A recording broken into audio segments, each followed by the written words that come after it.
Good afternoon, guys. How are you? Did you have Muta? Aita. Okay. Let's see. Yes.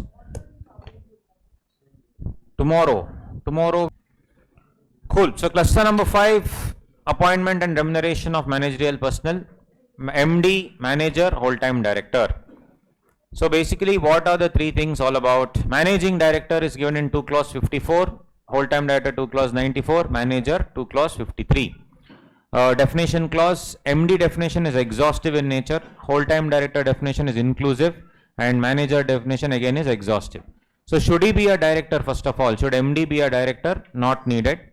Because, should manager be a director? Not needed. Should MD be a director? 100% yes. It says managing director, so obviously you have to be a director. Whole-time director also, though it's an inclusive definition, obviously practically it appears that whole-time director also has to be a director. Manager, since they have used the word manager, is an individual. So should he be a director as such? Need not be a director. And what is the difference between these three? MD, whole-time director, manager? It's all about the powers. Managing directors has substantial powers of management of the affairs of the company, whereas whole-time director has substantial powers of the management of the entire sector, and manager has whole or substantially the whole powers of management. So if you actually think about it, generally the group company will be headed by an MD, and in each, if it is divided into various companies, now each of these companies can either have an MD or a manager. MD or a manager. That's why MD and manager in the same company is not possible, because manager is a person who has whole powers of the management. When one fellow has whole powers, how can one more other guy have whole powers? So that's the reason why you either can have a MD or you can have a manager in the same company.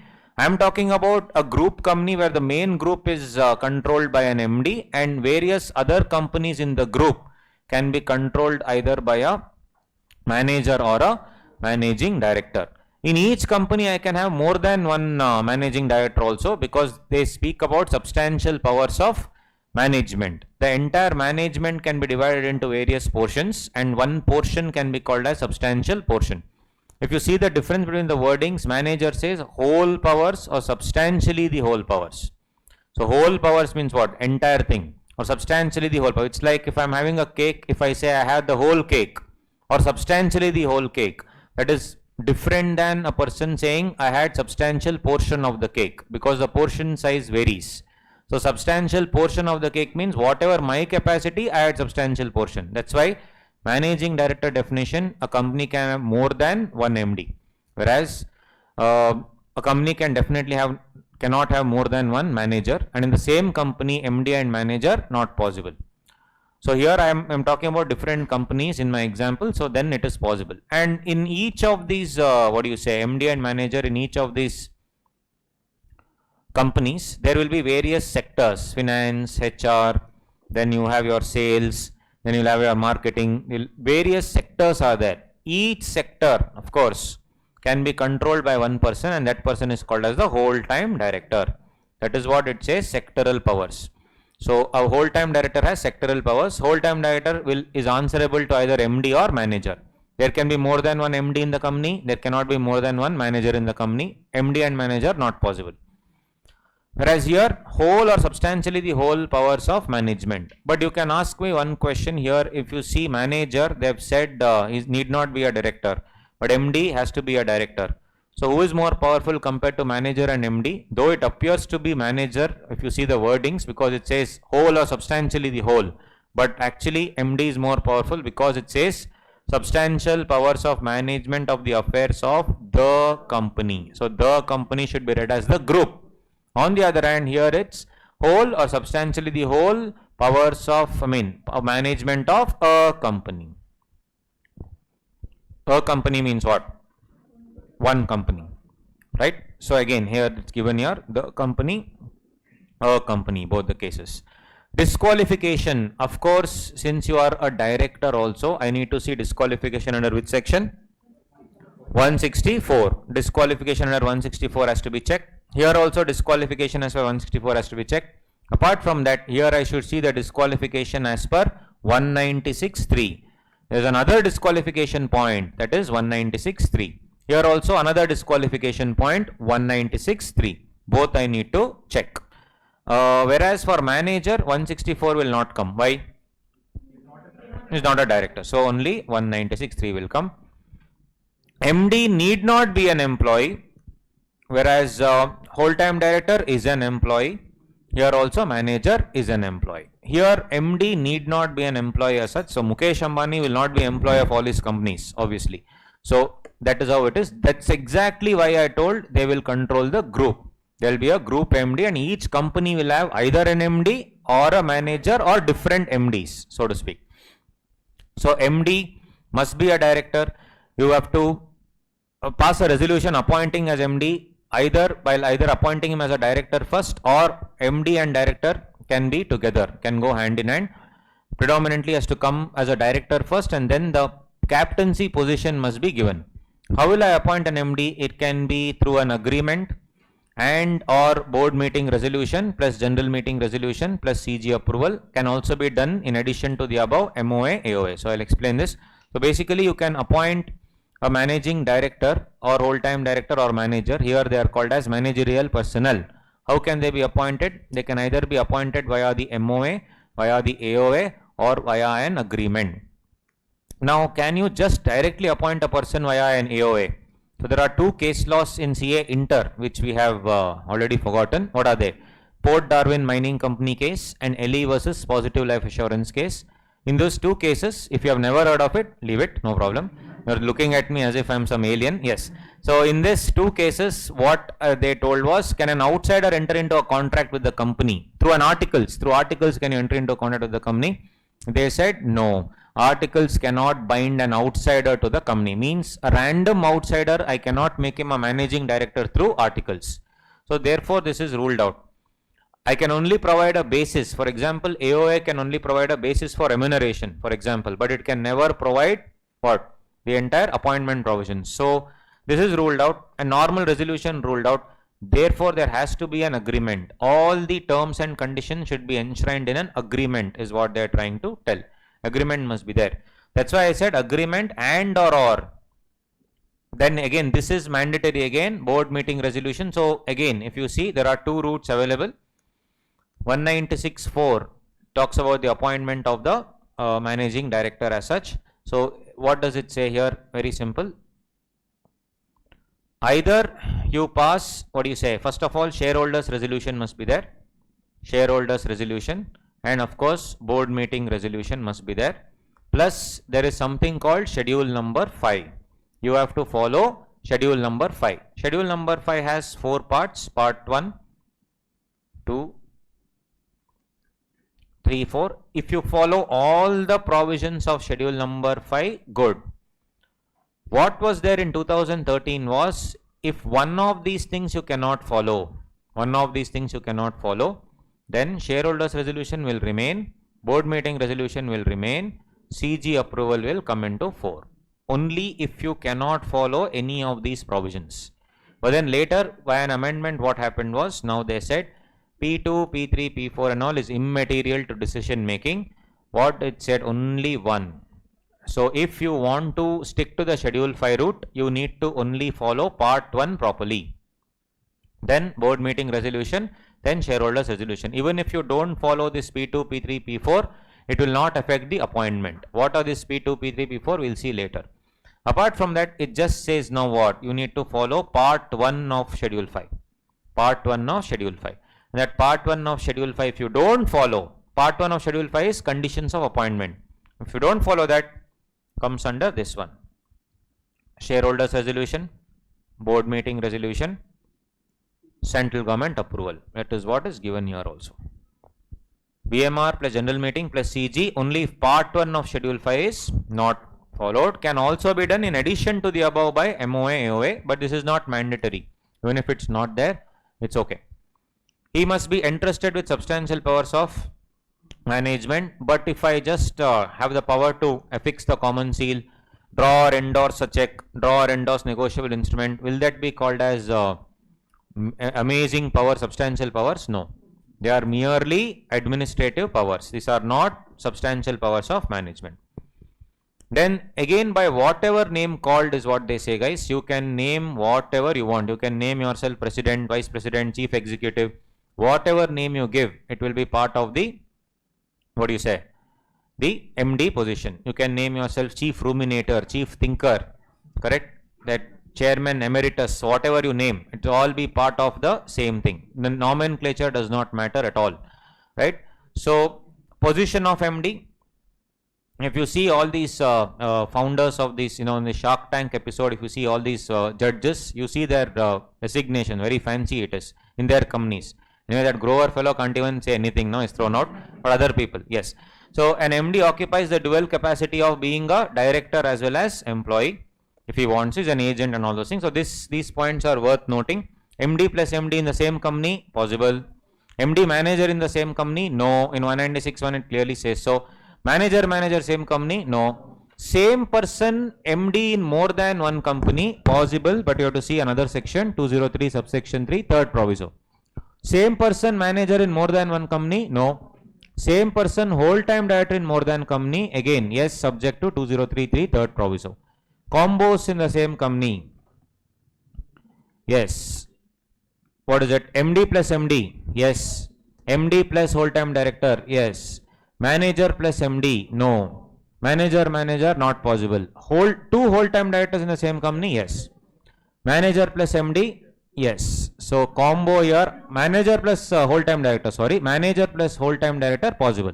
Manager plus whole time director, possible. This part anyway is given in the law itself, guys. This part is given in the law. This part is purely by interpretation of law. It is a no. All other cases, yes. Right? After lunch, combo means you will think of curd rice, rice bath, kesari bath, kara bath. No, it is unfortunately MD. Yes, next. Appointment of MD, all-time director or manager, section 196. No company shall appoint or employ at the same time. Appointment means contract for service. Employment means contract of service. At the same time, both an MD and a manager. No company shall appoint or reappoint. Now the thing is, how many years, what is the term? Term exceeding 5 years at a time. 5 years at a time. So can I appoint him for, 2 years, 3 years, 1 year? Yes. It is not mandatory appointment for 5 years. Same with independent director. Mandatory appointment 5 years is not there. What is the only mandatory appointment for 5 years? Auditor. Auditor shall be appointed for 5 years. So no company shall appoint or reappoint any person as its MD, all-time director or manager for a term exceeding 5 years at a time. Not applicable to government company. So can I, become the managing director of, let's say, INC Limited from 2015 to 2020, and in 2016 only, can I appoint myself from 2020 to 25? Not possible. It is actually possible in real life, but it is not possible. If you know what I mean. Don't see more about INC Limited and all. No, nothing political. So 2015 to 20, yes. 20 to 25. In 2016 only I can't appoint. It is not possible, right? But basically, when can I reappoint myself? Rather, when can I ask the company to reappoint? In 2019 only. 4 years I have to prove my worth, right? I have to prove my worth. Only then I'll be eligible to be reappointed. So it says here, also no reappointment shall be made earlier than 1 year before the expiry of his term. So 4th year he can be reappointed because he also will have a vision for the company, then he can do so. Not applicable to government company anyway. 196.3 prescribes additional disqualifications for MD, whole-time director, manager, since as a director he would have already complied with 164. 196.3 arises not only at the point of appointment but also continues during his tenure, because it says no person shall be employed or continue the employment of. So 196.3. So at the point of entry, I need to see 164. After entry, 164 will go, but it is connected through one more section, 167 1A. On the other hand, 196.3 remains the same. Not only at the point of entry but also later. Then, Now what are the disqualifications? No company shall appoint or continue the employment of. Any person as MD, whole-time director, manager who is below the age of 21 years or attained the age of 70 years. So because though you can be a director at age 18, but 18 to 21 is the age of recklessness, hence the reason why 21 years is what they have fixed, that where you can become a managing director, attain the age of 70. So when they use the word attain the age of 70, the question will arise at the age of 68, if I am appointed as an MD for 5 years. So can I, at the time of reappointment at 73, obviously special resolution is needed because it says if you go beyond 70 years, not that you cannot be appointed, less than 21, impossible to be appointed as an MD.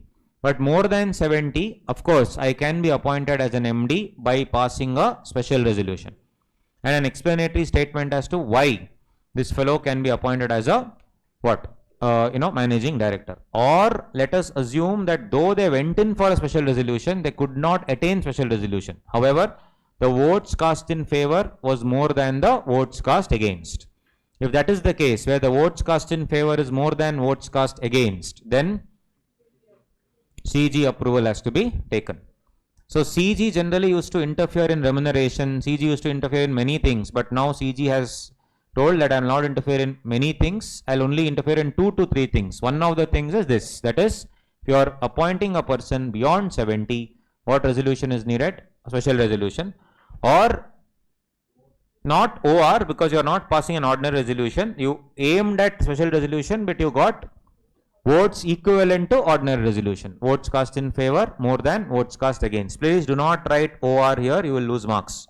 It is OR equivalent, because you are actually aiming for what? Special resolution, but you ended up getting a resolution which is equivalent to, an ordinary resolution. That is, votes cast in favor must be more than votes cast against, plus CG approval has to be taken. Now, if at the age of 68, if I am appointed for 5 years, at the age of 73 when I am reappointed, obviously special resolution has to be passed. What at the age of 70 also? Should I pass a special resolution at the age of 70? Should there be a EGM birthday party come special resolution? Yes, because it says shall appoint or continue the employment of. Various iterations we discussed in class for over 1 hour, all that not needed. Next.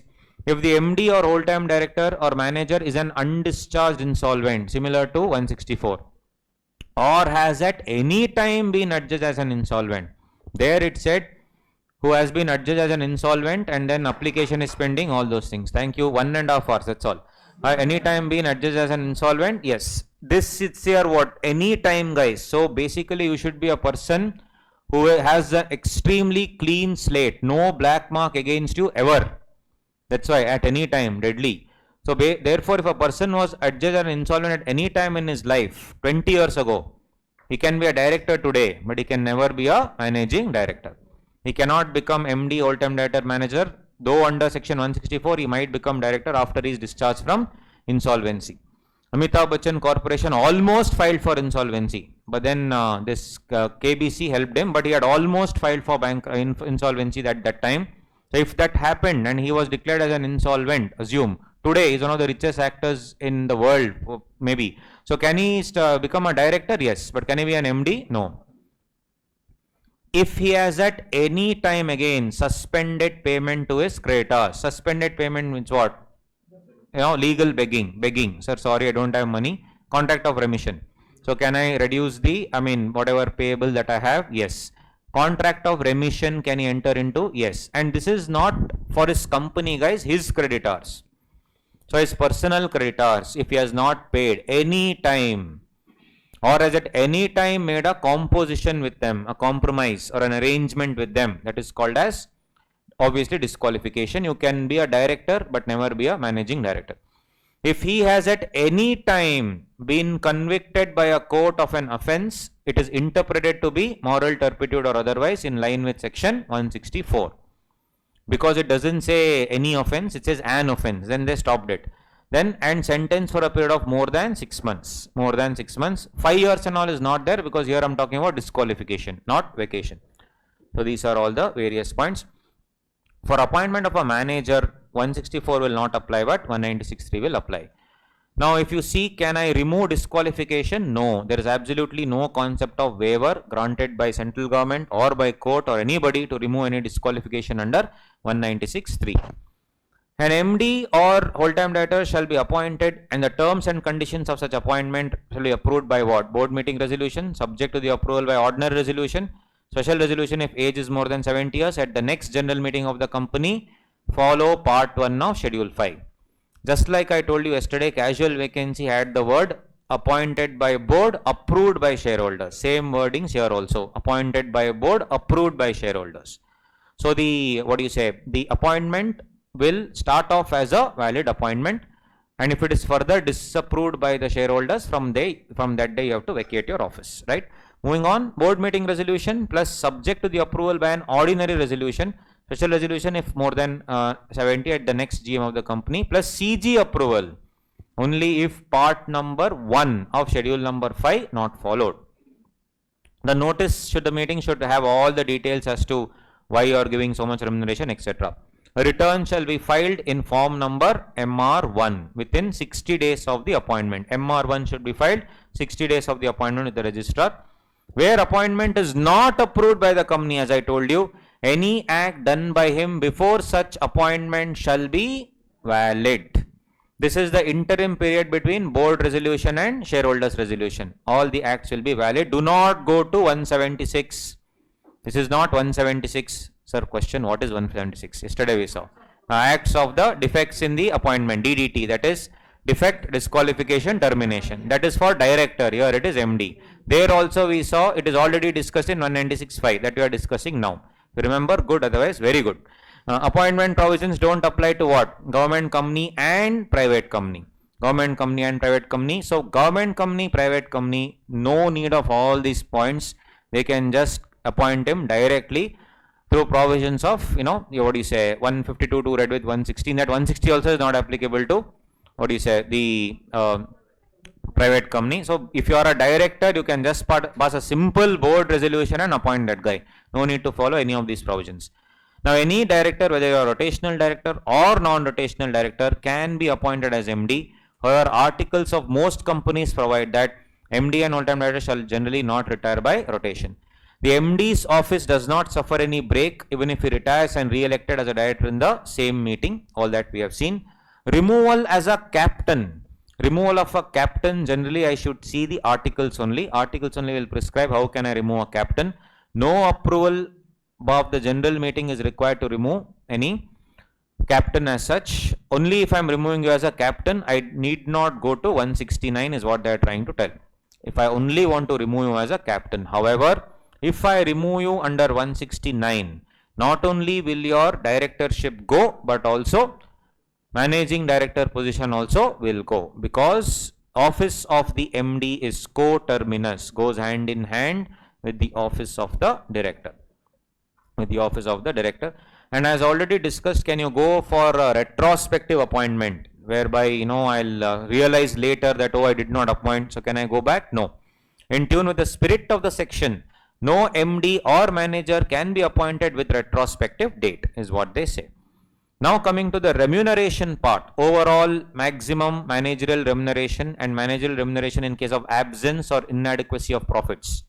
There have been a couple of amendments, so which again have far-reaching consequences. Earlier, the remuneration for a profit-making company, anyway, everybody can share. But when it comes to a loss-making company, the only people who could take the money was MD, whole-time director, manager. To that now they have added 2 people, we'll see. But first of all, what do you mean by remuneration? 2 clause 78. Remuneration means any money or its equivalent, even in kind, given or passed to any person for services rendered by him, and includes perquisites as defined under the Income Tax Act also. So everything is remuneration. Even if the person gets a car, it will be called as remuneration, because money or equivalent for all the services rendered. Now, how will I, give remuneration? Remuneration payable to the directors of the company shall be determined how? Either by the articles of the company, or by passing an ordinary resolution, or by a special resolution if the articles specify. But the remuneration provisions are given in this particular section. How will the remuneration be paid? Either he can take a monthly payment or at a specified percentage of net profits of the company. I think this was in 21, I think December 21, one question, small question had come 1 mark. Yeah, this was the one. How is it paid? Very easy. Either by way of monthly payment or at a specified percentage of the net profits. Now, net profits, as they say, now if I am standing in March 22, anyway, let's say April 22, I'm standing in April 22.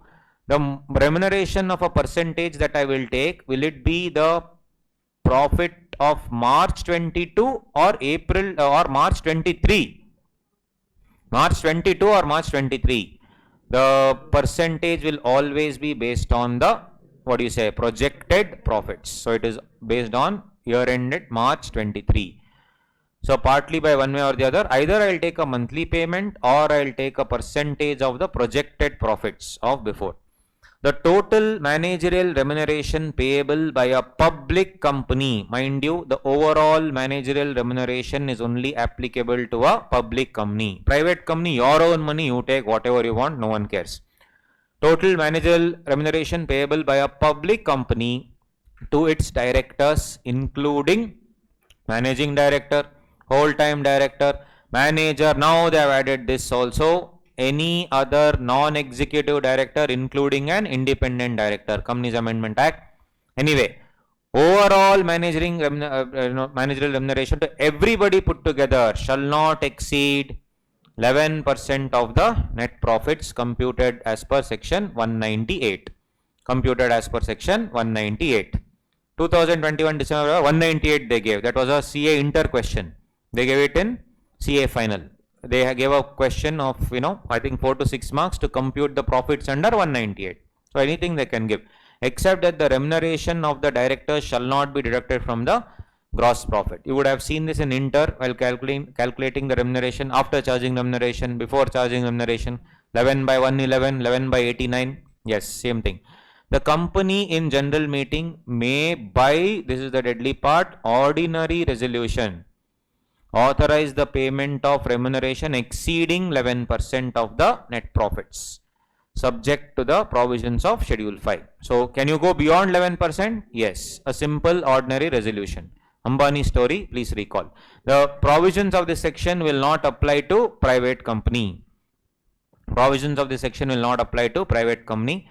Sitting fees, of course, every director will get something called as sitting fees. Sitting fees is outside this remuneration. It's over and above 11%.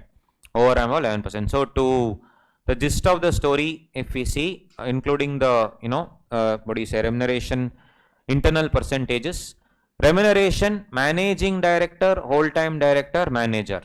Then, other directors, independent directors. Other director means non-executive director here, clearly given, non-executive director.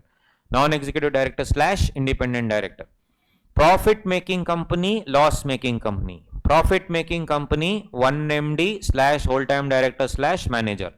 If there is 1 MD, 1 whole-time director, 1 manager, either of the 3, then 5%.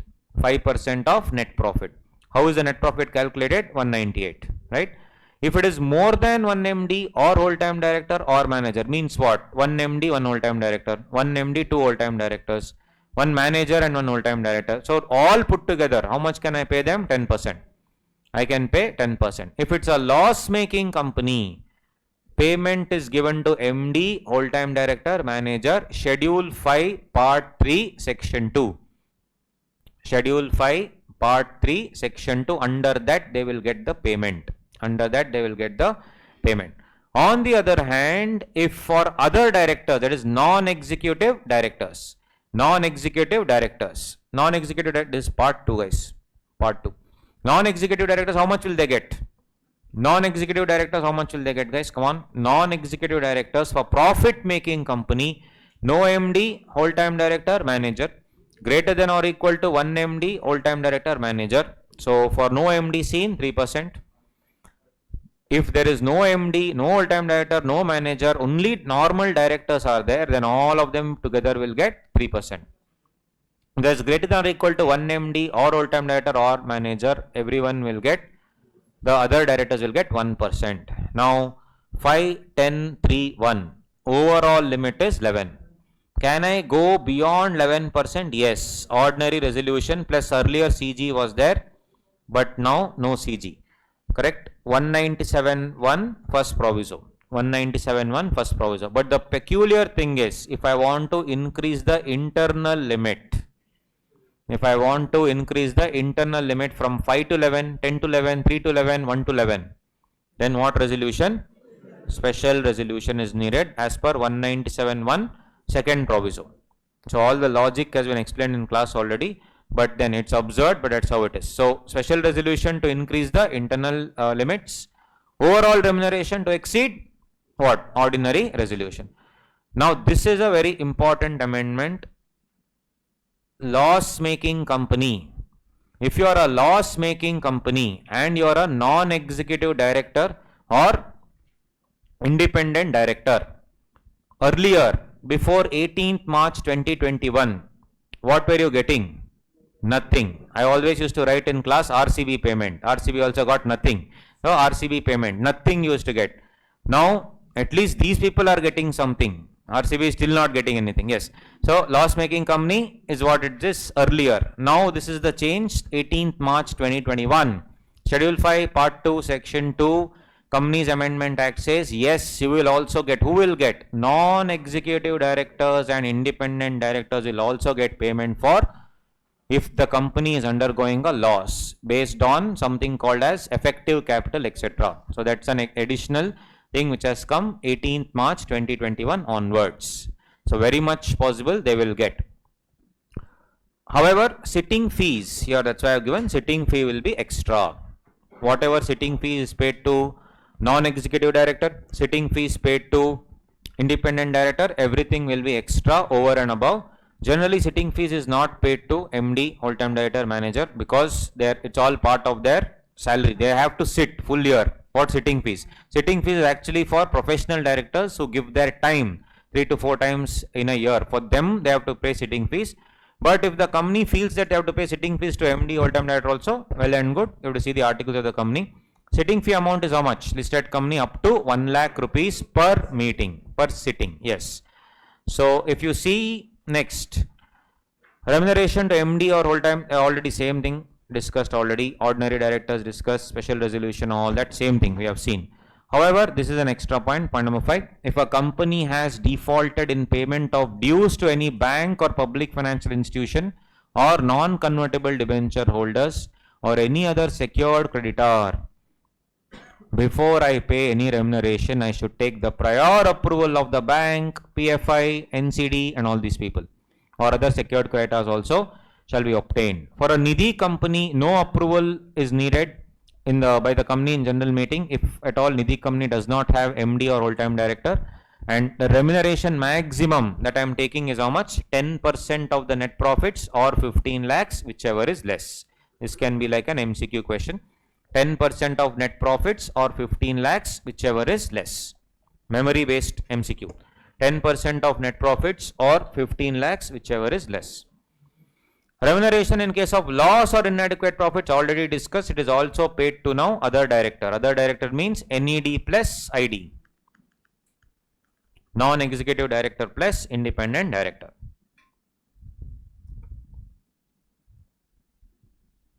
Sitting fee as discussed. The overall remuneration excludes sitting fee. 1 lakh rupees per meeting is what you will have to get. If articles prescribe a lesser amount, sitting fee can be paid at the higher amount by suitably amending the articles if you want to do so. But as per the articles only, you should pay.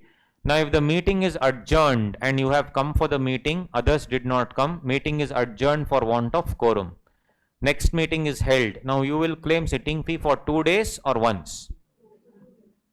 Or let's say the meeting is adjourned because the discussions went on to the next one, adjourned meeting. You will get for 2 times, you will get 2 times or once. So if you see, sitting fees is payable for attending the meeting, which means to be present at the meeting with a view to participate. Emphasis is on attending the meeting and not holding the meeting. So basically you can pay even for if it is adjourned for want of quorum, because time is money. I have expended time.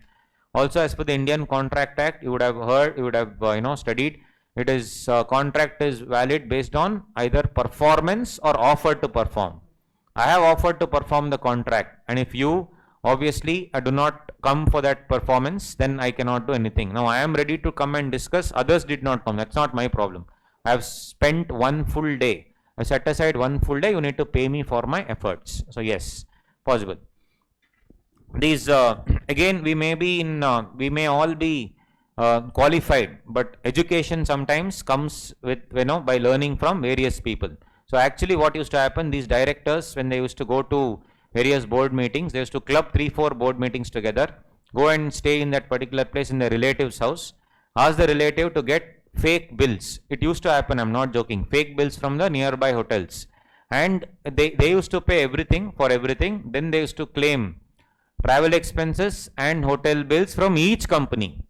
Imagine, they used to club 3-4 board meetings in one trip, and they used to claim 40,000 from each company. They spent 20,000, they made 1.2 lakhs and went 1 lakh profit. They were doing it. That's why MC had to come out with the guideline saying that you should not use it as a source of profit. Imagine, to that extent they had to tell that, etc. You should not use for what? As a source of profit. Yes, so that's what, everything should be based on actual basis only, and is that here this one should not be a source of profit. That is the gist of the story here. Apart from that, other restrictions, yes, an independent director shall not be entitled to any ESOP, stock option he will not get, but definitely he will receive sitting fees, definitely he will receive reimbursement of expenses and all other things. He will also get profit related commission, as may be approved by the members. However, if a company has no profits or profits are inadequate, as we have already discussed, he will get as per schedule number 5. If any director withdraws directly or indirectly by way of remuneration in excess of the limit prescribed. Now we have seen in section 185 that loans to directors cannot be given. Loans to directors cannot be given. So what were the directors, what can they still do? Because your percentage is on the what profit? Is on the projected profit. I can hike up the projected profit, and I can keep claiming every month excess of 2 to 3 lakhs. By the end of the year, I will get almost 24 to 30 lakhs of money extra. I would have received already. Actually, it's like a loan, but then unfortunately there is this section. If any director draws or receives, in my example, by way of remuneration in excess of the limit, in my example, around 30 lakhs more I have received, without the prior sanction of the CG, where it is required, he shall refund such sums to the company. That full 30 lakhs I can refund without interest. That's the best part. And until such sum is refunded, hold it in trust for the company. Means hold it as a custodian. Though it is not my money, I am holding the money of the company. The company shall not waive the recovery of any sum. So company will have to recover that 30 lakhs from him, but company can still waive it off if they want to, if a special resolution is passed within 2 years. This is a huge lacuna to the loans to directors provisions, where I can easily keep taking extra money, telling that projected profit is more, projected profit is more. In the end, obviously profit will be less only. Then I can say, sorry, I have taken 40 lakhs more, I'll give it back. Interest free loan. Unfortunate, but that's how it is. Where the company has defaulted in payments, this we have already seen. NOC has to be taken from what? Bank, PFI, debenture holder, secured creditor. You should take a NOC.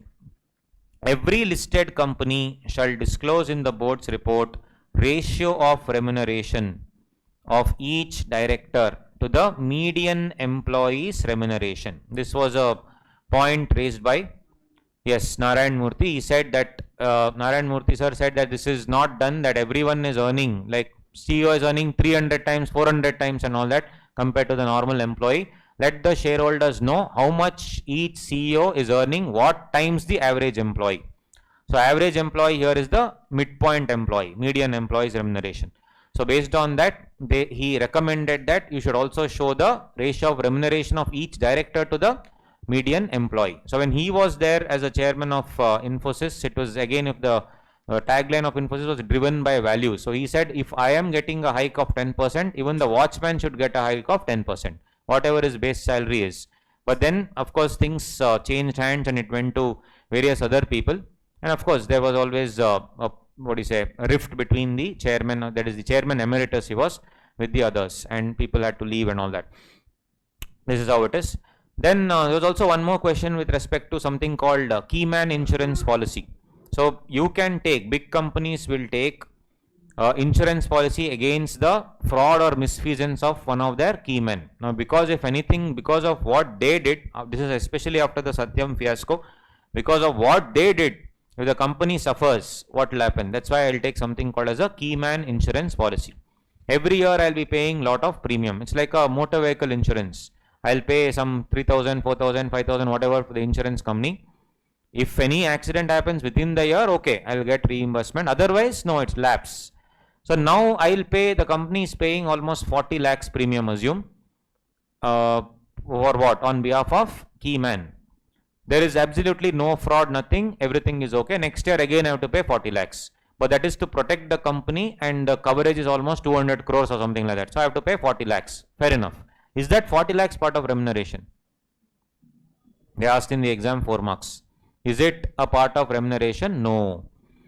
Where any insurance is taken by a company on behalf of its KMP for indemnifying any of them against any liability in respect of any negligence, default, misfeasance, breach of duty, breach of trust, etc., the premium paid shall not be treated as part of the remuneration. However, if they commit fraud, because of which I am invoking the, this insurance, then yes. If such person is proved to be guilty, the premium paid on such insurance shall be treated as part of the remuneration. 197.13. This also they asked in the exam.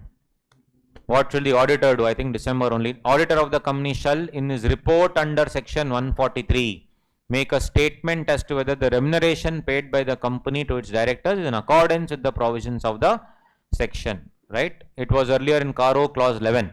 So where 11% is there or not, you should check that earlier. So where do I need that? In excess of the limit. If you have paid excess of the limit, all the approvals, whether taken or not, I need to see. That is what it is. Now the thing is, if the director, for instance, floats one more company, director is valued at almost 1,000 crore. He floats one more company, EdTech company, education technology, will float one more company. This EdTech company wants loan from the bank. The bankers say, boss, you don't have any assets. What will I give you? You will just developing an app, etc. There is no other asset, honestly speaking. But you have a super promoter here, 1,000 crore value.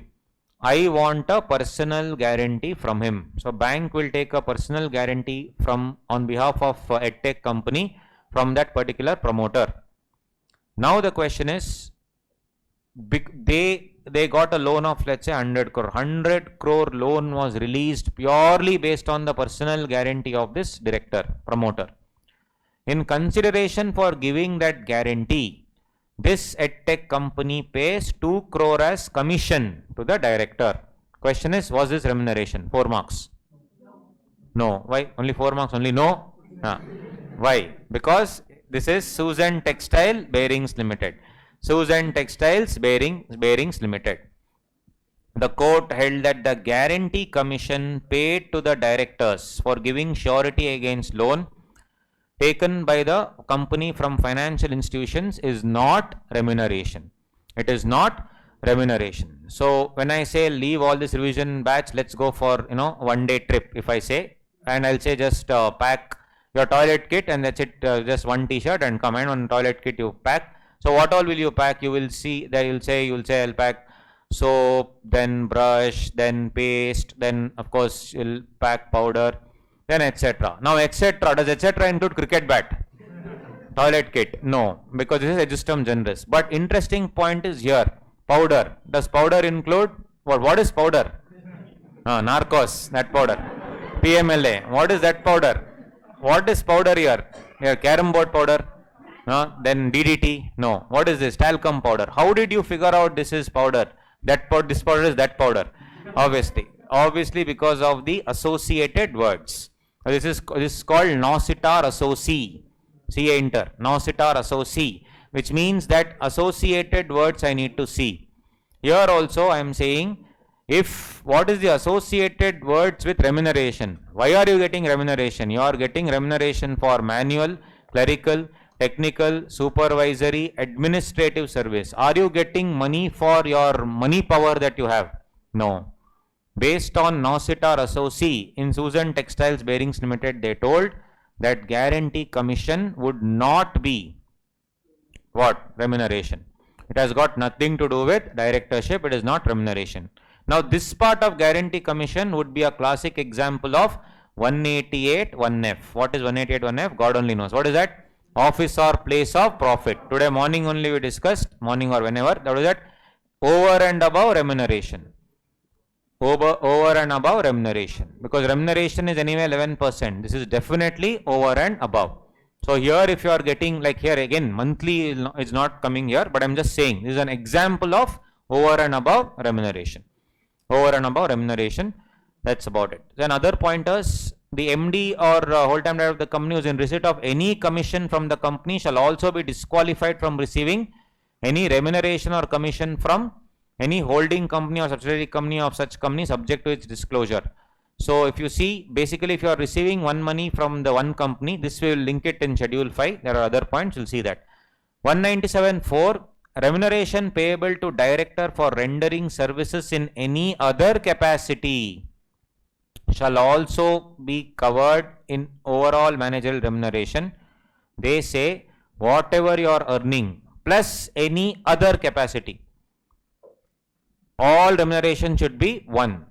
Now the thing is, I am a chartered accountant and I am a I am a director of some company. I give some opinion on, let's say, GST. I get 1 lakh rupees extra. Is that also remuneration? Is this any other capacity is the question. So if you see, that's why there's a proviso. If the services are rendered in a professional nature, any other capacity shall not include any services rendered that are of a professional nature, which in the opinion of Nomination and Remuneration Committee or the Board of Directors, the director possesses the requisite qualification for the practice of the profession. So if you give any GST opinion or any opinion, get some 1 lakh rupees extra, that will not be called as remuneration. That will not be called as remuneration. If you are giving money under this guarantee commission, if you are getting, that also will not be called as remuneration. So all this cannot be read into any other capacity. That's the thing. Any other capacity, again adjustum generis, will be based on the meaning of associated words, these words. Correct? Both the things we have to see. Then where the company is required to restate its financial statements. So this was classic section 130, restatement of financial statement, which was brought because of Satyam fraud. They said, yes, I have to allow you to restate the financial statements. If done so, I come to know that you have earned more profits and more money all these years. Can I recover the remuneration? Yes. The company shall recover from any past or present MD or whole-time director or manager or CEO who during the period for which the financial statements are required to be restated, including stock option, in excess of what would have been payable to him as per the restatement. Once you restate, obviously the profit will be less, so you can take it out. Company, obviously, to fix all the remuneration, they should check all these things: financial position, remuneration, commission, etc. Every application to the central government. Now, central government application will come only and only in 2 cases. What are the 2 cases? One is if you are more than 70 years of age. One more is if you did not follow part 1 of schedule 5. That's all. These are the only 2 applications that are made to the CG. Under this chapter shall be in form number MR2. Plus a general notice to the members will be issued. Plus published in 2 newspapers, one in English and other in the principal language of the district in which the registered office is situated. Principal language of the district in which the registered office is situated. This also, if they want to ask you a tricky MCQ, they can ask you. saying that newspaper advertisement. We all know two newspapers. One they'll give English. Second one they'll see first vernacular language they'll give. Second they say any other in the principal language. Vernacular is different from principal language. Principal language of the district in which the registered office is situated. Third one they'll say in principal language with the highest circulation. So all that is different in different laws. So you need to be very careful here. I am saying anything they can ask. Here it's only principal language of the district in which the registered office is situated. They do not talk about circulation here. Wide circulation not there. Then coming to the compensation for loss of office under section 202 can be divided into three parts. First part is compensation is payable to whom. Second part is if it is not payable to whom or in which all circumstances, second part. Third part will be compensation must, of course, if it is how much amount can I pay finally. So subsection 3 is about the amount. Subsection 1 is about can I first of all give or not. To who I can give. Subsection 2 to who all I cannot give. First one, compensation for loss of office shall be paid by the company to any director other than the managing director or no compensation shall be paid. So to summarize, you can pay compensation only to managing director, whole-time director or even the manager. You can pay to these people. These three people are generally called as what? Managerial personnel. Managerial personnel. Only to these three people I can pay. Can I pay to the normal director? Can I pay to the normal director? Under 202 it is not possible. For that I need to see 169(8). Under 169(8), if a director has been removed and in that particular clause of removal, if they say that compensation can be granted to that person, then yes.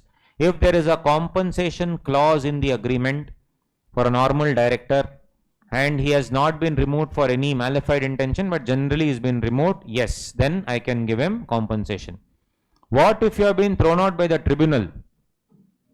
Operation mismanagement, no. 243(1)(a), if you are deemed to be not a fit and proper person, then of course you will not be getting 1 rupee remuneration also. So three different sections are there. All three also were asked in the examination, the last 2-3 attempts. So no such compensation is payable in the following cases. What? Where due to reconstruction or amalgamation is appointed as MD, manager or other officer in the reconstructed or amalgamated company. So in the first company you are a MD, whole-time director, manager. And in the second company what do you become? You will either become MD, whole-time director, manager or any other officer. You will become whatever the case may be. So where is the loss of office there? Nothing. In one company you are joining the other company. Is there a loss of office in the old company? No. So obviously no remuneration, no compensation payable. Where the director resigns his office, voluntarily if he resigns under 168, obviously he will not get any compensation. Third one, where the office is vacated under 167. If the office is vacated under 167, he will not get any compensation. One of the provisions of vacation, if you observed, was also removal. So that's why you get a question whether a director who is removed will get compensation.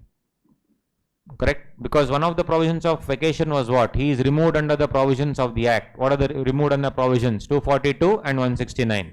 So he can be removed under two sections, 169, 242, 2H.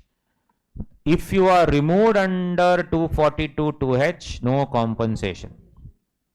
If you are removed under 169, then only compensation, provided it is part of the contract. Correct? These are the two things that you have to keep in mind. First is what? Amalgamation, reconstruction. Second one is what? Resignation. Third one is vacation. Fourth, where the winding up of the company takes place due to his negligence or default. So the company is being wound up purely due to his negligence.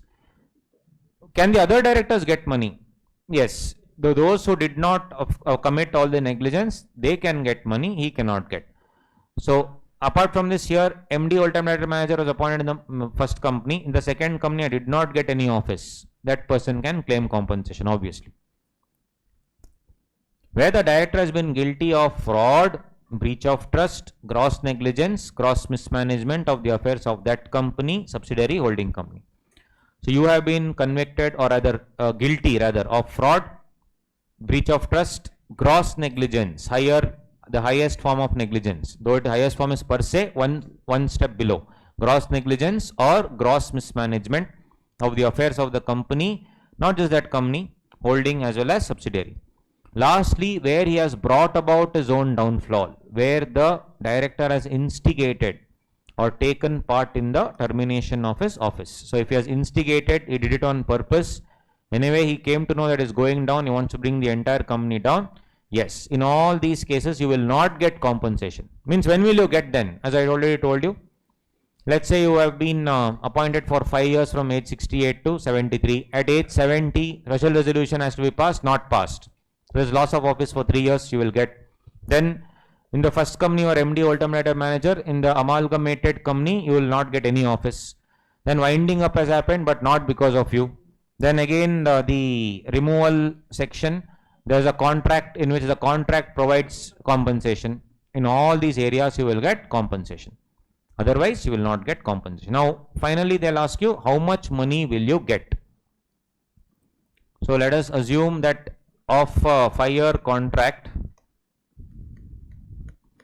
you are vacating on at the end of, let's say, 3rd year. Something has happened and now you have been removed at the end of the 3rd year or something. How many more years will you get? Yes, you will get for the remainder of the period or 3 years, whichever is shorter. Remainder of the period is 2 years or 3 years, whichever is shorter. At the end of the first year only I was thrown out, means remainder of the period 4 years or 3 years, whichever is shorter. Very simple. This is the thing that you will get. But based on what will you get? Based on the average remuneration that you have earned. When? Again I have to go back 3 years, or if it's a shorter period, shorter period. So on year 1, if I get thrown out, I will have to go back 1 year. This is the average remuneration actually earned. Those are the wordings, not promised. If I tell you that the end of next year you will get bonus and you did not get it, that is not earned, right? So you see, that is which he would have earned for the unexpired residue of 3 years, whichever is shorter. Amount to be calculated based on average remuneration actually earned by him.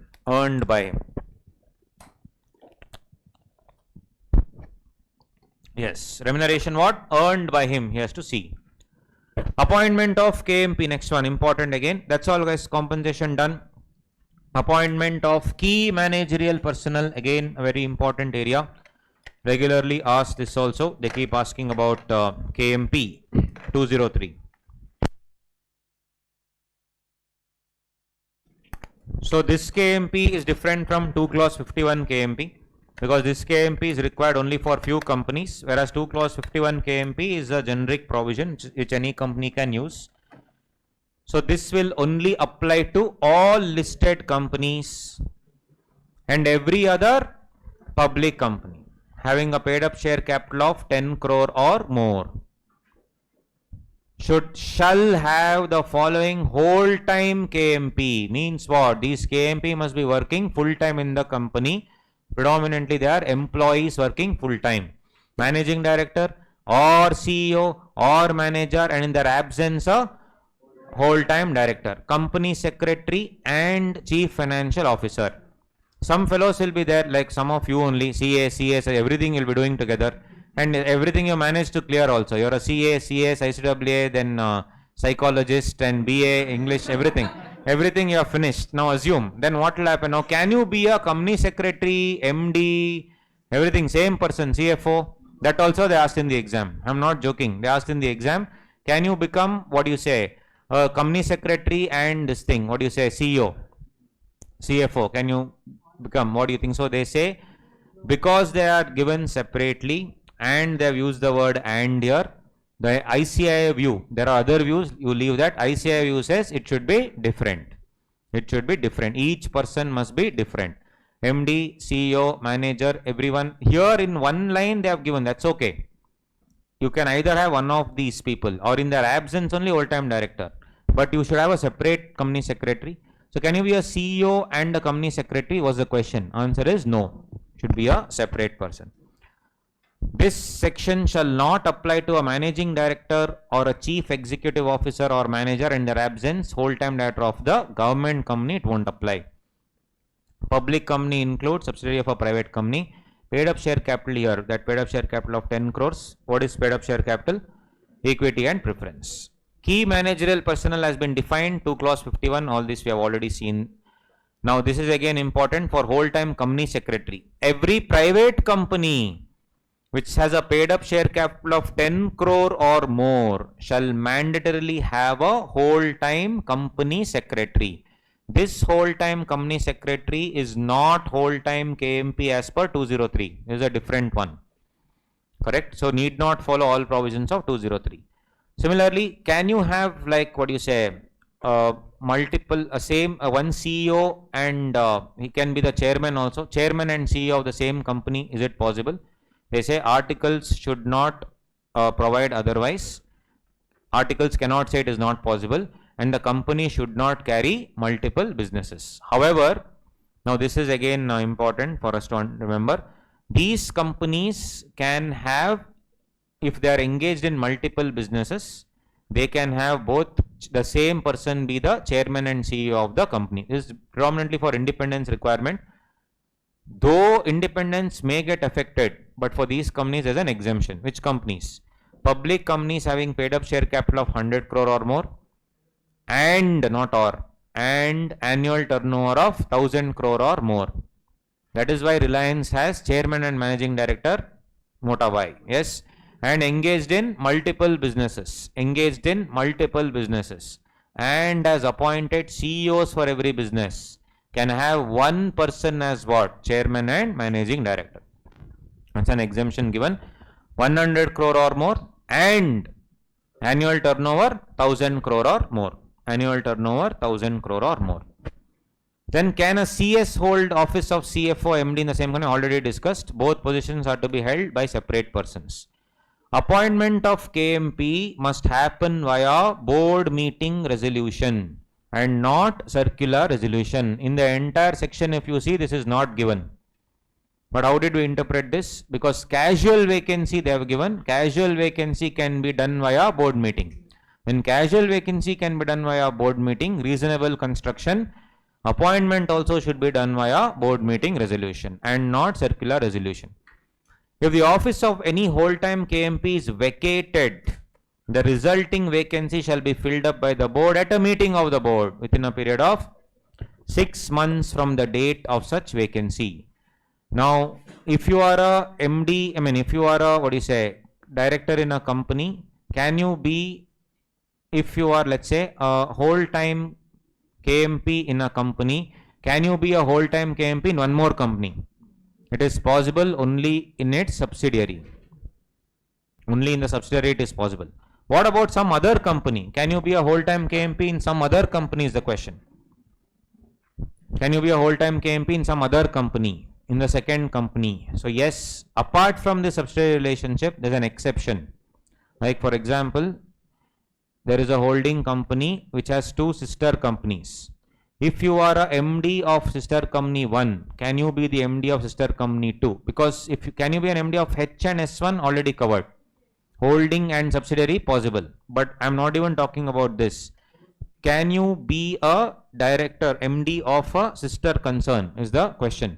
So if you see, the point was it is possible for what? Basically, if the input of this particular company and the output of this company can be sold elsewhere, or the output can also be sold to S2. For economies of scale, this fellow is a profit center for him. He will obviously sell outside because he cannot sell indigenously. He will be not getting anything. He will not get anything if he sells it to S2, part of the same group. However, the entire group realizes that S1, if they sell it outside, they may make money for S1. But it is better if they sell it to S2, because S2 can obviously sell its final product at a higher rate and make a larger margin. So it is in the best interest of the entire group if S1 ka outflow will not go outside, but the final finished product will go to S2. But S1 MD will not agree because for him it is loss. He has to see it as a profit center. This is the only possible way where I can throw out one MD and make for both the companies same MD. That is this section 203 subsection 3, third proviso. So what is the scene there? First company you can be an MD.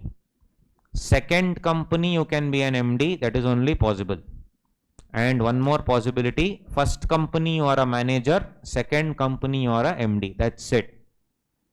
All other combinations not possible. MD, whole-time director, MD, manager, whole-time director, MD, whole-time director, whole-time director. All these provisions definitely not possible. This is the only thing that is possible. Now, for this, what resolutions are needed? Unanimous approval plus specific notice. Means what? Meeting should be called only and only to manage this. Specific notice. Meeting should be called only to appoint this person somewhere else. That is in another company, sister concern. This does not mean can I be an MD in Infosys and Wipro. No, this is not that. This is only for sister concern, though it is not given in the section. Unanimous approval plus specific notice. So if you see 186 also unanimous approval.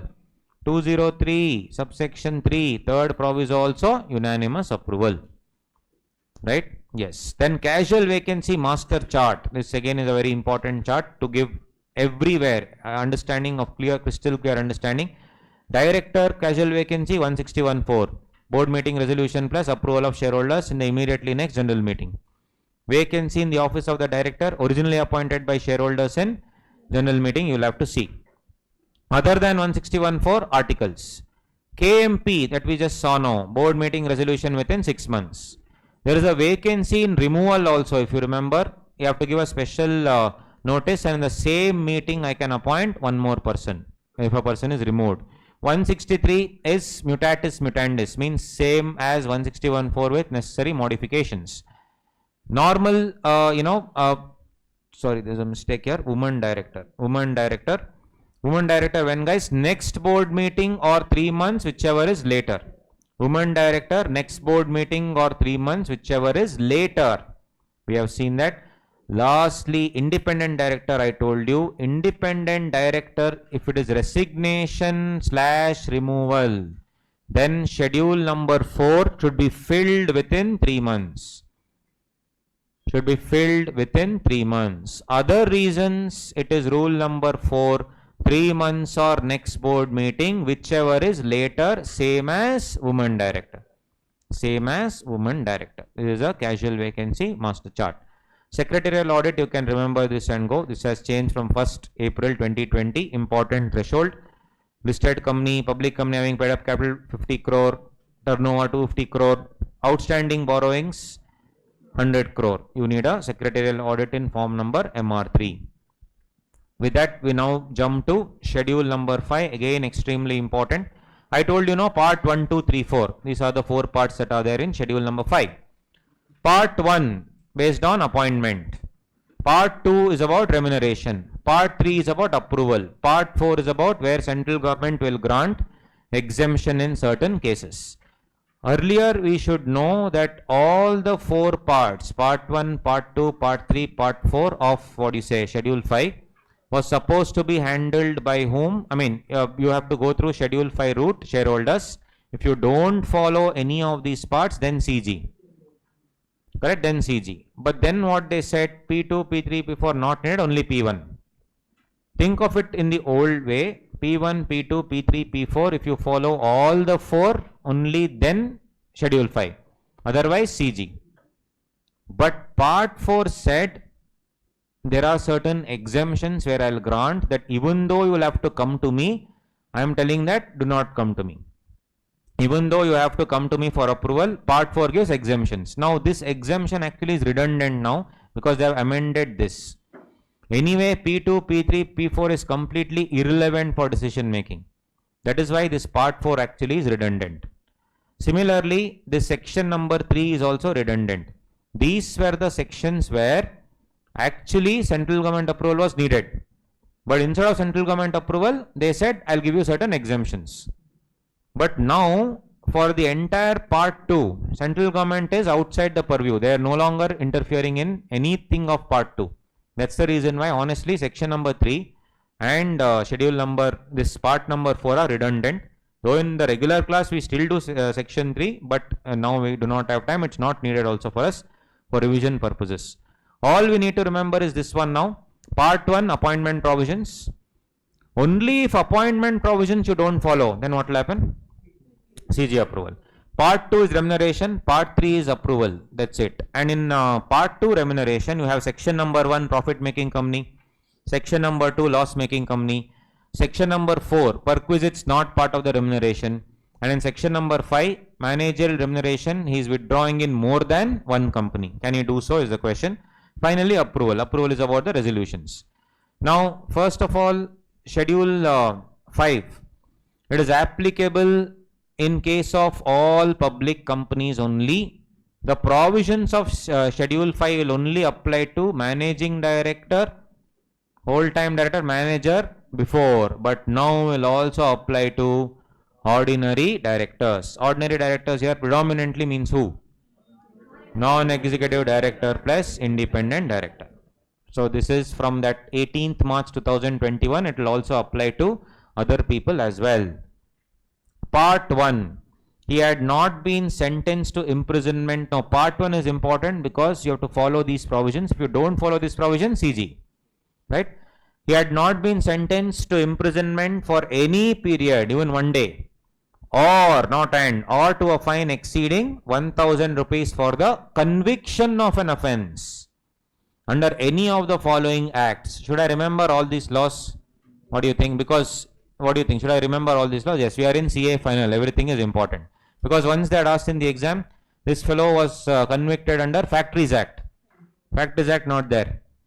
Payment of Bonus Act not there. Correct? So it is actually easy to remember the point. Let's quickly see. 19 laws you have to remember, guys. 622 8 plus 1 formula. What is 6 are fiscal legislations. No need to remember the year and all. You just need to know what laws are there. 6 fiscal legislation. 2 related to development. 2 related to food. 8 plus 1 CA final syllabus, right? Here in fiscal also anyway we have CA final syllabus. Income Tax Act, Wealth Tax Act, though it is no longer there, it's still covered in this schedule. Excise, Customs, Stamp and GST. These are 6 fiscal legislation. 2 related to development, Industrial Development, Foreign Trade Development. 2 related to food, Essential Commodities Act, Prevention of Food Adulteration Act. It is not Food Adulteration Act, Prevention of Food Adulteration. Yes. Next, 8 plus 1. Yes, 8 plus 1 CA final syllabus is very easy. Companies Act, Competition Act, paper 60, and here SCRA, SEBI, SCRA, SEBI, SCRA anyway deleted, but anyway, it's there, memories. SCRA, SEBI, then PMLA, FEMA and IBC. PMLA, FEMA, IBC, all economic law. Then Vijay Mallya Act, Fugitive Economic Offenders Act. Honestly, is the first person to be convicted is Vijay Mallya. So Fugitive Economic Offenders Act. Next was Nirav Modi. Third one is SICA, Sikh Industrial Companies. That is Special Provisions Law, which is still there, part of the deal. So this is the thing. So if you see all these laws, if you have been convicted, then you cannot, and also convicted by paying fine of 1000 rupees exceeding or imprisonment for any period. So let us say the Commissioner of Income Tax catches you income escaping assessment. He'll put a fine of 1 lakh rupees, assume 1 lakh rupees.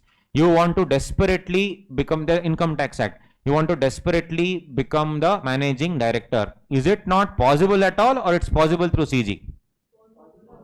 Or is it possible to Schedule 5? Is it not possible at all, like he is completely disqualified? Or it is possible through CG or possible through Schedule 5? Possible through CG. Reverse the answer. Possible through Schedule 5. Why? Conviction is the word. Commissioner of Income Tax, I told. Can he convict? No. Asked in the exam. Good morning. Yes.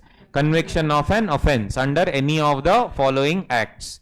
So the word uses conviction. So if you see here, labor acts and pollution laws are not covered.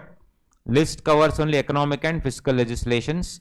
Sentence to imprisonment, the appointee has to be convicted by a criminal court. Disqualification shall not be attracted if a statutory authority or a tribunal or a quasi-judicial body, quasi-judicial means has the power of the court, like Commissioner of Income Tax, SESTAT, earlier SESTAT, GST 80, then NCLT, NCLT, these people and all cannot convict. They are only quasi-judicial bodies. So if they impose a fine, you can happily pay the fine and still come through Schedule 5 route only. This is only criminal conviction. That is most important here, criminal conviction.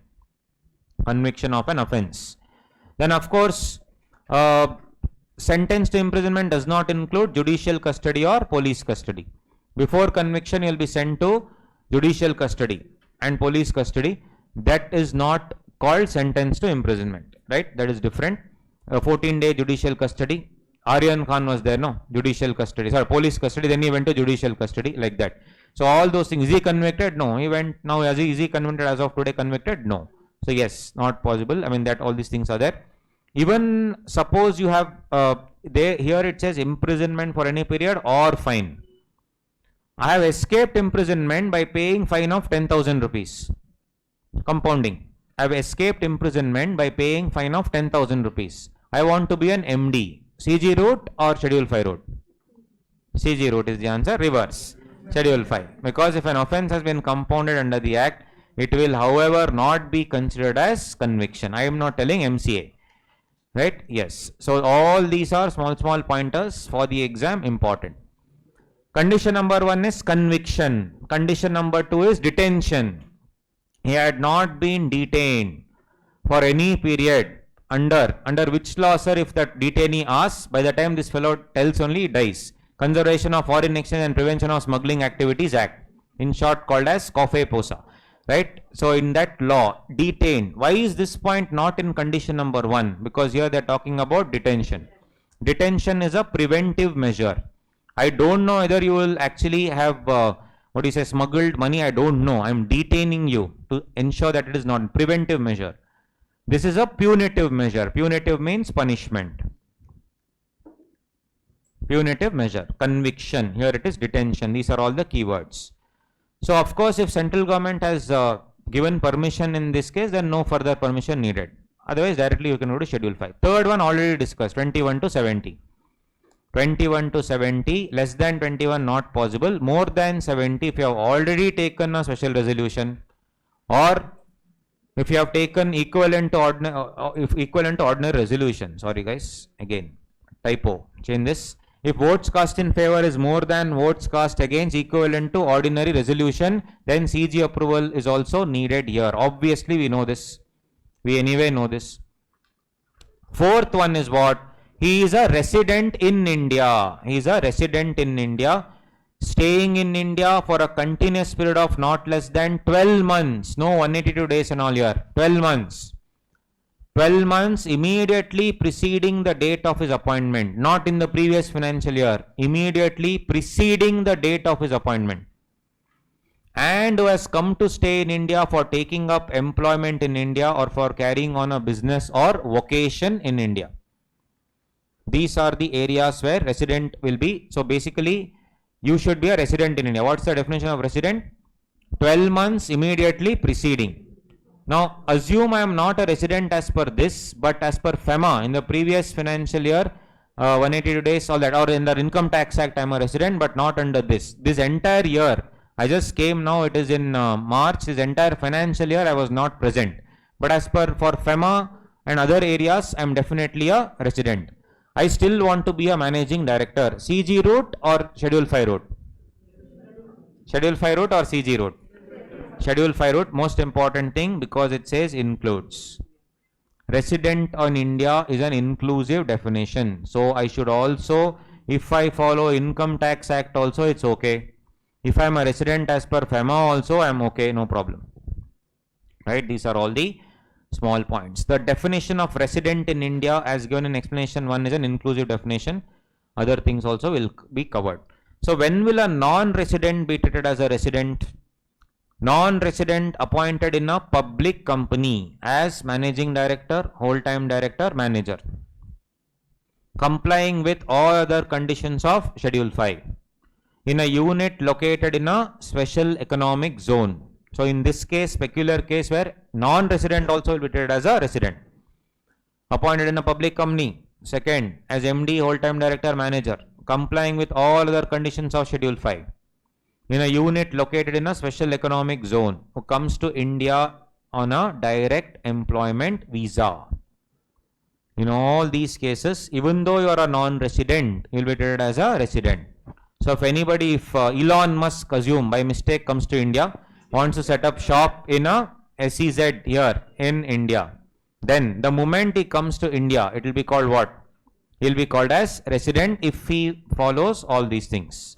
Public company, MD, whole-time director, manager, all other conditions of Schedule 5, unit located in special economic zone, entered India on direct employment visa. All these things. Then the next part is remuneration. Remuneration payable by companies having profits already discussed. 1%, 3%, 5%, 10, same already, same thing. Section 2, remuneration payable by companies having no profit or inadequate profit. Now this was earlier only for a managerial person. Managerial person would be MD, whole-time director, manager. Now they have added this other fellow, non-executive director and independent director. How much can I give? This I have to remember this entire table. Effective capital based on something called effective capital. Effective capital, negative or less than 5 crores, 60 lakhs. How much is yearly remuneration? Shall not exceed 60 lakhs. Then 5 crores, the effective capital is 5 crores or above and above, but less than 100 crores, 84 lakhs. You have to remember this table because they will give you effective capital amount. We need to figure out under which row this will come. Third one, 100 crores and above but less than 250 crore, 120 lakhs. Next 250 crores and above, 120 lakhs plus 0.01% of the effective capital in excess of 250 crores. So this is 0.01% of 1 crore is 1000 rupees. So for every crore in excess of 250 crores, 1 crore you will get 1000 rupees. So if it is 300 crore, you will get 120 lakhs plus how much? If it is like 300 crores, 50 crores extra. So 50 crores into 1000. Basically 50 into 1000. So how much? 50,000 rupees. That's it. So that's how we have to look at it. 120 lakhs plus 0.0% of the effective capital in excess. Now this is the amendment. This is for others. In case of other director, that is non-executive director plus independent director. Yes. So basically they have divided by 5. So there is 12 lakhs, 17 lakhs, 24 lakhs. 12, 17, 24 and 24 plus again this 0.01 by 12 and all don't do. It is plus 0.01% only. 24 lakhs plus 0.01% of the effective capital in excess of 250 crore. So this we have to remember. That's how it is. Now if there are, for example, 1 MD and 2 whole-time directors, 3 people are there. Yearly remuneration is 60. How will you share between them? Is it per person? Yes, it is actually per person. Tenure of a managerial person, you will pay to the managerial person. Right? 60 lakhs is per person, it is per person. Limit of 60 lakhs is per person. Earlier this central government was to interfere in 3 things earlier. One was obviously we saw more than 70 thing. One more was part 1 if you don't follow. But earlier as I told you part 2, 3, 4 also was there, right? So in this this is completely deleted now, but what was the scene there? There were 2 things in remuneration for a loss making company in section 2 part 2 loss making company. There were 2 tables, table A, table B.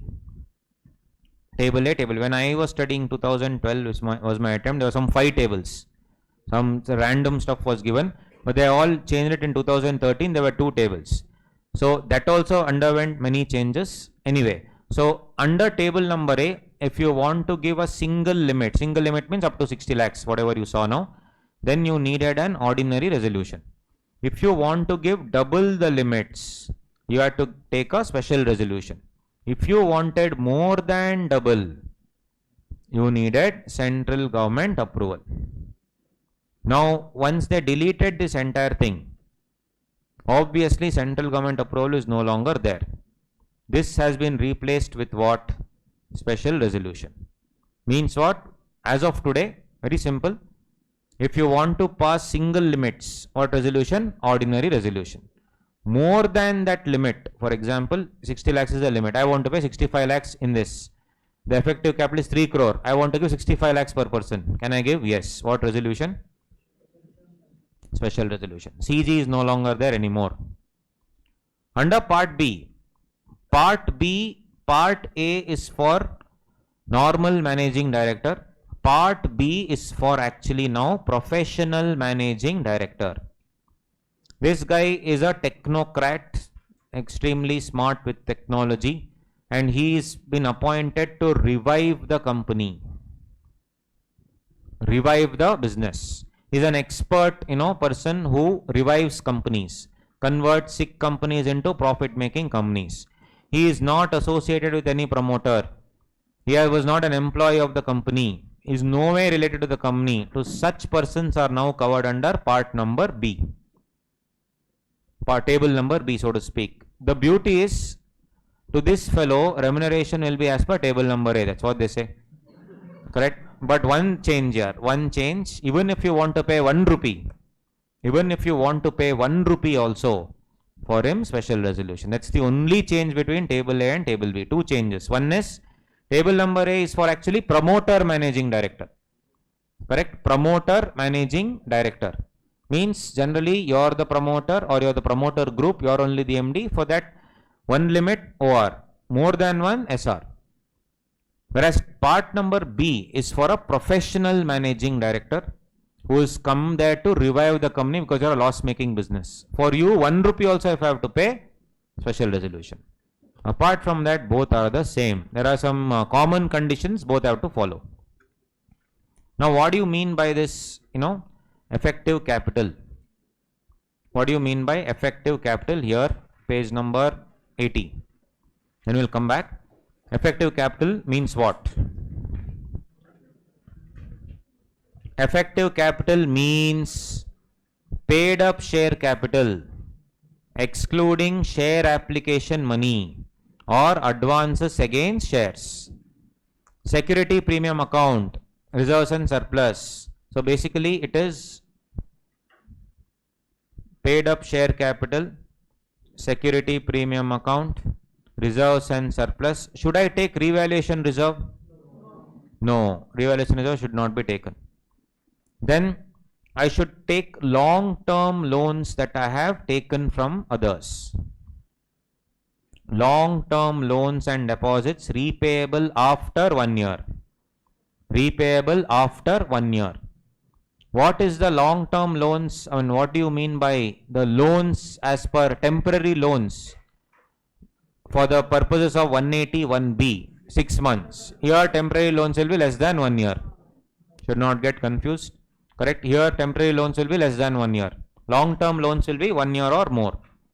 Excluding working capital loan. Working capital loan of less than 6 months will be 181B. Working capital loan of less than 1 year will come under, you have to take in the calculation is what I'm saying. So as reduced by, so long-term loans as reduced by what? Investments made by the company. All investment, that is outflow. Less accumulated losses, preliminary expenses not written off. Accumulated losses, then the preliminary expenses not written off. So if you actually analyze this, all these three put together minus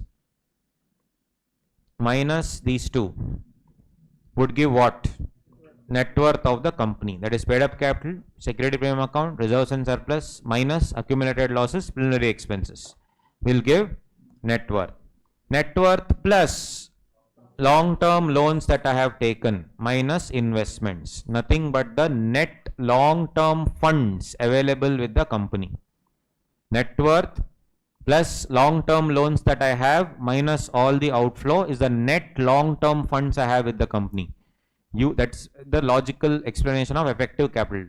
I don't have actual paid up capital, but the effective capital I have so much money. Now that computation I have to do and check here. Effective capital. Effective capital means what? All this. So when I make the computation, if it is negative or less than 5 crore, 5 crore and above but less than 100 crore, 100 crore and above but less than 250 crore, 250 crore and above, all these things I need to check. That is what is effective capital all about. That is effective capital. All this I studied and went. Then they asked one question: when should I see effective capital? Date of giving the loan, date of appointment of MD, previous financial year, LABS, MCQ question, right? So that they had asked 2 marks. Date of effective capital, where the appointment is made in the year in which the company has been incorporated. Starting only company Barbad. Correct? Incorporated. Then the effective capital shall be calculated on the date of such appointment. In any other case, normal companies, the effective capital shall be calculated on the last date of the financial year preceding the financial year in which the appointment is made. If the appointment is made in this financial year, that is 21-22, before 31st March 22, then what is the last date of the financial year preceding the financial year? Previous year. That is all we need to see. So you should see the previous financial year, the last date. That is the date of the effective capital. Negative obviously when it will become minus. So this is what we have to see. That is table A and table B. So limit number A we have seen. The company can pay any amount beyond limit number A by passing what? Special resolution. CEG and all is not there now. By passing special resolution. The amount payable as per the limits above is obviously per managerial person and not altogether. If a director is appointed during the year, then the limit shall be prorated. Obviously, it is per annum. Limit number B, these are the pointers that you have to remember. I told you professional managerial managing director. He should be a managerial person or other director. He has to be functioning in a professional capacity. He should not have any interest in the capital of the company, holding company, any of the subsidiaries also. There should be no direct or indirect interest even through statutory structures. There should be no direct or indirect interest, or it should not be related to the directors or promoters of the company. When should I see this interest? Financial interest should be seen at any time during the last 2 years. Before the appointment, or on the appointment, or after the appointment. Should I take it as 2 years after the appointment? No. Any time after the appointment, as of now, past, present, future. 2 years past, current, and next. Should possess graduate level, not BCom Vijaya College. Graduate level means, of course, he should be good enough according to the Nomination Remuneration Committee with expertise and specialized knowledge in the field which the company operates. In the field which the company operates, should be an expert in that. That's what they're trying to tell. But can he take some shareholding? Because it says he should not have any interest. Shareholding exception is given here. Can be an employee of the company but should not hold any shares. However, ESOP or qualification shares up to 0.5% of PUC can be held. If the above conditions are satisfied, remuneration can be paid as per item number A only. But 1 rupee also, what? Special resolution. Anytime they ask a question on table A or limit A or limit B, this 7th point you have to copy paste. These are the common conditions for both limit A and limit B. This is the easiest way to study schedule 5. Many people leave schedule 5. Correct? Because when they start reading it, costing will start, overheads. Right? So no, it is the easiest way to study. Common conditions for both limit A and limit B. Payment of remuneration is approved by resolution passed by the board. And if applicable, also by Nomination and Remuneration Committee, NRC. So yes, it should be approved by the Board of Directors. The company should not have committed any default in the payment of dues to any bank or public financial institution or NCD or secured creditor. Same thing we saw.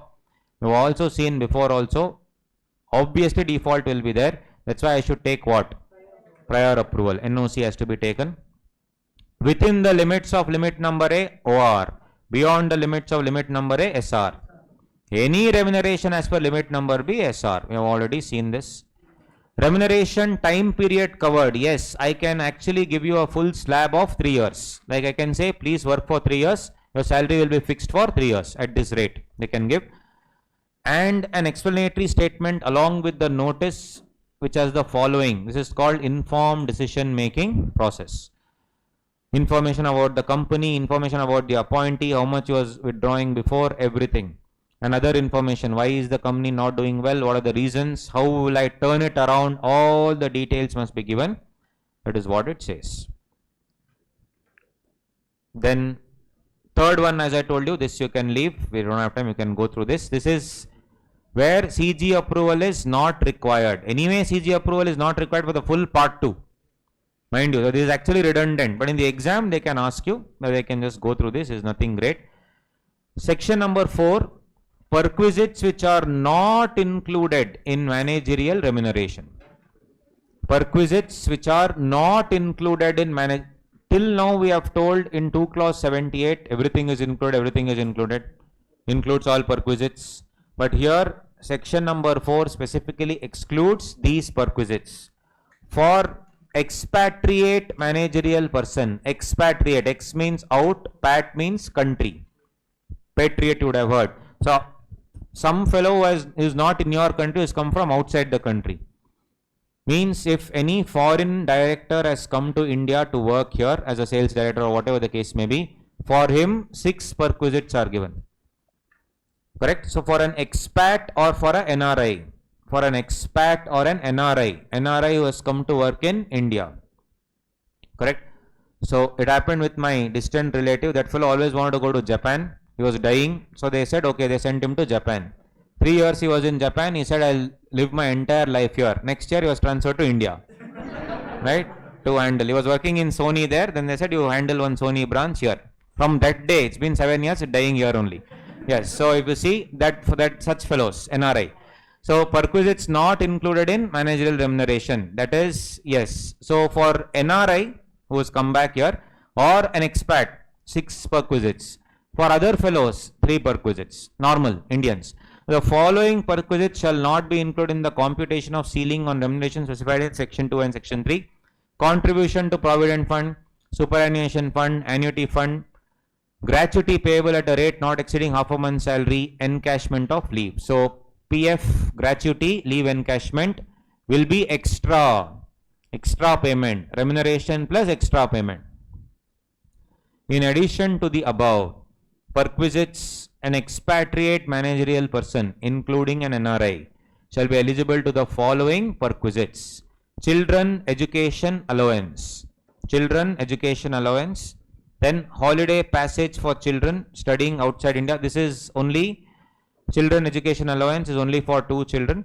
Then holiday passage for children studying outside India. This is basically where the family is staying outside, children are studying outside, they come here to meet their parent.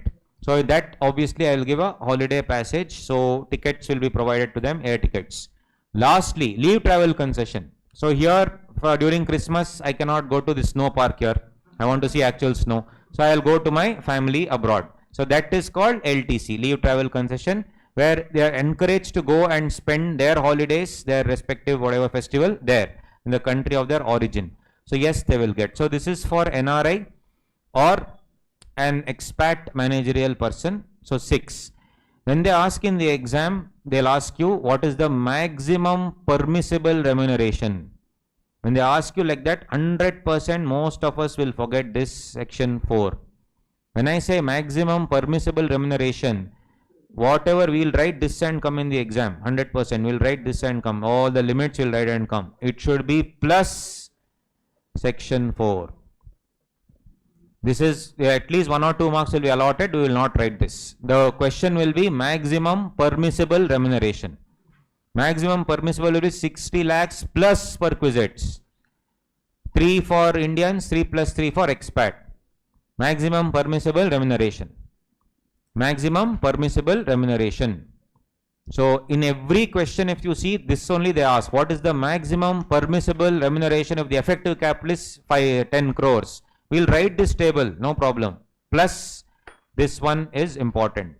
Section number 4. So this particular definition, section number 4 is definitely over and above the normal managerial remuneration. So in that extra Josh, when they ask you what if the company is making profit, what is the amount that you can draw? You will say 5% plus section 4. Is it correct? No. Why? Because it is only for section 2 and section 3. Correct? Only for loss making company. One more important, not section 1. In section 1, these 6 perquisites are part of remuneration. Right? In section 1, profit making company, these 6 points are part of your remuneration. We saw the definition 2 clause 78.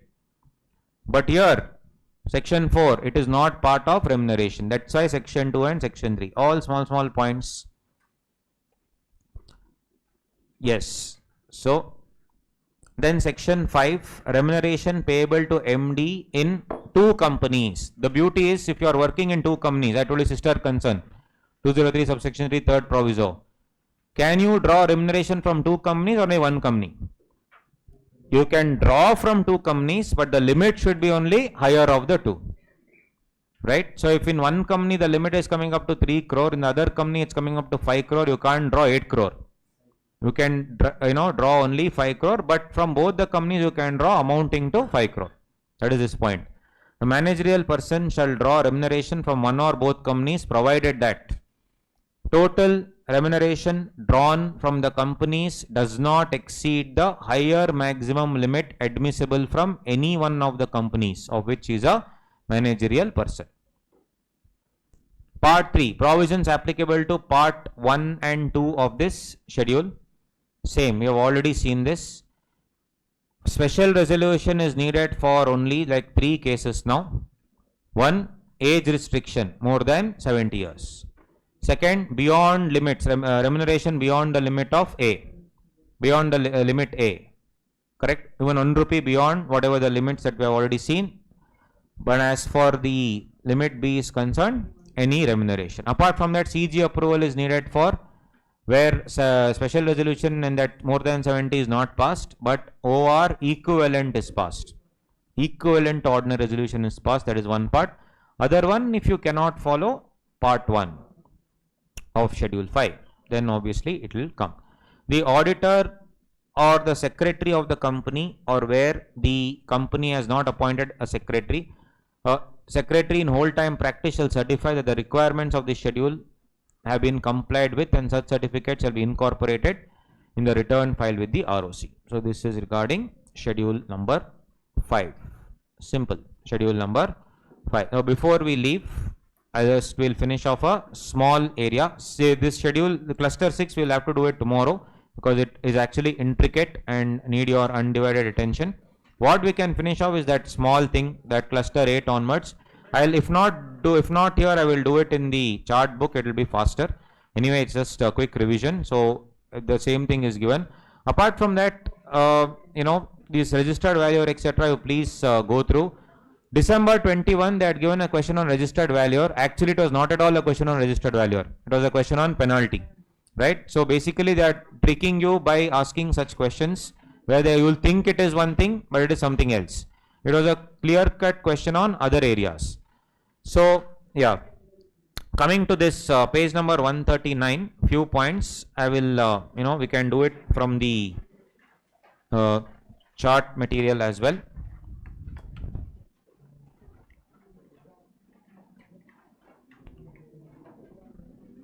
Yes. Don't ask for break. Full break only I'll give you. Just 10-15 minutes, finish it off. I told you that's why if you start at 8:30, we can leave early. Yesterday we did from 9 to 4:30. Today we'll do from 8:30 to 4, not 4:30, before that. Yes, we'll finish it. 1 second.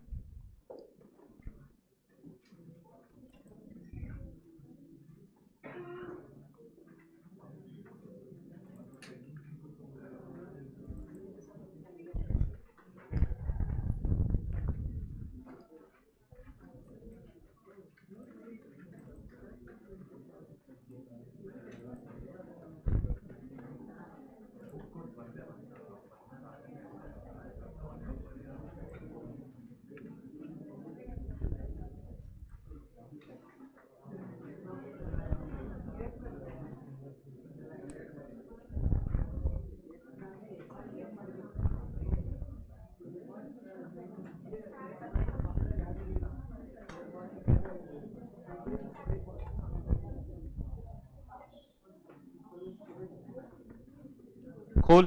So,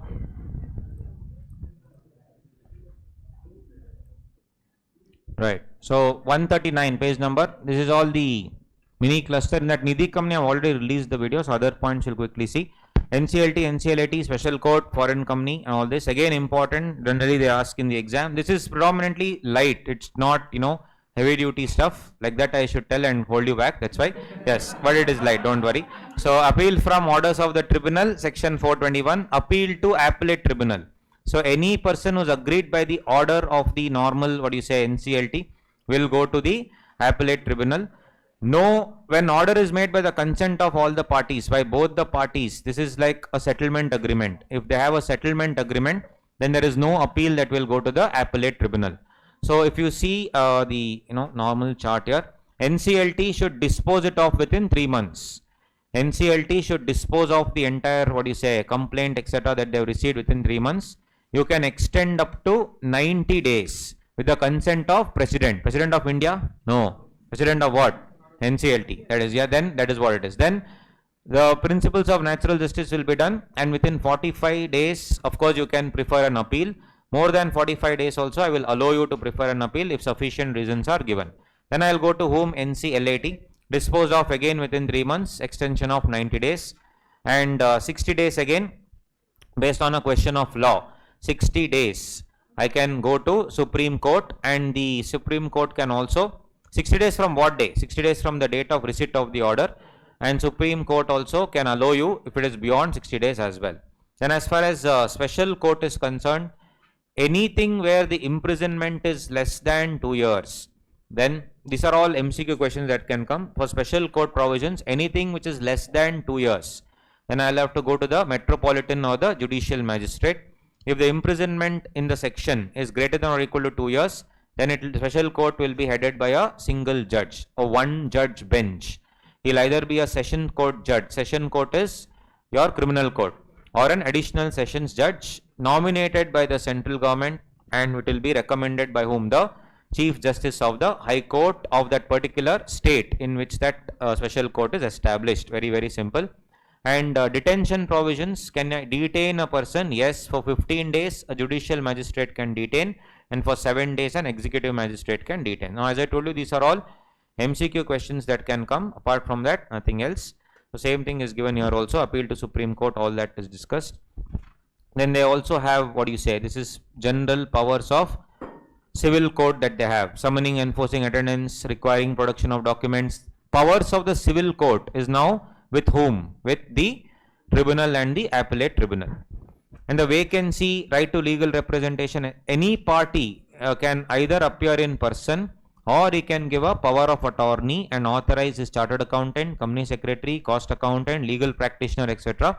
to present his case before the tribunal. Special court, we have already discussed. Single judge, all that same thing we have seen. Detention also we have checked here. Now, one question that they generally ask is, the court, how will they take cognizance of an offense? How will they take cognizance of an offense? So one question had come whereby there was a feud between two people in a company that came in the newspaper report the next day. Can the judge take cognizance based on a newspaper report? No. So 4 marks in what way then? This only is the possibility through a written complaint only. Written complaint by whom?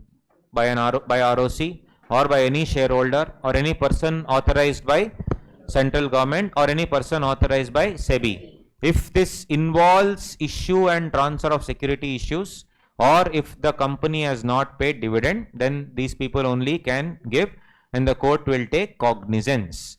And all the offences, this also is a 2 to 3 mark question regularly asked, all offences under Companies Act are non-cognizable. Non-cognizable means what? You cannot arrest a person without a proper warrant. These are all bailable offences. Cannot arrest a person without a warrant. Except section 212(6), which is SFIO, Serious Fraud Investigation Office. These offences are cognizable. Means what? You can arrest without warrant and non-bailable. Non-bailable offences are non-bailable. True or false? Non-bailable offences are non-bailable. False. Hindustan Unilever Limited is Indian company. Peter England is an English company. Like that, here also Non-bailable offenses, non-bailable false. Non-bailable offenses are bailable, but you have to go through the proper mechanism, that is the court. These bailable offenses, generally the bail provisions, the power will be given to the lower court or even to the police officer, right? That's what it says. Small offenses are these offenses, whereas the murder, etc., all these fraud, all these will be coming under cognizable offenses. So this, if they ask you, yes, all offenses and Companies Act are non-cognizable except one, 212(6). Wherever everything is linked to 447, this will be called as cognizable. That is, police officer can arrest without a warrant, and it is non-bailable offense, is what they say. Then of course we have this part as well. That's okay. Then let's see, compounding offense is no longer there. Yeah, coming to this foreign company, one interesting point. What do you mean by a foreign company? Is a company which is obviously outside India.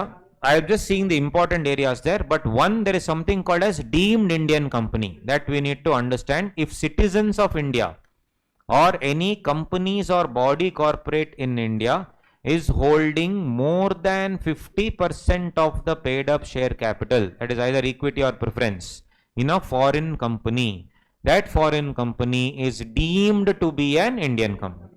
That foreign company is deemed to be an Indian company. This is concept of deemed Indian company. Correct? In FCRA regular lecture, I have explained the logic. Now not needed. Citizen of India, more than half. So a quick revision, if you see, associate company means what? 2 clause 6, 20% of total voting power.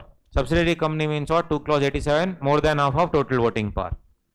Government company, 2 clause 45, 51%, greater than or equal to 51% of paid up capital. And foreign company, deemed Indian company, is 50% of paid up share capital, minimum 50%. There are various form numbers that are there.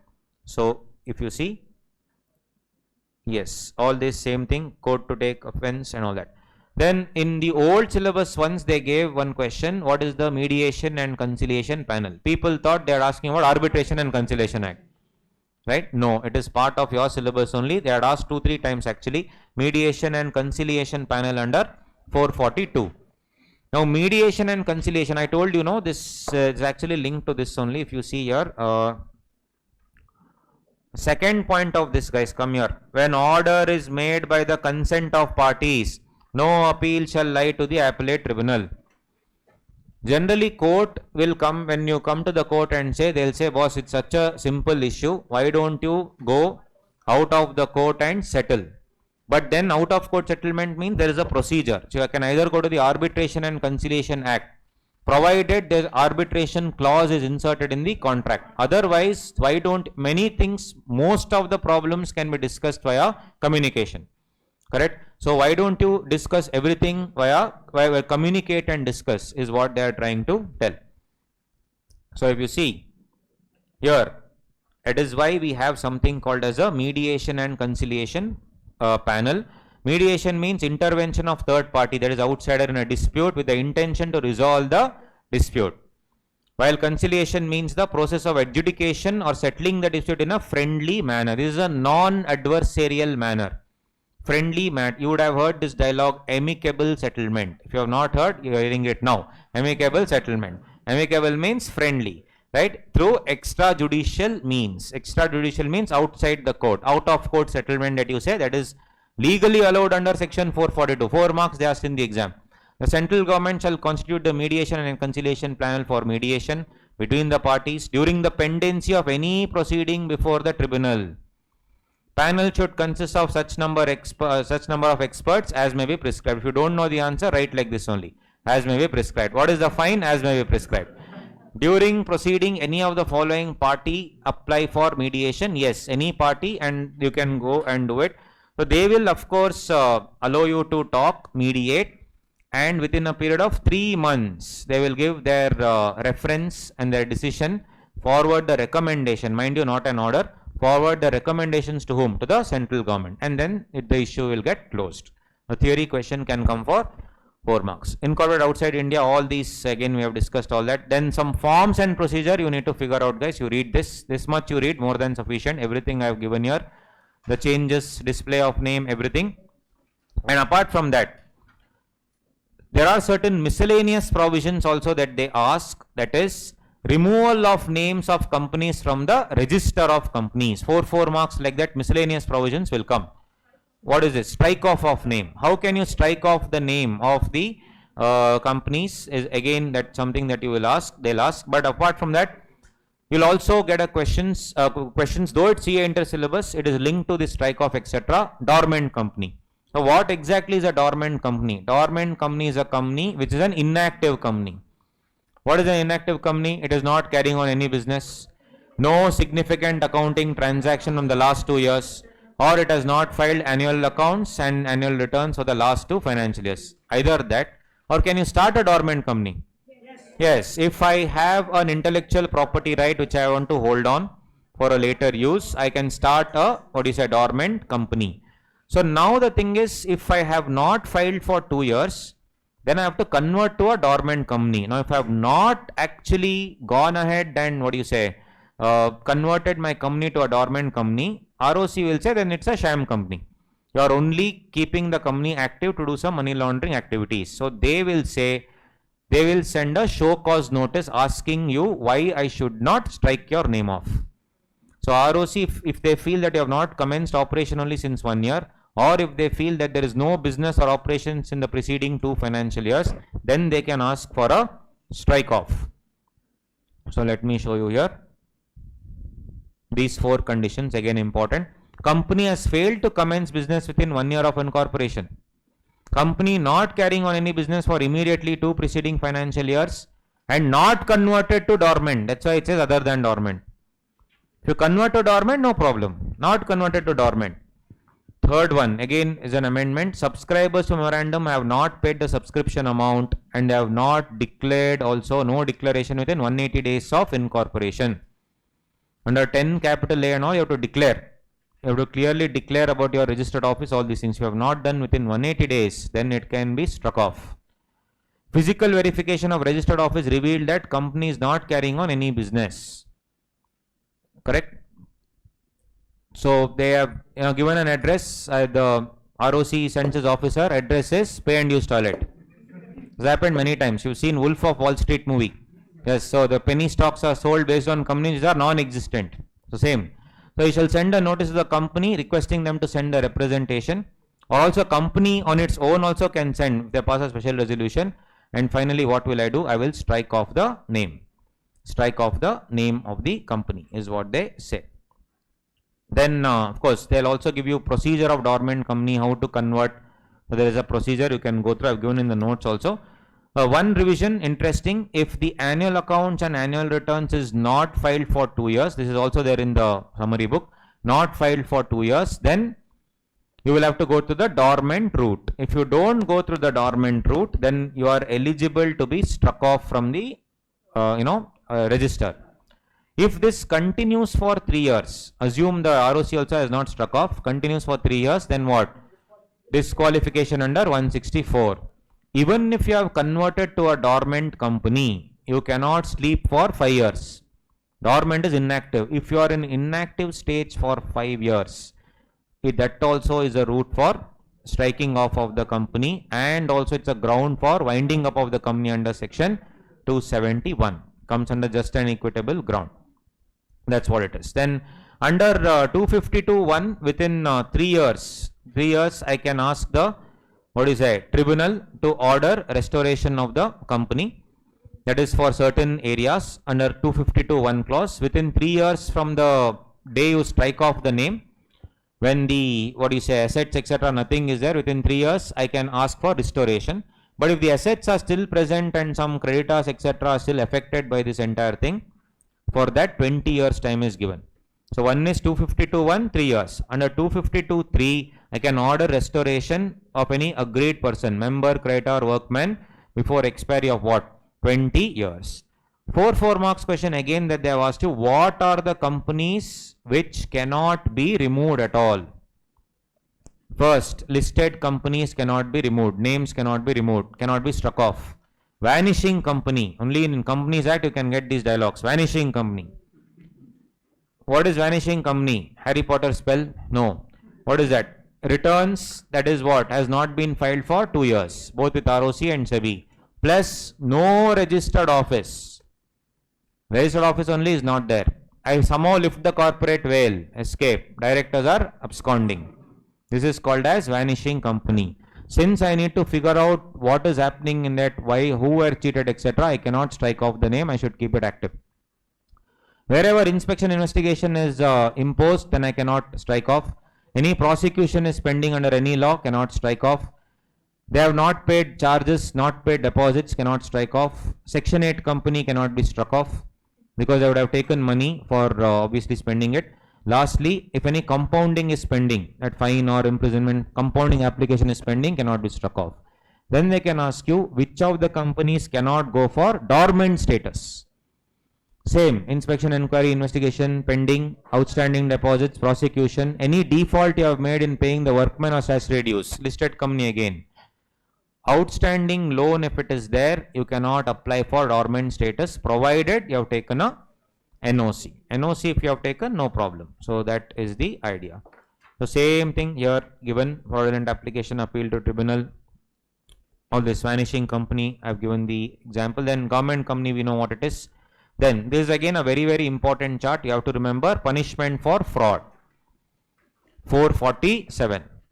If it is less than 10 lakhs, page number 148. If it is less than 10 lakhs, what? Fraud. Or 1% of the turnover. Less than 10 lakhs or less than 1% of the turnover, whichever is less. If it does not include public interest, then 5 years or 50 lakhs or both, compoundable offence. But if it is greater than or equal to 10 lakhs or turnover, whichever is less, 1% of the turnover, if public interest is involved, public interest is not involved. Public interest is involved, it's not involved. Public interest is not involved, 6 months to 10 years imprisonment and non-compoundable offence. Fine will be 1 time to 3 times the amount of fraud, non-compoundable offence. If public interest is involved, the 6 months will become 3 years. 3 years to 10 years and fine 1 time to 3 times. And when you have searched the entire section, you have not found any penalty for a particular section. Generally, you should see that particular chapter. In that chapter also it's not there, means 450. 450 says fine which may extend to 10,000 rupees and then 1,000 rupees per day for continuing default. Dormant company already explained, condition 1, condition 2, both have to be filed. These are all 4 mark question. What is the procedure of getting status of dormant company? Easy. What are the companies not eligible to get the status of dormant company and all these things. Exemption relaxation also we have seen. Only once in the history of CA exam that asked a question, explain public interest with examples. If they ask like that, 151 you have. Right? What is public interest? Which are the sections in the Companies Act which uses the word public interest? Public interest has not been defined anywhere, depends on the facts of the case. But basically the overall conscience of the society should be maintained and public morale should be taken into account. Nidhi companies have already released a video. I'll see if I can attach that to that. That's about it. It's again completely in-depth, completely self-explanatory. You can do so.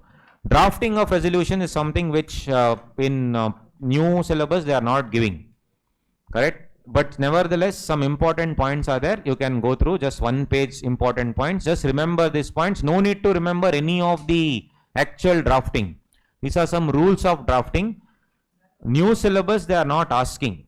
Only old syllabus they are asking. But they can ask, you never know. It is part of the syllabus. So 4 marks will come from this area. That's about it. So, and after this I have given you all a list of forms. Then fast track revision note. These are all the cases which require ordinary resolution, cases which require special resolution, then special notice, all these cases.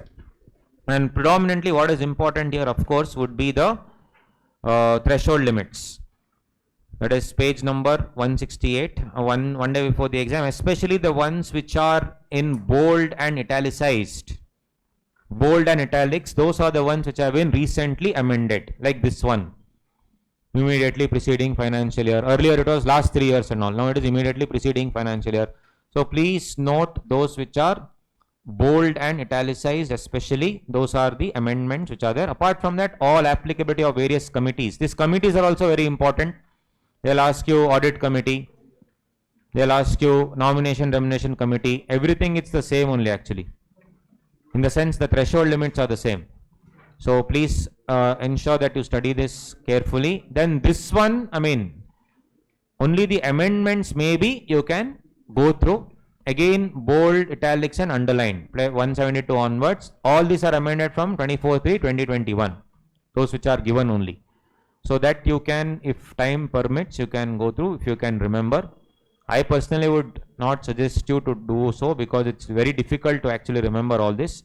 But anyway, apart from those section 184 and all we have already seen, especially so many amendments are there with 2020-21 so that you can go through with all these things. So tomorrow we shall start with cluster number 6 and that again will go on for a while at 1.5 2 hours maybe. And after that, of course, very important chapter, because that tomorrow's chapter cluster 6 will come for 10 marks minimum and IBC will come for around 9 to 10 marks. Then afterwards, wherever that small like in FEMA, the important areas, whatever is we can do, and FCRA, all the amendments which we have to cover, then PMLA, the overall plan of PMLA, etc. We can finish it off. Alright guys, so see you tomorrow. What time? Yes, good morning guys, how are you? Are you alive? Yes. Alright, so let's begin. So today we'll be doing cluster number 6. We'll start with this. It's a very important cluster. It has many concepts: inspection, inquiry, investigation, merger, amalgamation, compromise, arrangement, operation, mismanagement. So 100% at least in like inspection, inquiry and investigation, one question will come. Compromise, arrangement, one question will come. Operation, mismanagement, class action, suit, all those miscellaneous areas, one question will come. So roughly around 10 marks are guaranteed. 8 to 10 is 100%, but predominantly they've been asking for almost like 12 plus in this particular cluster. So this is quite important, so to speak. So anyway, so for this, apart from the summary book anyway has slightly more details, but then since we do not have the time to do all those things, let's dive into the regular chart book. Anyway, the same stuff is there in the summary book also, so nothing to worry. It's given in a more, what do you say, textual manner, whereas the chart format is there in the other thing. So everything, if I put charts here, then it will be like a chart book. I did not want that to happen. It should ideally be like a summary book, whereby you can get some more data as well. So moving, let's check this out in our charts. So if you just listen to it, it's enough. That's not a problem. Yeah. So inspection and investigation, the similar provisions are anyway here, so nothing to worry for you. It's the same. So first is, I'm checking the summary book now. The power to call for information, inspect the books of accounts and conduct inquiries is given in 206 section. So what does it say? Very simple. Based on a scrutiny. So what would you scrutinize actually? You would scrutinize the books of accounts of the previous year through AOSC 4 and of course the annual return MGT 7. So based on a scrutiny of these documents, if the ROC feels that further information requires to be sought, then he can seek further information via a return notice, saying that yes, I need more information. Whatever information you have given me is not it's not satisfactory. So you need to give me more information. I need to delve deep into it. So please let me know. Mind you, investigation is an in-depth analysis, whereas inspection is just routine checking. So further info will be sought, and it is the company's duty, that is the employees and everybody, directors, etc. It is their duty to furnish the extra information and also produce any additional documents, if any, within the time limit. So time limit is also given there. Whatever time limit will be given in the written notice, and this is given under 206(1). So it is the company's duty to do what? It is the company's duty to furnish the information, furnish the documentation, produce the information whatever is needed. And this is a peculiar section where even past employees are included. So which means if you have left the job and gone, by invoking this section, the company can ask the past employees also. In fact, the ROC himself can say even the past employee should comply. Because if he had worked on it and you have no clue what it is, yes, even he or she has to comply. So it's very rare that Companies Act also invokes past employees. This is one of those sections. Yeah, that is regarding 206.2. So 206.1 talks about calling for information. 206.2 talks about these past employees where they have to come and also give documentation, furnish the information, produce the documents, whatever is needed. Next, if there is no information that has been given, or whatever you have given is not adequate for my, to my satisfaction, or it appears after a scrutiny of the documents that it represents an unsatisfactory state of affairs, and there is no full and fair statement given by this particular company. In that case, these are the 4 areas because of which, I can give one more written notice. So first is this normal notice, then there is one more written notice. One more written notice under 206.3.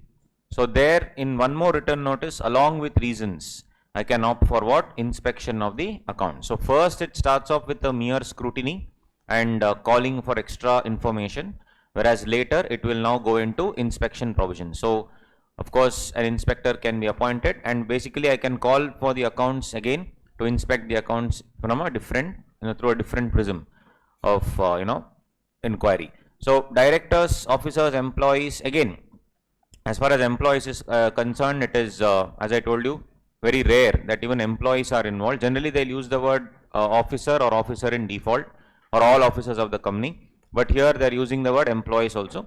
There are very few areas in the law where they've used the word employees, which we'll see later. Generally, you will see the word officer or officer in default, but employees, it's pretty rare. So this is happening on one side. On the other side, there can also be some parallel proceedings that happen. So that is from 206.4 and 206.5 and 6.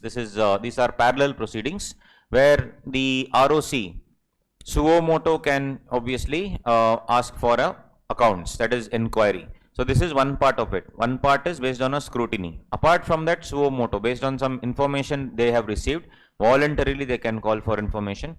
Second, if you go to the MCA website and lodge a complaint against the company, so with some evidence, so basically there also the ROC can take that on record and then launch an inquiry into it.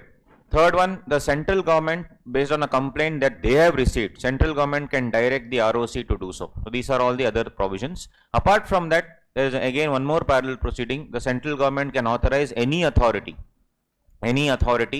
obviously an authorized officer, to go ahead and launch the inquiry. And again, everything will be routed through the ROC itself. So this is an inquiry provision, whereas this one, the CG authorizing any other authority, is a non-obstant clause. That's why I am saying it's parallel. Should not get confused. This is different. This is based on a scrutiny of the documents, whereas this one, parallelly, other things also can happen. So there are various routes. First route is the scrutiny route. Second route is the ROC route. Third route is the complaint ROC route. Fourth route is the CG directing the ROC route. And the fifth route is CG authorizing any other authority. So there are 5 ways where inquiry can be initiated. And this, however, the central government, giving to any authority would be for these reasons. So these reasons again are important for, these are all keywords. First, there is a business is, taken over by, is being managed in a fraudulent way, basically mismanaged, and unlawful activities are also going on.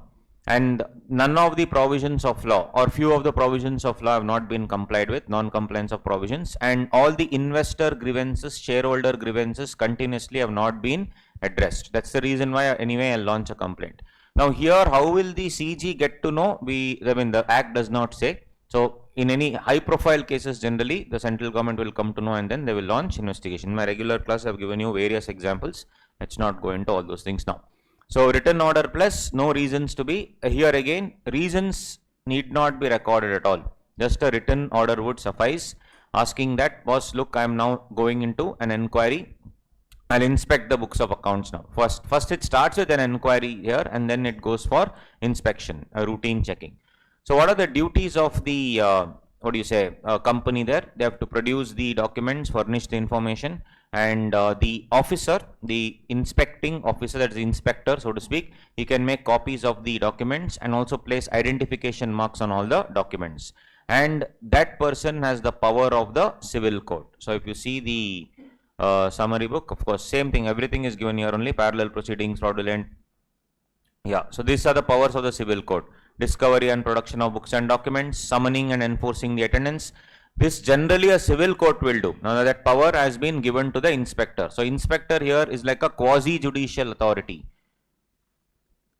So where the power of the civil court is given to this guy, quasi-judicial authority. Can you close the door, please? Yes. Third one, inspection of any books, registers and other documents also. I can do the inspection, not an issue. So this is regarding 207 duties of the officers involved. So same thing is given here also, no tension. Now the thing is, I finally have to give under 208 a report in writing. I will submit a report to the central government, and in that report I may say, this is just the surface level, we may have to delve deep into it. So with a recommendation for, if need be, further investigation. So a recommendation can be made for further investigation into the affairs of the company, and no copy to be given to the company as such. It's a confidential document. It's a confidential official record of the central government, and privilege can be claimed in courts for non-production of the same.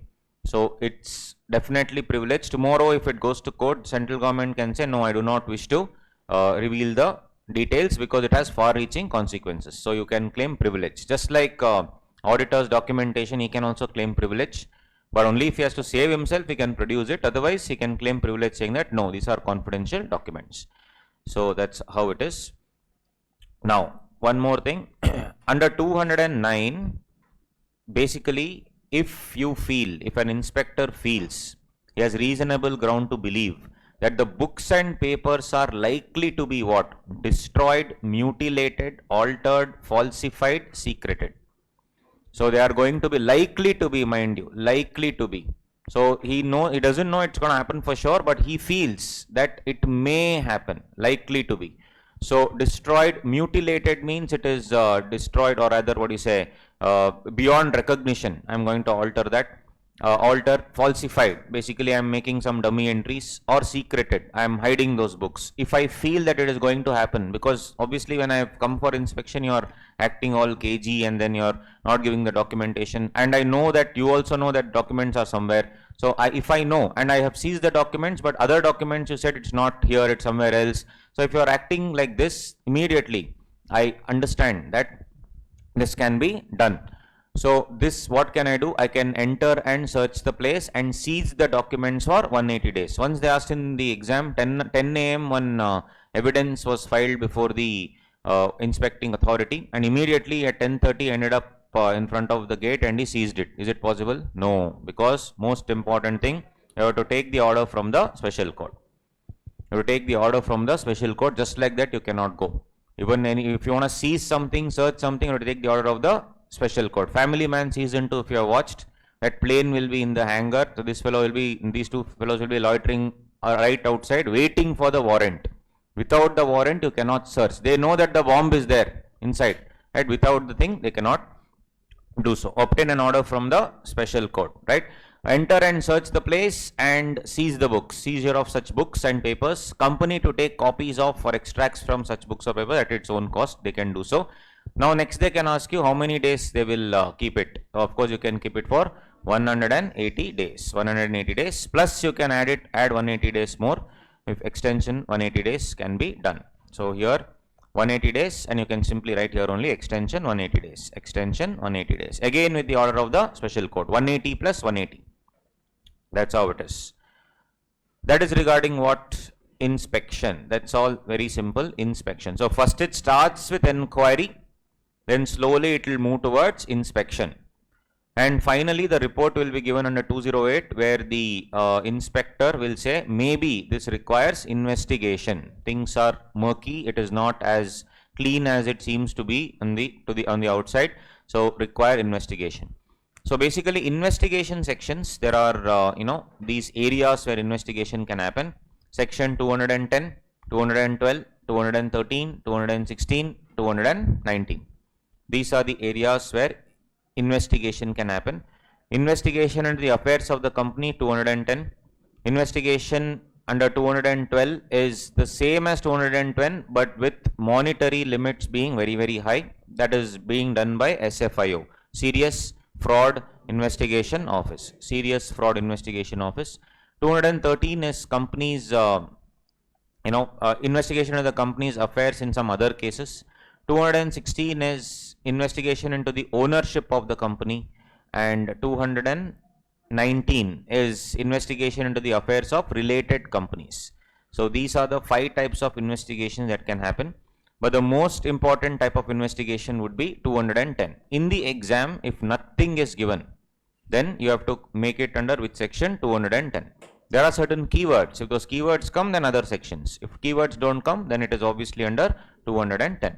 So, and once they asked in the exam if any complaint, for example, the ROC has given a report. I mean, the ROC, the inspector under the appointed by ROC has given a report under section 208 to the central government recommending investigation. Is it mandatory? That they asked in the exam. Is it mandatory to give a, what do you say, to go for an investigation? No. So if you see, yes, the central government may order. It is discretionary. An investigation into the affairs of the company. May order an investigation into the affairs of the company. So these 3 things are there here. First, based on an ROC report, they may order investigation, or if a special resolution is passed by the company. Company passes a special resolution saying that things are not as they seem here, you need to intervene. So if a special resolution is passed by the company, then again the central government may. Third one, in public interest, central government themselves may do so. So I showed you one public interest point and where all it's there. This is also one more section where the words public interest is given.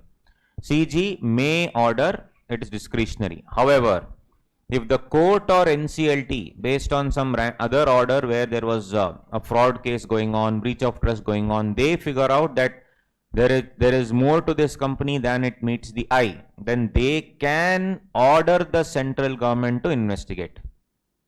So there are 4 routes here. Route number 1, ROC report. Route number 2, special resolution. Route number 3, public interest. These are all discretionary. Route number 4, court or NCLT, they can order the central government. This is 100% mandatory. So that is what is given here. There, it shall order. These 3 routes are discretionary. This is mandatory. Now the thing is, whoever has applied, for example, your special resolution means company has applied, or on receipt of the inspector's report, or anywhere for that matter, you have to give a security deposit of 25,000 rupees, which will be refunded to you if it results in prosecution. This is to avoid frivolous applications. Simply I went to the company, they didn't give me things on time, on investigation. No, not possible. So frivolous applications cannot be made. That's why lot of money, 25,000 you have to pay, which will only be refunded only if it results in prosecution. Means a case should be opened against it and the trial should happen only then, otherwise no. So it's a good provision. So it shall be refunded if it results in prosecution, as we discussed. So to give more examples of what could warrant, basically mere irregularity in the accounts etc. will not warrant investigation. Contracts, investments, some bad losses will not warrant investigation. If there is misstatement in prospectus, these are some of the decided case laws based on which the investigation was ordered. Misstatement of prospectus, fraudulent inducement to invest, then shared certificate offences, inspection of books offences, mutilation and destruction of documents. These are some of the areas where I have figured out that you have already mutilated or destroyed few documents. So other documents can be salvaged. So what will I do? I will opt for investigation. Now the beauty about 212 is same as 210. Means first these 3 points will come for sure. Even court may order. But here, and apart from that, some other government departments also can request the central government. I mean the central government department, state government department can obviously request the government to do so. Like for example, the Karnataka Forest Department or the Andhra Pradesh Forest Department can say that there are a lot of smuggling of sandalwood, smuggling of poaching of animals etc. happening by these companies. They are doing illegal activities. Better to investigate, and the monetary limit is in crores. So better to do so if they give that. Apart from that, these things also, ROC report, special resolution, public interest. The difference between these two is the monetary limit. What is the monetary limit? It's not given, but basically it runs into hundreds of crores. If it's some 2 to 3 crore fraud and all, it can go under 210. Practically that also won't happen. But if it is like 5,000 crore, 6,000 crore, 10,000 crore, those high value items will come under 212. There's a separate department called SFIO, Serious Fraud Investigation Office. So that will take up the matter. Yes, so same thing, see, 1, 2, 3, and then 3 items are the same. Then of course, request from any department of the central or state government. No other investigating agency of the central government or state government shall proceed with the investigation. Everything will be transferred to SFIO.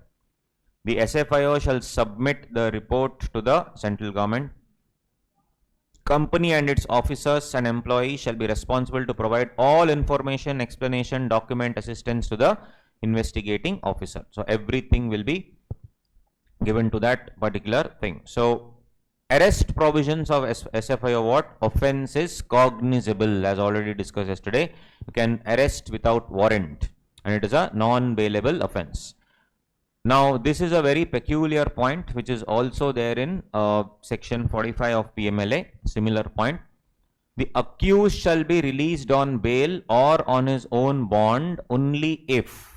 So, that generally what happens is in all other laws, even if it's a cognizable offense, the accused can be released on bail. Of course, if he can say that he is not a flight risk, means he will not run away from the country. Like Aryan Khan was released on bail because it was proven that he is not a flight risk. And then they told him every Friday you should come and sign, saying that you are still here. Then of course, based on some, it was very apparently difficult for him, poor guy, to come every week. So that also they waived off. So the thing is, that was later. So here, on his own bond. But here it's a peculiar case. First of all, public prosecutor has to be given an opportunity to oppose the application. Public prosecutor is the prosecutor on behalf of the government. So he has to first be given an opportunity to oppose the application of bond. That's okay. Second, now this is the deadly thing. Where the public prosecutor opposes the application, the court must be satisfied that there are reasonable grounds for believing that the person is not guilty of the offense. Before when the trial only has not started. Imagine, I have just been taken into custody. To get out and fight my case, I have to prove that I am not guilty. So it is actually unconstitutional. This and section 45, this would be struck down, in the near future. There are many cases going on against this because it's very, very peculiar and deemed to be unconstitutional.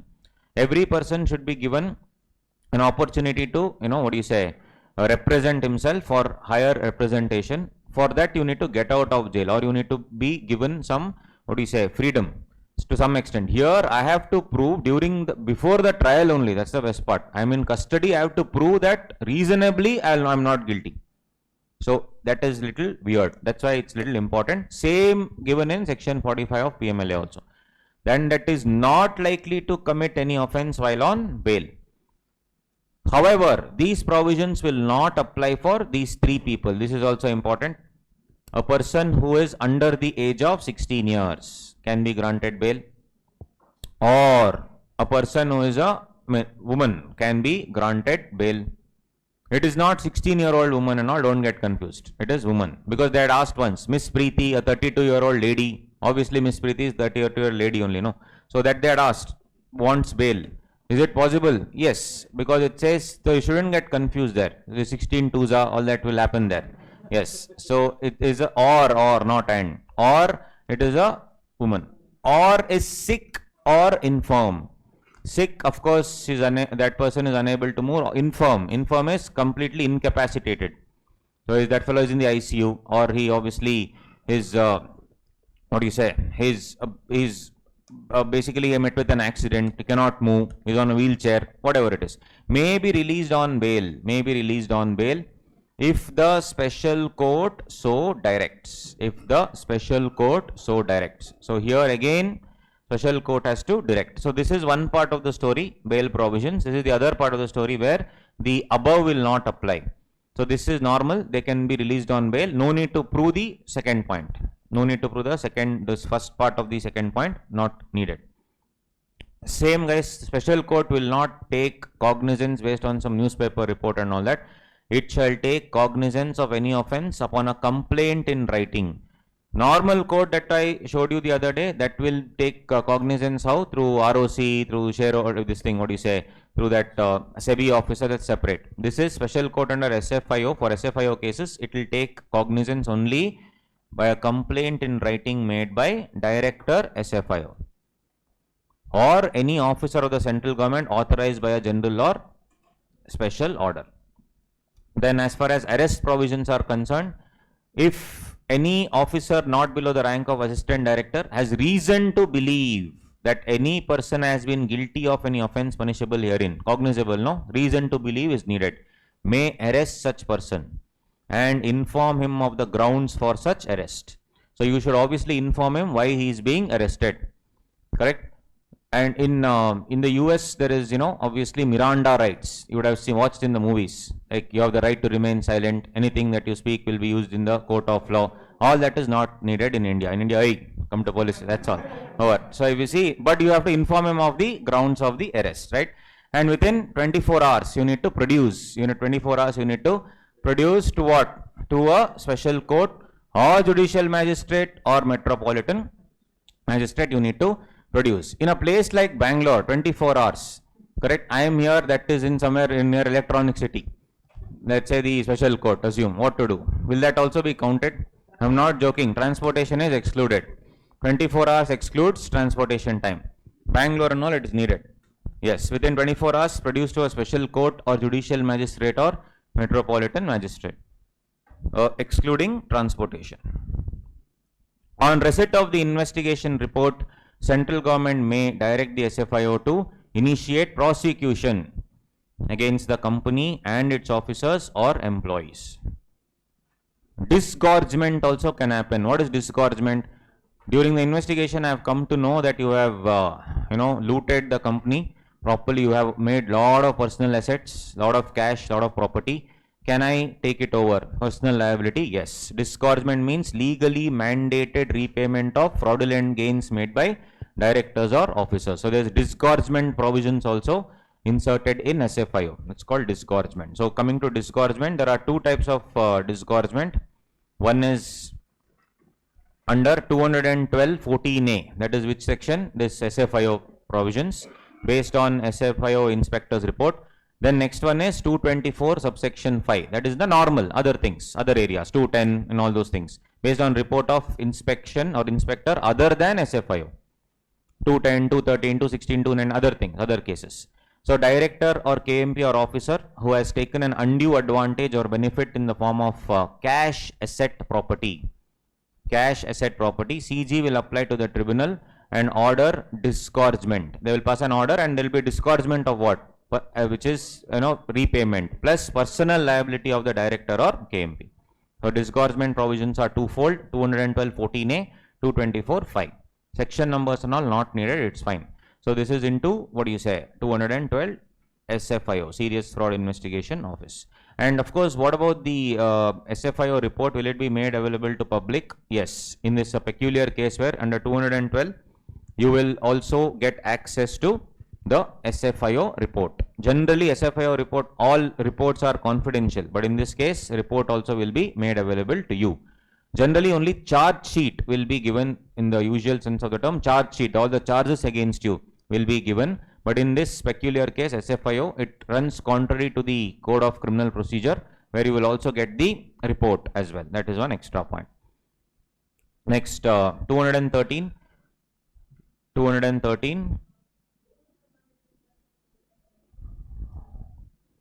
Investigation into the company's affairs in other cases. So here in the exam, if they ask you these provisions, these are the grounds where investigation can be ordered.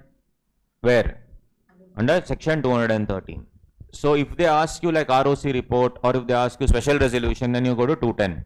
But if they ask you this, 100 members or 1/10 of the voting power have applied, or if they say if the company has no share capital, minimum 1/5 of the members have applied, And if you see anywhere in the question, these provisions, business of the company was conducted to defraud the creditors.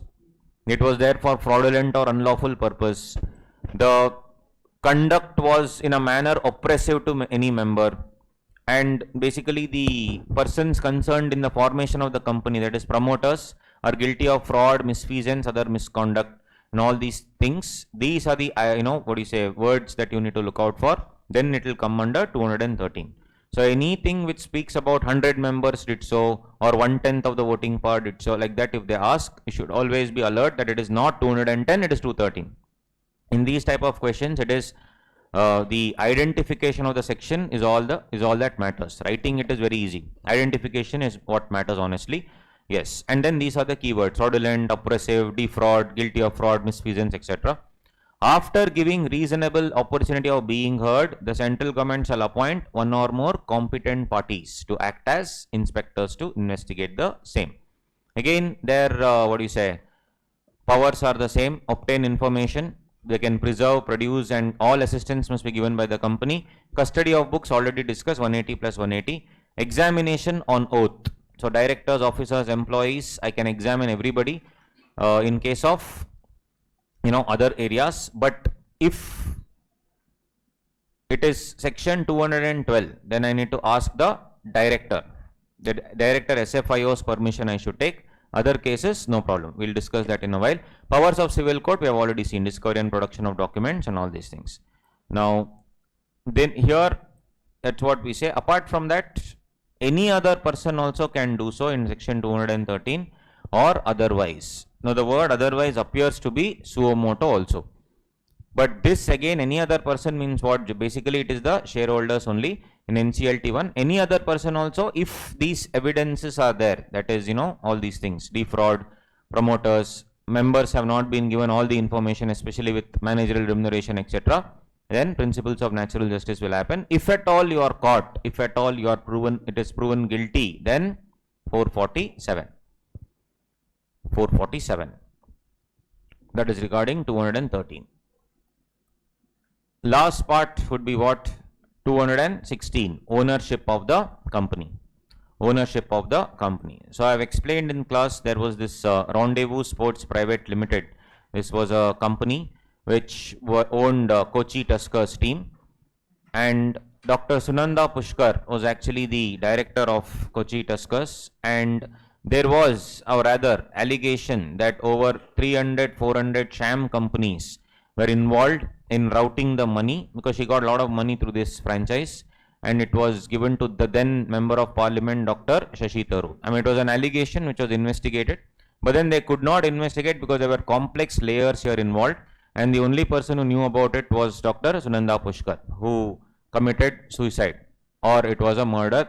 Cases were going on, and now the Dr. Shashi Tharoor has been exonerated. If I talk about him, those words only I have to use, no, exonerated. Yes, so he is no longer guilty, no evidence against him. So it was deemed to be suicide. So now the thing is, this entire thing was a problem. That is the reason why they inserted this 2 clause 87 layers, 186 layers of investment companies, and one major change came 89 and especially section 90, the concept of significant beneficial owner. A significant beneficial owner is a person who controls indirectly, like this, shares of this company indirectly, basically who has 10% control through various entities. It can be through a body corporate, it can be through a trust, it can be through HUF, it can be through any means. So if basically now as per section 90, what it says is, if you are a director, if you are a beneficial owner, significant beneficial owner for this company, in this company, Rendezvous Sports Private Limited, then what happens? You should also declare. So that's the best part. The company also has to declare, and if the company does not know who's the actual owner, then Dr. Shashi Tharoor, in either case, in this example, he also has to declare. There are various forms, BN1, BN2, etc. This is predominantly for CA Inter it comes, but you need to know. So here, why I told you all this was in this particular thing. Section 216, I will look into the ownership of the company. I will look into the ownership of the company. Are you a significant beneficial owner? Here also, how will it come? Either suo motu or based on a complaint, or NCLT may order the central government to look into the ownership. What all should I check? I should check whether you have any financial interest, who is controlling or materially influencing the company, who is the beneficial owner, who is a significant beneficial owner. All these things will be anyway discussed here in the ownership of the company. Now, one more section is there, 219. 219 will not come when 216 is invoked, because in 216 anyway I am lifting the corporate veil and checking all these things. But during the course of 210, 212 and 213, these three sections, 210, 12, 13, if I come to know that you are actually, what do you say, doing certain things which are obviously outside the purview, in the sense you at the time of investigation, like 1 year ago, you are also a director of some other company, and that some other company was either the group company or some other company, doesn't matter. Let's say you are also a part of the group company that time, and now you are not there, but during that time there could possibly be some other financial transactions in that company also. Basically, when I am doing a fraud investigation under 210, 212, 213, if I feel that at that relevant time of during the investigation period, you were also a director somewhere else, now you are not there, or now you are there, earlier you were not there, whatever the case may be, can I investigate those companies also? Yes, that is section 219. Investigation into the affairs of related companies. This is arising only from what? 210, 212, 213. So basically, if you are a reporting company, then I can see the holding company, subsidiary company and the sister concern. And I need to see, are you or were you at that relevant time either an MD or a manager in any of these companies? If you are an MD or manager, like for example, now you are an MD here, that time you are an MD in holding company. Everything I will analyze. I will lift the corporate veil and analyze. That is regarding this 210, 212 and 213. That is 219. But one important thing here is we should do it with the prior approval of the central government. That's why it's given in red. Prior approval of the CG. Without CG cannot be done. That is section 219. It is only linked to 210, 212, 213, mind you, not 216. In 216 anyway I'll do. It is linked to 210, 212 and 213, not 216.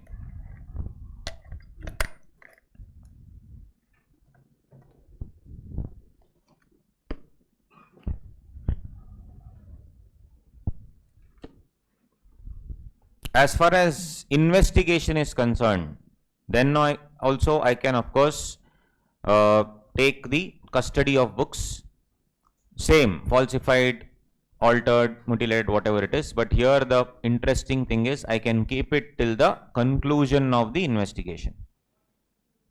Not 180 plus 180. I can keep it till the conclusion of investigation.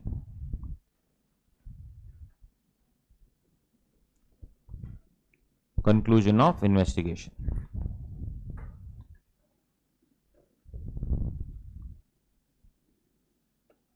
Prosecution, if guilty, criminally liable, initiate proceedings against all officers, employees, etc.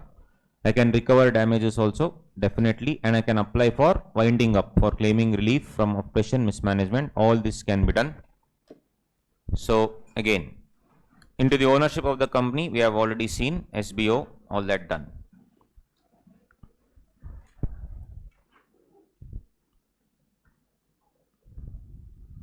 One second.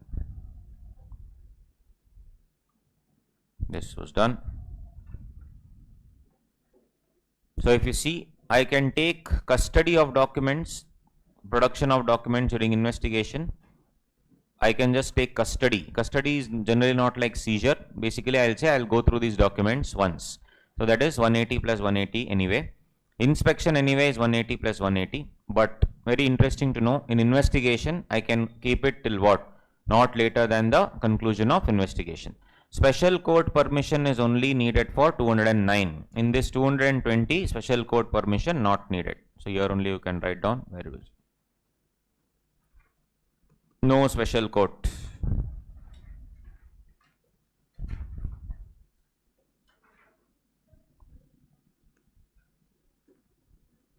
(209) special court needed. And 217 is the custody of documents.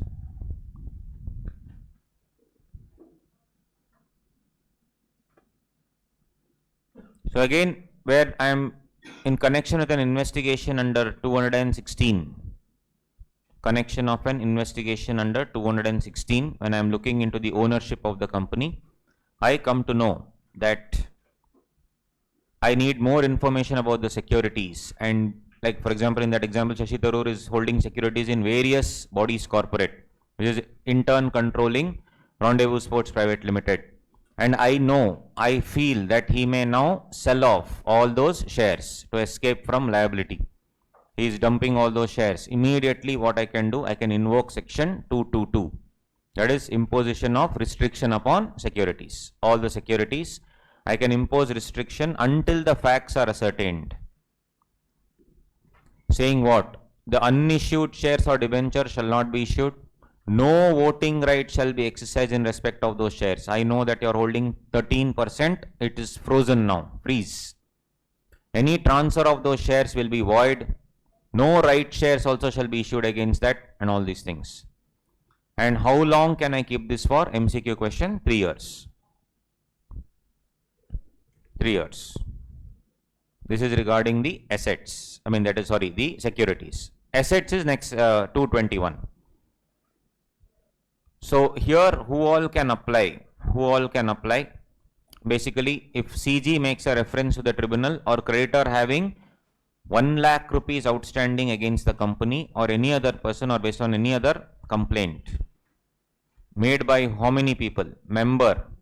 Share capital, no share capital. Share capital minimum 100 or 1/10 of members, whichever is less, or 10% of issued capital, issued share capital. And if there is no share capital, 1/5 of the total number of members. If they feel that funds, assets and properties of the company, like for example, Rendezvous Sports Private Limited and all the associated companies, when I am doing the investigation, they are going to dispose of the funds, sell off the assets because it's owned by Shashi Tharoor in that example, or all the properties of the company, including intellectual property, everything for that matter, is likely to take place, which is prejudicial to the interests of the company. Same. I can order it's a freezing order. Freeze. How many years? Same. 3 years. 3 years.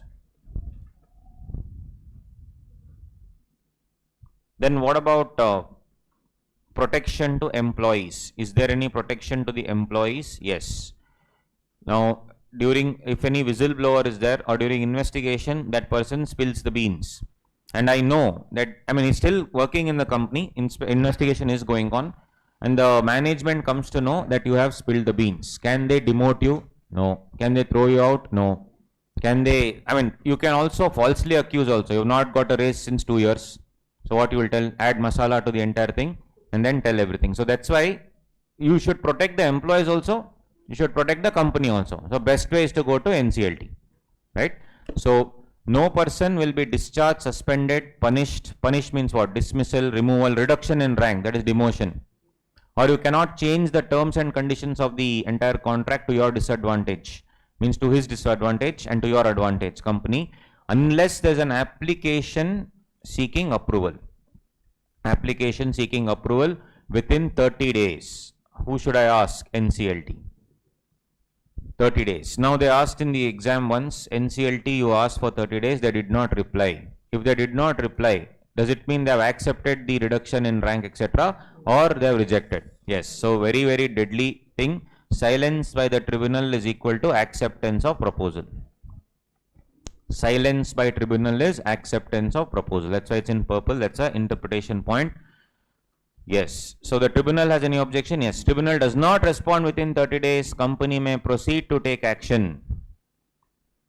If the tribunal, if the tribunal says no, that fellow has to continue, but then I have proof against him that he is trying to derail the entire company, then if this company is dissatisfied with the order of the tribunal, it may appeal to the appellate tribunal. The decision of the appellate tribunal shall be final and binding on the tribunal, also on the company. No further appeal will be there. No further appeal. Can I go to the lawyer? Can I go to the chartered accountant? Can I go to the banker and ask him for information about the company, information about your client? Obviously, lawyer will have what?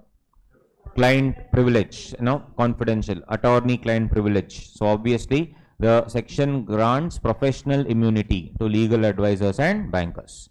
Legal advisor is not bound to disclose any privileged communication made to him except the name and address of the client. That's all. That anyway you also know, right? But you will come and ask me. I said no. Attorney-client privilege. On the other hand, banker of the company is not required to disclose any information relating to the affairs of its customers except information about the companies and related companies. Of course, if I lift the corporate veil, all under 213, everything you need to tell me.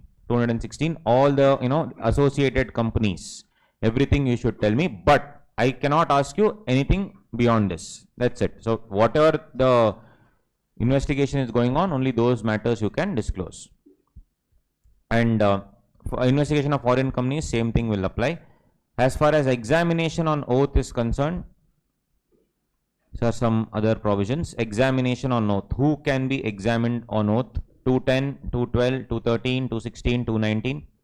Employees, officers, agents. All of them. Not only that, former officers, former employees, former agents. All of these people can be investigated or examined on oath. No permission needed to examine these people on oath. Absolutely no permission needed. The moment you get the go ahead green signal to go for investigation, this is the quasi-judicial power given to you under the Act. However, other than the persons covered in Clause A, apart from employees, officers, agents, your building is, let's say in Malleshwaram, you want to investigate and seek, information from your neighbors, your other tenants which are there, you need to seek information. Can you do so? Yes, that is this one. 210, 213, 214, 219, these sections say that CG permission is needed. Central government permission is needed. Correct? In other sections, it is 216. Let's change it, 216. 210, 213, 216, 219, CG permission is needed. But if I want to talk to other persons, other than employees, officers, agents, other people, if it is under section 212, then permission of director SFIO is needed. Permission of director SFIO is needed. So these are all the MCQ questions that they can ask you. The company wants to examine on oath, the inspector wants to examine on oath other persons other than employee, officer, agent. Correct? Dash, permission by dash. Central government will be first option. Generally we will choose that. No, it is the director of SFIO. Director of SFIO. As far as expenses of investigation is concerned, expenses of investigation, section 214 talks about that. If investigation is ordered by central government itself, that is under 210 or 213, based on the application made by those people as already discussed, then applicant has to pay a security deposit of maximum 25,000 rupees, which will be refunded if it results in prosecution. Refunded if it results in prosecution. Other than section 214, it is paid by the CG, means defrayed by the CG, but I can claim reimbursement. In other sections, I can claim reimbursement. From whom? When the person gets convicted, I can say the entire procedure was to actually get you convicted only, you only pay for it. That's how it is.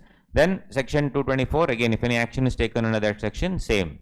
From a company and body corporate also, I can recover by creating a first charge on the property recovered. First charge. Charge means a right over the asset. So when I sell the asset, the first rupee will go towards what? Investigation expenses.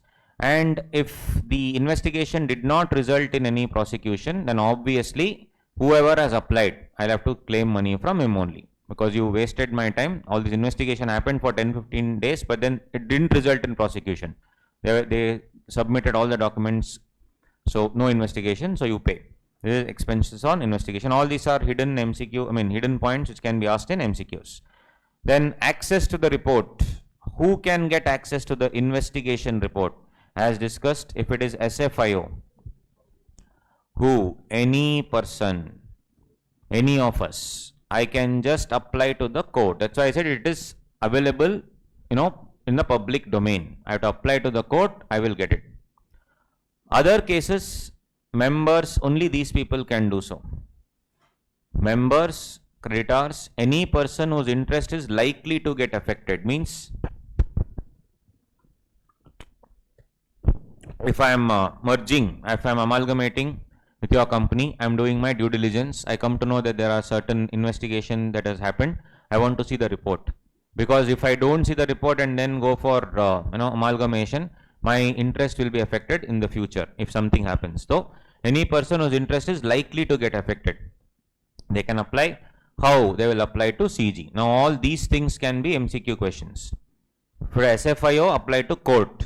If it is other than SFIO, apply to CG. So like that, keeps changing. So that's about it. That is all that we have to understand relating to inspection and investigation. So one question generally they ask in this area for sure till here, one question from all the past attempts, if you see, either 2-3 MCQs or one question of 4 marks, whatever. Basically in MCQs also they ask. That's how it is. So if they ask you, they don't give you any information, always remember it is 210. But if they specifically mention SFIO, then it's SFIO. Other things you can figure out based on those keywords. The entire crux of the story is identification of which section will come. That's it. Once that is done, life is sorted. Then moving on, next is what, guys? Compromise, arrangement and amalgamation. Compromise, arrangement and amalgamation is the next part. This will include merger, demerger, everything. So if you see compromise and arrangement, the difference between the two is, in both the cases the similarity is what? There are mutual concessions. Now business definitely operates in a very dynamic environment, and especially during COVID you have seen those restaurants which you thought were very nice, which were really amazing, which actually were. Unfortunately, because of some circumstances they had to shut down. Now that doesn't mean, and some businesses are not doing well because of COVID, but that doesn't mean they are bad. Just that circumstances suggest that they have gone down. So now there can be a dispute also. There need not be a dispute with your creditors. If there is no dispute, but then you feel that in the future it is going to be little tough, 1 or 2 years it's going to be tough, you need to tide over the crisis, you can go to your creditor and beg. This section is nothing but legal begging. So legal begging when there is already a dispute, legal begging when there is no dispute. When there is already, friction between you and the creditor, that is one area. There is no friction, but you see that, okay, in the future I am unable to pay. Basically, it's all about communication. Once you communicate and say that, look, I am a good company, I will turn this around, just support me. So if you, and both mutual concession, both the things, you will also, lose something, I'll also lose something. If there is already a dispute or there is a friction, then it is called as compromise, settlement or adjustment of claims. Compromise. But when there is no friction, but you know that the circumstances do not allow you to obviously create a profitable venture as of now because of various extraneous circumstances, then it is called as an arrangement. I enter to modify the rights of the parties for the mutual benefit even in the absence of a dispute. Even in the absence of a dispute. I'll say, look, because COVID now lockdown has come, so next 4-5 months I'm unable to pay rent. So let me do one thing, I will pay 50% now and remaining next year when I'm doing business, I will make it up. So please give me that extra time. That's an arrangement. Compromise is you already defaulted on 2 months rent. And then he starting to fight, asking you to vacate. Then you go and, so basically that's how it is. Legally, that's how it is. Now, how will you do it? Of course, you would have done all this in CA internal reconstruction, right? Internal reconstruction. So apart from that, if some company takes over your company, same thing. Merger by absorption, merger by formation of new company, all this you have seen, same things. All these legal provisions are given in 230 and 231. That's all there is to it. Very simple. So for this particular thing, the most important thing is under 230 and 231, the most important thing that you keep in mind is the procedure. So the beauty about this section is 230 is the base, just like section 185 was our base, no? 185 was our base to remember the related party. From 185 other things go on. For merger, amalgamation, anything for that matter, 230 becomes very important. 230, 231, or what is the procedure? So there has to be a proper scheme which is designed by the lawyers, of course, lawyers, chartered accountants, and a valuation report by the registered valuer, and of course a board meeting resolution. If you see in 179.3, we would have already seen, entering into any compromise, arrangement, amalgamation, merger, you need a board meeting resolution. And it cannot be delegated. Only three things can be delegated: borrowing money, investing funds, granting loans. Only three things can be delegated, not all. So board meeting resolution has to be passed. Approval of the stock exchanges also wherever needed, and application to NCLT has to be made by any of these people, either a company, member, creditor, or if the company is being wound up, but still I want to ensure that somebody else comes and takes over, then the liquidator under Companies Act or liquidator under IBC, because I am looking at new companies coming and taking me over. Along with it, I have to give an affidavit. An affidavit is a sworn statement. An affidavit, same points are here also in the summary book, don't worry. See, everything is given. I have given the NCLT number also. These numbers you can ignore, doesn't matter. But if you can remember, great, otherwise leave it, no problem. So, scheme of compromise is between whom? Company and the members, and company and the creditors. It's always like that. A compromise between members and compromise is between the company and the creditors. Internal reconstruction. You would have seen that I will go to the members and say, you am reducing your share capital. You have paid 1 lakh shares of 10 each. Let me make it 1 lakh shares of 8 each. So 2 is still not paid. 2 rupees you give it to me. So that I will take it to my capital reduction account. Similarly, I'll go to the creditors and say, I owe you 1 crore. Please say I owe you only 80 lakhs. 20 lakhs capital reduction account. Using that capital reduction account, I'm going to knock off all the fictitious assets and all these losses, etc. Internal reconstruction. That the legal procedure, accounting you would have done in CA Inter. Legal procedure is under this 230 and 231. Same. So again here, see that affidavit point, I have given it here very easily. I mean, you can easily check that out. So an affidavit has to be filed along with an application saying that all material facts, latest financial statements, latest auditor's report, all list of pending litigation has to be filed with it. And if it is a corporate debt restructuring scheme, whereby the, creditors are now converted to shareholders. Corporate debt restructuring is conversion of debt into shares. If it's a corporate debt restructuring scheme, in the Dish TV case, that was CDR only, where the Yes Bank had lent 5,000 odd crores, then through a pledge and security trustee arrangement, it was converted to shares. That was a corporate debt restructuring scheme, which is still pending in Supreme Court now. Next, 75% of the value of creditors, 75% of the value of creditors should agree to this corporate debt restructuring scheme.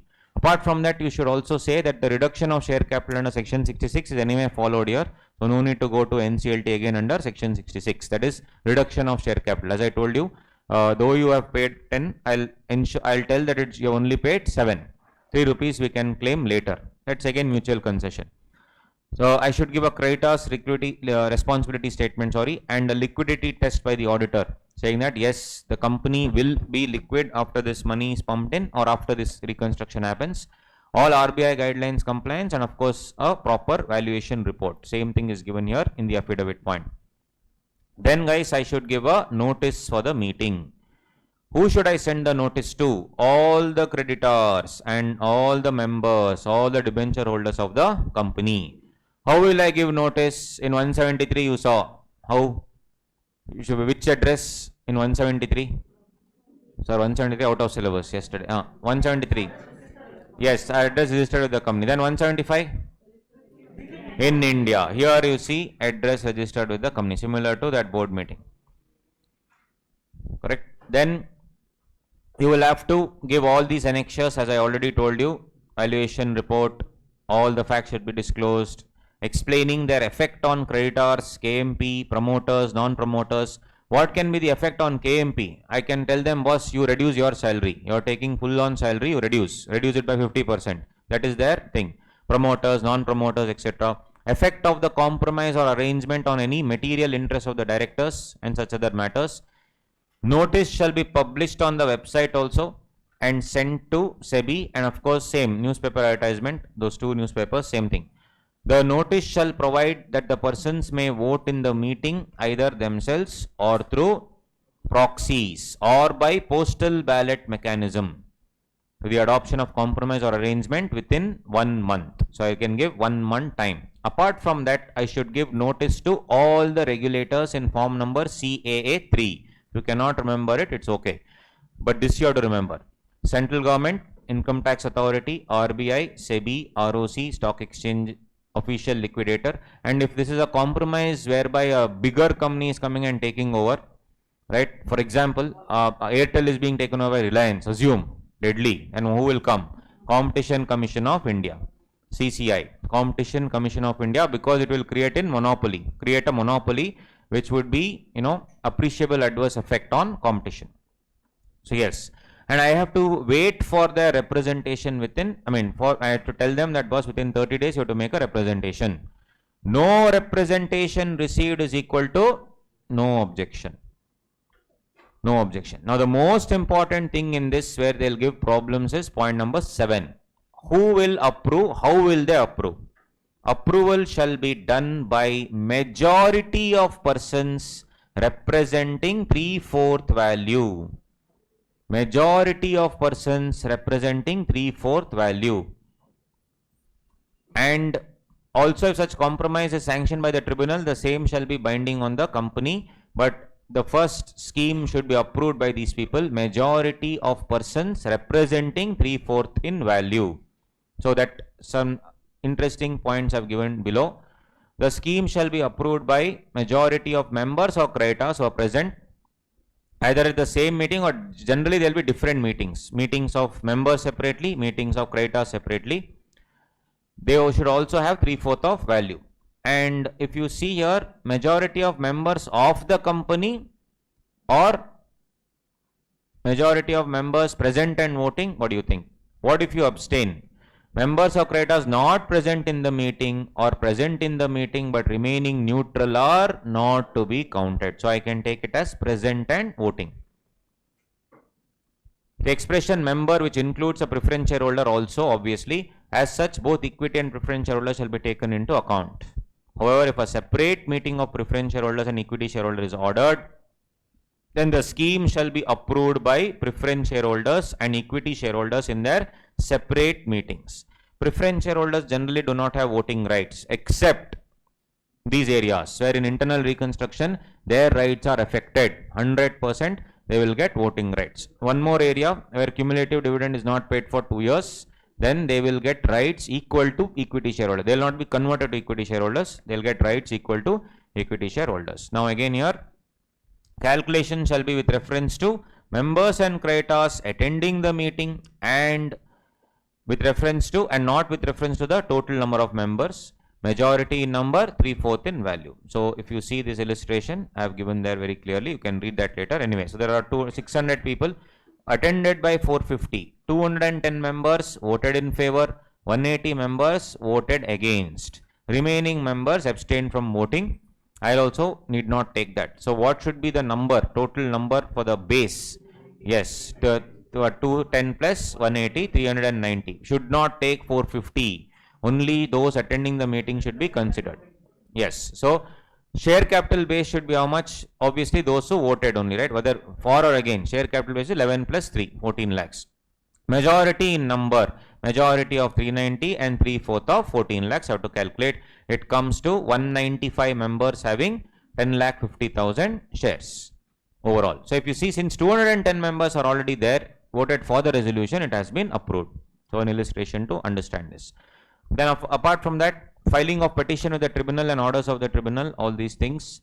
Within 7 days of filing the report by the chairman, petition should be presented to the tribunal for confirmation of compromise or arrangement.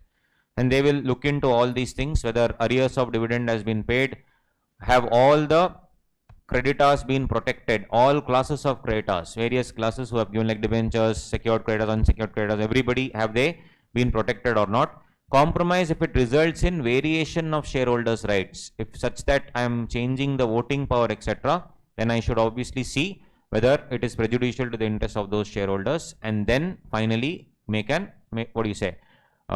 give a approval. Tribunal will approve, and then the order of the tribunal shall be filed with the registrar by the company within 30 days of the receipt of order.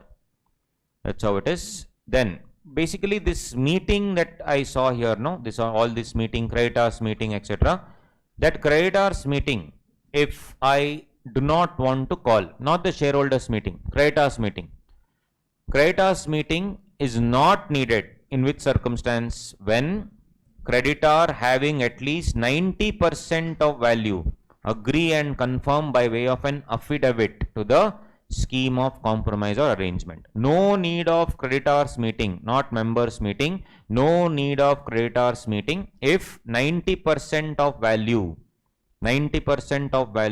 they say, I already agreed. What's the point? So that's how it is. But what about the remaining 10% fellows?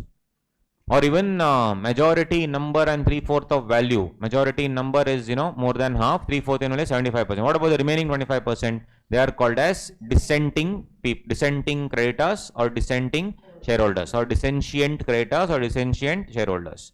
So for them, of course, there has to be an exit offer. That should be part of the scheme. Exit offer must be there. So if compromise involves buyback of shares also, all provisions of section 68 also should be followed.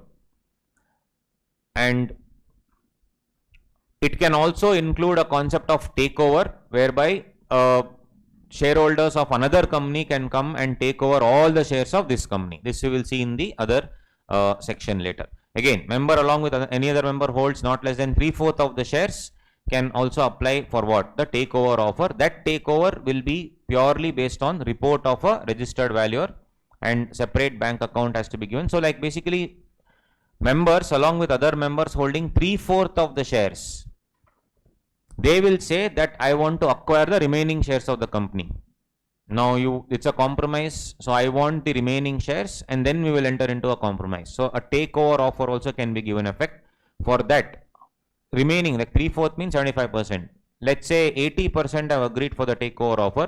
I am taking over what? Remaining 80% people are taking over the remaining 20% of the share. This is in association with some other company. I am shareholders of this company only. They would have spoken to some other company, and now I am taking over the shares remaining 20%. How will it be done? It will be done through the report of basically the share valuation will be done by a registered valuer.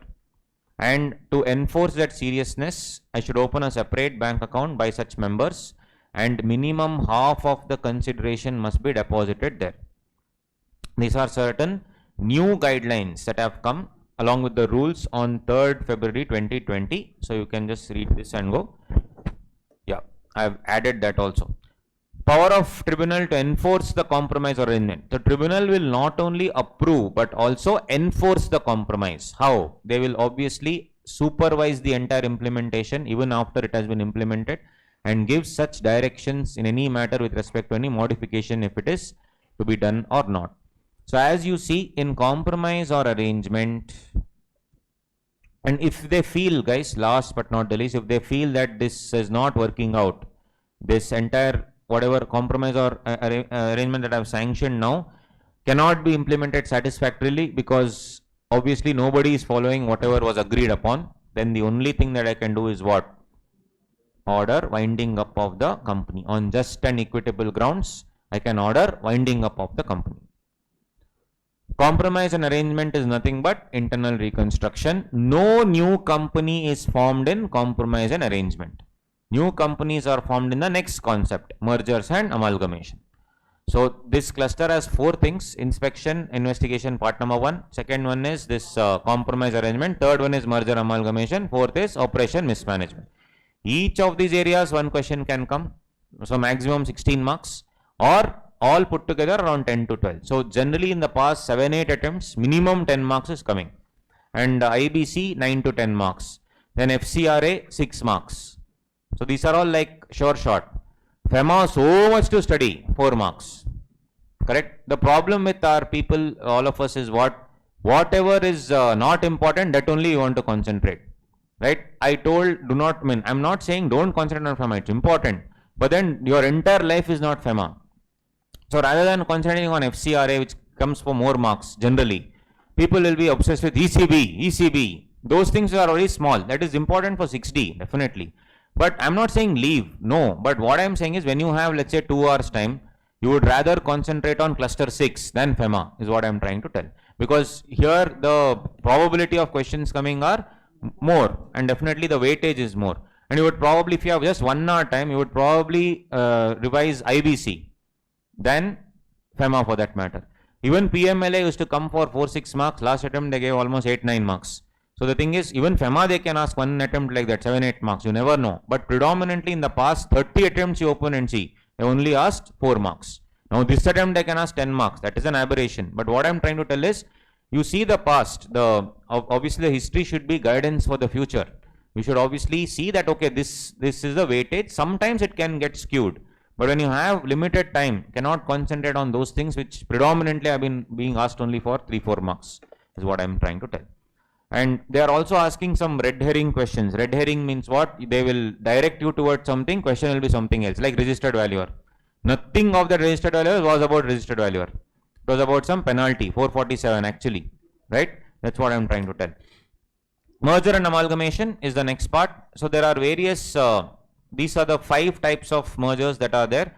Merger and amalgamation of companies, 232. Merger and amalgamation of certain companies, okay, 233. Then the merger and amalgamation of company with foreign companies, 234. Merger and amalgamation by transfer of shares method, takeover method, it's a different way, 235, 238. And purchase of minority shareholding by majority, 236. Amalgamation of companies in public interest by the central government, 237. So these are the 6 types of mergers amalgamation, similar to your 210, 212, 213. Here also you have to figure out what they are asking. Here also we need to figure out what exactly they are asking. This can include merger, demerger, reverse merger, whatever you can think, everything is covered here also. Interesting to note that similar provisions of 230, 231 only are there. Scheme, you have to give valuation report, board meeting, resolution, everything. But there are certain extra points. So till all the meeting related stuff, it's the same. Application you have to make, affidavit, all that. In that affidavit, certain changes are there. And the meeting, certain changes are there. That's what it is. So if you see, let's understand that.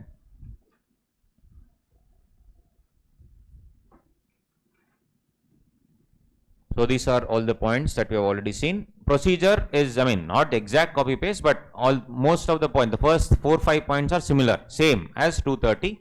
But here, approval, that whatever approval that I have told you, same, 3/4, etc. Majority in number, 3/4 in value. That approval should be taken in which company? Both companies or only one company? Both companies, transferor company and transferee company. Transferor company, transferee company. So it can be merger by formation of new company. In merger by formation of new company, both will be the transferor company and the new company will become the transferee company. It is merger by absorption method, where one company will be transferor company, other company will be transferee company. Simple. So both can be transferors, one can be transferee. This is merger by formation of new company. Otherwise, merger by absorption, where one is transferor, other is transferee. Voting majority is also the same. And notice I have to give to all the meeting of the creditors here, supplementary account statement, draft of the proposed scheme, and a full report as to how this is going to affect same shareholders and KMP. So in this merger, I may also say that the KMP of this company will be the KMP of that company. No compensation there. Or the KMP of this company will not be taken on board there. So in that case, don't you think so? The KMP of this company, his rights are getting affected? Yes.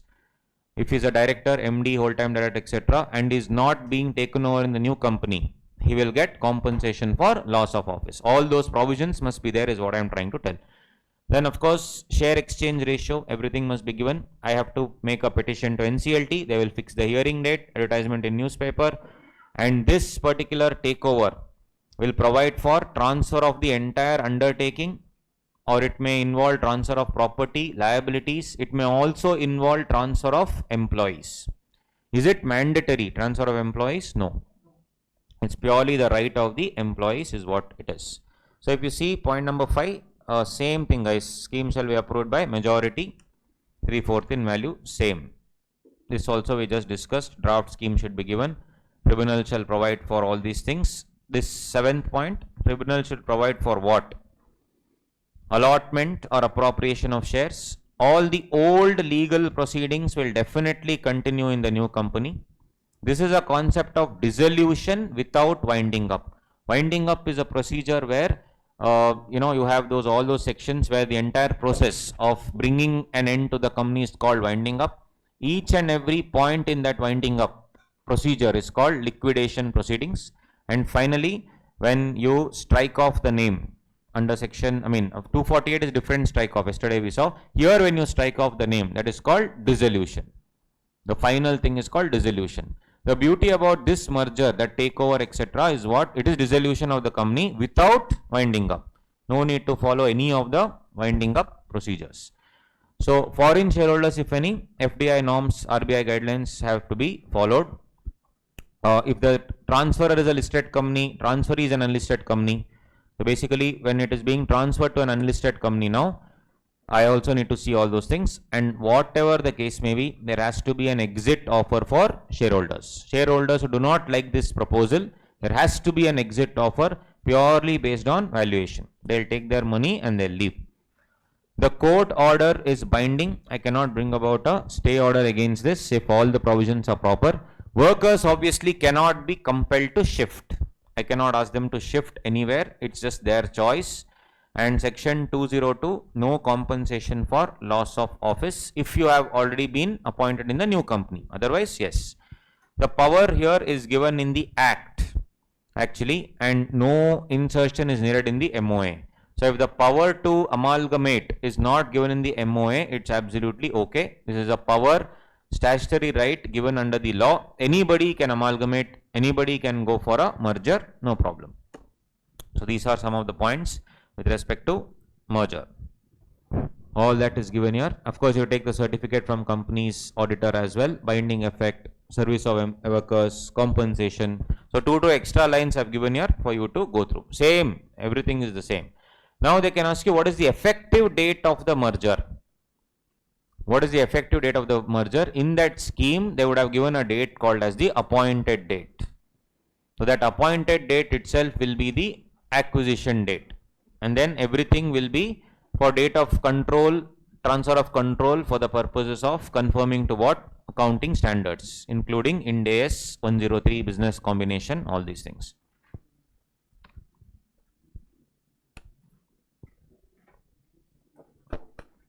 Yeah. So Chinmay sir will be handling FR and SFM in the next, tomorrow it starts. So please do attend. Chinmay sir is a multiple All India rank holder. He's been my friend since BCom days. I used to be outside the college. He used to be inside the college. I was in rowdy section, C section. He was in A section. So the thing is, he's been my friend since that time. One day before the income tax exam, I used to call him for asking doubts. Which book should I study? This scanner used to come, no? Neeraj, remember? Same. So yes, so all that, the thing is, he's been my friend. So he will be handling tomorrow. He's a multiple All India rank holder. His guess questions that come, that is very, very accurate, almost many times, almost, copy paste that question only has been the way, because it's brilliant. Multiple all India rank holder, all 3 levels. All India rank, I don't even remember the ranks. Everything if you take, what will happen? 13 in foundation, 3 in inter, 39 in, 13 threes are, that's how I remember, 13, 3 and 39. In CA final. So, and when he got 3rd rank, no, actually, they got 3rd rank. 2 days before the exam, he was hospitalized. He got some typhoid or something. hospitalized 2 days before the exam. His friend, one friend is there in Dubai now, he's settled in Dubai. He came to him, gave him a pen, come write. He wrote the exam, 3rd rank. Right? Like that. He also wrote, we got, yes. So if you see, rank is there. Just that institute did not put my name up, that's all. Yeah. So if you see, that's what it is. So he is extremely good. So he will only do the important exam questions, and his consolidation methodology, he has devised a strategy where in I think some 15-20 minutes you can finish the entire consolidation. He has created one format. So crazy fellow, attend. Yes, conforming to the accounting standards. Anyway, that will be put up on YouTube, but then here if you come finish it off, it will be done. Including Ind AS 103 business combination. Whether exchange ratio approved by the shareholders of merging companies can be questioned by a small group of dissenting shareholders? No. It is again principle of majority. When everyone has already agreed, overwhelming majority, a small group cannot question it. They cannot go to operation and mismanagement saying that, why did you approve this amalgamation? No. If you didn't like it, exit offer is there, take it and leave. Simple. Whether transferor company is justified in excluding the assets held on lease and license arrangement? Of course, lease and license arrangement will not belong to you. So those have to be excluded. If I am a company and I have taken some furniture on rent, will that also be taken in amalgamation? Obviously no, that's what it is. Merger and amalgamation of certain companies. Now these certain companies are here, between 2 or more small companies. So what is a small company? That's why that day we explained. What is a small company?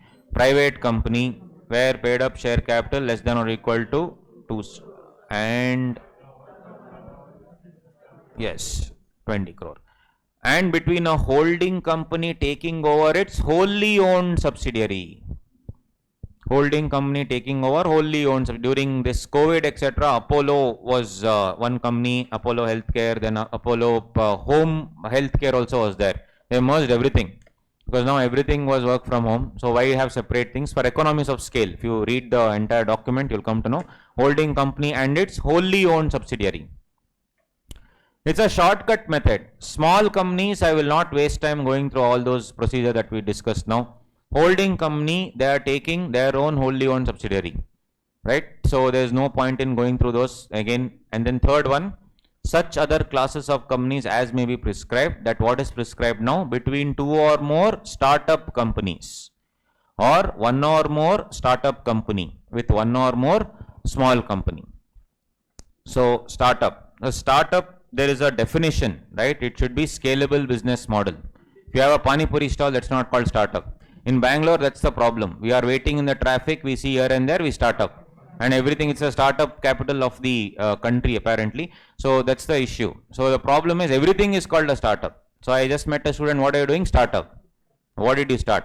So the thing is, this should be a scalable business model, including technological advancement.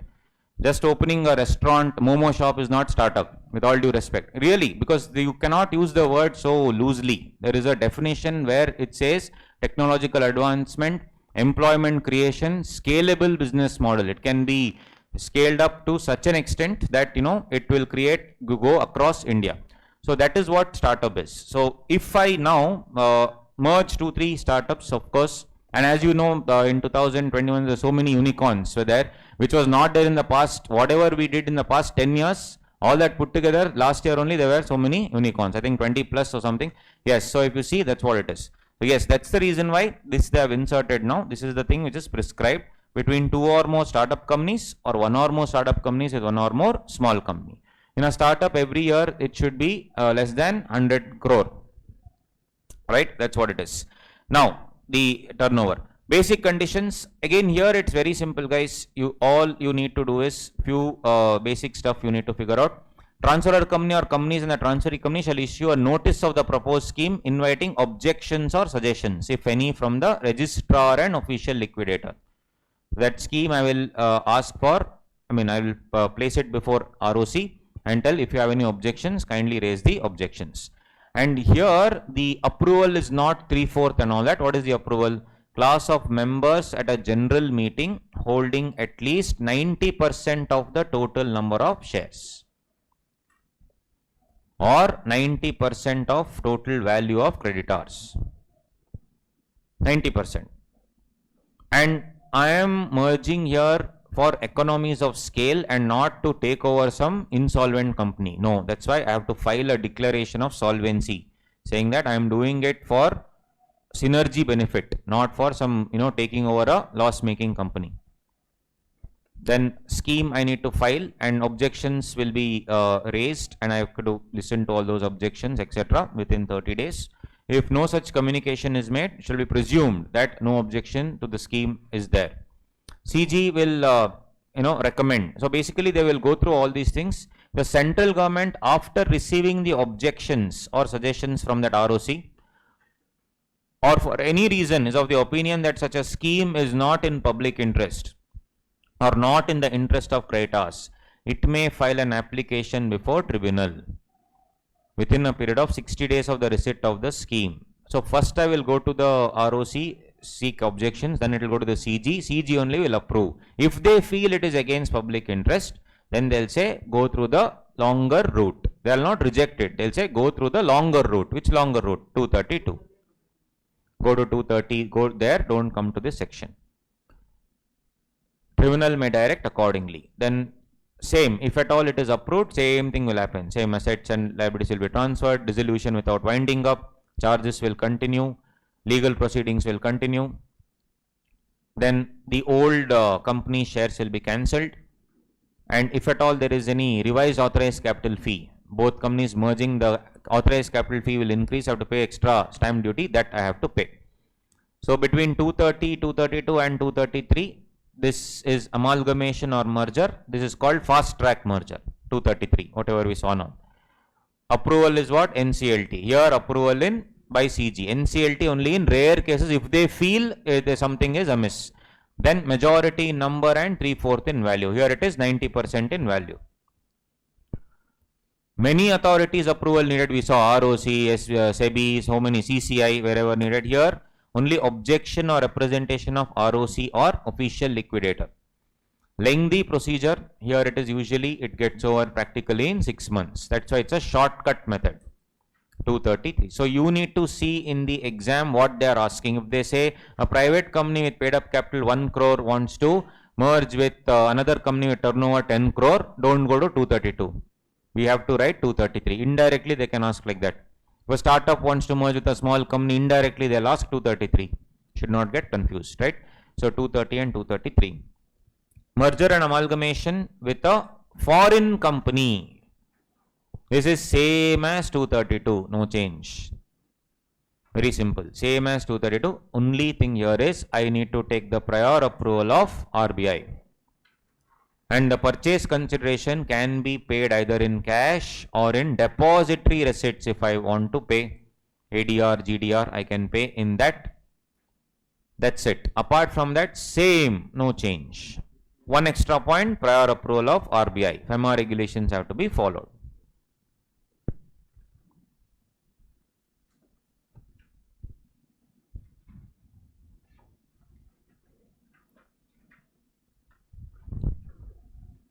Then there is another method, section 235.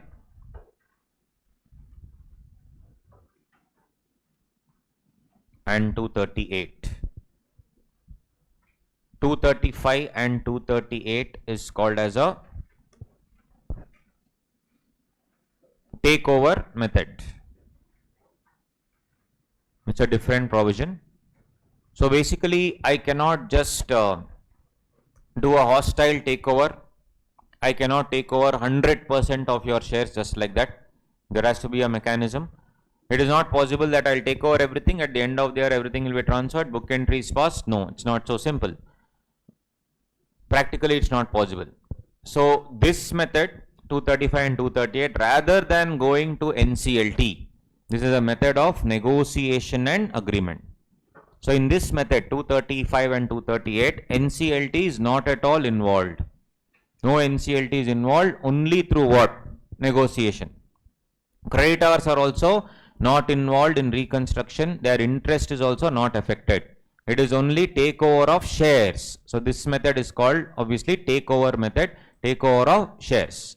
A small part of takeover we already saw in 232, where the shareholders of that company only can take over the remaining shares. That's a different thing. Here some other company wants to take over your company. So for example, if you are L&T, if L&T wants to take over Mindtree, so that is called as the takeover method. So very simple. In this case, I will come to Mindtree and I wish to take over everything. But this section will only get invoked if and only if 90% of the shareholders in value have already agreed to have shares now in L&T, to surrender their shares in Mindtree and have their shares in L&T. If 90% agree, only then this section gets invoked. So a transferee company will make an offer. Transferee company, that is L&T, will make an offer, will give full information and proper steps of takeover, and that offer is also registered with the ROC to Mindtree. This is open for around 4 months. In those 4 months, if the Mindtree shareholders 90% of the value they do not agree, then there ends the matter. No need to go to the section. This section will apply only and only when 90% of the value agrees. So I can say 235 and 238 is the method to acquire the remaining 10% shares. Right? 235 and 238 is to actually acquire the remaining 10% shares. I will give 2 months time. In that 2 months, what will I give? I will give notice to all the dissenting shareholders.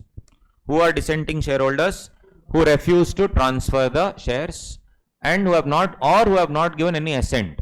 They have not told no also, they have not told yes also. Right?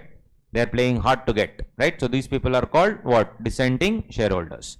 Now, either can, obviously the dissenting shareholders obviously have rights under Companies Act. They can prefer an appeal. They can prefer an appeal to NCLT, saying that this entire transfer is void, illegal and all those things. Mostly they will not win in that case because, as I already told you, majority wins. They can still say that they should not allow transferee company to acquire the shares. They can still say that please do not allow the transferee company to acquire the shares. So let's not go below, let's see here. Now the NCLT dismisses that particular case. More often than not, this is what happens. NCLT dismisses the case because 90% have already agreed. Now you either take the offer or nothing can be done. You are forced to do it, no choice. Or there is no appeal. Basically they don't transfer also, they have not given assent also, and no appeal also. Right? If they have not given any appeal or NCLT dismisses the appeal, that's why this section is needed. Otherwise, it will become like a deadlock. I want to take over the full company. You are not ready to give your shares. This is also to protect the, L&T, transferee company. That okay was, first of all, you are refusing, or forget about refusing. You have not given your assent and you have not preferred an appeal also when I want to take over. And what do you want? I don't know. Right? So that case, that's why to protect transferee company, L&T is there. To L&T, for example, this section is there. What will the tribunal, tribunal is not involved. The section only says that transferee is entitled to receive the 10%. Entitled means they have a right. Can L&T back out from the entire deal once they invoke this section? No. Transferee is bound. Bound is a duty. Entitlement is a right. They are bound to acquire. Now the thing is, they cannot tell the remaining 10% saying that, boss, other people agreed, you took 2 months and you have still not done anything. They got 400 rupees per share. I will give you only 300. This also protects the dissenting shareholders, whereby they say no punishment to dissenting shareholders. That's why this section is needed. Otherwise, I can give some peanuts and close. No. No punishment to dissenting shareholders. They will get at the same rate. Same rate which the other shareholders got. No change. Absolutely no change. Now what's the senior? Dissenting shareholders, that is the 10% of that Mindtree, will give the shares to the transferor company. That is, they will hand over the shares to Mindtree and Mindtree will transfer the shares to L&T. And in the meantime, L&T also would pay cash, and this cash, the moment they receive, within 60 days will be transferred to the dissenting shareholders. Very simple provision, no NCLT involved, pure negotiation, pure agreement, sit across the table, discuss and close the deal. However, one peculiar thing is here, that appeal thing is there, no? Not to allow transfer to acquire by chance, because of the facts of the case, if the NCLT has accepted it and it has stopped the transfer, the Companies Act always looks at resolution. If NCLT has stopped the transfer, can 10% people stop the entire deal from happening? No. I have to give one extra chance for L&T to recover those 10% shares. And that dissenting shareholders are protected under 235 and 238. If you fail or if you have lost the game in 235 and 238, there is one more section available to you. To you means to L&T. That is 236. 236. The law recognizes the fact that, a lot of ego clashes that happen. More often than not, we do not talk to some other person because of ego than anything else, right? Let that person message first. Why should I message? Right? It actually happens. That's why if you see, this section is all there for that only. Now, the 10% shareholders would generally be promoters. The promoters will feel that my company, I build this company with my heart and soul. I don't want to give it, especially not to my competitor L&T. So whatever it is, I'm not going to give. That's why dissenting shareholders, they are not given assent also. They didn't. They have appealed also now simply. So 236 is a provision where it's so wonderful, where the 90% fellows are there. No, those 90% fellows who have already jumped ship. L&T is just standing behind them. And L&T is entering into a contract with those 90% and telling them, see, that fellow doesn't want to sell me directly, doesn't want to do it. But I'm sure if you go and convince, he'll sell it to you at least. I understand it's different. It's not that the Mindtree people, those 10%, predominantly promoters only, egoistic fellows. But it's fine. You have to understand their point of view also. They have built the company from scratch. From scratch they have built, and if I have to tell that I have to give it to my competitor, no. So it's fine, fair enough. So these guys, they don't want to sell it to L&T. But then these 90% shareholders may have some other promoters also here of old, Mindtree. Some promoters also would have jumped ship. This is what happened in Mindtree actually. Last man standing was Mr. Subrata Bakchi. All other people had sold off. So those promoters now can come and say, boss, let go, man, it's fine. Correct? If you love something, you have to let it go, it will come back to you. All that dialogue they'll tell, right? All that dialogue they'll tell and say, now this is the beauty, this section is 236. You forget about L&T, you leave them, you give it to me, no, you sell the shares to me. So there will be two contracts, one contract between L&T and these 90% fellows, they'll be negotiating. Basically, Mindtree will sell it, these 10% fellows will sell it to 90%. And then of course they will now transfer it to L&T or anybody else, whatever. So basically two contracts will be going on. One between the 10% dissenting shareholders and the 90% fellows who have already transferred, and of course L&T and those people. This will be going on and on. That is 236. Purchase of minority shareholding 10% by majority 90%. So that is how it is. So if an acquirer has already acquired 90% of the issued capital, right? Issued capital. I will notify, and if you have lost the game in 235 and 238, I will notify to buy the remaining shares, 10%. How? Basis will be a registered valuer evaluation. So as I told you, the L&T will be having a deal with 90% fellows, and these 90% fellows will be having deal with 10% fellows. So this entire valuation will be going on, but we can have a different rate also. They'll be discussing a different rate. I can buy at 300 and sell it to you at 350. I have to also make a profit, no? I'm negotiating, I'm using my time. I'm getting you the 10% shares. This happens in practical life. So I can buy the remaining shares.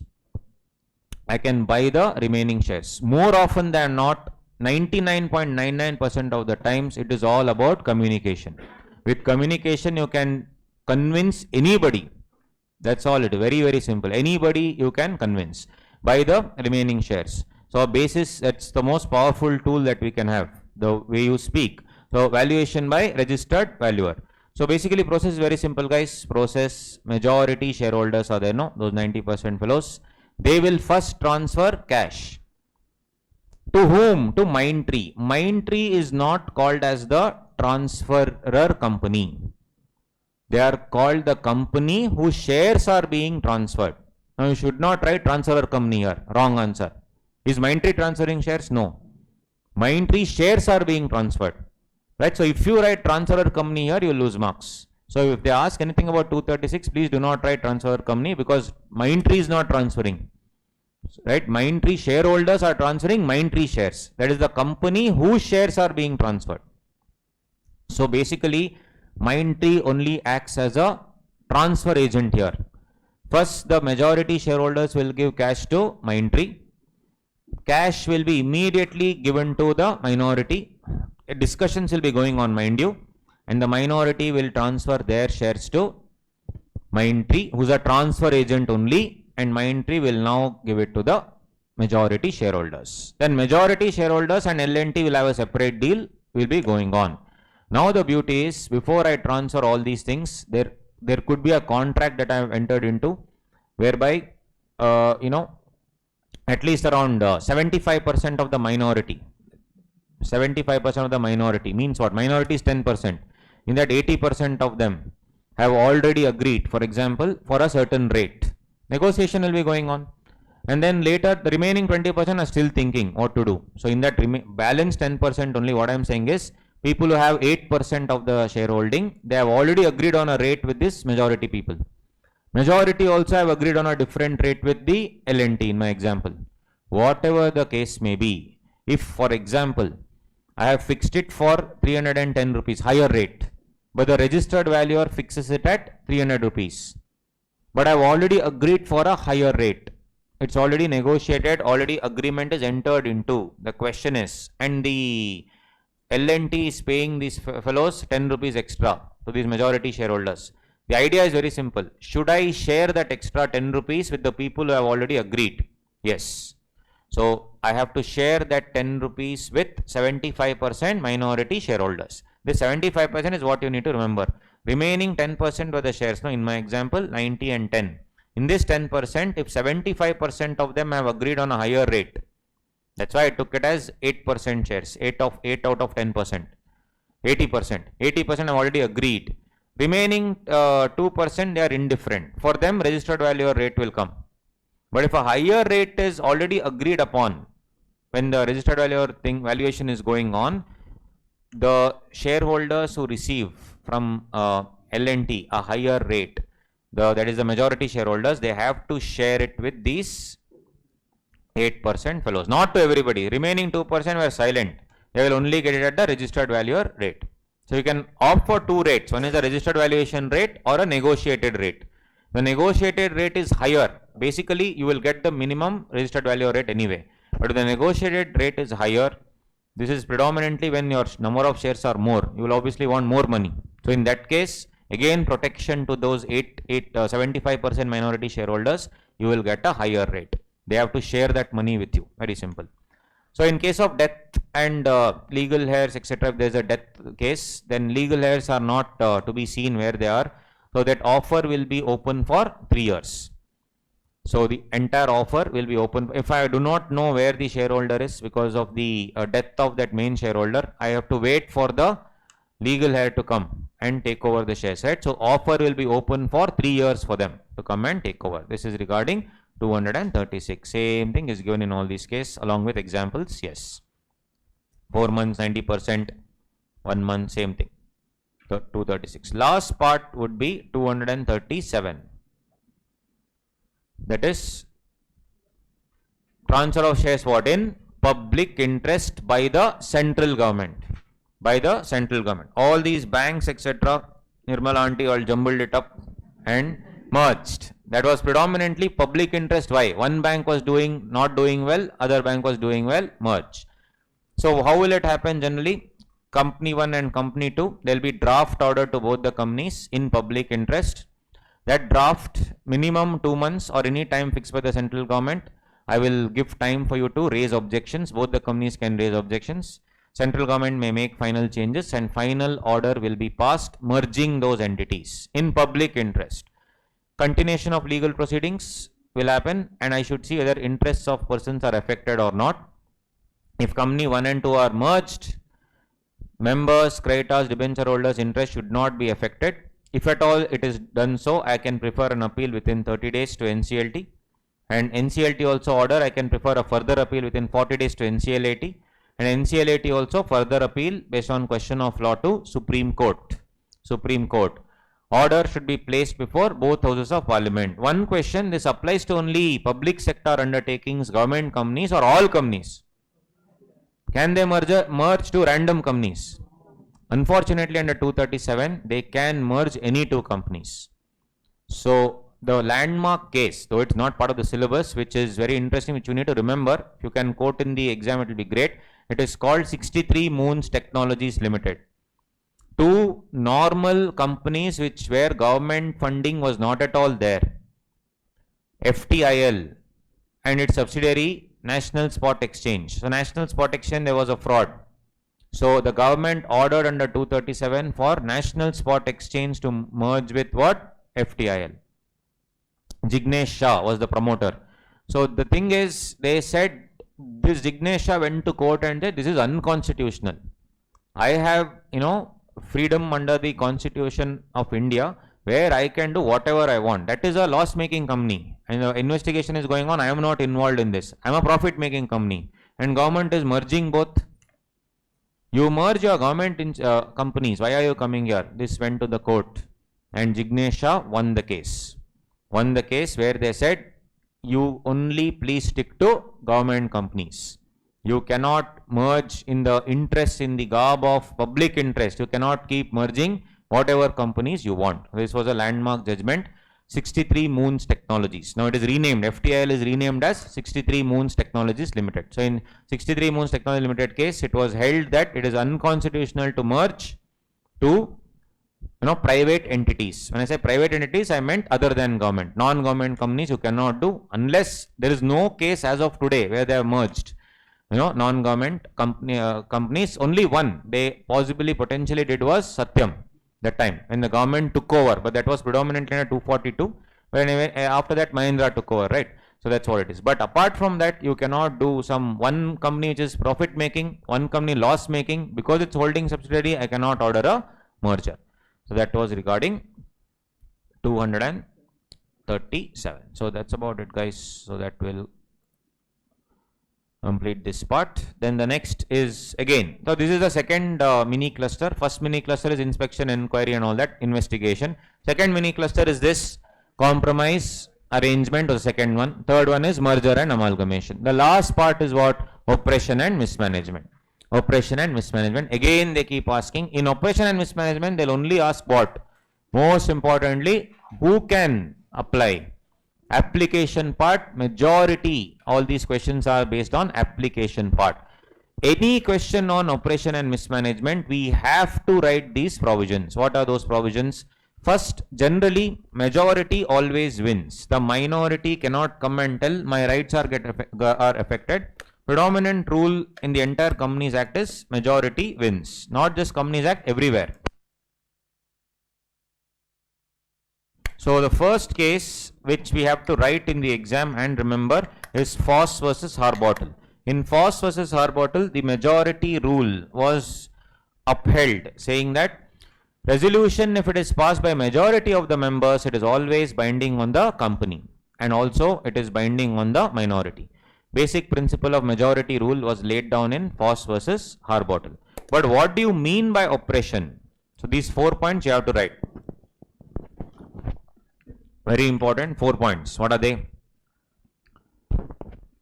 Shanti Prasad Jain versus Kalinga Tubes Limited, Supreme Court judgment.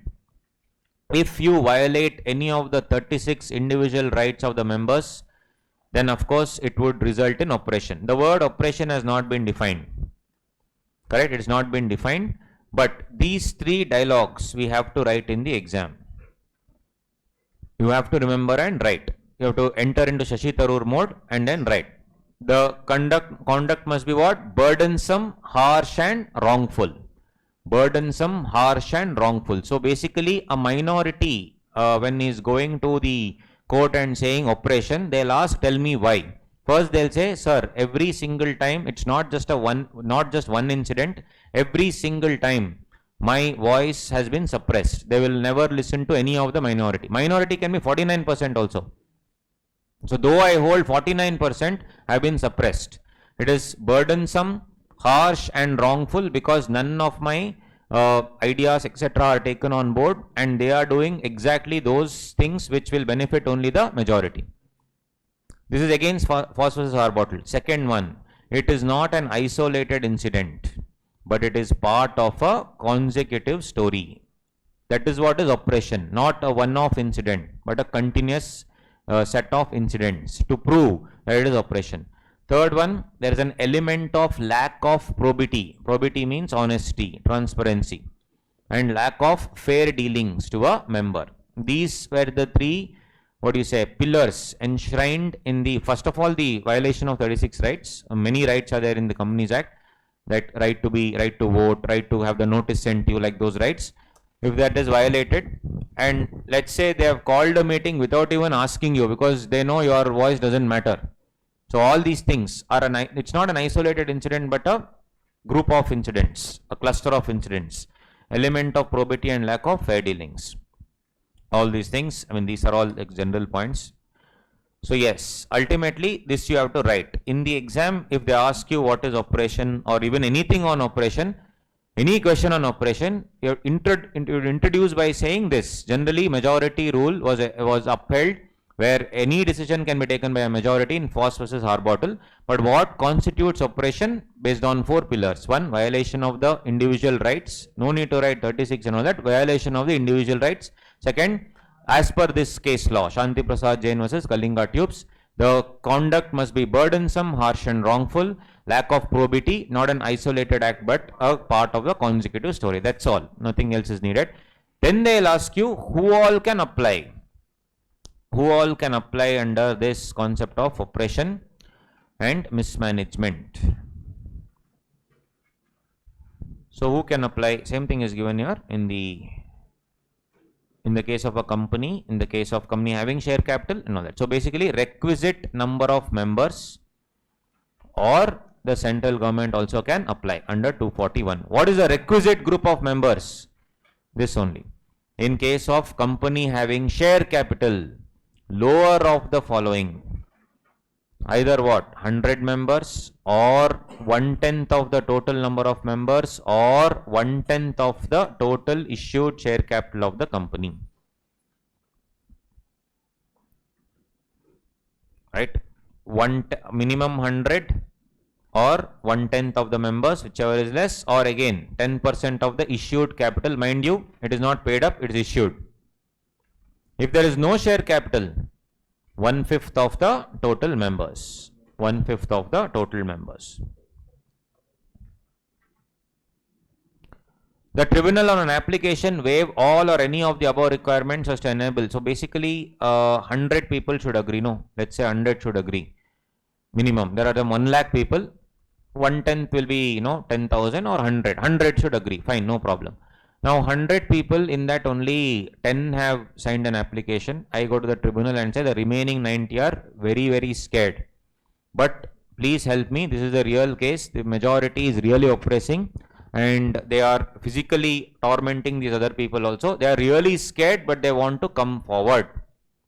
So that case here, tribunal may on an application waive all or any of the above requirements also, so that you can apply. So this is not a strict rule. Of course you should do so, but then tribunal on genuine consideration can actually waive all the requirements of the above. But if the central government only feels that the affairs of the company are being conducted in a manner prejudicial to public interest and it is oppressing the minority, they themselves can apply. They themselves can apply under this particular chapter. Under this particular chapter.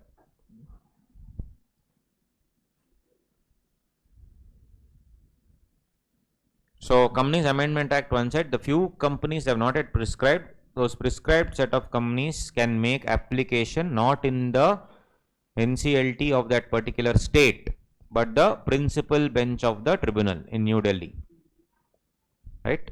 So this is for prescribed companies, not yet given now, but you should remember this. For certain classes of companies, as may be prescribed, it should be made where in the principal bench of the tribunal. Now it says, interesting part here is 100 members, total number of members. Now there can be questions that arise. Who are these members? Equity shareholder, preference shareholder. Second, at the time of signing, I was a member. Next day, I ran away. I sold the shares and ran away. So will it be counted? Third, that time I was not a member. Now I am a member. Can I apply? All those things. So that's why I've given you some pointers. What if I'm joint holders, like 3-4 people together, have one share or few shares? Will it be, when I say members, are they 4 members or only 1? Should be taken into account. So meaning of member, the applicant or applicants has or have paid all calls. If you have, unpaid capital, you cannot do so. You should have paid all the calls. Joint holders are counted as 1 member only. Person entitled to shares but whose name has not been entered in the register, unfortunately, cannot apply. Basically, your name must be entered in the register. So in that example, Rendezvous Sports Private Limited, Sunanda Pushkar can apply. Shashi Tharoor cannot, because his name is not entered in the register. If there is any name which is mistake and I have applied for rectification of name also, he may make an application although his name is not entered in the register of members. So if your name has been entered wrongly, especially my name, different places, different people will write. One fellow will write Punarvas. I am very nervous.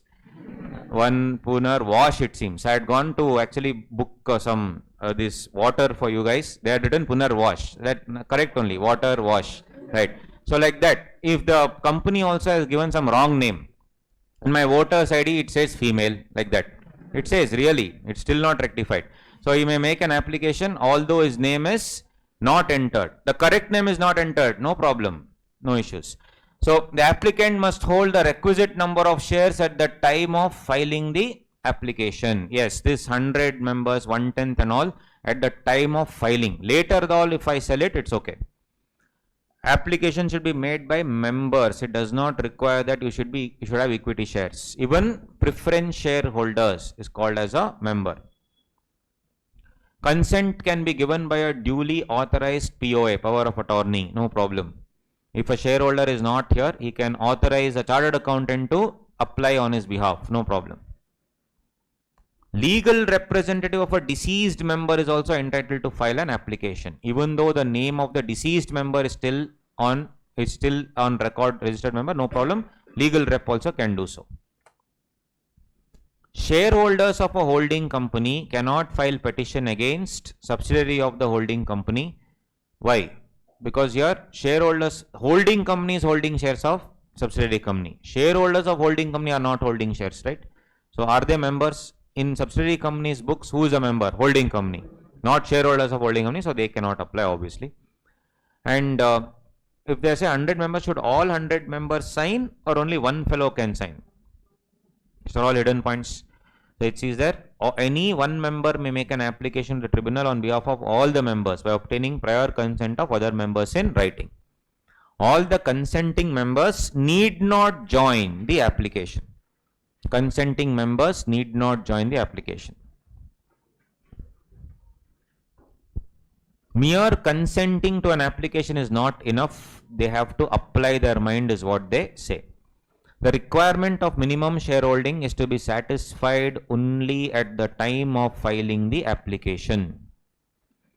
The withdrawal of consent by a shareholder during the course of proceedings does not affect the maintainability of the application. So even if I withdraw the next day, the moment you have filed, that's it. No problem. Now these members will go to the tribunal, and then these are the allegations. Whatever you have done is prejudicial or oppressive to member, prejudicial to public interest, prejudicial to the interest of the company as such, and there have been some material changes in the management or control whereby some dubious people have come and taken over the company, and I have no clue how it happened. The majority have now changed the entire management, brought over a new management. It is 100% operation. Now Cyrus Mistry, when he was thrown out as a chairman, managing director of the Tata Group, Cyrus Mistry is obviously was appointed, of course, because of his caliber, and also he is represented by the Shapurji Polanji Group, which had around 18% odd shares in the Tata Group. Now the problem here is they first went against 169, saying that the removal itself was invalid. Then they also told, because overwhelming majority of the shares are held by the Tata sons, so they have created this oppression. It is an oppressive act, and that's why they have decided to throw out Cyrus Mistry. Now it went up to Supreme Court, and Supreme Court, wonderful decision. They said it was not it is just an isolated incident. It is not part of a consecutive story, and moreover, appointment of chairman, MD, etc. is no way linked to you being a shareholder. You cannot link oppression with appointment of directors. It is not a material change in the management or control. So there, Foss versus Harbottle was given more importance, and the entire thing was struck down.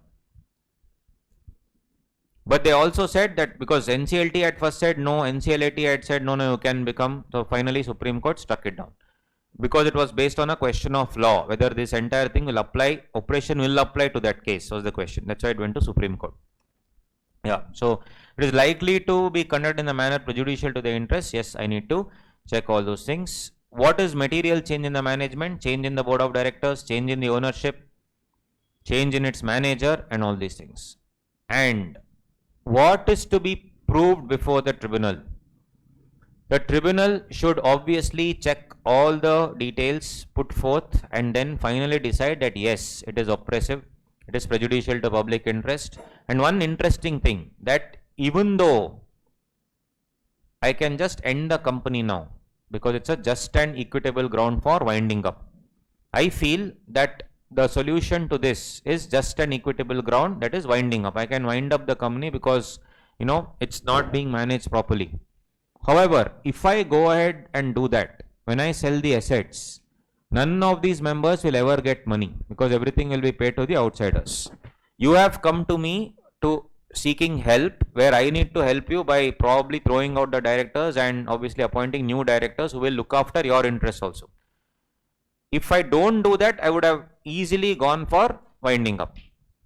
So the tribunal has to prove, or rather has to be convinced that this entire whatever is happening, operation mismanagement, is definitely a just and equitable ground for winding up of the company. But if I go for winding up, it would unfairly prejudice such members.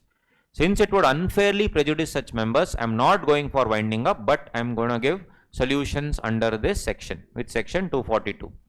So basically all these provisions, orders of the tribunal, 242. That is what they can do. And apart from that, circumstances where CG can apply to tribunal against a person. So they can, central government can also initiate a case against one person there, who is deemed to be a fit and proper person, basically the managing director, manager, etc.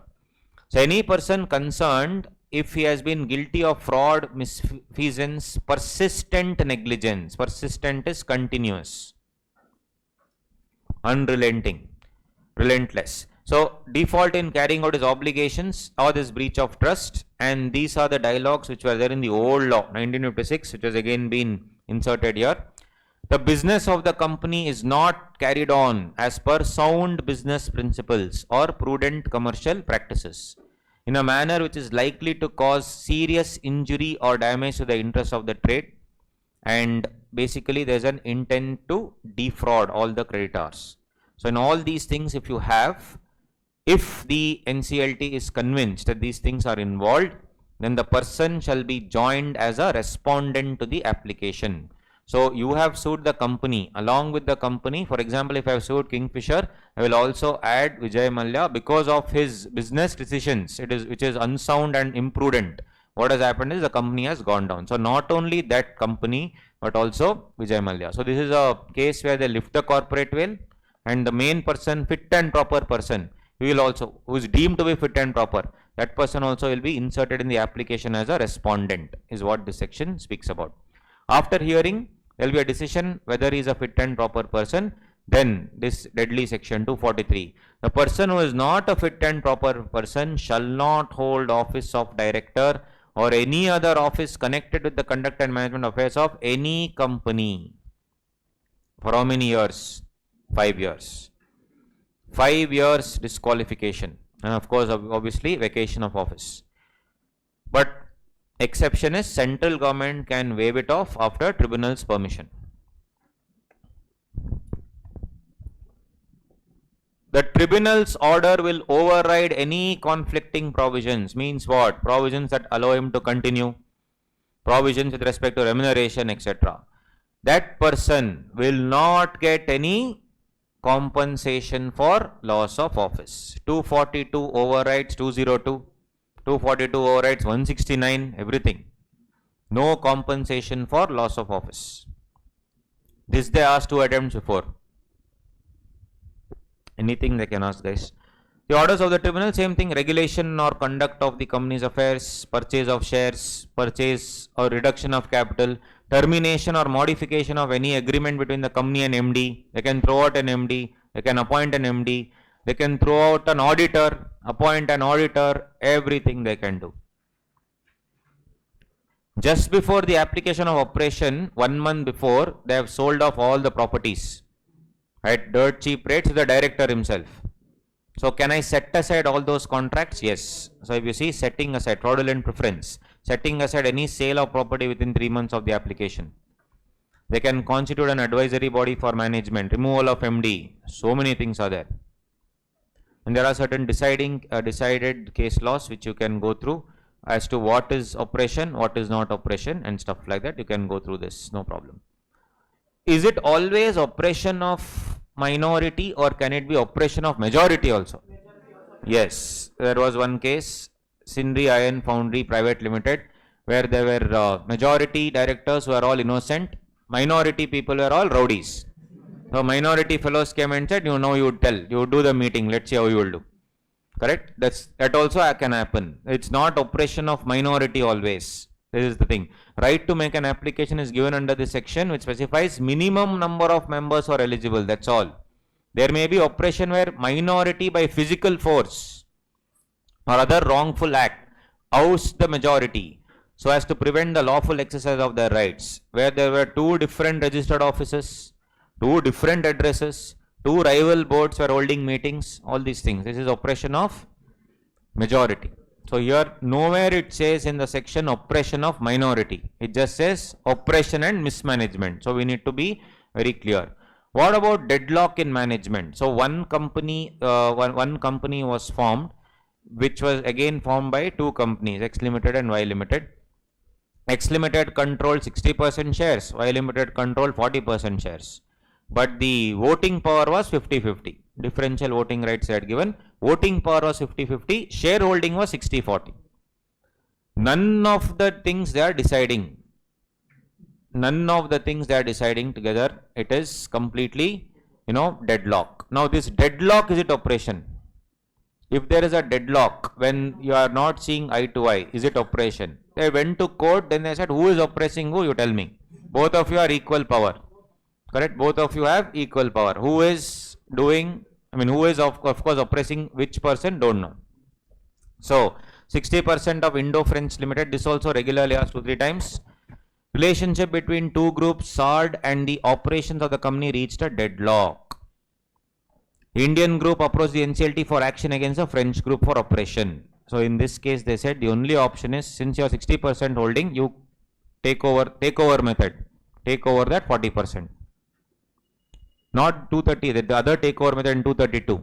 I showed you the regulation. You can take over, no problem. So there it is 3/4, but here you can have another takeover methodology where you sit across the table and normal takeover. You decide to buy based on whatever valuation. It is your choice.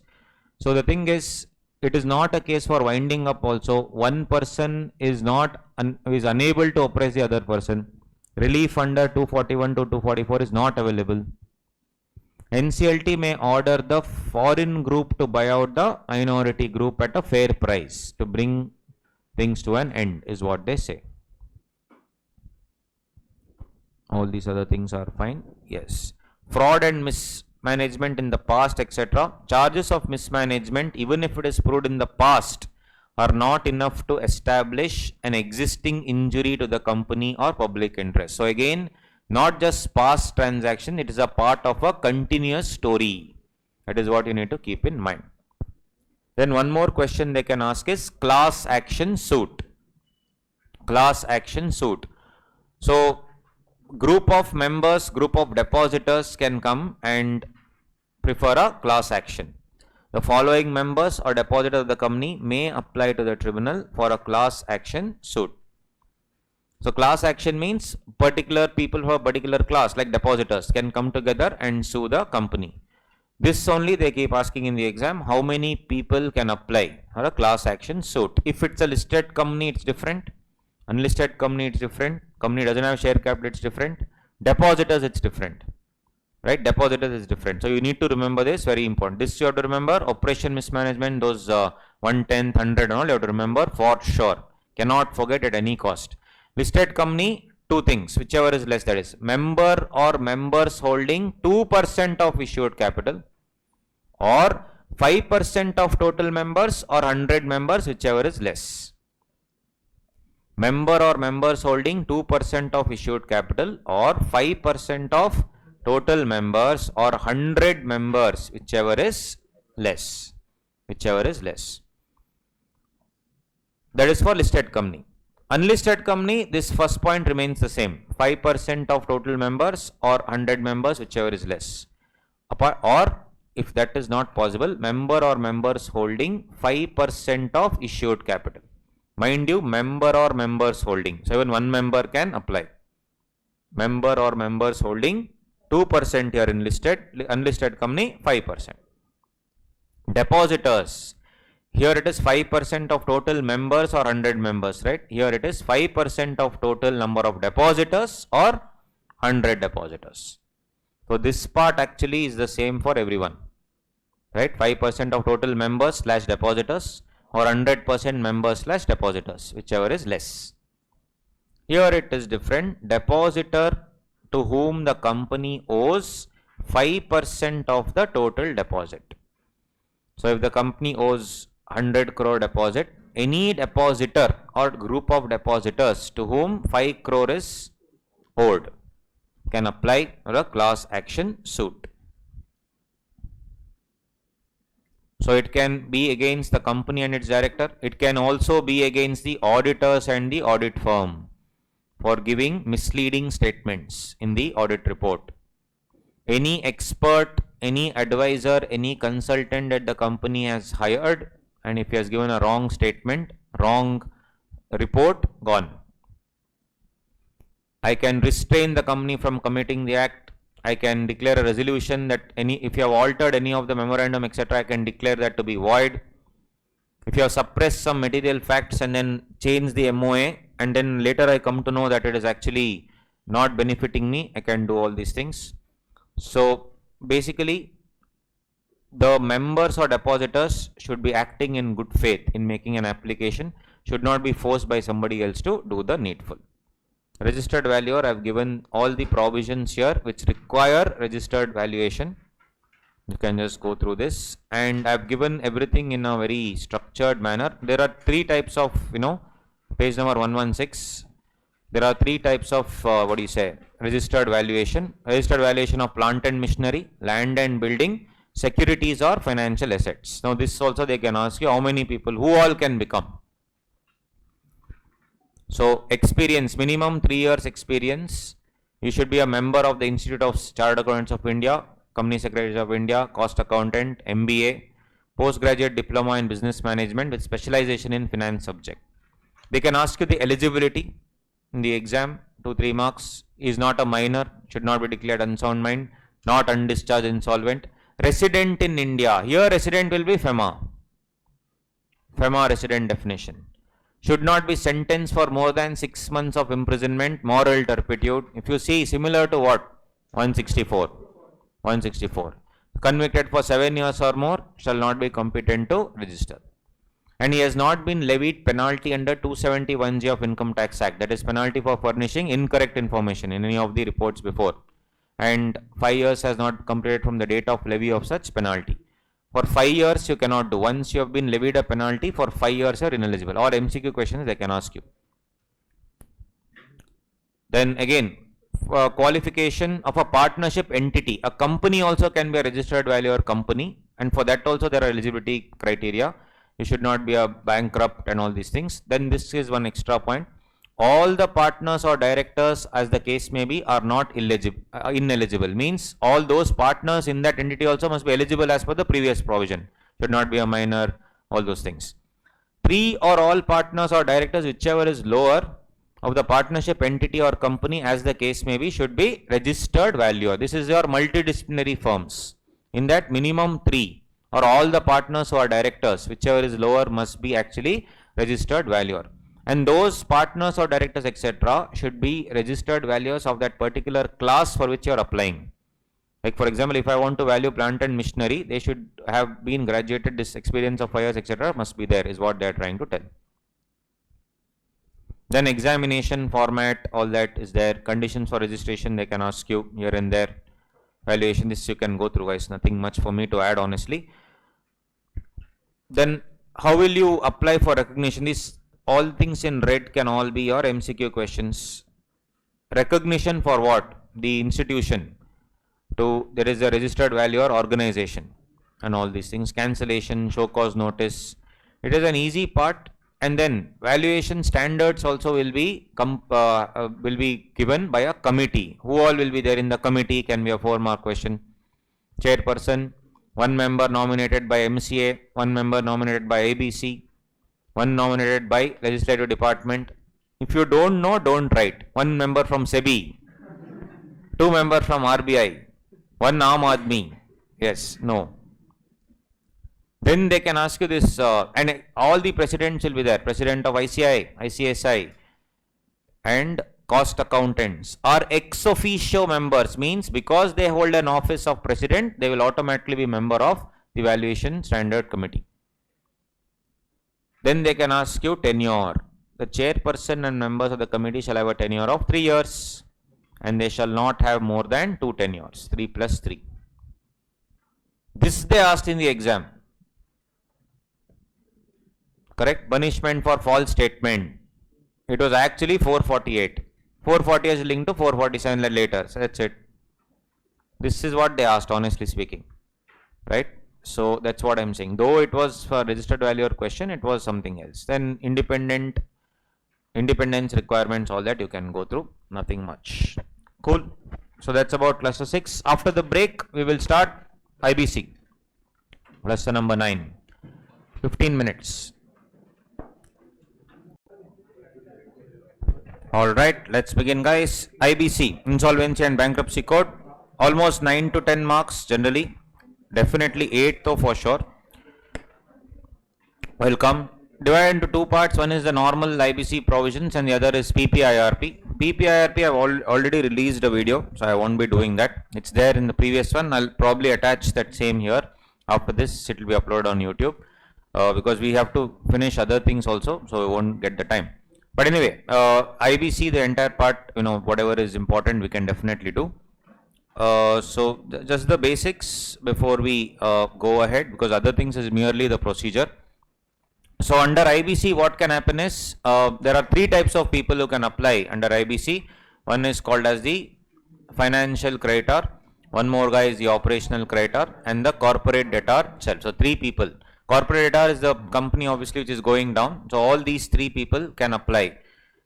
And the minimum amount of default, earlier it was 1 lakh, now the default value is how much? 1 crore. 1 crore, default value 1 crore, can apply to the NCLT, National Company Law Tribunal.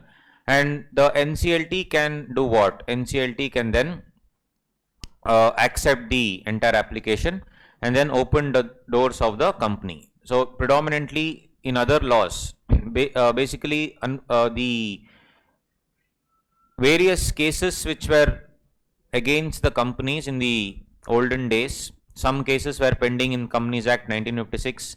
Some cases were pending in Sikh Industrial Companies Act. Some cases were pending in RDDBFI, Recovery of Debt Due to Bank and Financial Institutions Act. Some were covered under SARFAESI, which is now part of the Paper 6D, securitization, and some covered in the Companies Act, some in in Companies Act till here.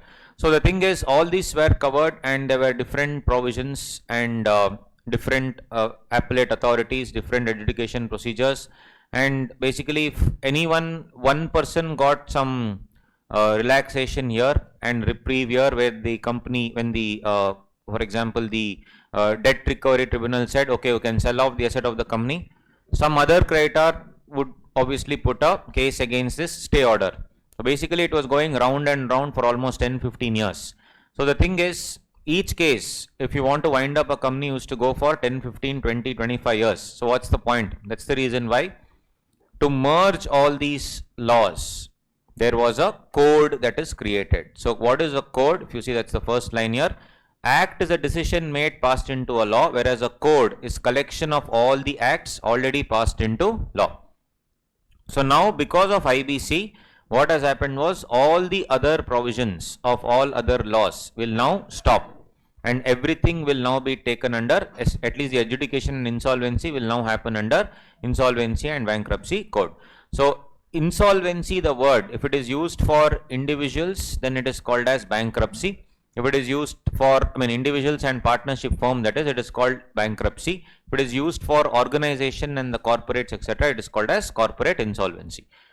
So yes, if you can treat the insolvency by obviously a new better management coming and taking over. If you do not treat the insolvency, for non-corporates it will result in bankruptcy, and for corporates it will obviously result in the liquidation of the entire thing.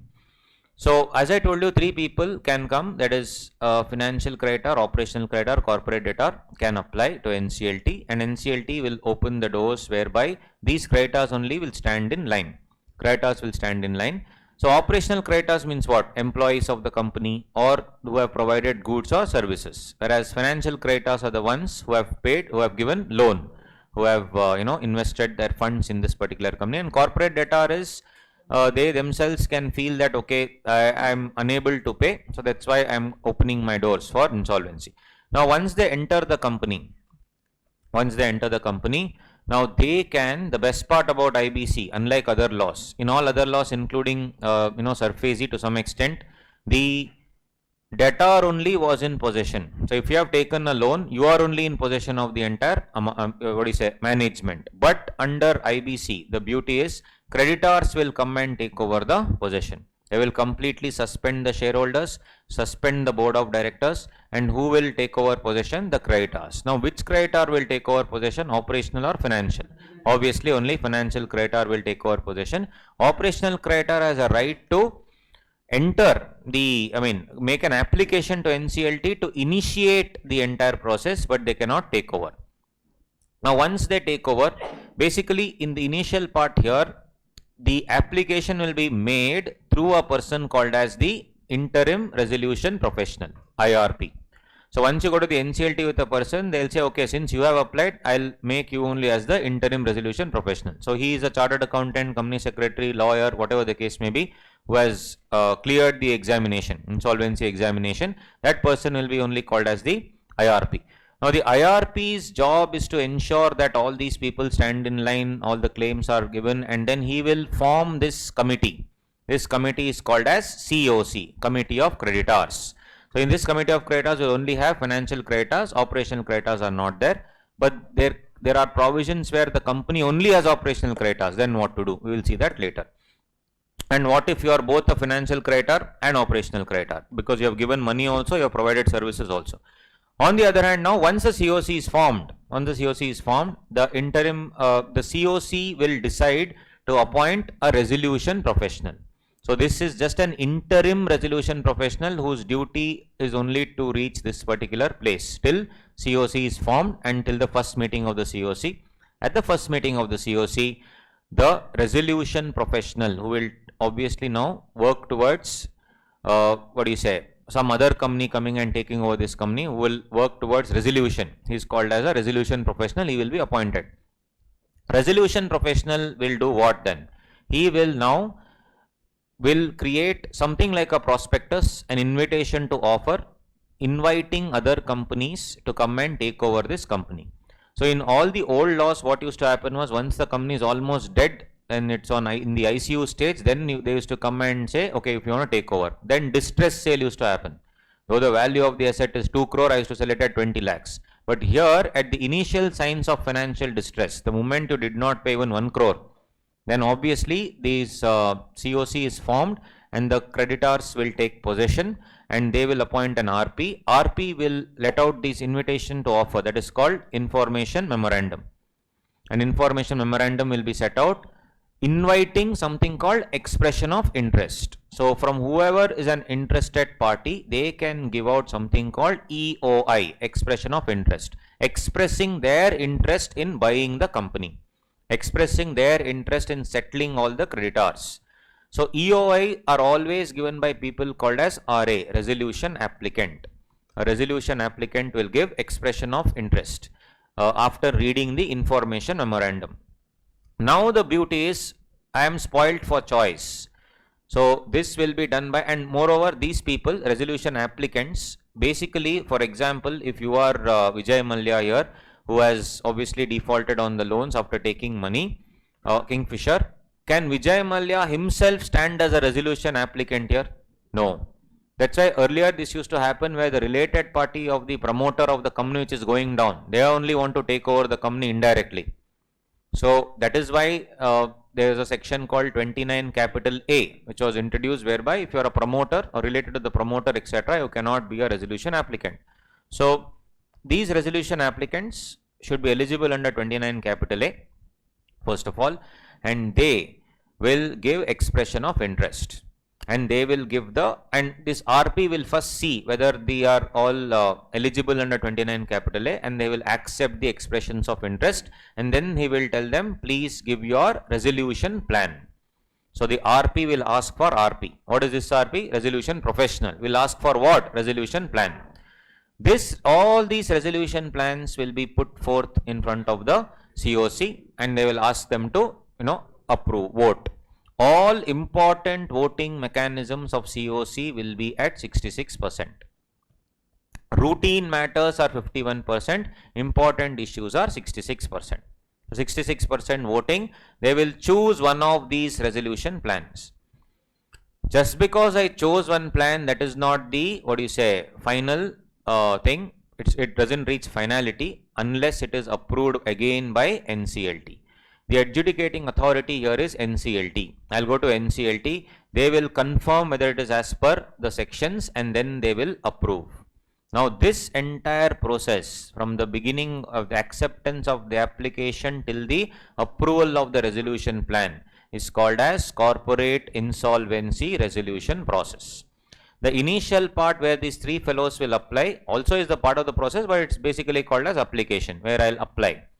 So for our exam, application is also there, CIRP is also there, and apart from this CIRP, here I decide, the NCLT decides that things are actually not as per plan.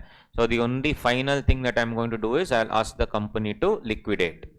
Or none of these resolution plans were very enticing. So the COC, they only felt that it is better to liquidate, because if I sell the assets, I'll get more money than taking money from these new fellows. So they may choose to do so, or NCLT may choose to do so. That the next part is called as liquidation, where I would sell the assets based on a proper valuation, not a distress sale, and then distribute all the assets in a better mechanism than winding up provisions which are in Companies Act. That's why the part of the winding up provisions, I'll do it here, because that's the only relevant thing. Other things are all fine.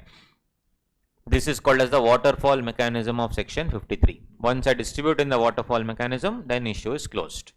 So this is the other part of it. Liquidator is what liquidation will not happen, and here CIRP. So for our examination, we have application, CIRP as well as liquidation. Everything is there as part of the examination. Apart from that, for micro, small, medium enterprises, they need not go through all these provisions, And honestly speaking, for MSME, what was the issue was, these are all small businesses. Now, if it goes for insolvency, nobody will buy. So all MSMEs invariably used to go for liquidation, and even in liquidation it used to be distress sale, nobody cared about it. MSME is the actual backbone of our economy, because all businesses, most of it are micro, small, medium enterprises. That is why, to give them more support, an alternate methodology was given, that was called pre-packaged insolvency resolution process, whereby even if you are a promoter of an MSME who was initially a promoter then left, you are not a willful defaulter anyway, can you only take over your old company? Yes. Or can some other people come and take over? Yes. That's called pre-packaged insolvency resolution process. That is one more part which is applicable for the exam. So that part I have anyway recorded, I'll add it to the video. Let's see, depending on the number of hours and all that. The first part is already out, almost 10.5 hours. Yeah. So that is what it is. The CIRP is what we have to see. So basically in our exam, we have for our exam application, CIRP and liquidation. Now this entire thing is the CIRP and for companies. What about individuals and partnership firms? Individual and partnership firms, the default is 1000 rupees. Like if you as an individual default on 1000 rupees, the other person can initiate bankruptcy proceedings against you. Now that has not yet been notified. Only part of it has been notified, which we will see in a while. So if you see now, coming to this applicability of the code and basically the entire authority structure, if I come here first, let's see regulatory mechanism, page number 185. Regulatory mechanism. You have, just like any regulator for securities market is SEBI, for banks it's RBI, here also we have a regulator, and that person is called as IBBI, Insolvency and Bankruptcy Board of India. Now under IBBI there are three parties. One is insolvency professional agencies. These are the agencies which create insolvency professionals, and they are again our same fellows only, ICSI, ICAI and CMA, same guys. Then what they produce, what insolvency professionals, you have to obviously write the examination as given by IBBI, and basically now they are creating an entire repository, an entire database mechanism where there will be a number given against a company, and the next time you want a loan, the moment I'll ask you to quote that number, and once I click in that number, it is available across all banks, then I will exactly know how much money you have taken, how much money director has taken, when was the repayment done, which was not there before. Such database repositories are called IU, information utility. The adjudicating mechanism is only very simple here. For corporates, for LLP and personal guarantors related to corporate debtors is only single window, that is NCLT, NCLAT, Supreme Court. No High Court interference, NCLT, NCLAT, Supreme Court. And for individuals and partnerships it is DRT, DRAT and Supreme Court. So initially I told you that all these cases are going on. Is this one more case that is going on in IBC, or will this override all these? That's why it's called a code. So the moment an application is accepted at this stage itself, the beauty is all other laws, all other cases against the company will be frozen. It's like statue. So that is called as moratorium. This entire CIRP, corporate insolvency resolution process, in the old law, when I say in all other laws, it used to take 5 years, 6 years, 10 years, 20 years. That is why in a time bound manner, that was the objective. So this entire CIRP should happen within 180 days plus a one-time extension of up to 90 days. 270 days, including the court delays. They found out that many court delays used to happen. Because of the court delays, you can maximum overall everything to be completed within 330 days. That's it. 180 plus 90. It's not 180 plus 90 plus 60 also extension. No. 60 is only for court delays. So apart from this, you also have other miscellaneous provisions like fast track insolvency for certain companies, and also voluntary liquidation. Even though I have not committed any default, can I go for voluntary liquidation? Yes. Because why can't I go for voluntary liquidation under Companies Act? First of all, they have deleted it there, and even if it was there it was distress sale. Here it is registered valuation sale. So here I am getting a proper liquidation value and I have not committed any default. So there are other concepts also which are very much part of the syllabus. So that's what it is. Now you will not have other stuff with respect to what is insolvency professional agency, all that will not come, but they'll also ask questions on insolvency professionals, what is their eligibility criteria, all those things. So all these areas are covered in IBC. This is just the gist of the story, an overview, that's it. Now we'll have to go into each and every item just to see the basics. Yeah, and for individuals and partnership firms, it is DRT, DRAT and Supreme Court. This yet has not yet been notified as such, so no tension for us. So moving on here, first, applicability of the code. This code will apply to which all companies? It will apply to any company incorporated under the Companies Act or any under previous company law. Tata's, etc. There since over 100 years, 50s, 100 years. So it is not incorporated under 2013. It will be incorporated in 1956 or previous laws. That also will be covered. Any other company governed by any special act, LIC, UTI, any other law for that matter, any LLP, any body incorporated notified by central government as and when they notify. Then generally, if also partnership firms, proprietorship firms, individuals, all these things were there.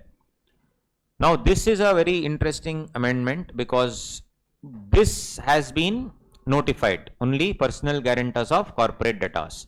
So this was a case, your Lohia Machinery Limited, LML, your Chetak, Vespa and all was there before. Now LML obviously had taken a loan from, obviously you know which bank, SBI, right? SBI had given a loan to LML almost around 80 crore. And then they said against the personal guarantee of whom? Against one director, Mr. Sanjeev Shriya. So Sanjeev Shriya had given a personal guarantee to SBI saying that, boss, if LML, that is my company, doesn't pay you, I will pay you. Very simple. Now what happened was SBI, obviously there was a default, and these guys, SBI invoked the entire guarantee against Sanjeev Shriya. And against recovery proceedings of this LML was under RDD BFI Act, it was going on. Now the beauty is LML as a corporate debtor, they went to IBC. They went to IBC. And the doors were open and they requested SBI and all other creditors to join the queue. Now SBI, when they went to proceed against Sanjeev Shriya, he said statute, moratorium. Why? Because all other laws, all other cases will be frozen. So basically this was what was happening in so many cases. SBI versus Ramakrishna, then SBI versus LML, all these things. SBI is the constant, right? So it is happening. So the thing is, what happened was two amendments were made. One is under section 14, moratorium. In moratorium, amendment was made saying that, was this is dealing, moratorium is only applicable to company. Correct? That statute is only for company, not for you. Right? I can definitely invoke against you, anything against you, point number one. Point number two, can SBI now put a bankruptcy proceeding against Sanjeev Shriya? Can I make it personally liable? Answer is yes. But Sanjeev Shriya said, individuals not notified. That's why one more amendment here. Individual part was delinked into two. Clause E was added. And what was the line here? Personal guarantor of corporate debtor. Who is Sanjeev Shriya? Personal guarantor. Of whom? Corporate debtor, LML. And that is made applicable from 23/11/2017. And they said, boss, for personal guarantor, I will not go to DRT. I will go to who? NCLT. See here now you will understand. Corporates, LLP and personal guarantors related to corporate debtor. So again Sanjeev Shriya, the case will lie now where? In NCLT. NCLT, NCLT and Supreme Court. That's what it is. So LML, Sanjeev Shriya. That's how it says. Very simple. Now this IBC again is very, very important, as you know. In our CA final paper 4 regular, we take almost 35 hours, and in CA paper 6D, somebody asked me what is the number of hours for paper 6D. I said 65. They asked all chapters. I said no, IBC. IBC is 65 hours. Only IBC. It's a lot of analysis, of course. And if you actually study that, you can write the exam also, the IBC exam. That in depth is what we actually go. But here obviously there is no time. We'll just do the overview. Moving on. So entire CIRP review, as we already discussed, was there's a commitment, there is a default, committing of default, then I'll apply to AA, IRP is appointed, COC, EOI is taken, same thing. Preparation of information memorandum, RP, resolution plan, evaluation of the plan, finally approval. We have already seen that. Who can initiate? Financial creditor, operational creditor, corporate debtor. Who is a financial creditor? Any person to whom a financial debt is owed, and includes a person to whom such debt is legally assigned or transferred to. So, can I now, you owe me some 1 crore rupees. Now, can I transfer that debt to somebody else? Yes. I can do bill discounting, factoring, anything for that matter. So, even the other person to whom I have legally assigned or transferred, that person also will be called as a financial creditor. Operational creditor is very simple, to whom an operational debt is owed, and includes a person to whom such debt is legally assigned or transferred. Operational debt is your employees, goods, services, and government. Government dues, GST, income tax, government dues are not financial debt. Government dues are operational debt. Minimum amount of default was 1 lakh rupees, but from 24/3/2020, CG has prescribed default amount as 1 CR. Apart from that, in the exam, you should be very careful about certain dates. What are those dates? No CIRP for defaults on or after 25th March 2020 for 1 year. You should not get confused between these two.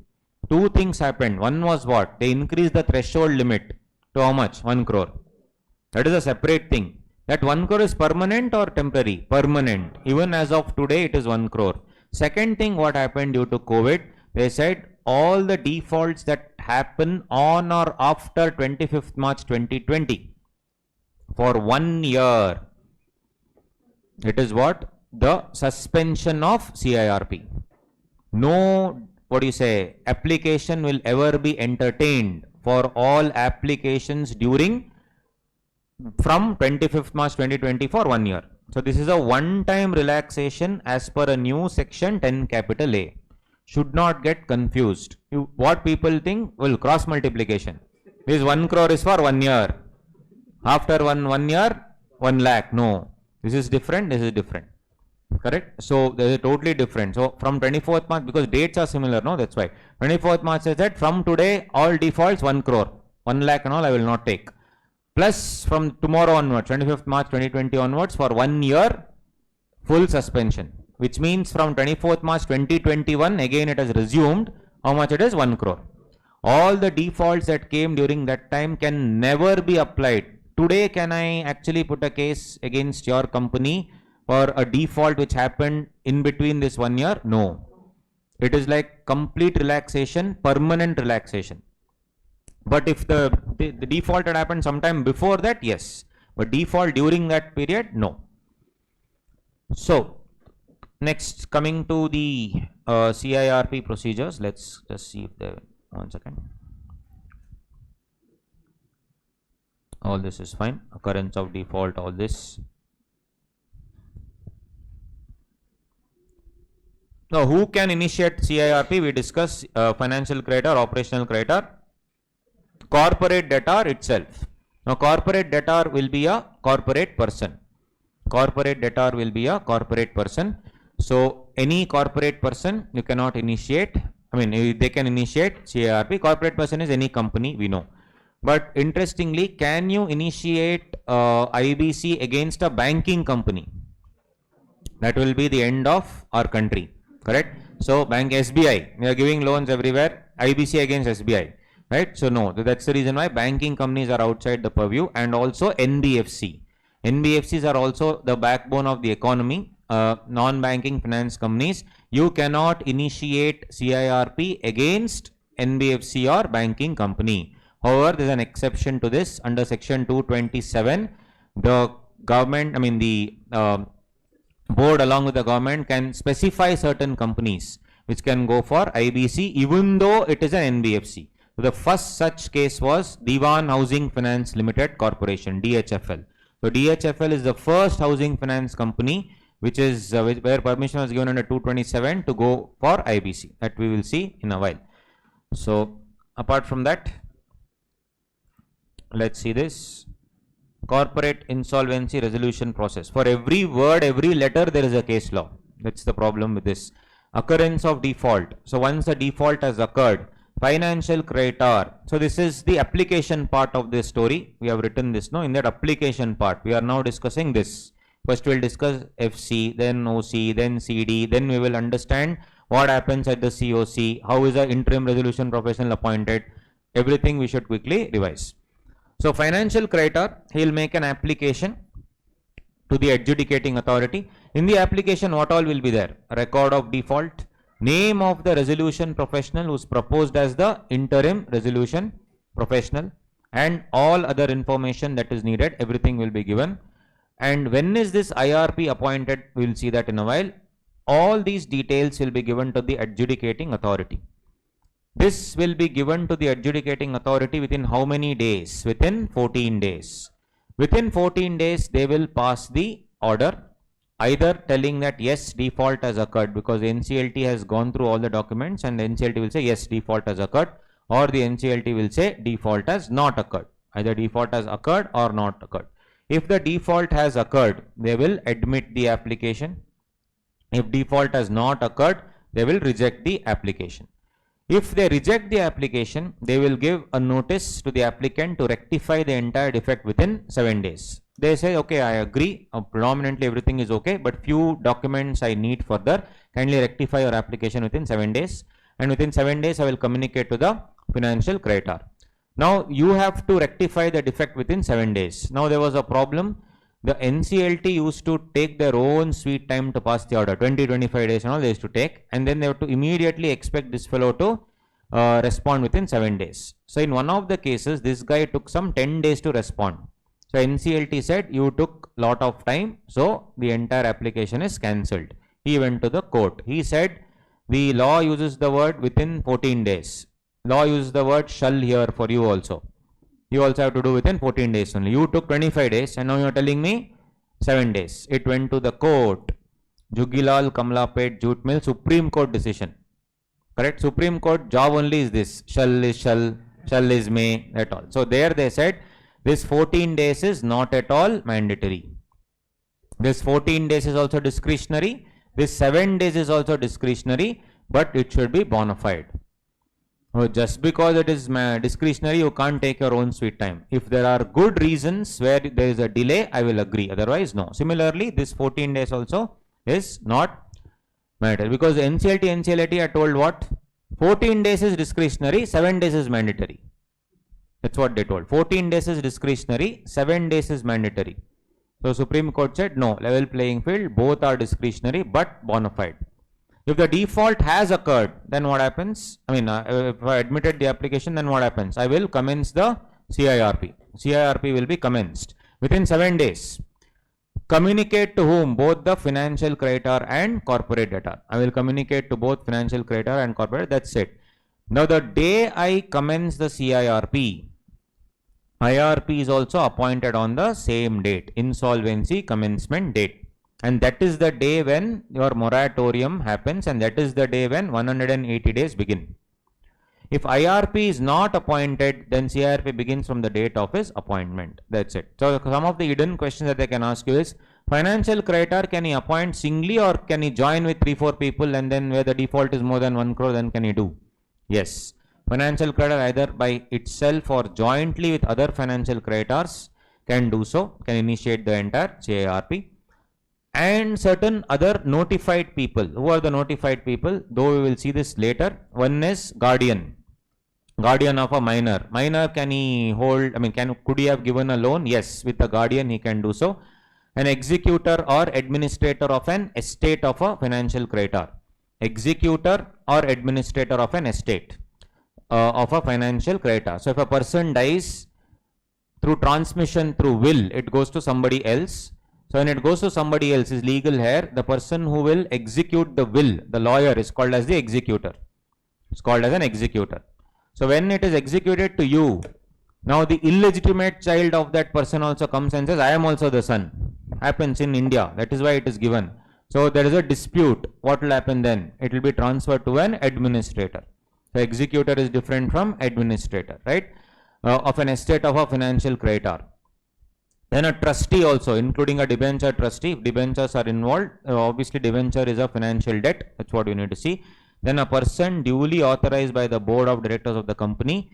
Also, if the company is involved, then the person duly authorized by the board, generally the MD, can also be this person, is what they are saying.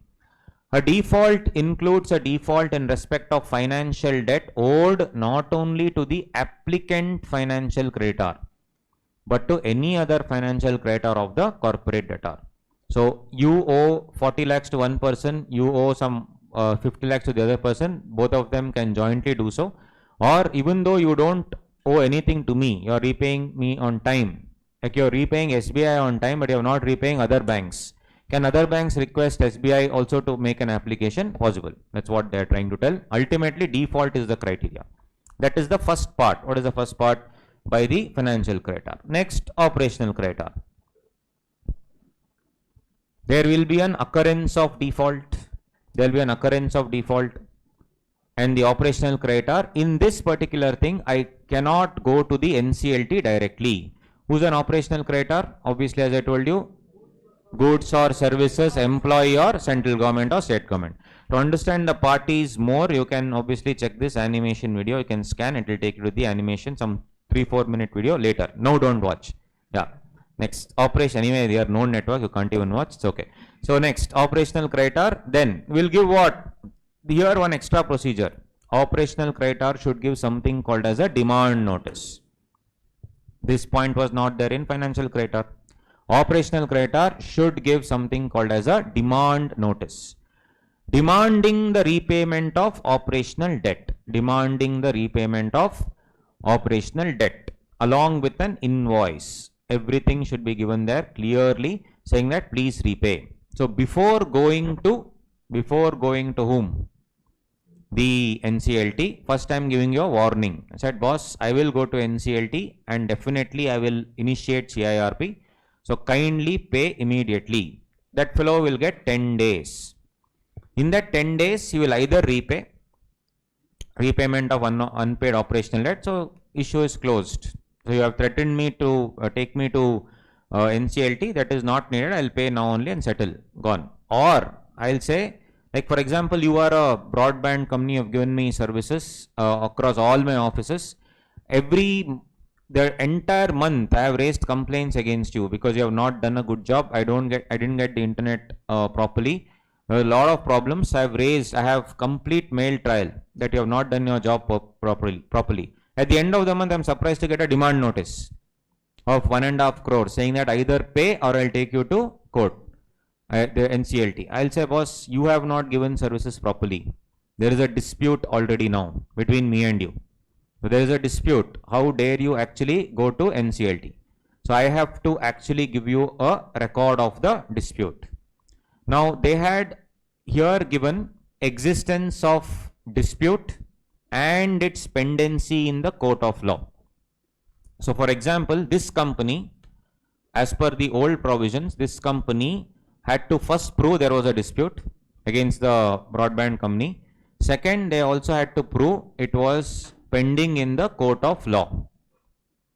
So there was a discussion regarding, it was based on a landmark judgment, Kirusa versus Mobilox, where the discussion was to protect yourself as a company from this frivolous application.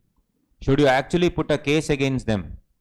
It is weird because here it said first of all dispute and its pendency. So they can put an application to take my company to NCLT. Now to protect myself, I should either repay, that I don't want to do. Second, I have to show that there's a dispute, which actually there's a dispute because the services are very bad. Plus, unfortunately, law is asking me to sue them. Who will spend time suing for small amounts? For a company with 10,000, 20,000 turnover, 1 crore is a small amount. So why will I waste my time just to protect myself against IBC? Why will I waste my time by obviously suing you? So that's why the word and was creating a problem. This went to Supreme Court again. And they said this and should be read as or. Yes, IBC amendment and should be read as or based on Kirusa versus Mobilox. So now three things. One, either you show there is a dispute, or you give a case where I have already sued you. If I have already sued you, which means there is a dispute anyway. So this pendency in the court of law predisposes that there is a dispute anyway, or there is a dispute without suing you. Correct? I have already raised many complaints against you, but I have not sued you. Still, you cannot give any demand notice. The demand notice will be, no longer applicable if I have repaid everything. The demand notice will be no longer applicable if I can show you that there is already a dispute with proper proof. I cannot raise a new dispute now. Should always be there. Third one, obviously there is a dispute and I have already sued you. That be the case. Nothing has been received, guys. Nothing has been received by operational creditor. None of this happens. Only then I can go with an application to NCLT. In the NCLT application, I will give an invoice. I will give an affidavit. In the affidavit, I will clearly declare that the money has not come, and moreover, they have not replied only 10 days over.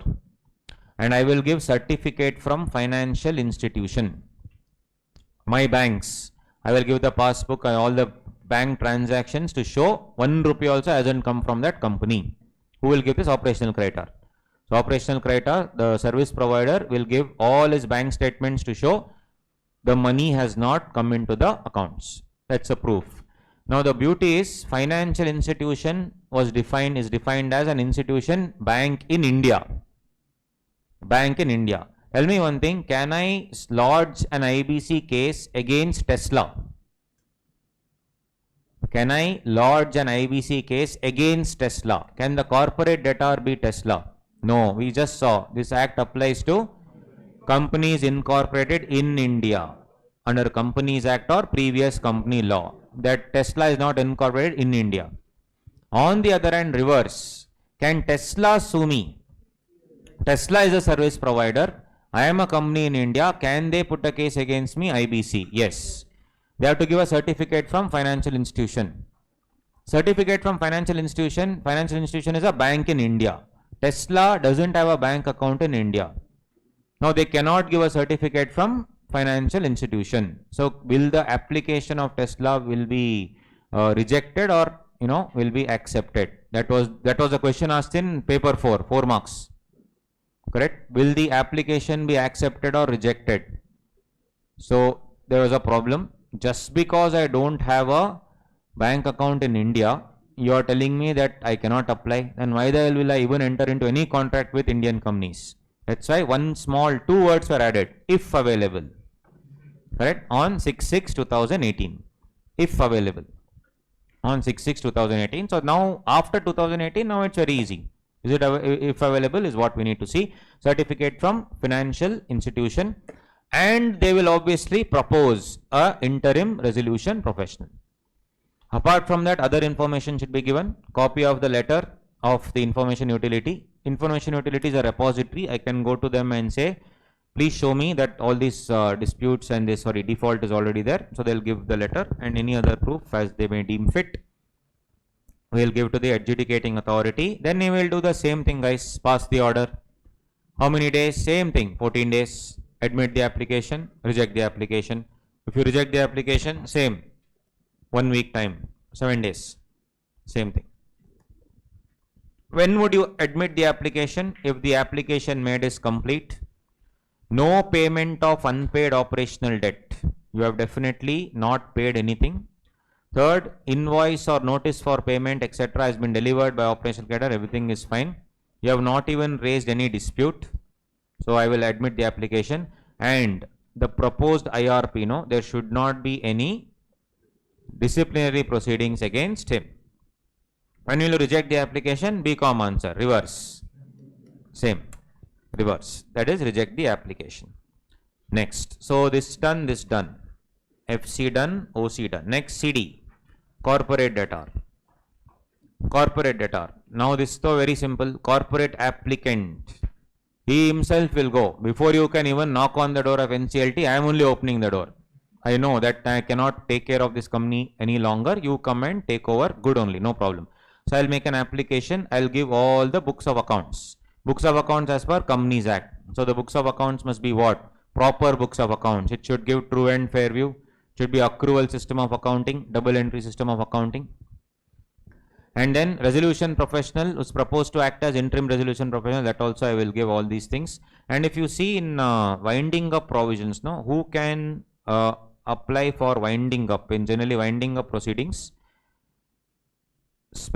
through a special resolution, you can go for winding up.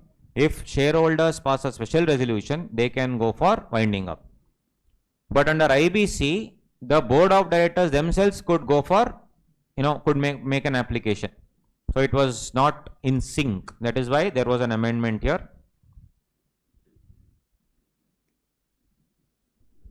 They inserted special resolution here also. So under IBC also, if the corporate debtor has to go for IBC, first of all, there should be a notice calling the meeting under 101, 21 clear days before the meeting. At the notice, in the notice, you have to clearly mention that the intended resolution is a special resolution.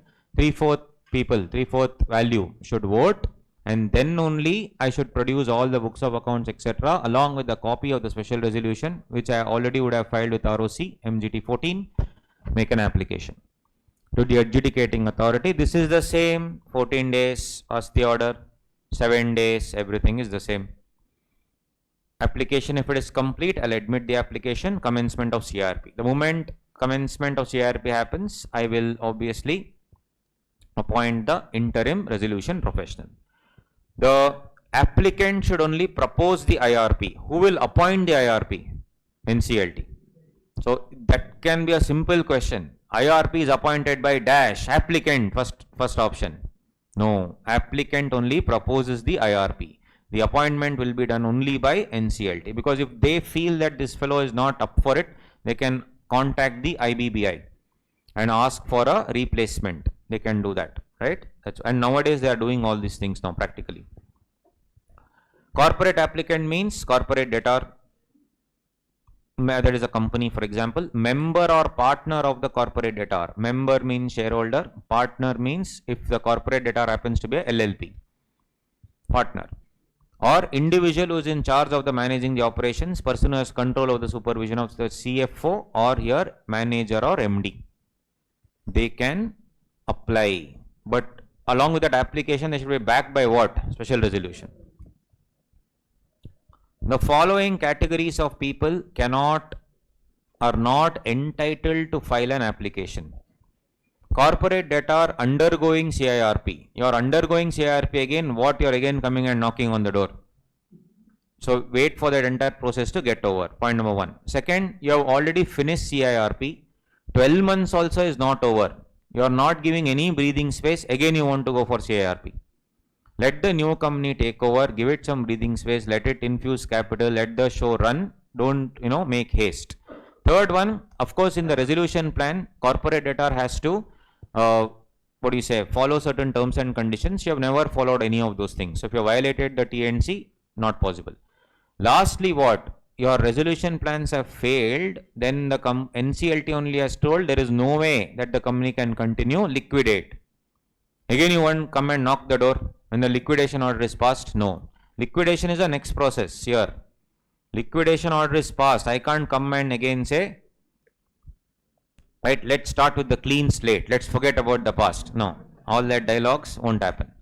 But one problem was there. It says corporate debtor undergoing CIRP cannot file an application was there. So what was happening is, I am a company, I am undergoing CIRP. I am undergoing CIRP because I gave loans to you, you didn't pay me. Are you understanding? I gave loans to you, you didn't pay me back. That's why I am going down. Now I want to sue you. The thing is, I want to stand in line. I am undergoing CIRP. I want to stand in line and I want to initiate CIRP against you. Because if I am going down, you should go down. Simple. The reason why I am in this position is because of you. You are enjoying there and I am not. I am here undergoing CIRP. But unfortunately, this line said what? Corporate debtor undergoing CIRP cannot apply. This went to the court. Many decisions came. Decision and all not important. I mean, which case law, etc. Decision was this. And there was an amendment in the law. Corporate debtor can initiate CIRP against another corporate debtor. If you are going through CIRP, no problem, you can initiate against another person. That is what the explanation said after many cases. Is an important note. Time limit, already discussed. Time limit for CIRP. Time limit for CIRP should be 180 days from the date of admission of application. There is a restriction on extension of period, maximum 90 days. Extension of order beyond 180 days is possible only once, up to 90 days. I can't say, sir, split it into 45 plus 45. No, it is one time extension only, up to 90 days.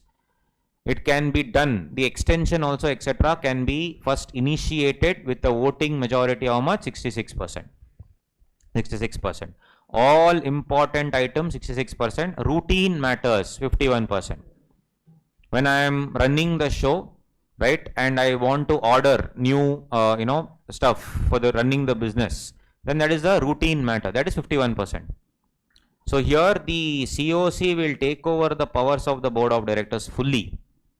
So their board resolution is always simple majority, routine matters, but important matters as given in the law, these things. The CIRP shall be completed within a period of 330 days from the insolvency commencement date, including any extension of time taken in legal proceedings. It says shall be, mandatory or discretionary? Mandatory. No, it is discretionary. It is discretionary. It was held in the ArcelorMittal case law, that SR Steel case law. There they said, okay, no, it is actually discretionary. No problem. It is discretionary, no issues. Yeah. So,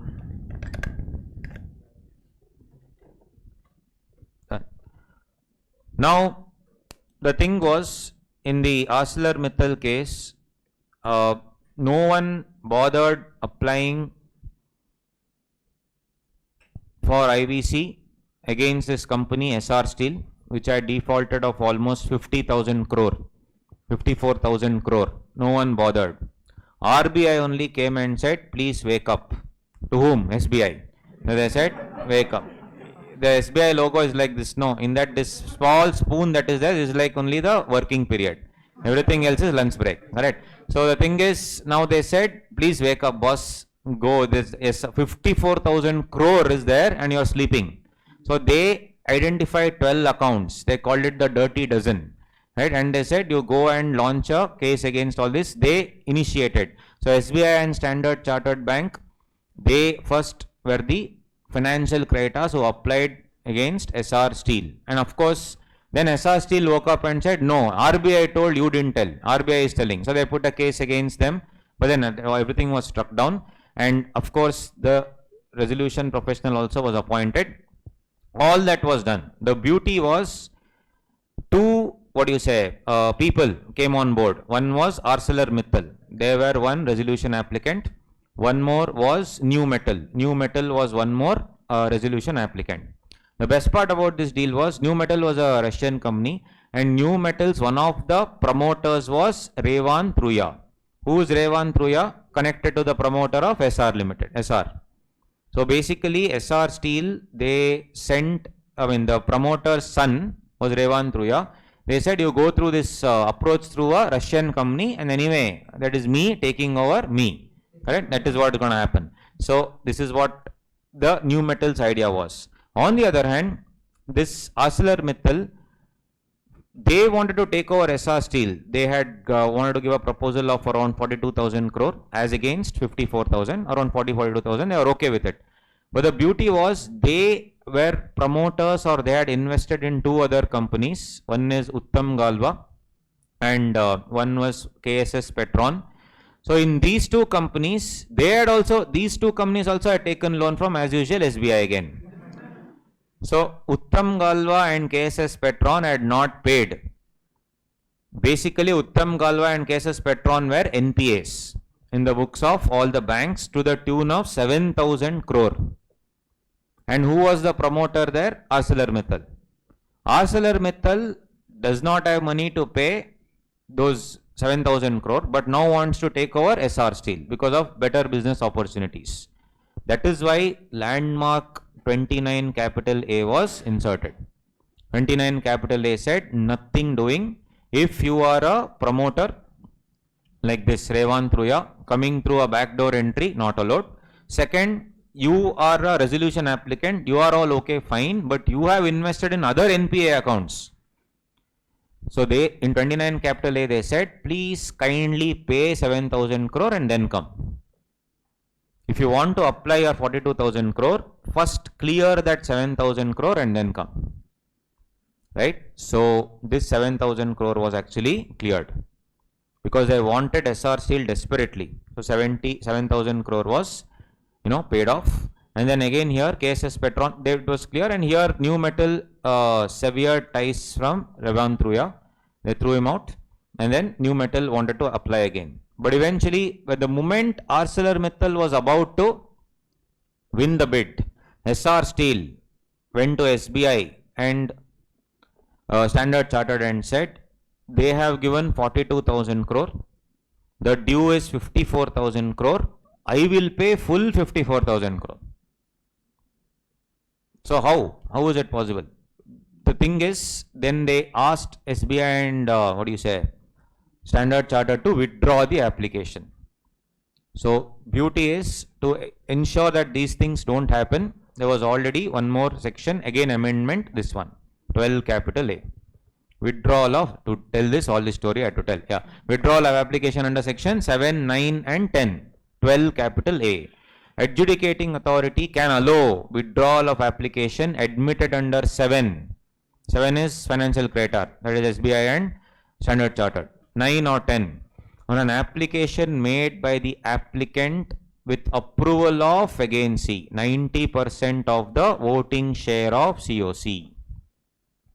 90% of voting share of COC. Voting share means the loan that you have given, the debt. Your debt divided by the overall debt. So 90% of the voting share of the COC. So you need to take the approval. Now the thing is, when should I take this withdrawal application? Is it before resolution applicant, before expression of interest, before information memorandum, before resolution plan is submitted? All those things are there. That is regulation 30 capital A. Initially they said you have to withdraw only before resolution plans are or expression of interest is taken. When the resolution applicant has already come into the picture, you cannot withdraw. But later they extended it because of various other cases. They said, okay, you can do it, but there are other regulations that can be in place. In this particular case, there are certain conditions which were not followed and 90% majority also was not given. That's why SR Steel could not take over, or rather could not settle the dues. Anyway, then coming to the next section, moratorium. So what happens after all these things? Once the application is admitted, so 7, 9, 10 done, you will admit the application. What happens? Freezing order, moratorium. Moratorium happens. So adjudicating authority will pass an order of moratorium. Moratorium will be from the date of order. Date of order means date of admission of application to completion of CIRP. Predominantly this will be for what? 180 plus 90 till it completes, or anytime before, whatever it is. During this, what is the statute here? Institution of suits or continuation of pending suits or proceedings, etc. will be stopped. Institution of suits, you cannot sue anybody else, right? Institution of suits, that is against the company or even by the company also. Do not waste time in all those things. Now the time is for revival. But the proceedings, etc. Proceedings, again, if you want to delve more into it, proceedings do not involve criminal proceedings. So criminal proceedings, etc. can continue. Also check bounce cases, Negotiable Instruments Act, they can continue. What if there's an arbitration case going on whereby the company will get extra 1 crore money? Will that also be frozen? Is that also statute? No. Is that also statute? No. Statute is only where there may be a possible outflow. But where an arbitration order where almost you will win for sure, where you are getting 1 crore, etc. For that, no statute. So in one of the landmark case laws, the judge remarked that the moratorium is like an umbrella. Moratorium is like an umbrella. It will ward off the storm. It is only there to ward off the storm, but it will harvest the rainwater. If you understood, good. Otherwise, leave it. Right? It will ward off the storm, but it will harvest the rainwater. What is harvesting rainwater? 1 crore. Money, if it's coming, please come. But any other storm, any other cases against it, it will obviously will ward off the storm. It's one of the cases judge said. So then next, what you cannot do?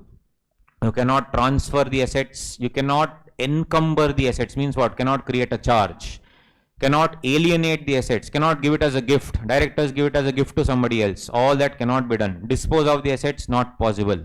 However, guys, you can take something called as interim finance. Can I again go to SBI and ask money? Yes. SBI only standing in line. I can go again to SBI and say, bro, please, I have to run the show now, 180 plus 90. So please give me interim finance. SBI will say, okay, fine, CIRP has begun. I'll give you interim finance, but I need a charge on your assets. For that statute, no. Encumbering as one exception, that is interim finance. Interim finance. So of course, when interim finance again SBI has given, thinking that you'll get the old money. For old money, I'm giving you new money. So for that, what? Encumbering, I can create a charge. Encumbering, alienating or disposing of by the corporate or any of its assets.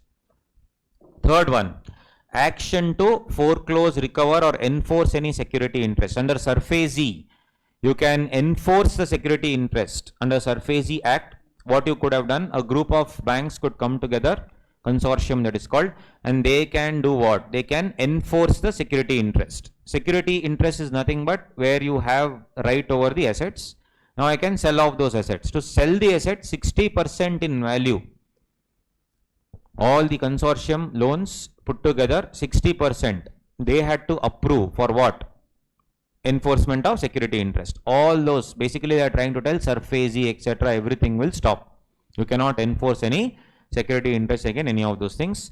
Then I am in a building which is, owned by somebody else. My company is in the building here, owned by some other person. Owner is coming and saying, at least give me the property. Can I tell statute to him? Can I tell statute to the owner? Answer is yes. Fourth point, recovery of any property by an owner or lessor is prohibited. I can tell him, boss, wait for this entire thing to get over. You will definitely get the rent. Whatever rent that is supposed to be, that you should get, it's all part of the cost. So basically, the beauty about it is, let's say you have not paid any electricity also. Electricity you have not paid, rent you have not paid.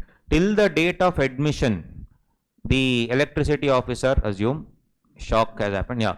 Then, and even the, this is rental, both can stand here. The owner can stand here. They can stand as what? Operational creditors. They can stand as operational creditors. There is one more case where they say, land, this owner is not even operational creditor, that you leave.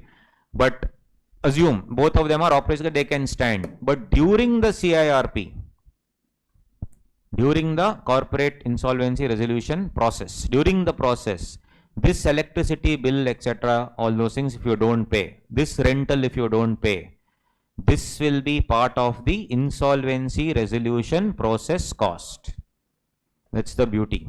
Which means, if a new company comes and pays, wants to settle, the first rupee will go towards what? Paying these fellows. And then again they'll pay those fellows also, but that as operational creditors later. First financial creditors will be paid, that waterfall mechanism. And that's what I'm trying to tell. So that's the beauty of it. So the thing is, during the CIRP you will be protected. Electricity, if you are consuming, you have to pay. If you don't pay, it will be part of the insolvency resolution process cost. Whereas until the application, you will be the operational creditor. That's what it says here. Recovery of any property cannot happen. But during the course of that rental will be IRP, insolvency resolution process cost.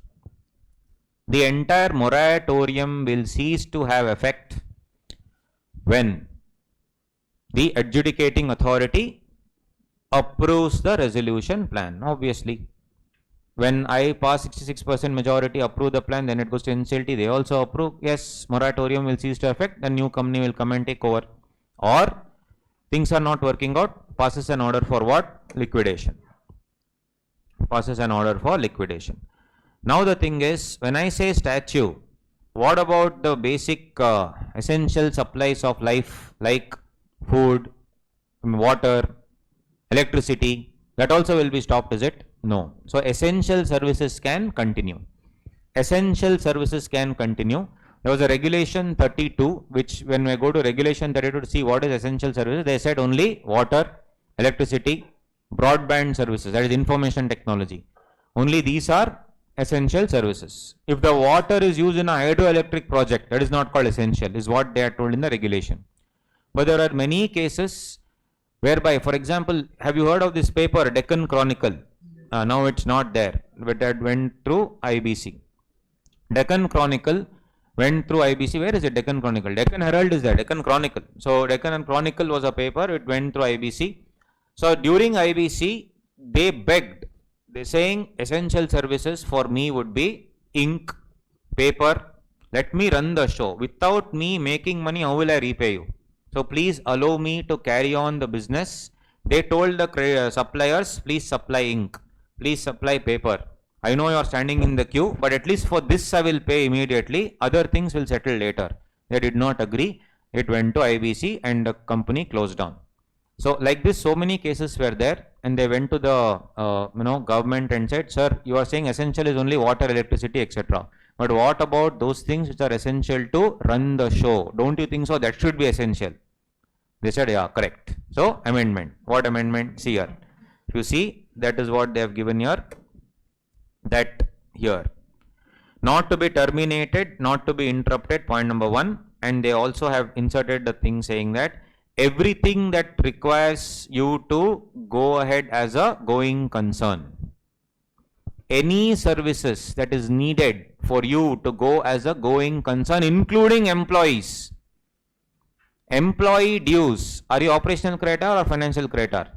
Operation. Stand in line, no problem. But during the CIRP, please come, I will pay you. And if I don't pay you, it will be the first payment. What? Insolvency resolution process cost. So anything in the opinion of the resolution professional to ensure that you will go ahead as a going concern will be part of the entire, will not be prohibited, so to speak. That's why it says supply of essential goods or services, including what? Anything that is needed to run the company as a going concern will be taken into account. Moratorium will not apply, as discussed already, to surety in a contract of guarantee to a corporate debtor, Sanjeev Shriya versus SBI and SBI versus Ramakrishnan.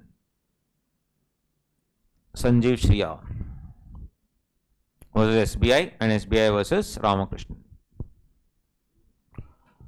Apart from that, if I am in the embassy property case, Karnataka High Court judgment, what if I am into mining, etc., and then mining license is there, and mining license I have to renew now, and you are telling IBC, I will not allow you to renew mining license.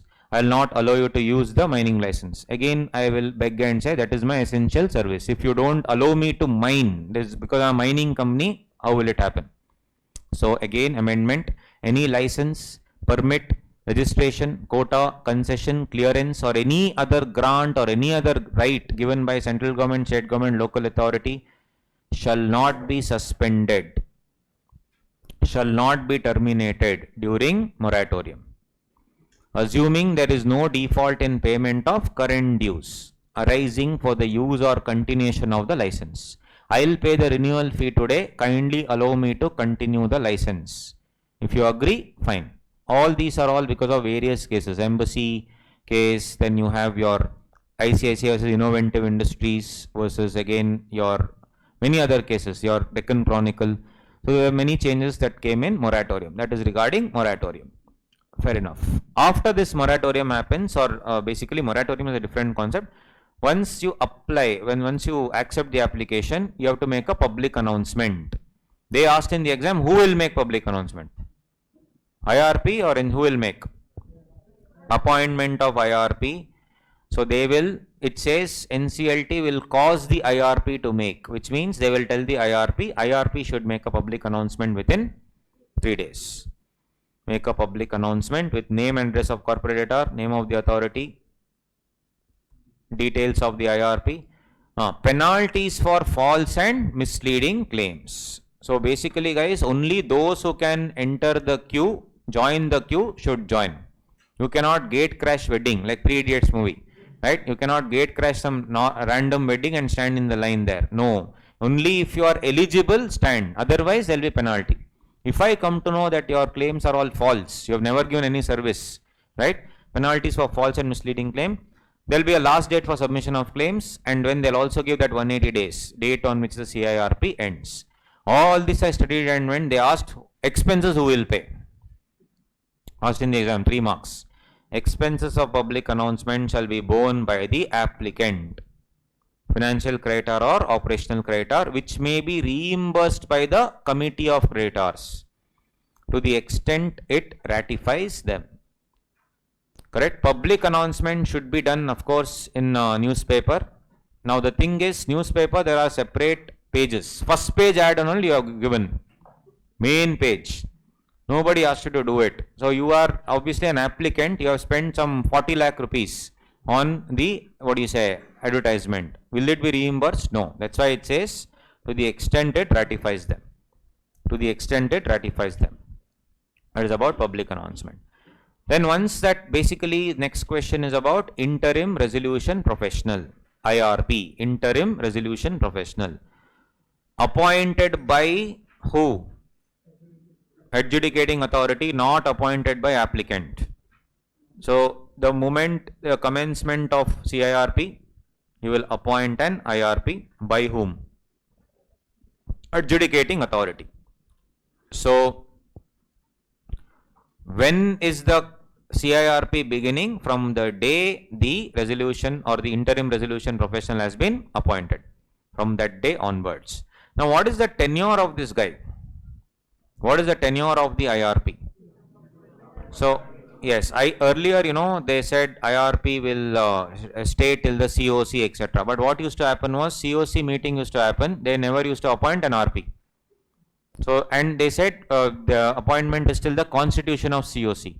Constitution of COC and first meeting of COC, there is a gap of 7 days. So if I exit on constitution of COC, who will actually hold the meeting? Who will conduct the meeting? That's why they now said IRP will stay till RP is appointed. Very simple. Can RP be the same IRP? Yes. Or they can change their choice, COC's choice. So appointment of IRP by financial creditor or corporate debtor, RP will be proposed in the application and he will be appointed as the IRP. By operational creditor, generally the employees, etc. may not know who to appoint. They will only go to court and request the court only to do it. Court will then ask the board. Whenever I use the word board, it's not board of directors, it is IBBI. IBBI will have a database. They will speak to the IPA, Insolvency Professional Agencies. They will ask CA Institute, send me that list of some 50 people, whatever it is. So within 10 days, they will recommend the name of IP. But mind you, there should be no disciplinary proceedings. What is the role of an IRP? He will issue public notice. He will handle the entire resolution process, collate all the claims, constitute the COC and conduct the first meeting of the COC. What are the powers of IRP? Management of affairs. Basically, he will take over the entire management. Whatever under section 179, if the act is silent, whatever the company could have done, board can do. Now, whatever the board can do, IRP will do. All the other officers, managers will report to him. He will also give instructions to financial institutions to do certain things according to his instructions only. He will form the COC. So anyway, this is financial creditor will file in form number C, operational creditor in form number B, and workmen will file in form number D. This is just all the details are as per the regulation, which are anyway not there for our examination. Creditor shall submit the claim with proof. IRP shall verify within 7 days. Within 7 days he will verify, and within 2 days of verification he will file a report to the adjudicating authority as to whose claims are correct, whose claims are wrong, etc. Now one more thing is there. A creditor who fails to submit claim with proof may submit proof to the IRP on or before, these are all in the regulations, 90th day of the insolvency commencement date. For the people who did not join the queue on time, there is a window available in the regulation. They can also give it on the 90th day. Why didn't you come for the wedding? I came and it was very late. Traffic, Bangalore, no problem. 90 days. 90th day of the insolvency commencement date, you can stand in line, no issues. So basically, that is what it says. These are some of the dates which they can ask in MCQ. These are all MCQ questions. Next, the COC is formed. First meeting of COC, what will happen? First item of business, appointment of RP. That's the next point. Committee of creditors, in the first meeting, majority of vote. Earlier it was 75%, now it is 66%. All important items, 66%. Appoint the same IRP as RP, or they will replace the IRP by appointment of one more RP. In any case, they will take the recommendation from the board within 10 days. All these provisions are same. Then they will ask you the RP regulations in the exam very much. Though it was not there earlier for paper 4 and all that, they started asking questions. The paper setter also got confused in paper 4 and 6D. Not everything, take everything. So basically everything is there except the insolvency professional agencies. Everything is part of the deal. So I have picked those regulations are important and given it in the summary book. What is that? First, he is eligible to be appointed as independent director. All that chart that we saw, same thing this fellow also has to follow. Resolution professional. Next, he is not a related party of the corporate debtor. Not a related party of the corporate debtor. Here, related party definition is slightly different. It is not related party as per Companies Act. Some extra stuff is also there. He is not an employee or a proprietor of a partner of a firm of auditors or secretarial auditors for the last 3 financial years. So he should not have been an employee or a proprietor or a partner or a firm of auditors or secretarial auditors or cost auditors of the corporate debtor. Next, he is not an employee or proprietor or a partner of a legal or a consulting firm. These 2 points are also there in independent director, no? Those 2 points must be ignored. Specific rule will override the general rule. Independent director, everything will apply except the last 2 points of independent director was legal consulting firm and the CA firm. That was 3 financial years and current financial year. All that ignore, only these 2 will come. He is not an employee or proprietor or partner of a legal or consulting firm that has or had any transaction with the corporate debtor amounting to 5%. Again, MCQ. 5% of what? Gross turnover. Of what? Last 3 financial years. MCQ questions.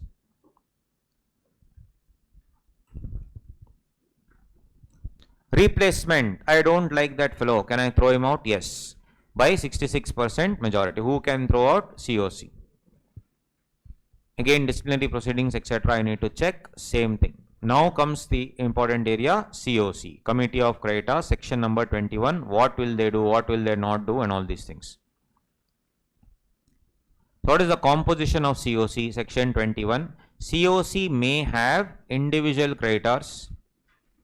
COC may have authorized representatives. Now, generally, what used to happen was many people used to, especially like for example, JP Infrastructure. It was a large real estate developer. They took lot of money from home buyers. From almost 32,000 home buyers, they collected 25,000 crore and built a skeleton structure. And then what did they do? They transferred all the money to their other ventures, where they started doing luxurious properties, etc. So this was called as the Dream Home Project. Dream Home Project. So then they, after these fellows, what do you say, these home buyers came and said, where is my house? As per the name, Dream Home Project. It's in your dreams only, right? So I will not give you, do whatever you want. The moment, so these some of the home buyers said, okay, I'll put IBC against you. Okay, under what section you will put? Are you an operational creditor? No. Have you given any service to the company? No. Have you given any goods? No. Are you the government? No. Are you an employee? No. On the other hand, have you given any loan? No. You have just given an advance. So this was an issue. Went to the court, and court also said nothing can be done. I'm sorry. That's why there was an amendment where they said in the financial debt definition, there was they inserted one explanation saying that even real estate allottees as defined under RERA, whatever advance they have given is deemed to be financial debt. So now home buyers are also financial creditors. Now home buyers will not have any knowledge about how to do, how to go ahead, etc. That is exactly why for such people you can appoint who? Authorized representatives. Then minor will not have anything, so guardian will come. Legal, if any property is given to executor, administrator, they can also appoint. So these people are covered under this one. 21 6A, 6AB, 6AC. So there are various types of financial creditors. One is what? Individual creditor, normal individual. Second one is authorized representative. Third one, consortium. Consortium is what? A group of bankers. So they have given everything loan left, right, center. Always headed by SBI. You see, our consortium is always headed by SBI, largest lender. Right? So consortium facility is that only where I first give the loan. Later for recovery, I will form a group because it is better coordination. So that is called consortium facility. Syndicate facility is what? If today Ambani says I want loan, all bankers will stand in a line to give loan to Mukesh Ambani. That is Reliance Group.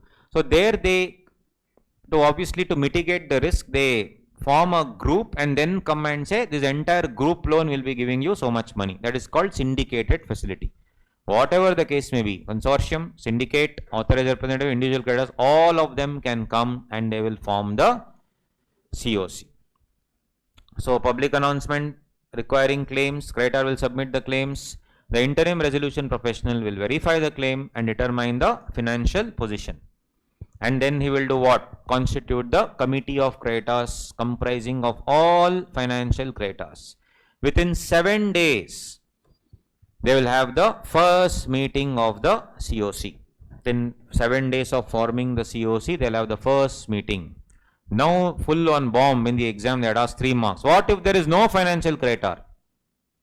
Who will form the COC? Regulation 16. 18 largest operational creditors by value. If it is less than 18, then all. One representative elected by all workmen, and the workman is working in the factory, and one representative elected by all employees, they will form the COC. Otherwise, here COC, who is not allowed? Operational creditors are not allowed. But if the company doesn't have operational creditors, financial creditors, then this is another question, regulation number 16. So as I told you, financial debt is in the form of securities or deposits, etc. Then you will have a trustee. If it is, for example, a home buyer, such class of creditors like home buyers, then you will have an authorized representative. Where a financial debt is represented by a guardian, executor, administrator, already explained, then you will have that person. 21 6AA, 6AB, 6AC. These are the 3 things. Authorized representative from the state or union territory having the highest number of creditors in the class have to be appointed. The interim resolution professional shall offer, these are all in the regulations, shall offer the names of 3 insolvency professionals to be voted upon. While writing exam, in the exam, please note insolvency professional. Don't write insolvent professionals. That is all of us, articleship, insolvent professional. Yeah, insolvency professional, right? To be voted upon by the class of creditors who must be from the state or union territory which has the highest number of creditors in the class. So if home buyers, they have bought the home, let's say somewhere in Karnataka, but all of them, let's say, belong to some other state.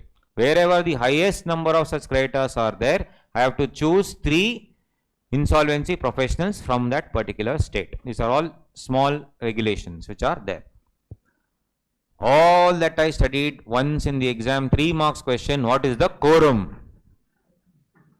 Now full confusion. 174 I wrote, Companies Act. Then I'll say wherever board is there, directors, replace it with COC. No. Quorum here, minimum 2 members. Having, more than one third, I can say 33%. One third will be 33.33. To make it more accurate, it's actually 33%.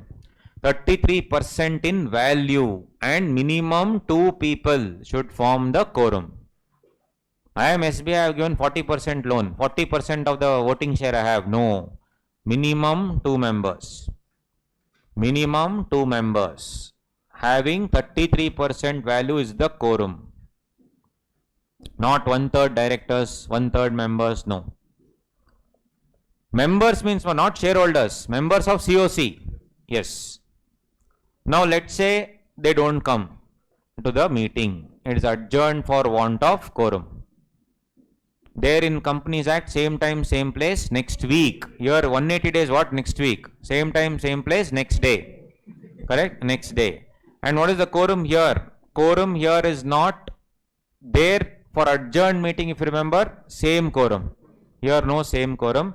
Minimum 2 members, value not the criteria. Nobody came, which means you are least bothered. I don't care. Next day, whoever comes will form the quorum. Will form the quorum. Coming to the meeting of the COC, what will they do?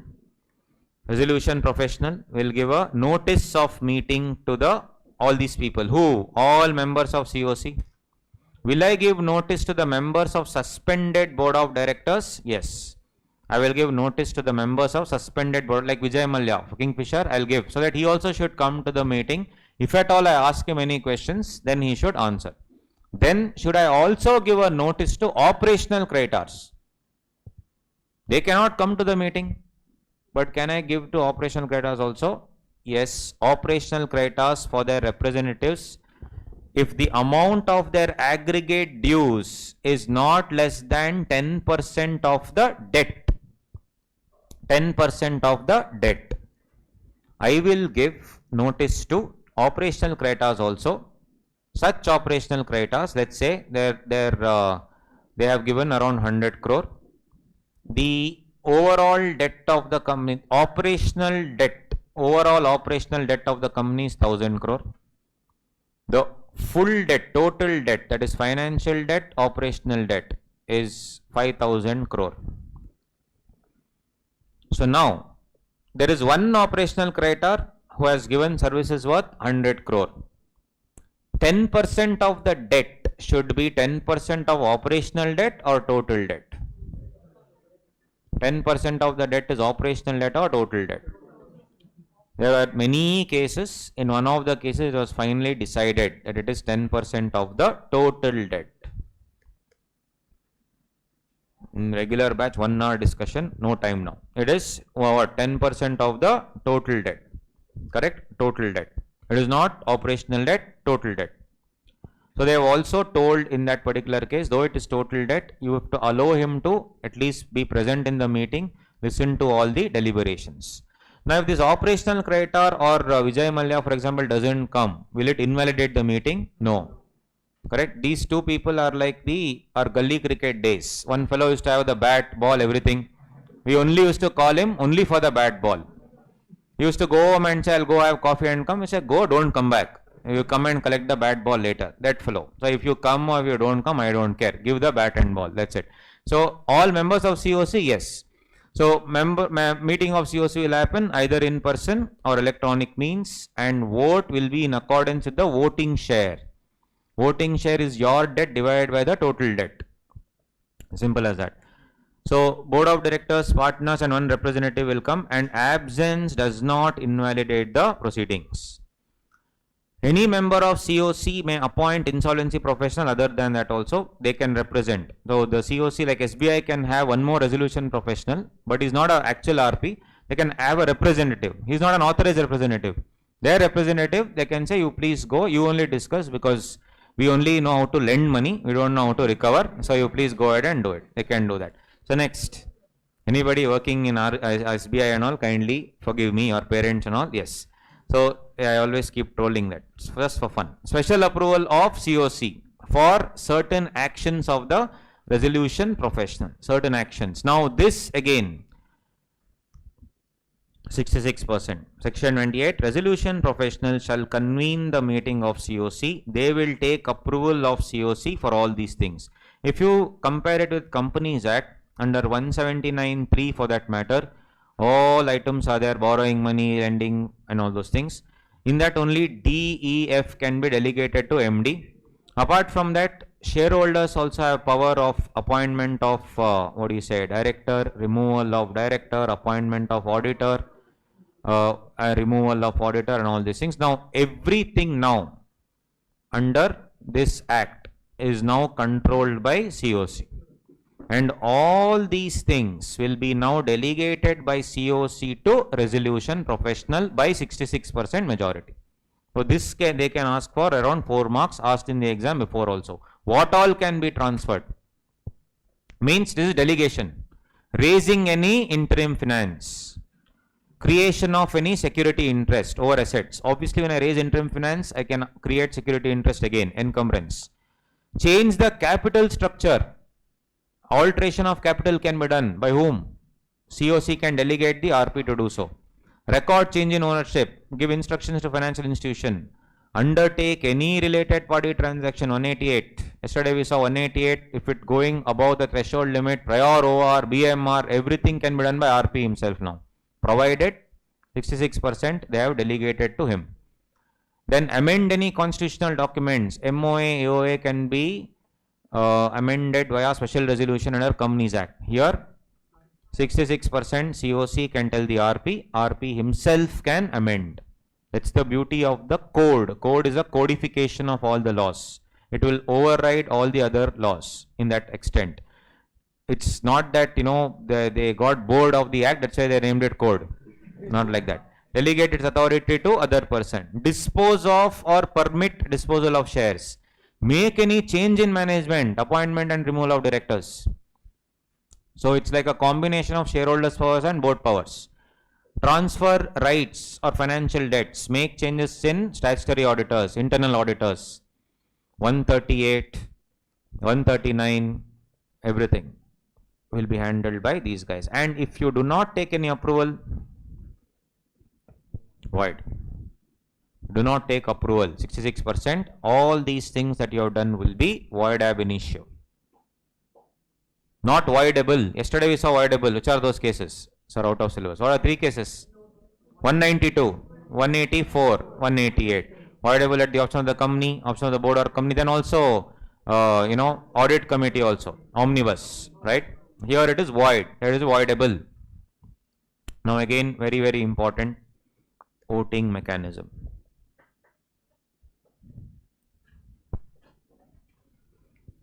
Authorized representative voting, 25 capital A, voting mechanism.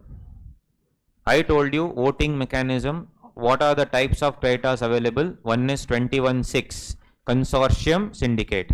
21(6)A, debenture trustee deposit, home buyer, executor, administrator, guardian. Then 24(5), any other individual financial creditor. We have seen. What is the voting requirement here? How will they vote is the question. For consortium facility or syndicate facility, group of bankers coming together, 25 capital A 3 speaks about voting mechanism for them. So basically, if SBI has lent 5,000 crore, all other people have lent 100, 200, 300 like that. They are all part of the consortium. Now the thing is, I will appoint one representative on their behalf, who will go and vote in the COC. There are other individuals also. There are other, debenture trustees also. Everybody is there. But this representative is now standing on almost 10,000 crore of loan, which is divided into various people. Now the question is very simple. I have to go and vote at the COC. Will the representative of that consortium first hold a meeting of the consortium, then take a simple majority, and then go and vote? Or should I vote as per the individual instructions? SBI will say yes for one particular thing. Then ICICI Bank will say no. For me, it will be a no. So should I note down 5,000 crore? It is yes. For the extent of 200 crore, it is a no. 100 crore Dena Bank, it is a no. One person has abstained. Should I write down like all that? Or should I just hold a meeting of the consortium, take a simple majority? So in that, for example, people having 6,000 crore said yes, 4,000 crore said no. So since this is a majority, can I vote 10,000 crore as yes? in the COC meeting. That is the idea. So here, very simple. It is not wholesale. It is individual instructions. Individual instructions of each financial creditor. Individual instructions of each financial creditor. Separate voting. Separate voting for each financial creditor. I am just here to collate the votes. That's it. I'll have to go and vote the same way. If at all there is no prior instructions by the financial creditor, in that particular meeting, ICICI Bank, which had lent 50 crore, did not come. Can I go and do whatever I feel like doing? No. For that extent of 50 crore in the main COC meeting, I should abstain. AR should abstain from voting on behalf of such financial creditor. These things, if you read the Bare Act, you'll be like, why did I take up CA? Actually. So this is simplified, becomes easy for you. Right? Next, 21(6)(a). On the other hand, 21(6)(a). For debentures, deposit, loans, for home buyers, all these things. Now, authorized representative of home buyer. Should you have a home buyer meeting first? Yes. There should I take majority, or there also individual instruction? Here it is majority. So that's the difference. 25(a)(3)(a). 16th August 2019, this section came into force. AR will act as per the decision taken by more than 50% of the total voting share of such financial creditor. Not majority in number and all those things. More than half of voting share. Of those who are present and voting. Of those who are present and voting. Here it is, everyone should vote. If you don't vote, I'll abstain in the main vote. Here, only present and voting. However, for withdrawal of application under section 12A, if any withdrawal proceeding is coming, 90% should apply, right? In that 90% vote, there I should take separate voting. To explain this as an example here, under 21(6), 21(6) means what? 21(6) is syndicate facility. 3,000 crore consortium. 21(6)(a), home buyers assume. In a particular company, real estate company, SBI also has lent money, and 21(6)(a), home buyers also have lent money, 1,000 crore. Totally 4,000 crore. 4,000 crore voting mechanism is how? For special business or for special items, 66%. Routine items, 51%. Withdrawal, 90%. We know. Now, 4,000, now this 100 crore, how will they vote? 100 crore, it is more than half majority. For example, for a particular item, 600 crore, people who have given 600 crore, home buyers have given 600 crore have told yes. Home buyers who have given 600 crore have told yes. 400 crore have told no. 600 crore have said yes, 400 crore have said no. It is deemed that the entire 1,000 crore have said yes. However, if it comes for withdrawal petition, withdrawal under 12(a), then for 600 crore I should take as yes. For 400 crore I should take as no. These questions have never come in the exam, so they can ask anytime. Got it? So that is the thing. Now, other financial creditor, same as 25(a)(3), means same as consortium. What? Individual. Individual creditors, individually they'll vote. Simple. That's easy. Only for this, what do you say? 21(6)(a), things change. 21(6)(a), things change. Then just the gist of the story of 29(a).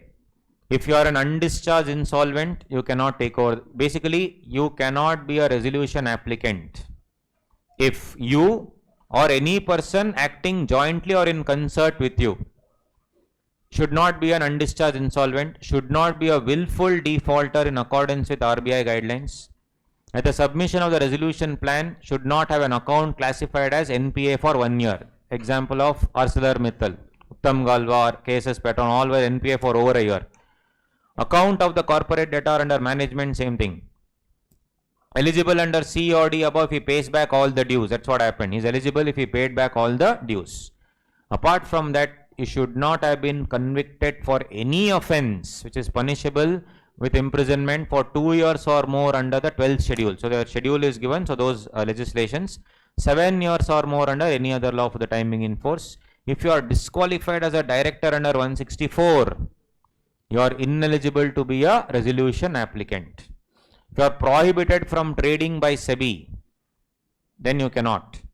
Promoter of the corporate debtor and preferential transaction, undervalued transaction, if it has happened, where you have gone for fraudulent preference a few months before the actual CIRP, you know CIRP will happen for sure. Few months before, you have sold off all the assets, you have entered into any preferential transaction, undervalued transaction, or extortionate credit transaction, thereby, you know, giving the loans at high rates or accepting loans at high rates, all these things. Or he was a connected person also ineligible. So in all these cases, what will happen? It will not apply. On the other hand, if for example it says you cannot hold any shares in the company, etc. Fine. But I am a financial institution, like classic example of the Dish TV case. I have lent 5,000 crore. I am Yes Bank, and in there's an agreement says I will convert it to shares. Loan will be converted to shares. Now by virtue of this conversion, I have become an interested party. I am a shareholder in your company. Now can't I take over? Answer is yes. So it says 29A is not applicable to financial entity and who is not a related party. But you hold shares, you will be called as a related party. But yes, again, not called a related party if a financial entity holds shares in the corporate debtor solely on account of conversion of debt into equity. Solely on conversion of debt into equity. Financial entity only, not some private player. Financial entity only. Old resolution plan 29A will not apply if it is for a period of 3 years from the date of approval of such old resolution plan. No restriction for a person after the expiry of period of 2 years from the date of his release from imprisonment. If a person has been convicted, imprisoned, 2 years have already expired, then he can be an eligible resolution applicant. These are some important points with respect to resolution applicant. Resolution plan, section 30 and 31, again very important. Many changes have come here because of this important amendment due to the Supreme Court judgment in what? SR Steel. Supreme Court judgment in SR Steel. Anyway, in that SR case, I have already explained most of it. But then as I told you, what happened was these fellows, ArcelorMittal had agreed to first repay 7,000 crore of Uttam Galva and cases Petron. They did. Over and above that, they decided to give the claims admitted actually of SR Steel was these many. 49,395 crore what? Financial debt. Operational debt is 4,995, overall 54,000. ArcelorMittal gave 41,987 crore and 214 crore to operational creditors. That's all. Because COC only approved. COC is financial creditors. Fine. SR again came out with a plan. That is your audit vouching ticking. Full same. Everything I'll pay. 4,995. Correct? So they said no. This is not, withdrawal provisions will not apply. So they are out of the picture. Ultimately this was settled. So many cases are happening in these areas. It's settled. It went to NCLT. NCLT said okay. But then these operational creditors were not happy. Correct? First of all, under any other law, they would not even be getting 4 crores. Like, 0.1% also they would not have got. But now they are getting 214 crores. Now there is no end to human greed. Correct? Now they feel that just because the law is giving one finger, I can actually take the entire hand. So now what they said, operational creditors went to the court and said, since COC only financial creditors are there, they have only taken 41,987 crores. And for me, it's peanuts. This is wrong. They went and cried. Now NCLT and NCLT, what they did was, they said this plan is 100% correct, but the mix is wrong. They are getting 41,000 out of 49,000, almost 80%, 70-80%. No, they should take less. You take 60%, you give instead of 214, you give at least some 2,000 crores to them. So the amount was kept at whatever 49,000 only, but they changed the mix. The question was, can NCLT, NCLT, etc. interfere in the commercial wisdom of financial creditors, or they only have to look at whether all the provisions are followed or not? That's all. That was the question which went up to Supreme Court. So Supreme Court, wonderful judgment. They went between what? The concept of equity and equality. Right? Equality means everyone must be equal, on equal footing.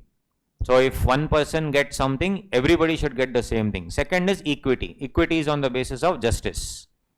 Right? On the basis of justice, operational creditor, you were getting 4 crore, now you are getting 214 crore. Now you are asking for equality. Can financial creditors be equal to operational creditors, was the question. So again, SBI consortium, it really happened. SBI went and sued NCLT, against NCLT, NCLT order. They said, if you are equating me to operational creditor, then I will not take any, I will not give any loan only at these rates. I am giving at what, 7%, 8%, 9%. I will give at 20%. I am happy. I will take 20%. I will give a loan at 20%. If you are equating me and operational creditors together, cannot be equated like that. So a landmark judgment by Supreme Court, wonderful judgment. They said, final decision, the NCLT, NCLT can never interfere in the commercial wisdom of COC. COC, if they have decided this is the mix, that is all should be the mix. However, I will give you certain extra guidelines, because you know what they had done was, they had given some 30,000 crore to them, and then 35,000 crore, and then these almost full, they had almost given 4,000 crore here, something like that they had made. Basically, these fellows who are getting some 1 or 2% ended up now getting 70%. So now the thing was, the SBI and other people, they said, if you are changing the mix now, if you are changing the mix actually, I would rather go for liquidation. That's what they said. Because in liquidation, I'll just show you the distribution of assets, though this chart is anyway there in the summary book, but anyway. They went to the distribution, guys. This is section 53, distribution of assets where? Waterfall mechanism under IBC. If I go for liquidation, SBI said, if I go for liquidation, first amount will go towards insolvency resolution process cost, okay. Then liquidator amount I'll pay, okay. Then I will pay only the workman. Workman 24 months, okay, no problem. I will get full money here. Secured creditors. If I go for liquidation, I am getting 37,000 crore. Now under the change of mix, you are giving me 36,000 crore. Why the hell do I need resolution? I don't want resolution. Similarly, they ask the same question to operational creditor. Assume as an operational creditor, you are going for liquidation. It's gone for liquidation. Who is operational creditor? Workman comes here. Only 24 months he'll get. Employee comes here. 12 months. Then again your government will come. Then again remaining debts and dues. If you have given, like if you are service provider Airtel broadband, you will come here, guys. Remaining debts and dues in the end. So here you would not be getting any money. Correct? You are not be getting any money. You are not getting any money in liquidation. But here you are getting 214 or whatever that crores. Still you are greedy. So the Supreme Court, beautiful decision. They said, let's create a level playing field now in such a manner that the resolution value should always be more than or at least equal to liquidation value. People should not feel, especially financial creditors should not feel, I'd rather go for liquidation than resolution. So they told that wonderful, through the wordings, it can be, summarized like that. Because of the Supreme Court decision, immediately law also was amended. These amendments have not come for the examination actually. right? So the law was amended because of that wonderful Supreme Court judgment. Every CA student after your exams should open that entire judgment and read whether you understand it or not. I can assure you 50%, more than 50% you will understand. Now if you see overheads, now you leave. I am only explaining the gist of the story, but the wordings again by Rohington F. Nariman, the wonderful judge who retired. So his judgment, beautiful language, you should read it for the love of law. Sir, first we like clear exam, later, yes, come back. So if you see love and all, we'll see later, law later. So come back, yes. So what I'm saying was, yeah, the financial creditors should not feel that they've been given a raw deal. They should ensure that the resolution value is at least greater than or equal to liquidation value. Point number one. Point number two, whatever this 214 crore is given to all people, no, to all people. So you know what they said, this 214 crore is given to everyone, no problem. And the court said beautifully that the first of all the liquidation value, I should treat it as if it is liquidating, the company is liquidating whatever you are earning, whatever liquidation value is very simple. It is the value at today. If I liquidate the company, what is the amount that I am going to get, purely based on registered valuers, calculation. So the court said for operational creditors, look, I know that you are not convinced, let me convince you. First one, what I'll do is I will figure out the liquidation value and I will assume that the company is going for liquidation, and I will actually put all these amounts in the waterfall mechanism. I'll put all these amounts in the waterfall mechanism. Right? In the waterfall mechanism, remaining debts and dues, like your Airtel broadband fellow, you are only getting 3 crores here. You are only getting 3 crores. That is if I go for what value? Liquidation value. Second, I said, okay, what is the offer that you have got now? This, whatever it is, this, let me take that same figure, this 214 crores, this overall 214 crores. You have got the order, now of 214 crores. That 214 crores should be distributed among all these people, no? Workmen, 24 months, employee due 12 months, then CGSG. So let me put this value. What is this value? Resolution value. Let me arrange the resolution value as per section 53.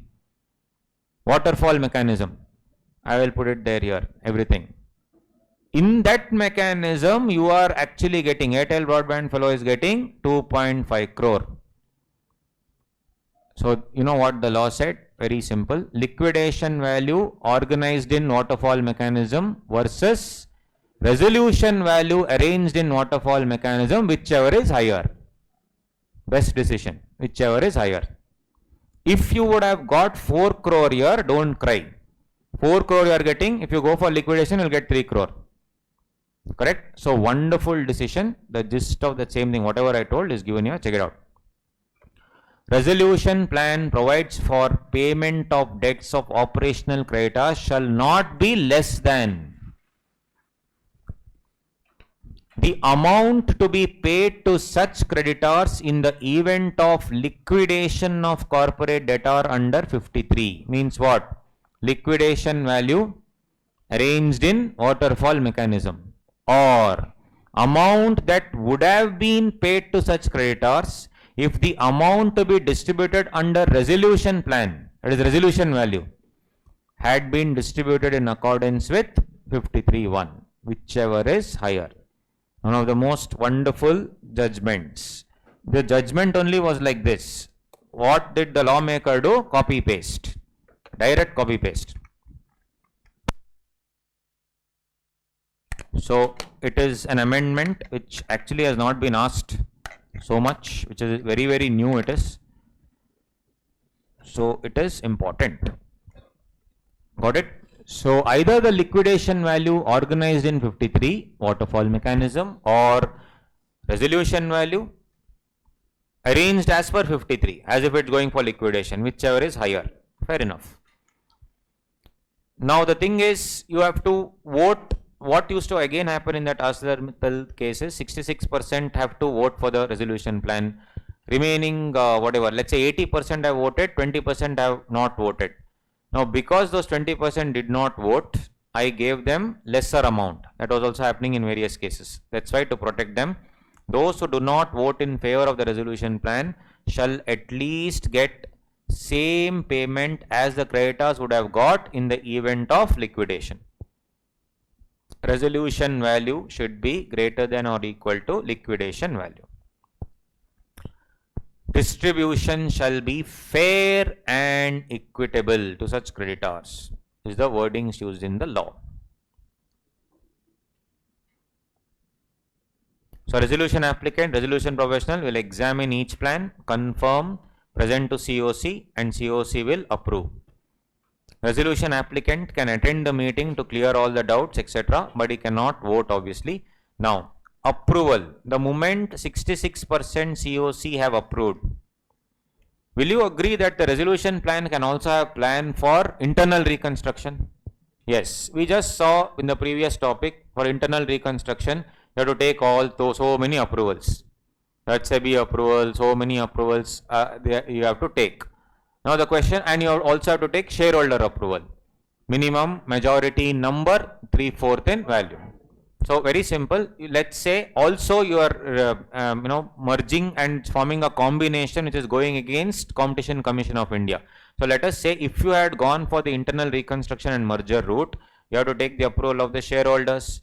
You have to, let's say, take the approval of SEBI. You have to take approval of CCI.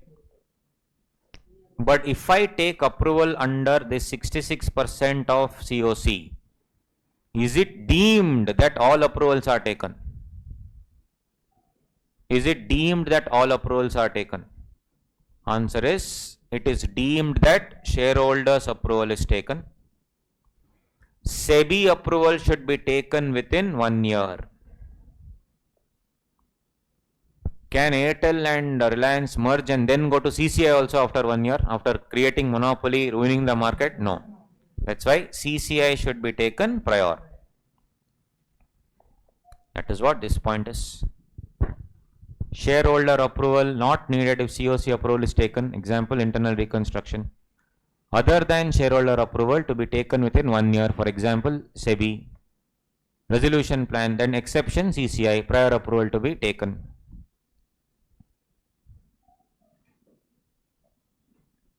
So once that is passed, NCLT also passes that resolution. I will pass an order. In the order, I will either approve or I will reject. If I reject, I will go for liquidation. Simple. If I approve, it will go to whom? The resolution plan will be sent to IBBI. Everywhere it will be recorded, and then the new company will come and take over. That's it. Now, in the resolution plan, central government, state government dues and all are there. There were some 100 crore dues. Resolution plan finally set it at 50 crore settlement. 50 crore I have paid it to central government, state government. After the new company takes over, what will these fellows do? Central government, state government, fresh notices. Fresh notices of 50 crore to new company. Not possible. Approved resolution plan is binding on corporate debtor, employees, members, creditors, and this part was inserted in on 16th August 2019. Central government, state government, all state authorities. All state authorities.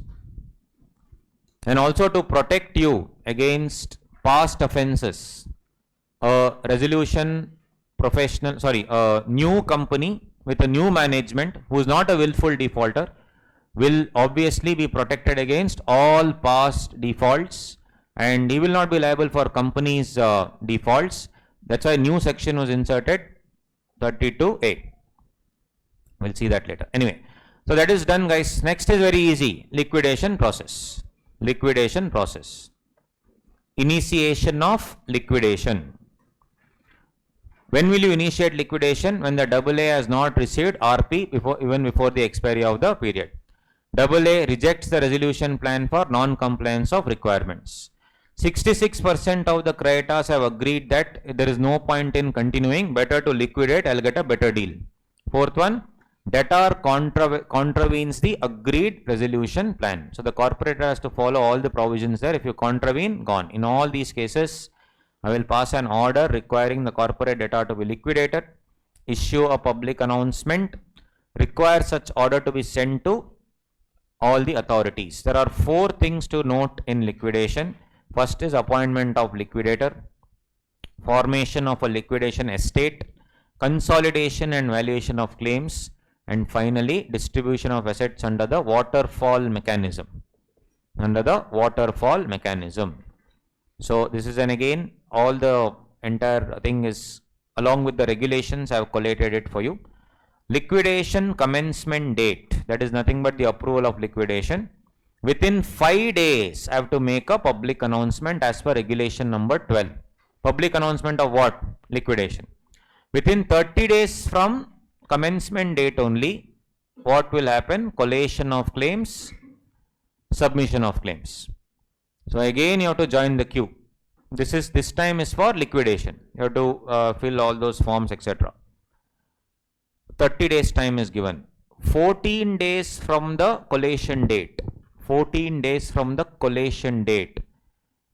It is allowed for the person claimant to either withdraw the claim or vary the claim. Plus or minus he can do depending on all the things. Some amounts may have come, you may not have realized. Again, you can rework on 14 days. Anyway, within 30 days from the collation of claim. These are all multiple regulations made into a chart for MCQ purposes. Collation of claims, submission of claims within 30 days from that day. Within 30 days, what will happen? I am going to verify all the claims under section 39, and after verification, what will I do? I can either reject the claim or I can admit the claim. I can reject the claim, admit the claim. Whether it is rejection or admission, within 7 days I am going to communicate to the creditor that I have accepted or rejected the claim. Now if I have rejected, for wrongful rejection, can the creditor file an appeal to AA? Yes. Within how many days? 14 days. Within 14 days of the receipt of communication, they can file an appeal against NCLT. All these days, MCQ, they can ask. They can ask. Liquidation regulations out of syllabus. Like that, you should not, even assume. Everything is part of the thing. Right. So next, appointment of liquidator. Order for liquidation is there. Resolution professional only will act as a liquidator. I can order replacement. Replacement provisions are the same. No change. Then I told you collation of the liquidation estate. I will add all these things. What all is included, what all excluded, very simple. Any asset over which the corporate debtor has ownership rights. If I have a right over other assets, encumbered assets, all tangible, intangible assets. There is an asset which I own, family business, but then my brother also has put a case against it. So matter is sub judice, means it is in the court of law as of now. Can I claim that asset also? Yes. Ownership of asset determined by the court or authority, if it is lying there with them also, I can claim. Assets or their value recovered through various proceedings. Assets which are issued as collateral over other creditors, that also I should take. This relinquishment, I will see it now, I will show you.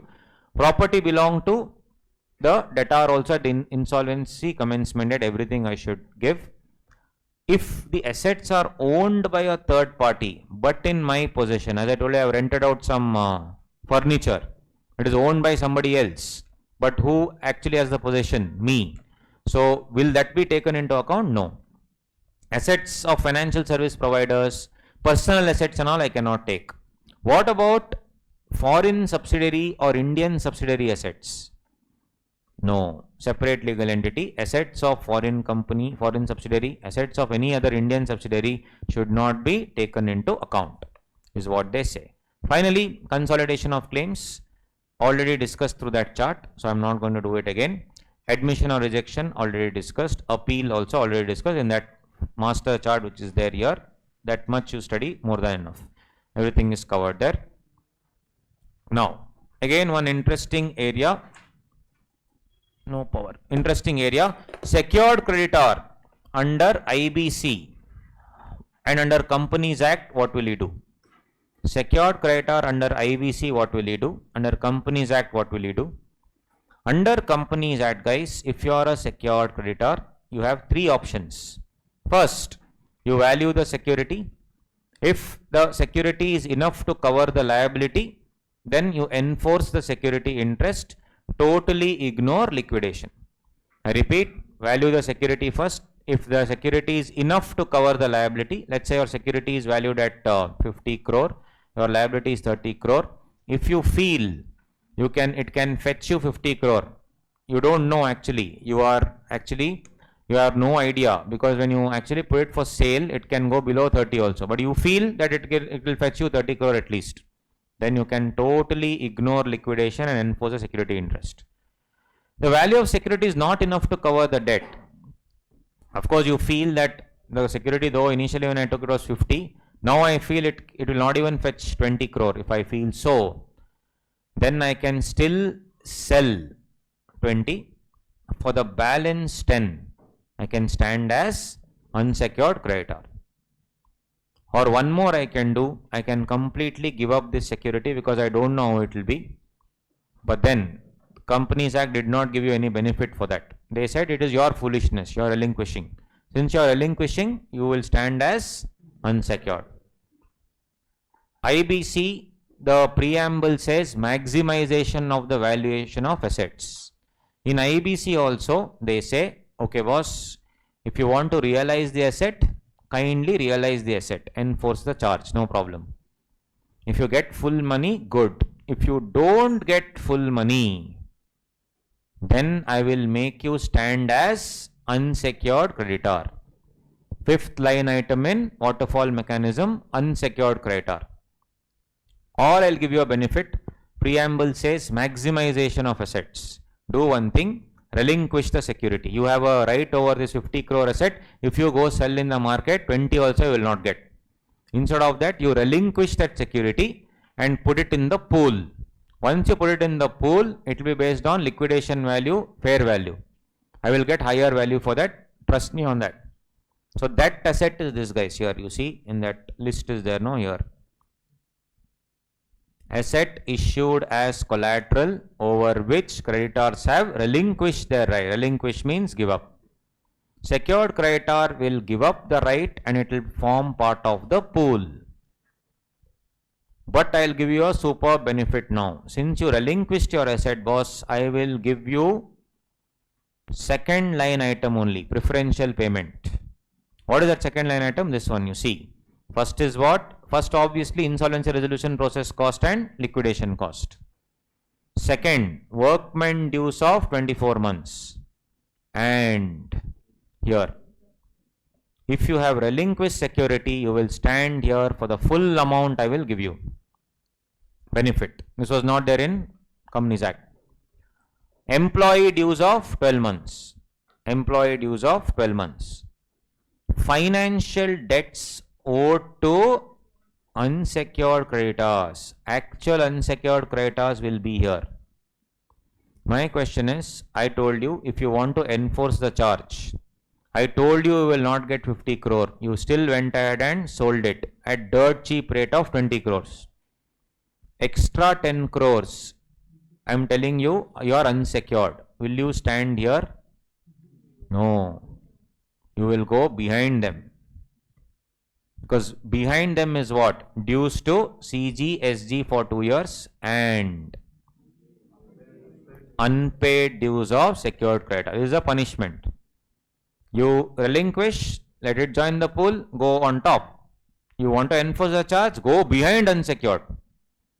Go behind unsecured creditors. Deadly. And later, afterwards it was remaining debts and dues. Remaining debts and dues. Remaining debts and dues will be what? Workman due beyond 24 months. Employee due beyond 12 months. Right? Apart from that, other dues. All other operational creditor dues will come here. And after that, preference shareholders. After that, equity shareholders. Now, it says and it says and the law uses the word between and among. Between and among. What do you mean by that? Between and among. It will be shared pari passu, that is proportionately. If money is not available, then it will be shared first of all between these two. For example, if you see this dues or CGSG for 2 years and unpaid dues, secured credit. The CGSG was supposed to get 10 crore. Unpaid dues of secured creditor was supposed to get 5 crore. Correct? Total 15 crore. But the money that I have got now is only 5 crore. Money that I have got only is 5 crore. So this 5 crore will be divided in the ratio of 2:1. 2:1.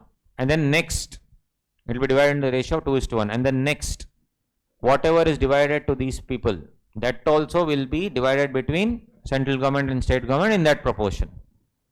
That's the meaning of between and among equal proportion. Equal doesn't mean divided by 2. It is equal proportion, ratio. This is the beautiful concept of waterfall mechanism. In the exam, if they say workman not paid for 30 months, asked in the exam 8 marks, you should do 24 by 30 into that dues. Remaining 6-month dues we have to give here. Remaining debts and dues. All these are exam questions. Lastly, dissolution of the corporate debtor. That is the last part. Corporate debtor, when the assets are completely liquidated, will apply for what? Dissolution of the company, and you will give it to what? Adjudicating authority. Will pass an order within 7 days. Copy of the order will be given, and then it will be sent to ROC for what? Strike off. Strike off the name, it will be sent. Apart from all these things, there are 3-4 small points. We can finish it off. We will not be doing PPIRP. We will be doing these points quickly. These are extra questions that they can ask in the exam. Undervalued transaction, preferential transaction, extortionate. Undervalued means what? Asset worth 20 crore, I sold it off at 10 crore to my related party. Preferential transaction is what? There are 10 creditors. I know creditor number 7 will definitely create a problem if it goes for IBC. So, by giving him preference, though he was 7th in line, I first repaid him first. Not allowed. When did I repay him? Before CIRP, because I know the company will go for IBC. Third one, extortionate transaction. Extortion means what? It is something which is unconscionable under Indian Contract Act. There is a concept called unconscionable transaction. It cannot be even, your conscience only will not permit you to accept that particular thing. Extortionate transactions are banned by one more law called Usurious Loans Act. Under Usurious Loans Act, you cannot lend money beyond 25% per annum.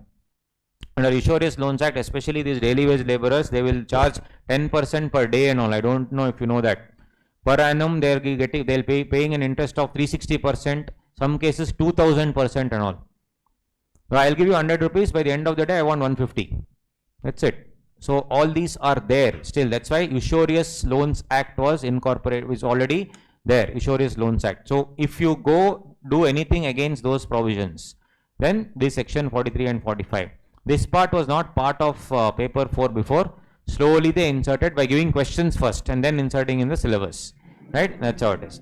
So 45 and 46, undervalued transaction. So certain transactions, what is undervalued? Either giving it as a gift or consideration less than the value beyond the ordinary course of business. At a relevant time, which relevant time? 1 year before CIRP to a non-related party, or 2 years before CIRP to a related party. You know that in 1 year or in 2 years you are going for CIRP, you know for sure, you can see it. So now only I enter into all these transactions. Fraudulent preference, it was called in Companies Act. So yes, I will value the assets, and then what can the tribunal do? Restore the benefit. They can say payback. Linked again, if you see 192, that voidable transaction we saw, 180, 1A, that transaction is void if special resolution and BMR is not taken. 188, related party transaction of Companies Act, again voidable at the option of the board or shareholders. 43 on the other hand is preferential transaction. This also same thing, 2 years before CIRP, 1 year before CIRP. If I give any transaction to the creditor or the surety, same thing, such that he will be in a beneficial position than the waterfall mechanism. More beneficial position than waterfall mechanism, I can ask them to sell it, restore the benefits, discharge the contract, restore the benefits also. That's the best part. Restore the benefits means what? 2 years before the entire thing, I have sold my asset to you. 1 year before the CIRP, the company has sold the asset to a related party. Related party has given that particular thing on rent.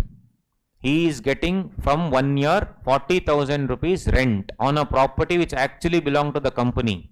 Can the tribunal order 40,000 also to be repaid? Yes. Restitution of benefits. That's the meaning of that. Restitution of benefits. That's what it is. Same with undervalued transaction also, all these things I can do. Extortionate credit transaction is an unconscionable transaction. Then one more question, 4 marks regularly asked would be voluntary liquidation. Voluntary liquidation, there should not be any default. No committing of default. Should not have committed any default. I have to give the declaration, all the documents I should submit. Majority of the directors should agree for this, verified by an affidavit. Things if they don't go, in the smaller companies where the directors only start fighting, before they feel that company should go on, they'll say let's go for voluntary liquidation. Many companies are going under section 59 route of late. In that, majority should agree and majority should give a affidavit whereby they say I made full inquiry into the company and there are absolutely no debts. Even if debts are existing, I am going to pay off by sale of assets. I am not liquidating here to defraud. I am liquidating because I am not seeing eye to eye with the other director. I don't want to change the management. Within 4 weeks of such declaration, I have to pass a special resolution, generally for voluntary liquidation. Ordinary in some other cases, but predominantly it is special resolution. So this same points if you write down along with the audited financial statement and a registered valuer, exactly copy paste the same points, 4 marks, voluntary liquidation. And last but not the least, you have the fast track insolvency process. Fast track. Fast track, instead of 180 plus 90, it is 90 plus 45. It is not 180 plus 90, it is 90 plus 45. And here most important thing, approval for fast track doesn't require 66%, requires 75%. It is only for 3 types of companies only. One is startup, then small company, and then unlisted company. This you have to change your paid up capital 2 crore, 20 crore. Startup is what? Private company or a partnership firm, but partnership firm is not concerned here because I am talking about insolvency of the company. 10 years from the date of incorporation, it can be called as a startup. Turnover must be less than or equal to 100 crore every year. It was 25 crore before, now it is changed to 100 crore. And yes, it should be a scalable business model.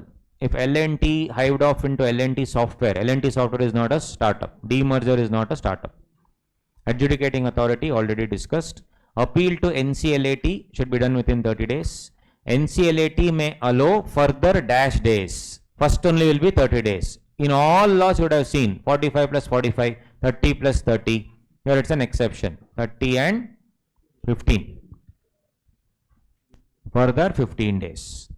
Appeal to Supreme Court only on a question of law 45. It's not 45 plus 45. 45 plus 15. Then all offenses, penalties and all you can go through here. Simple. After this, your insolvency professional also, they'll ask you. Already discussed resident in India, imprisonment, all that we have seen. And yeah, 227 I told you, Diwan Housing Finance Limited. Then of course 32 capital A is also there, where it says that no action shall be taken against the property. For example, if Enforcement Directorate under PMLA has taken over a property of the company which was deemed to be proceeds of crime, and under IBC the liquidator wants to take that property, or let's say the resolution professional wants to take that property under the estate, what will override what? What will override what? So PMLA says nothing, not which and anything contained in any other law, this section will apply. IBC also says not which and anything contained, this section will apply. So the thing is, PMLA will apply, this will apply. That's why 32 capital A. was inserted recently. No action shall be taken against any property relation to an offence committed prior to the commencement of CIRP. Where such property, which means what is no action shall be taken over? See here, attachment, seizure, retention, confiscation. 32 capital A overrides PMLA now. Right? What is the difference between seizure and confiscate? Seizure and confiscate. If you are not wearing helmet, mama will catch you. He will seize your gadi or confiscate your gadi. Seize. Seizure is only taking over possession. He will take over the key, no. That is not ownership. Confiscation is what? Transfer of ownership. Confiscation is transfer of ownership to the government. Seizure is transfer of possession. In inspection investigation, we saw seizure of documents 180 plus 180 in inspection. So, master chart of this CIRP. So, master chart, it will finally, to revise everything. If it opens, let's see. It was that page number.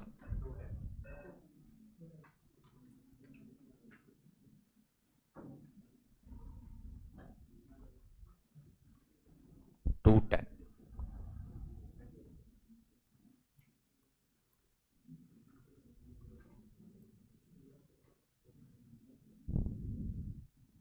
Yes, so here very simple. First, application to AA 14 days. Admit or reject the application. And now the CIRP will commence from which date? From the day the IRP is appointed. 3 days time is given for public announcement. The moment CIRP begins, 180 days overall, 330 days including court delays. We have seen that. Creditors to submit their claims, IRP to verify the claims, constitution of COC, first meeting of COC, then circulation of information memorandum, resolution applicant submit the resolution plan, approval of plan, submission of plan, acceptance. If you reject, liquidation will begin. This is the overall plan. Very, very simple. And for MSME, we have what? For MSME, we have pre-packaged insolvency plan. For MSME, we have the pre-packaged insolvency plan. That anyway I have recorded already before, so that I'll see if I can add. Otherwise, you can go to the previous, video, marathon video and do it. So that's about it, guys. So we shall take a break. After the break, we will be doing important pointers of FEMA, important pointers of PMLA, FCRA, SEBI here and there. We'll see. Okay, we'll finish it off. See you 40 minutes. Okay, so let's begin. Guys, this SEBI and all is chiller only, but little bit.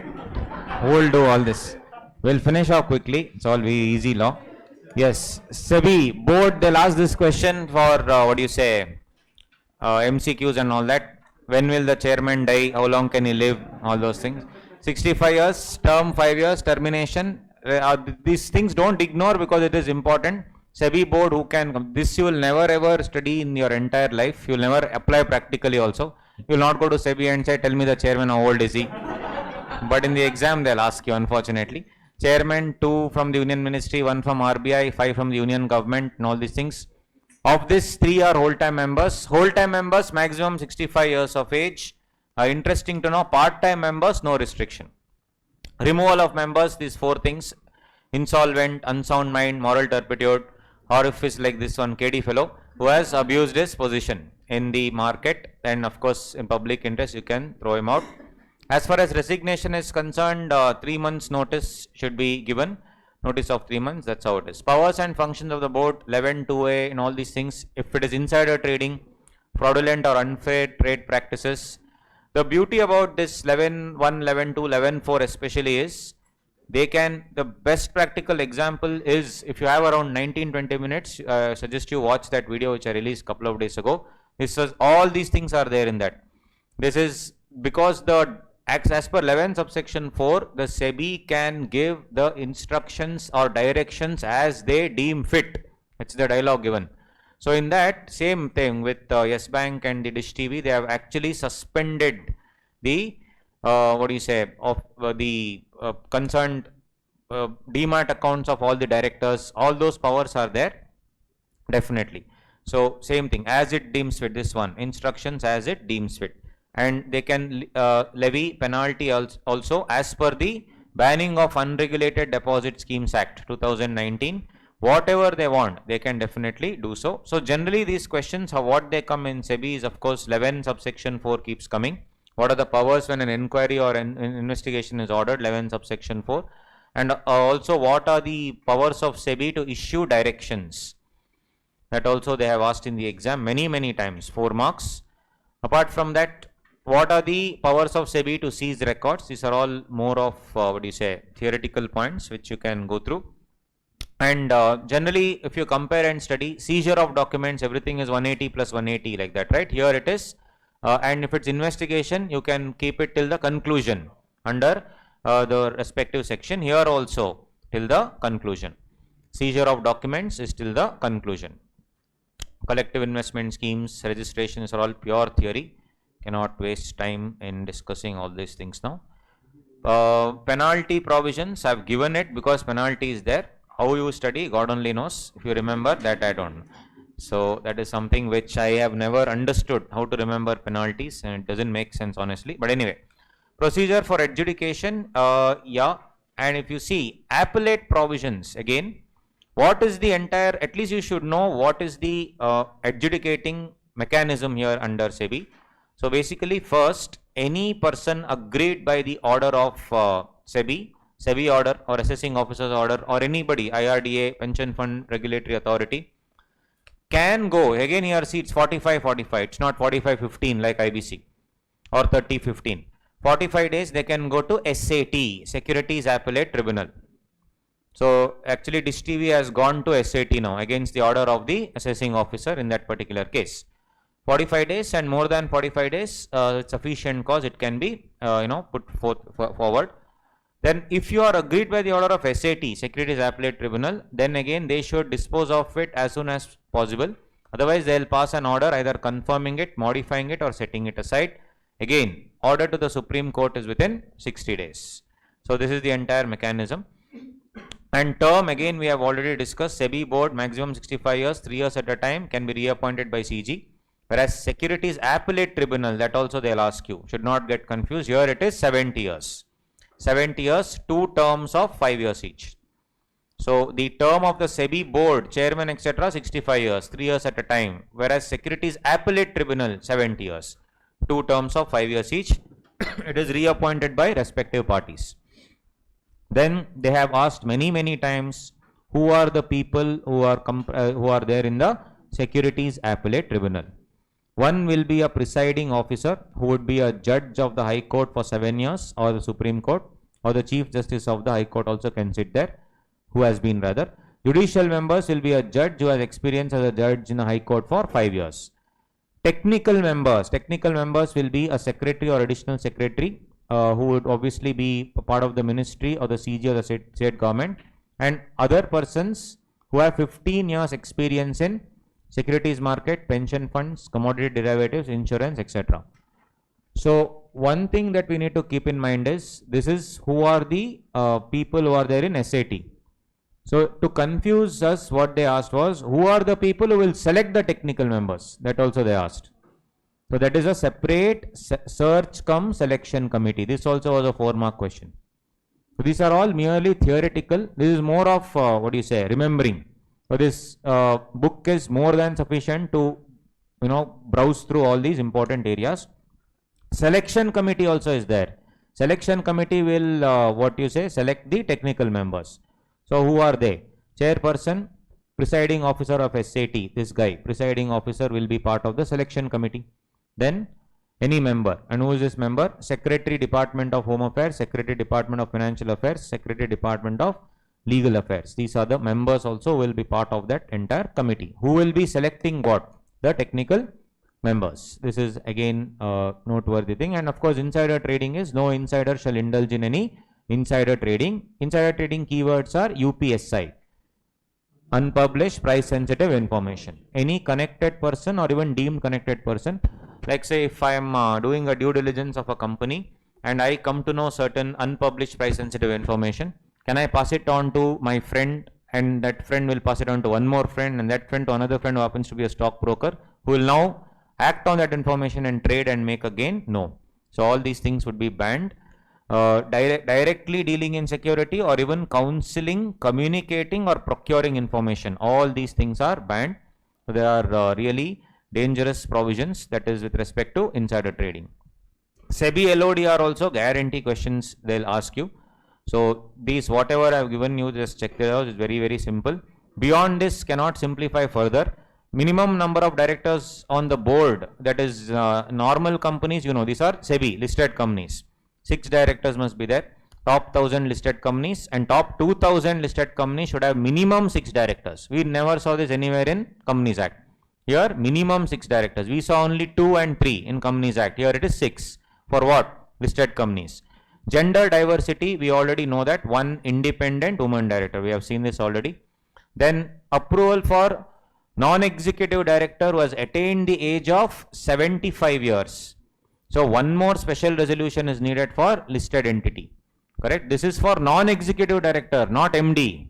Don't get confused. MD is that schedule 5, that's different. That is MD more than 70. Here it is non-executive director, different.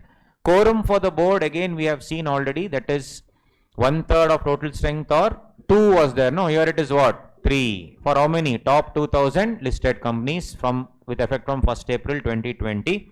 Of which one shall be at least one independent director.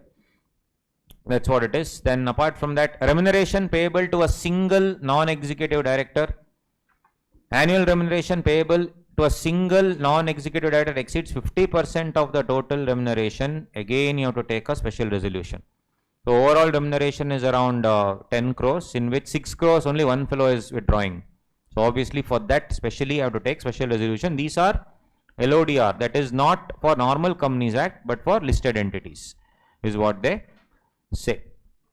Apart from that, maximum number of directorships, this can be asked in MCQs. What is this? A person can be a person in how many companies? You have already seen, right?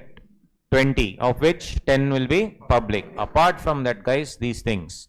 Person shall not be a director in more than 8 listed companies with effect from 1st April 2019. This is within that 10. And 7 listed entities with effect from 1st April 2020. These are all MCQ questions that they can ask you. A person shall not serve as an independent director in more than 7 listed entities.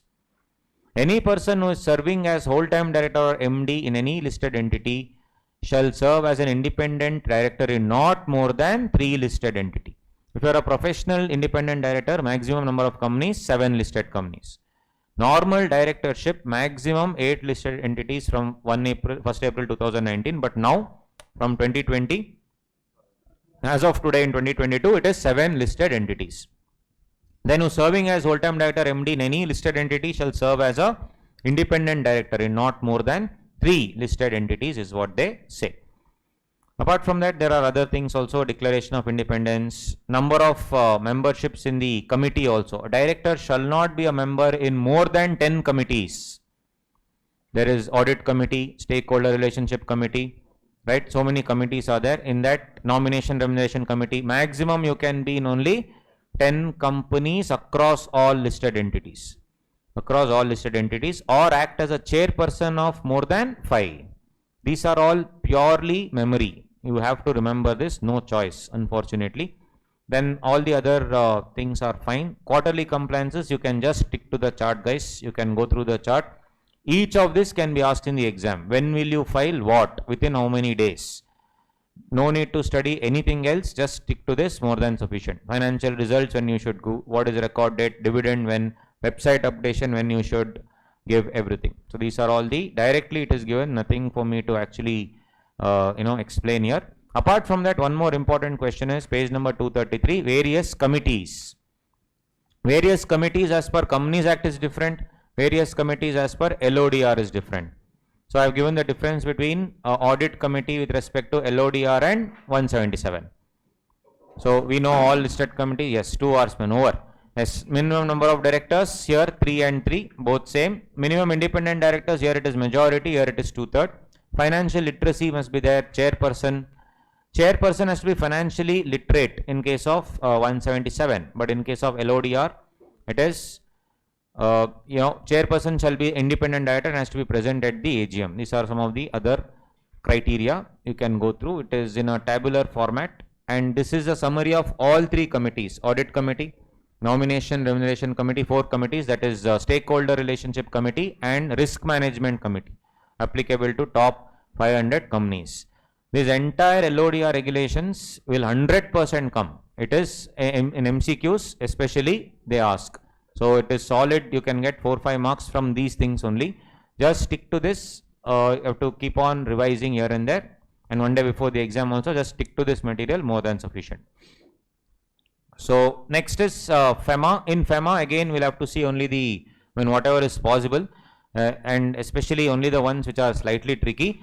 Now, most important, if you have a cursory glance of the past 20, 25, 30 papers, almost 70% of the questions either come in residential status or they come in current account transaction, capital account transaction, little bit of export of services, repatriation, that's it.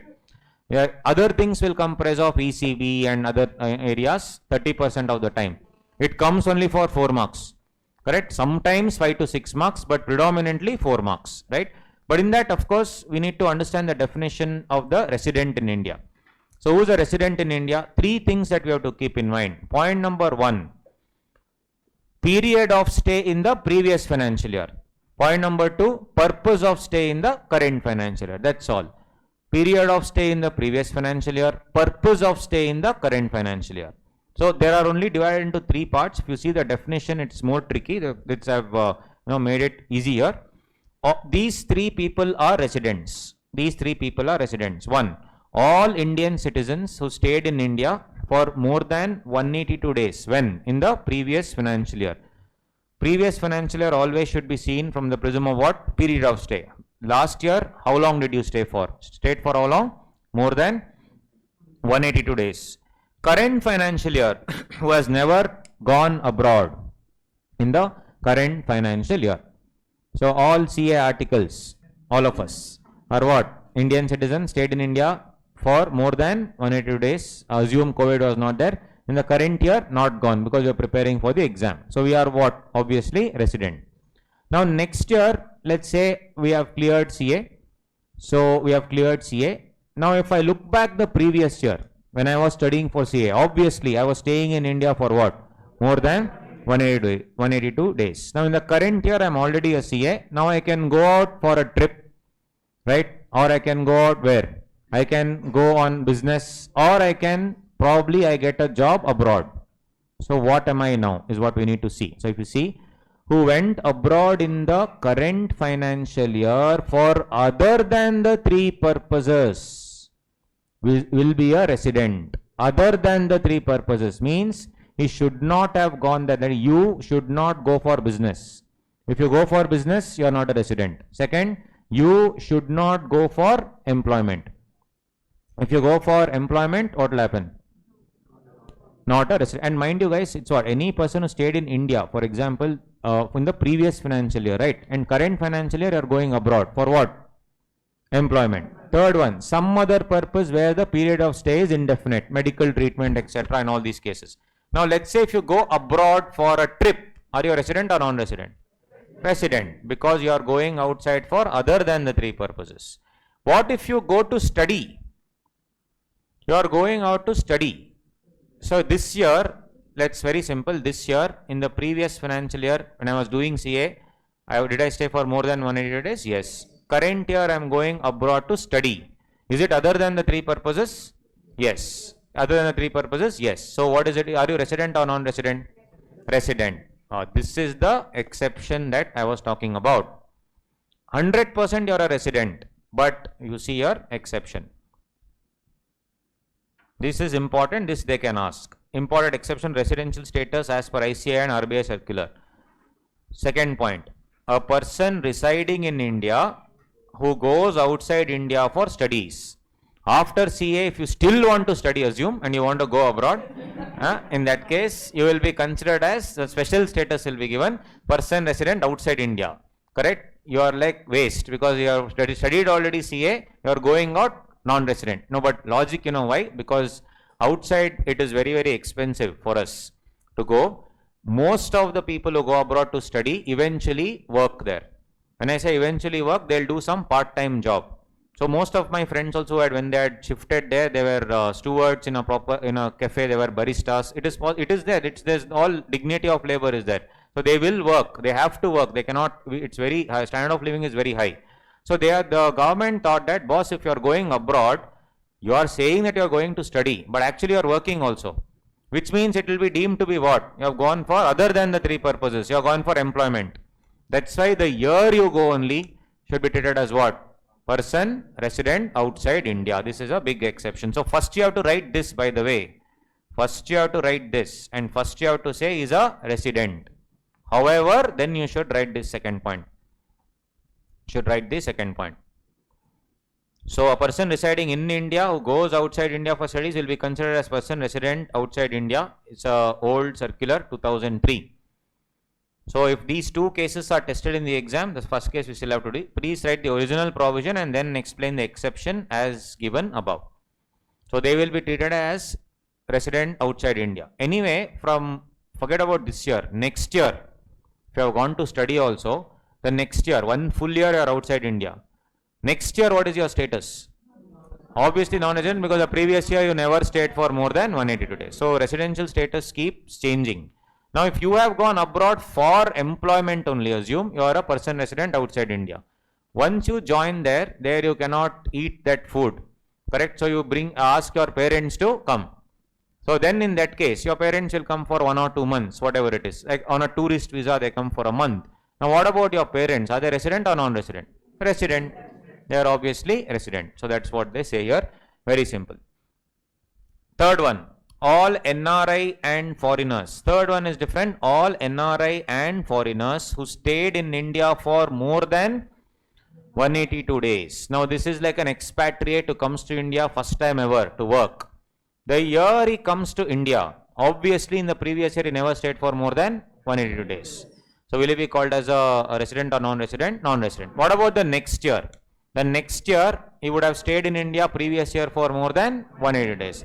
And that year he would have come for what? For the three purposes: business or vocation, employment, or some other purpose. Now if a foreigner, a Kenyan student comes to India to study, the year he comes to study is a non-resident. But then the next year he will obviously again be what? Did he come for employment? No. Came for any other purpose. So 3 years he will study here, and after eventually he'll get a job in India. So on that day he will be called as a resident. So but there are expatriates who come to India for the first time ever.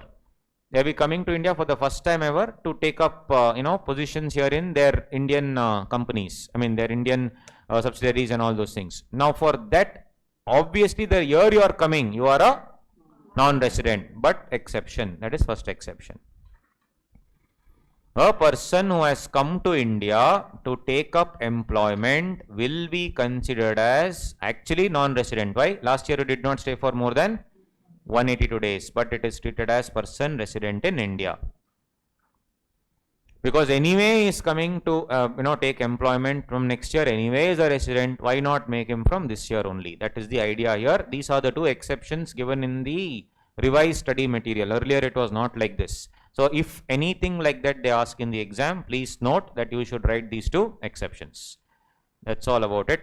Then what about if you are an air hostess and all those things? Then you are obviously British Airways, but you come to India and then there is a layover in Bangalore, some 10 days or 15 days a month. 10 days a month you are here. So 10, 15 days like that. Eventually almost around 180, 190 days you are in India. So are you a person resident in India? So residing means there should be an intention to stay. Because of your work, if you are obviously staying as a layover, that is not the meaning of the word staying in India or residing in India, is what they say. So citizenship is definitely not relevant. And if you see there, the words resided for more than 180 implies a compulsive stay that in India will not be considered. Compulsive stay. You are compelled to stay, no choice. That is not considered. The word reside also implies permanency. During COVID, somebody came to see Taj Mahal, then COVID. Here only stuck for 3-4 months, and then eventually it went up. He also got COVID, hospitalized. Then in that case, what to do? That's what they're saying. Compulsive stay is not treated as residing. Citizenship is not relevant for determining the residential status. Definition of resident and non-resident are mutually exclusive, either a resident or a non-resident. Definition under FEMA is both based on period of stay in the previous financial year, purpose of stay in the current financial year. Very, very simple. One has to remember it as 183 days because it says more than 182 days. 182 days, 1 hour, all that extra thinking should be avoided. Under FEMA, the residential status of a person can change obviously on a daily basis. Now, if you go abroad for employment, then next day only you came running. You went to employment in Malaysia. I was meeting a friend recently. He told me he went to Malaysia for 3 years. First month only he lost 20 kgs. He's a proper vegetarian. In Malaysia, Philippines, what you'll get? He said even chips is made of pork, lard, that is. So he's like, I didn't get anything. So even rice, I was thinking whether it is veg or non-veg, normal white rice, right? That's what it is. So he was telling that. So he was telling his experience. Then he said, I've never entered the kitchen in my life, but then there I had to call my mom. I didn't even know how tur dal looks. So then I had to see the picture, go to some market, which is some 100 kilometers from where I stayed, to get tur dal. And then he learned cooking. And then he started feeding all the Indians there. That's what he was telling. So all that happened. Yes, all he was telling me when I met. Yes, so if you see, these are the two things. Two important exceptions, exception 1 and exception 2. Done. Body corporate on the other hand, you are incorporated in India, but your office, branch or agency is in India, but is controlled by a person resident outside India. Other one, office, branch or agency outside India, controlled or owned by a person resident in India. So Reliance office in Dubai, that would also be called as a resident. Whereas what about Tesla office in India? What do you think? That is controlled by a person outside India, but it's an office, branch or agency in India, will be called as a resident. Only the Tesla Bangalore office is already there. Yes. Then apart from that, you have definitions of foreign currency and foreign securities and all those things. This you can all go through, guys. Now, the two other things, important transactions are called capital account transaction and current account transaction. So our life should be as simple as current account transaction definition, other than capital account transaction. But it's not so simple. Our life is like capital account transaction. Now, what is capital account transaction? Something that alters the assets and liabilities, including contingent liability, outside India of a person residing in India. So basically, it should alter the assets and liabilities outside India of a person residing in India. It should either create an asset, create a liability outside India. So if Kumar Swamy, random person, right? Kumar Swamy buys, let's say Vidhan Sauda in Bangalore. He buys Vidhan Sauda using money from ICICI Bank, Malleshwaram. Is it creating any asset? No. So is it what is a capital account transaction? No. On the other hand, he wants to buy, Palm Islands, one house in Palm Islands. So then for that he uses ICICI Bank or SBI. Let's take SBI. SBI will use a loan from SBI. What do you think? Is it creating an asset? Yes. Now if he borrows money from Swiss Bank and then buys the Palm Island property, it is creating an asset also outside India, liability also outside India for a person resident in India. So that is called as a capital account transaction. Reverse case, Leonardo DiCaprio comes to India. He falls in love with Malleshwaram. Every day he comes to CTR hotel. There now he wants to buy a small room next to Advait because he likes the place. What do you think? That wishful thinking, just example. So what? So if he is buying what? Alters the asset and liability in India.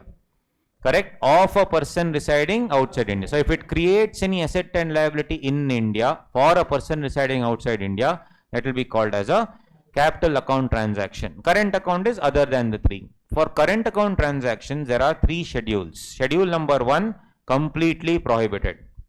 Schedule number 2, prior approval of CG. Because there are 2 things here, 2 letters CG. 3 letters like that, they didn't frame the law, easy for us. Schedule 3 is what? RBI, prior approval of RBI. So these things also they keep asking in the exam, whereas this is all capital account transactions, etc. So for example, an Indian resident imports machinery from a vendor in UK for installing in his factory. Machinery is a capital expenditure as per accounts and income tax law, but under FEMA, I'm importing it to the country. Is it creating an asset in India for the UK vendor? No, it does not alter anything. It does not create any liability also to a UK vendor for the Indian importer. So hence, for the UK person, the Indian resident of the UK vendor neither owns nor is owed anything to the other in the person in the other country. I am just buying the property from outside. Hence, it is a current account transaction. But if I import the machinery on credit terms also, that is also a current account transaction. All these are current account transaction. But if I take a loan, if I take a ECB to buy a machinery from outside, it's creating a liability outside India. Then only it will be called as a capital account transaction. Just because I bought a machinery is of capital nature, capital account transaction, no. You should see the money. Is it creating an asset or liability outside India for a person resident in India?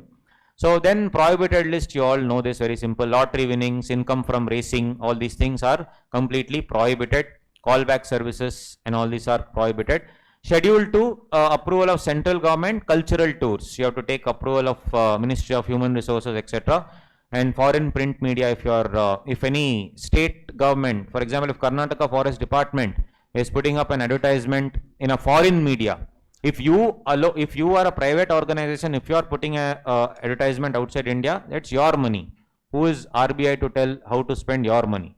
But when a state government or a public sector undertaking is actually putting up, like for example, Karnataka Forest Department wants to ensure that many foreigners would come and visit Kabini National Park to see the black leopard called Saya. So they want to see, and many people are coming actually. It is earning a lot of foreign exchange, by the way. It's one of the very few places in the whole world where you can obviously get a chance to sight the black leopard, black panther. So of course, in that case, if I want to put up a full page advertisement in a foreign media, then of course I need to take the approval of Ministry of Finance, Department of Economic Affairs, like that. Like that, many things are there.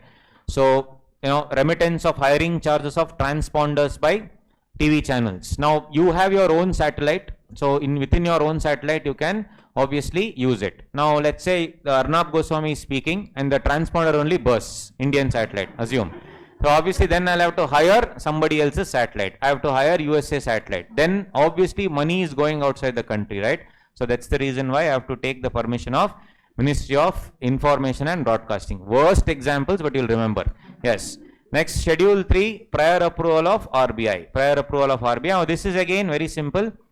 Individuals. Now, this again is important. Up to US $250,000 per person per financial year. No permission needed. Each individual can spend up to $250,000 US dollars. No permission. This is called what? Liberalized Remittance Scheme, LRS. Liberalized Remittance Scheme. You can do whatever you want with that. No questions asked. Even if I am exceeding 250,000 also, no problem, provided I am only using it for these three things. Emigration. Emigration means migrating from my country to some other country, settling down there. Correct? Not going to another country for a trip. That is called immigration. There is a difference. Immigration and emigration. Emigration is migrating to, shifting to another country. So there you need to pay those taxes. They said all these 25 years you stayed in India, now you are coming here, all the benefits of this country will flow to you. So please pay that emigration tax. Now that tax can be 1 lakh, 2 lakh, 3 lakh. So if it goes beyond this 250,000 US dollars, still I can go ahead. If it is emigration, no permission needed. Medical treatment abroad, studies abroad. In all these cases, I can go beyond 250,000 if the LRS scheme, initially only if you are opted for the LRS scheme, even if it exceeds, no problem. But for other reasons, if you are using this money, then you have to take permission. This is for individuals. What about companies? Companies is very simple. If the company has given donation, Reliance has given a donation to Harvard University. For what? For creation of a chair. For creation of a chair. They say that 2-3 seats you reserve for me. I will have a selection process in our country. I will give examination. Whoever selects, I'll reject and I'll send Anant Ambani anyway to Harvard University, foreign university, though if they will study and come back and work in my company. But yeah, scholarship schemes are there where there will be examinations, and then very simple, I am sending you abroad to study in that university. You need to come back and work for Reliance for 2 years, 3 years. That's a bond signed, that's fair enough. So if you see, yes, how much can I give? Donations, if it is up to some limit, it's okay. But if it exceeds 1% of the previous 3 years forex earnings, or US dollar 50 lakh, whichever is less. Only if it is exceeding that amount. So I have to compute how much have you brought in the past 3 years. I should see 1% of that I'll allow, or 50 lakh US dollar, whichever is less. Up to that amount, if you are creating a chair, no problem. But if you exceed that amount, you have to take prior RBI approval. Mind you, it's not prohibited. It's just that it's restricted to take RBI approval. Or if I can fund any education institution, or if, let's say, for example, they fund any activity which is the field of activity of the company. Reliance does everything anyway. So whichever research institution they pay money, that will be covered under this thing. This is outflow of foreign exchange from India. That's why if it exceeds a certain limit, I need to take permission. Next, commission on agents abroad for sale of residential or commercial plots in India. So basically there are many NRIs there who want to buy land in India, want to buy luxurious apartments in India. They take the help of foreign agents only. They take the help of foreign agents. So commission paid to agents abroad for what? Sale of residential flats or commercial plots in India itself. So I am simply paying commission to them. It's a wasteful expenditure. US dollars is going from India to abroad to the foreign agents. How much I can bear up to that? Basically, if it exceeds 25,000 US dollars or 5% of the inward remittance. Since you are buying the house in India, obviously you will bring in money also. When you bring in money, in that 5% I can allow you to send it back. So 5% of inward remittance or 25,000 USD, whichever is higher. Again, these things are purely based on memory. You need to remember them. Consultancy fee. Now I am developing a lot of airports in India because of the abrogation of Article 370. Now I want to construct a lot of airports in Jammu Kashmir, area. So I will hire people, consultants from abroad. Now I need to pay them the fee for infrastructure and other facilities. If I am developing infrastructure and I hire a foreign consultant who has expertise in constructing airports and in high altitude regions. So I have to pay him money, or I have to pay that entire organization money. If it exceeds US dollar 1 crore per project, 1.2 crore, 1.3 crore, for that extra money I need to take permission of RBI. And for others, other than infrastructure project, then for example, if I want some legal help, I take some legal consultancy services, that is US dollar 10 lakhs. All this is memory based. Memory based. You need to remember. And mind you guys, the LRS is applicable for both current account and capital account. This was again an RBI circular. It's not just for current account, it's applicable to both. Both limits put together 2.5 lakhs. Then what are the prohibited transactions in the business of chit fund, capital account transactions also? Everything is allowed, but except a few which are prohibited. What are prohibited? That also they keep asking. In the business of chit fund business. Chit fund business is what? Where I need a loan, but I will obviously put small amounts of money, 10,000 rupees like that. So all of us will collect around 5-6 lakhs. In that, lowest bidder will get the full amount, and the bid starts at around 65% of the value collected. So though I just invested 10,000 rupees, mine was the lowest bid. So I got the entire 10 lakh rupees. In that 10 lakh, they will obviously remove the commission and whatever remaining amount they'll give. And the 65% they'll actually get. Remaining after the 4 months commission, remaining amount will be distributed to other people who had obviously bought the chits. Now this is in India only people cheat by opening these chit fund businesses. But imagine if I allow foreigners to do it. Hence, investment or anything, creation of chit fund business, not possible. However, non-resident Indians shall be eligible to subscribe through banking channels. They can do so, but on a very strict non-repatriation basis. Means what? If they invest in chit fund in India, they cannot take it back to their country. And it is only for NRI. NRI, banking channel, non-repatriation basis allowed. Nidhi Company, same thing in agricultural or plantation activity. In agricultural plantation activity, this is memories of the past. They also came as traders, some people. We said, please come, Atiti Devo Bhava, then they took over everything. That's why banned. Agriculture or plantation, real estate or construction, not allowed. So they cannot buy any property. However, there are exceptions to this. NRIs can buy, OCI can buy, overseas citizen of India, PIO can buy, that is person of Indian origin. They can all buy up to one property, sometimes two property, joint holding, all this is there. That is anyway, that's another part of it.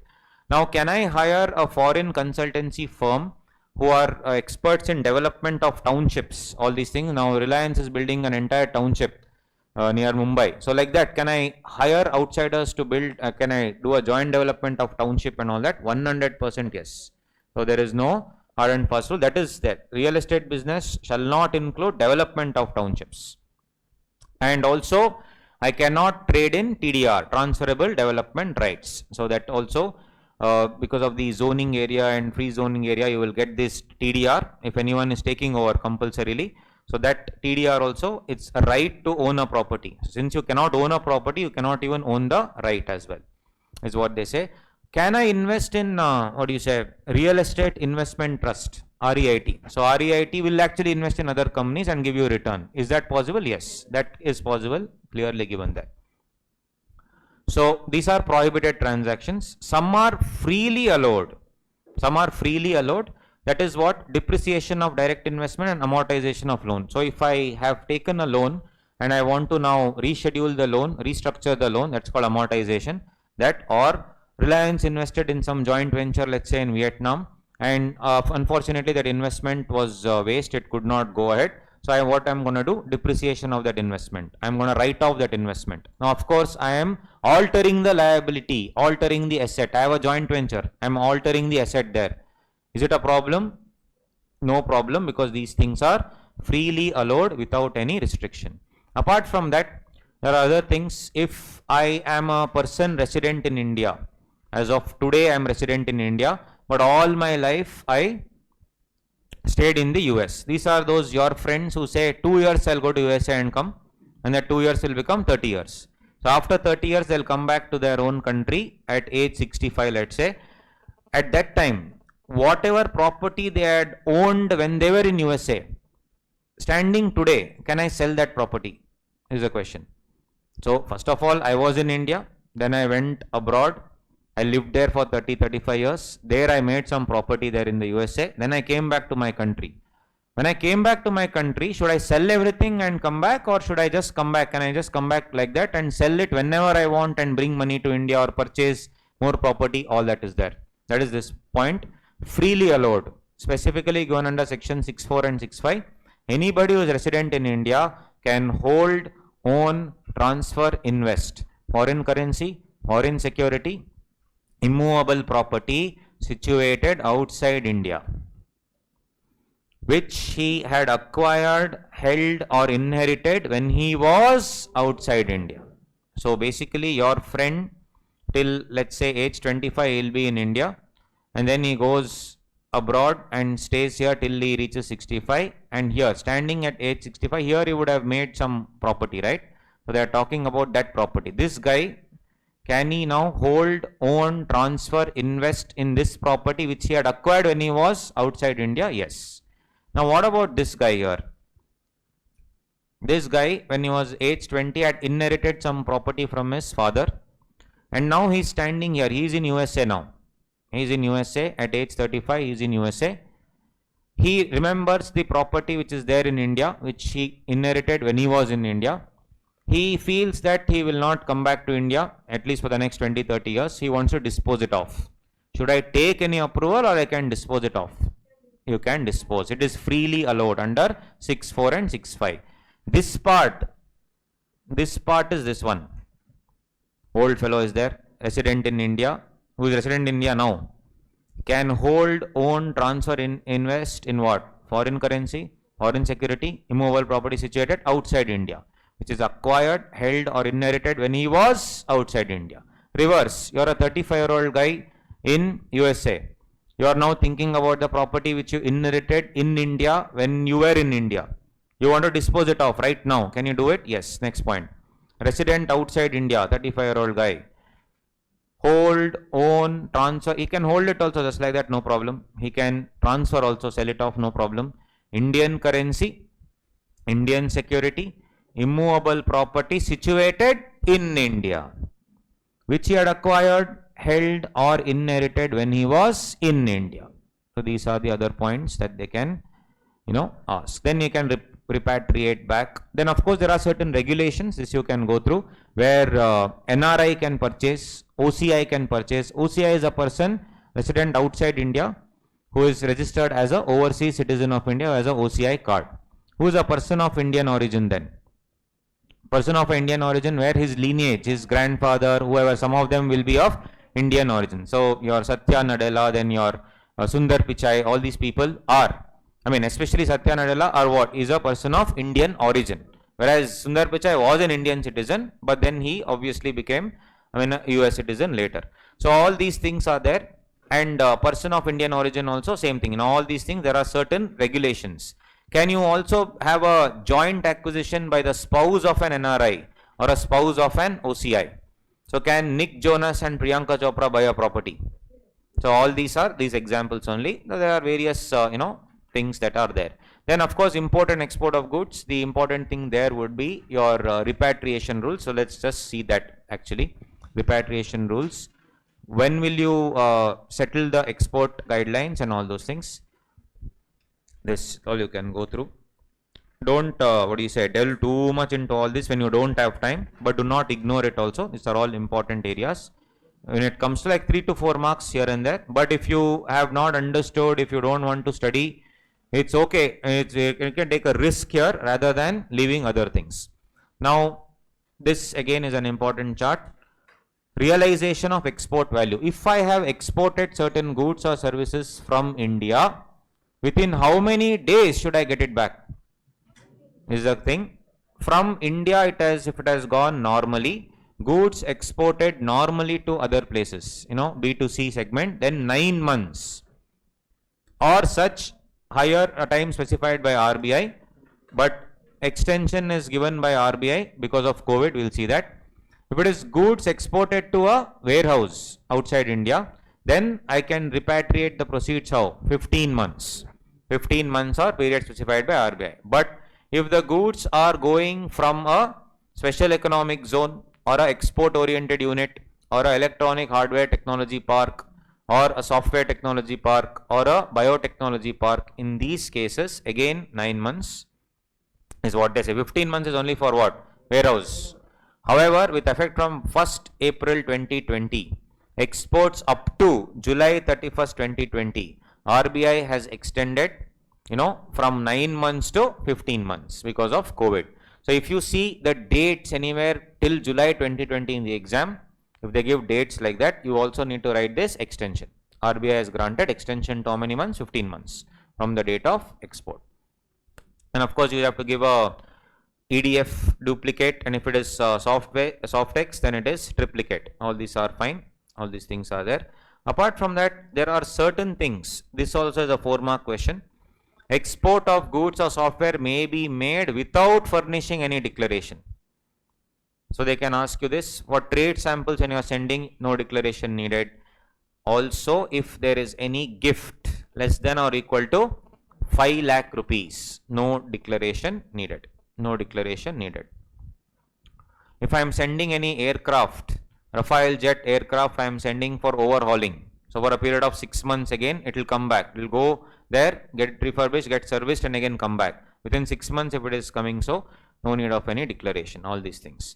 Then one more MCQ based question would be realization and surrender of foreign exchange. You go abroad, you spend money, unspent money is there. Before how long will you, within how many, what time I should give it back to RBI is the question. So basically RBI here means basically the authorized people, authorized money changer, all these people. So if I am getting remuneration for the services rendered, then whether it's in India or outside India, you should give it back within 7 days of the receipt. But if it is in any other case, that is sale proceeds of assets outside India, 90 days from the date of receipt. 90 days from the date of receipt, I should surrender the realized forex. Other than individual, again, if for creation of chairs, etc., payment to consultants abroad, etc., if there is any unspent amount, the company should surrender it within 60 days from the date of acquisition or purchase, if there is any unspent amount. And if, for example, Mukesh Ambani is going abroad and Reliance is paying for the, what do you say, everything, travel, etc., and also giving him some foreign exchange, in that case, if it is foreign notes and foreign, any coins are there which are unspent, the company has to surrender it within 90 days of return of Mukesh Ambani. If it is in traveler's check, etc., 180 days. Traveler's check, 180 days. Two things they can ask you. What if Mukesh Ambani himself takes foreign exchange? When will he give back? This is actually company. Should not get confused. That's why I've given an example. Reliance acquiring foreign exchange for business travel expenses of Mukesh Ambani. That is different from Mukesh Ambani taking foreign exchange. Right? Mukesh Ambani taking foreign exchange is regulation number 7, individual resident. For Mukesh Ambani, it is, whether it is currency note or traveler's check, it is 180 days. Correct? For Mukesh Ambani, it is 180 days. Even if it's foreign note. Foreign note, if it is company taken on behalf of Mukesh Ambani. Reliance has applied for the forex. Then it is how much? 90 days. Should not get confused. That is a tricky point. But there are exceptions. No need to surrender under these cases. Absolutely no need to surrender. If obviously authorized person only has money. Authorized money changer, Western Union money transfer has a lot of foreign exchange. Will they have to surrender it? No. They have to keep obviously using that. Next, any person can keep any number of coins. Absolutely no limit. Can I have 10 lakh US dollars worth of coins? I'm just asking. Answer is yes. You can keep coins of any value, no problem. And when you go abroad, when you meet your auntie, you will obviously put one dive. Namaskar I will do, so that you'll get one cover envelope. That here you will get 101 rupees, there you will get $101. Good. That's why with full vigor we have to do. So there, honorarium, gift and settlement of lawful obligation, whatever, unspent portion of travel. I would have taken, in a year I can take 2,50,000 USD. So I am going somewhere abroad, I have taken around 5,000 US dollar. I have spent around 3,500 US dollar. 1,500 US dollar I still have. Can I say anyway I can go up to 2,50,000, it's well within the limit, or should I surrender that? In a year I can take 2,50,000, no. In that I have only taken 5,000. In that 5,000 I have spent 3,500. 1,500 US dollar I have with me in my hand. Should I actually surrender it or can I keep it? They say here you can retain only up to 2,000. So here I have 1,500. So can I retain? Yes. Only up to 2,000 I have to retain. If it is more than 2,000, surrender it. Whenever you want, you take it. No problem. But you need to surrender. These are the regulations. Resident but not permanent resident who is employed or assigned in India for less than 3 years. Again, he can bring, no limit on bringing foreign currency, notes, etc. held when he was outside India. When he is coming to India, he can bring all those things. No problem. And any amount can be kept in a foreign currency denominated special bank account. Absolutely no problem. And who are the authorized persons under company? Whenever I say RBI, etc., money will be deposited to whom? To these people. Money changer, dealer, offshore banking unit. Money changer is FFMC or RMC. Restricted money changer, full-fledged money changer. Full-fledged money changer can both buy and sell foreign exchange. Restricted guy can only buy. Penalties and all, if you want, yeah, you study. Next, adjudicating authority. This again is slightly interesting. Adjudicating authority and appeal. Any problem in FEMA, the prosecuting authority will be either RBI, or if it involves proceeds of crime, it can also go under PMLA. But if it's a normal civil offense, basically in FEMA they are trying to tell you have to disclose. Whereas in PMLA, those are undisclosed things linked to criminal offense. That is your basically scheduled offense, so to speak. So if I take money from all of you and do not offer it to tax and then keep it with me, that is not illegal as such. That is not a scheduled offense as per, PMLA. But nevertheless, if I convert it to foreign exchange, etc., and still keep it, that's a FEMA violation. That's a civil violation. So their enforcement directorate of, FEMA will take up. But the moment if those money that I took was actually proceeds of crime, if it was proceeds of crime, then it will go under PMLA. So the authority here is Enforcement Directorate, ED. Now, he is a prosecuting authority, that is RBI or ED.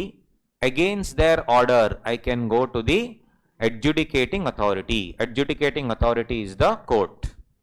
And this court will be which will definitely have a chairman who is a high court judge and around 2 to 3 members, generally 2 members, who will be district court judge.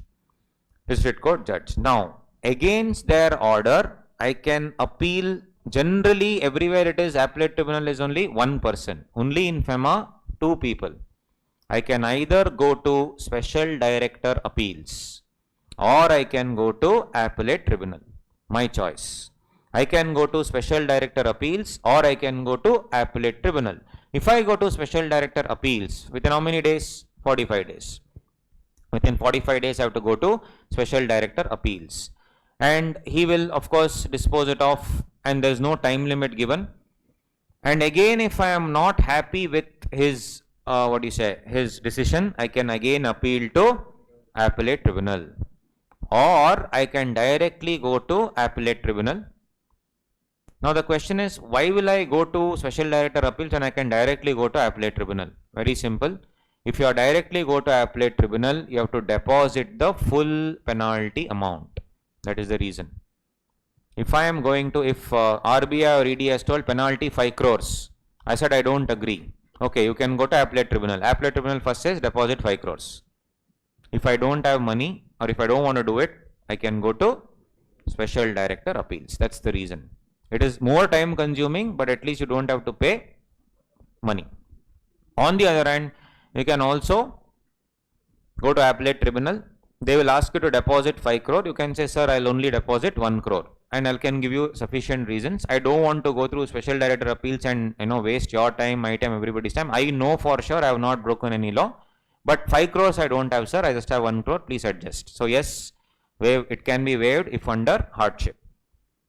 Then it will go where? It should be disposed of within 180 days.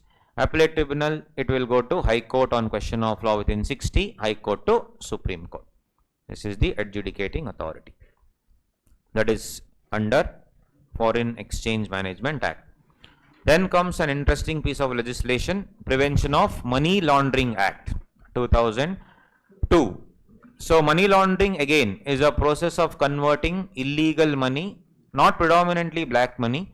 Black money is, which is obviously not, accounted, whereas illegal money is what we need to see, which is presented as if it is legal money. So basically converting tainted money, washing tainted money to make it clean. That is why it is called as money laundering. Launder is from the word laundry itself, honestly. So that's how it came. So this PMLA is a criminal legislation. We have to see whether it's a scheduled offense. Scheduled offense means there's a schedule with all the list of offenses given, part A, part B, part C. If it comes under that, then it will be taken on record. And under this PMLA, there is confiscation of property. That's the deadly part. Property can be confiscated. That's how it is. And the section 3 clearly says this one. So it is a combined chart of everything put together, everything that you ever need to know. Section 3, whosoever, whether directly or indirectly, either attempts to indulge or knowingly assists or knowingly is a party or is actually involved in what? Any process or activity. It can be a past activity also, it can be a continuing activity also, connected with what? Proceeds of crime, will be liable under this thing. So basically, directly or indirectly, attempting to indulge in money laundering. Basically scheduled offense. Scheduled offense will also include anything under Narcotic Drugs, Psychotropic Substances Act also, and so many legislations are there. One of the examples is NDPS. So for example, Aryan Khan, was he attempting to indulge in the process or activity? Okay, yes. Second, Is he knowingly assisting? So his friend who supplied the drugs, example, he is also party to the contract. Knowingly assist is what? Abatement. Abet means to help. Don't use the word abate. Abate is like a, discount. Abatement. Abatement is like a, a discount sort of a thing. Abatement is helping. So even though you did not commit the crime, but you actually supported the other person, knowingly assisted the other person. Yes. Third one, knowingly is a party. So all the why that particular thing failed was, they, rather than going to proceeds of crime, actually Aryan Khan thing, case failed because the department did not have any case against it, because they were linking it to a drug syndicate, thinking it's an organized crime and all those things. Nothing happened, right? Then knowingly is a party or actually involved in the process or activity connected with proceeds of crime. And what is proceeds of crime? It also includes what? Possession, concealment, acquisition and use of that property, and projecting and claiming it as an untainted property. So if any person is in the business of extortion, etc., murder, etc., whatever money he gets, from that money, if he buys a car and he shows off as if the car came from clean money, he will be guilty of money laundering. Not just that, very interesting to know, that person gives that car to his son and it's a luxury car. The son will now start a luxury car rental business. That money that is earning from the luxury car rental business, is it also proceeds of crime? Yes, because it says acquisition, use. Also anyone who enjoys the proceeds of crime. Enjoys the proceeds of crime. Enjoys the proceeds of crime.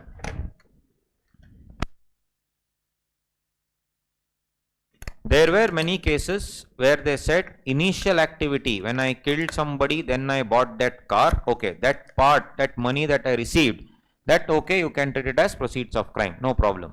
Now when that car got sold to somebody and using that money you bought one more car, that one more car also is at proceeds of crime? Answer is yes, because they said, again, many case laws, not only the past activity but also continuing activity.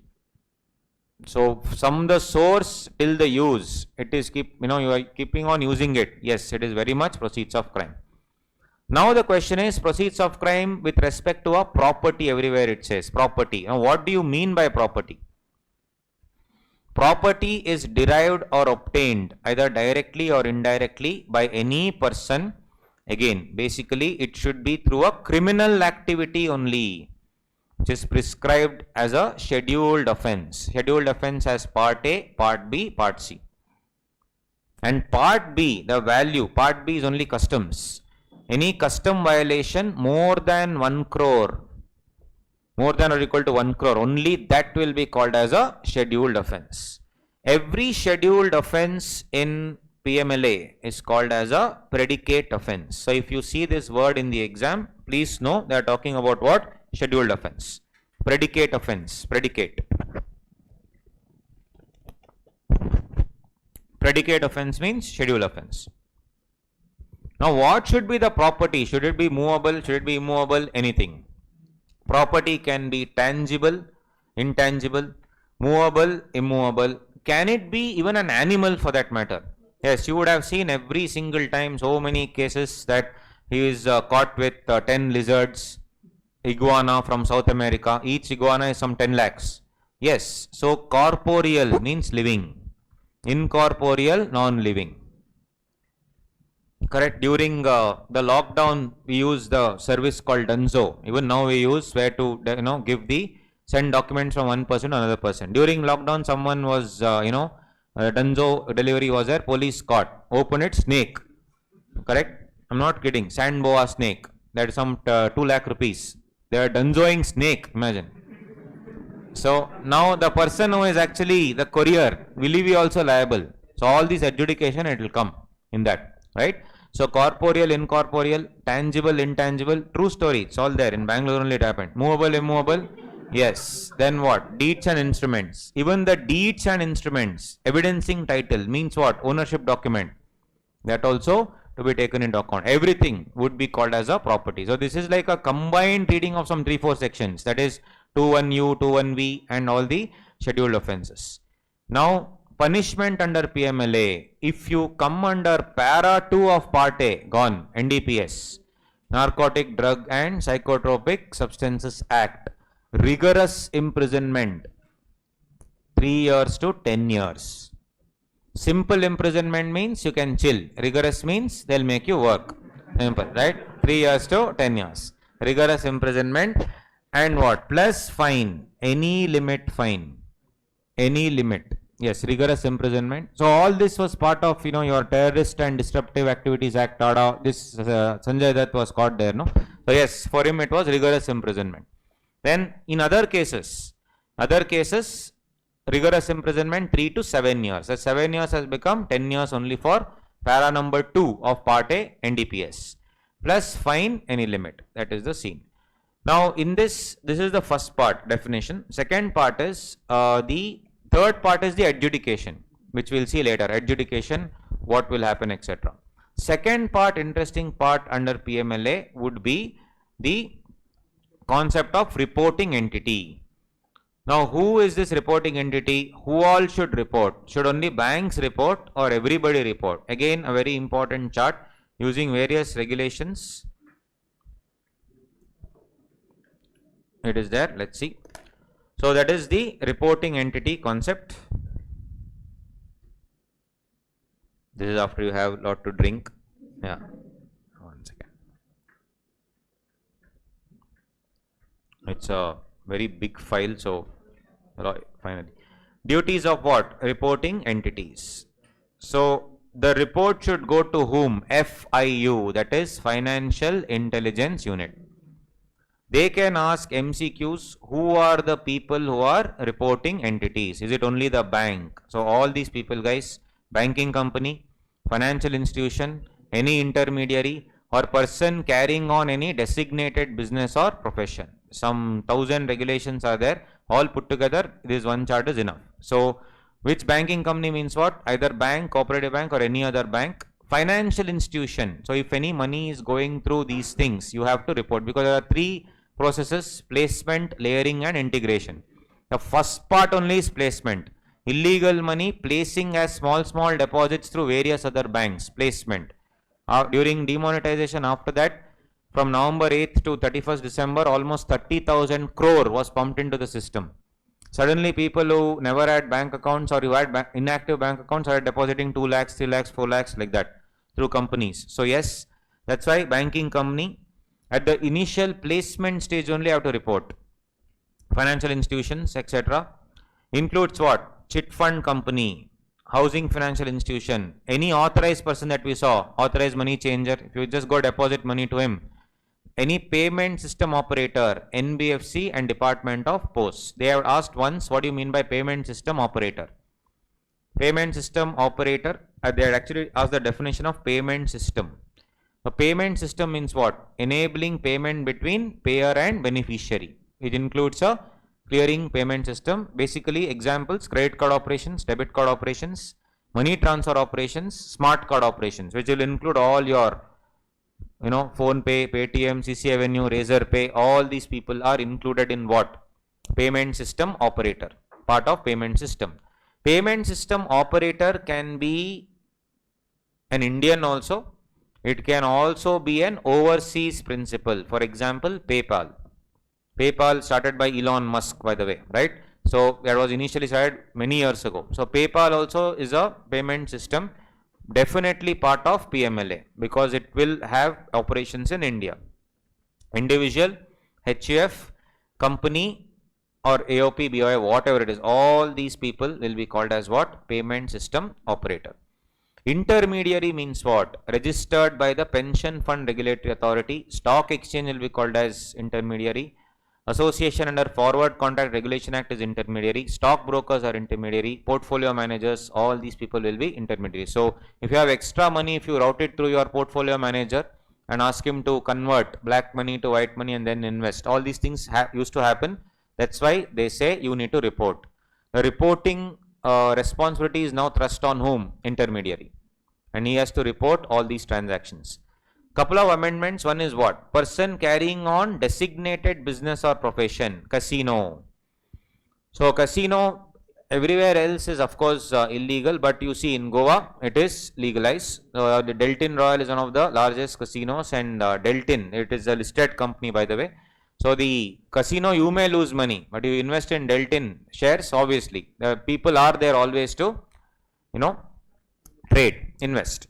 So registrar, sub-registrar, real estate agent, any real estate agent whose turnover is greater than or equal to 20 lakhs, income from his commission, etc. If it is greater than or equal to 20 lakhs, if somebody else pays him money, it is his duty to report. To whom? Financial Intelligence Unit. It's a separate department. Dealer in precious stones and metals. Precious stones and metals. For every cash transaction, whether if it's a single transaction or a linked transaction, you know that it's a linked transaction. If anybody pays money to procure precious metals and stones, minimum 10 lakh rupees, then even that dealer in precious metals and stones, a jeweler who gets a cash suddenly 12 lakh rupees from some random person, should he report? Yes. Will they report is the second question. Should they report? Correct? Should they report? Yes. So these are all the examination questions. These are all amendments, by the way.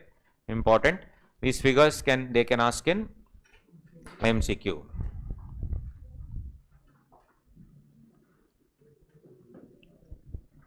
Yes, then maintenance of records. You will maintain record of all transactions, will furnish it to the director information. He will verify the identity of the clients, and finally all beneficial owners like Shashi Tharoor, all those people also should disclose. Now there is an Aadhaar authentication. Aadhaar card has to be authenticated. So who will authenticate that? Before that, every business transaction, you will maintain the records for how long? MCQ question, 5 years from the date of transaction. Suppose you have closed down the business or closed down the account, then also have to maintain for 5 years after the business relationship has ended or the account has been closed, whichever is later. Every person, when I am reporting etc., I also have to do the KYC verification. In that, Aadhaar verification has to happen. The Aadhaar authentication has been now thrust upon an entity, and that entity has been notified with effect from 28th January 2021 as the National Payments Corporation of India. NPCI is the authority to authenticate Aadhaar. Then certain enhanced due diligence etc. is also given. This I have just given here, you can just go through, because these regulations are actually not part of the syllabus, but nevertheless I have given, because with institute their tagline is always expect the unexpected. Yes, that's why. Then power to impose fine. So of course these director of FIU, that is Financial Intelligence Unit, may inquire or cause an inquiry to be made either on his own motion or an application made by any authority, officer or person. If somebody lodges a complaint saying that this particular jeweler is taking 15 lakhs like that, so please investigate into it. So the director FIO will send a notice saying that I have received, I have reason to believe that you are indulging in all these things and not reporting to me. So can I have your books audited? The answer is yes. Director may direct the concerned reporting entity, jeweler. Reporting entity includes jeweler, right? Precious metal, to get its records audited from an accountant, from a panel of accountants maintained by central government. Expenses of that audit will be borne by CG. If you do not comply with the provisions, director of the Financial Intelligence Unit can inquire initially and ask the reporting entity to get it audited, get its books audited. Then I can give a warning first. Warning, you do not listen, I can direct you to comply with the provisions. Then I can direct you to send reports. If nothing happens, penalty is on the director and employee of that particular reporting entity. How much? 10,000 rupees to 1 lakh rupees for each failure. You are not indulging in money laundering. You are not reporting. So for reporting, you have to pay 10,000 to 1 lakh. There is no civil or criminal liability for not furnishing information. The third part of the story is adjudication and confiscation. Adjudication and confiscation. This is the third part of the story. This again, this particular chart with respect to the adjudication, etc., will help us understand how the entire adjudication process happens. So one is adjudication and the other one is the entire process. So let's see how it works. So before that, first here, so the same chart I have it separately, so I'll use that, comes easy. Adjudication process is also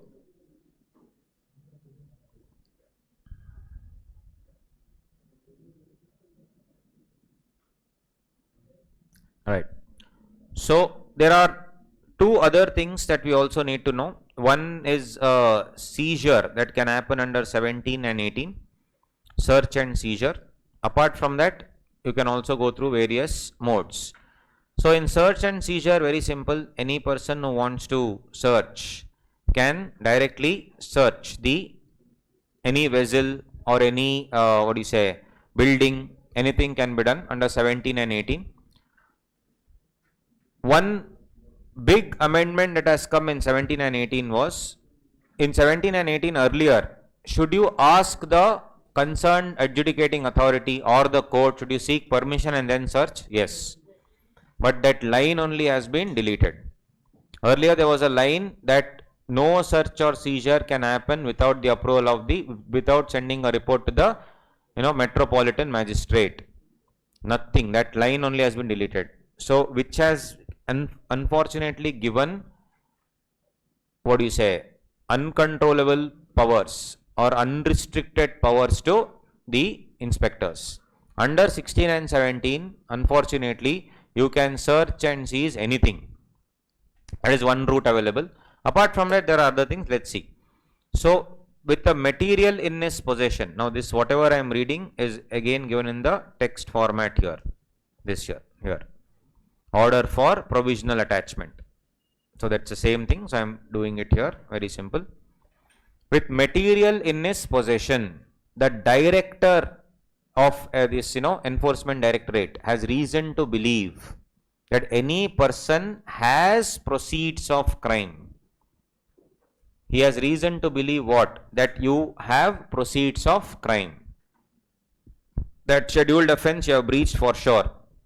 And I feel that you are likely to conceal everything. Conceal the property, conceal the returns also, in such a manner that tomorrow it is going to frustrate confiscation.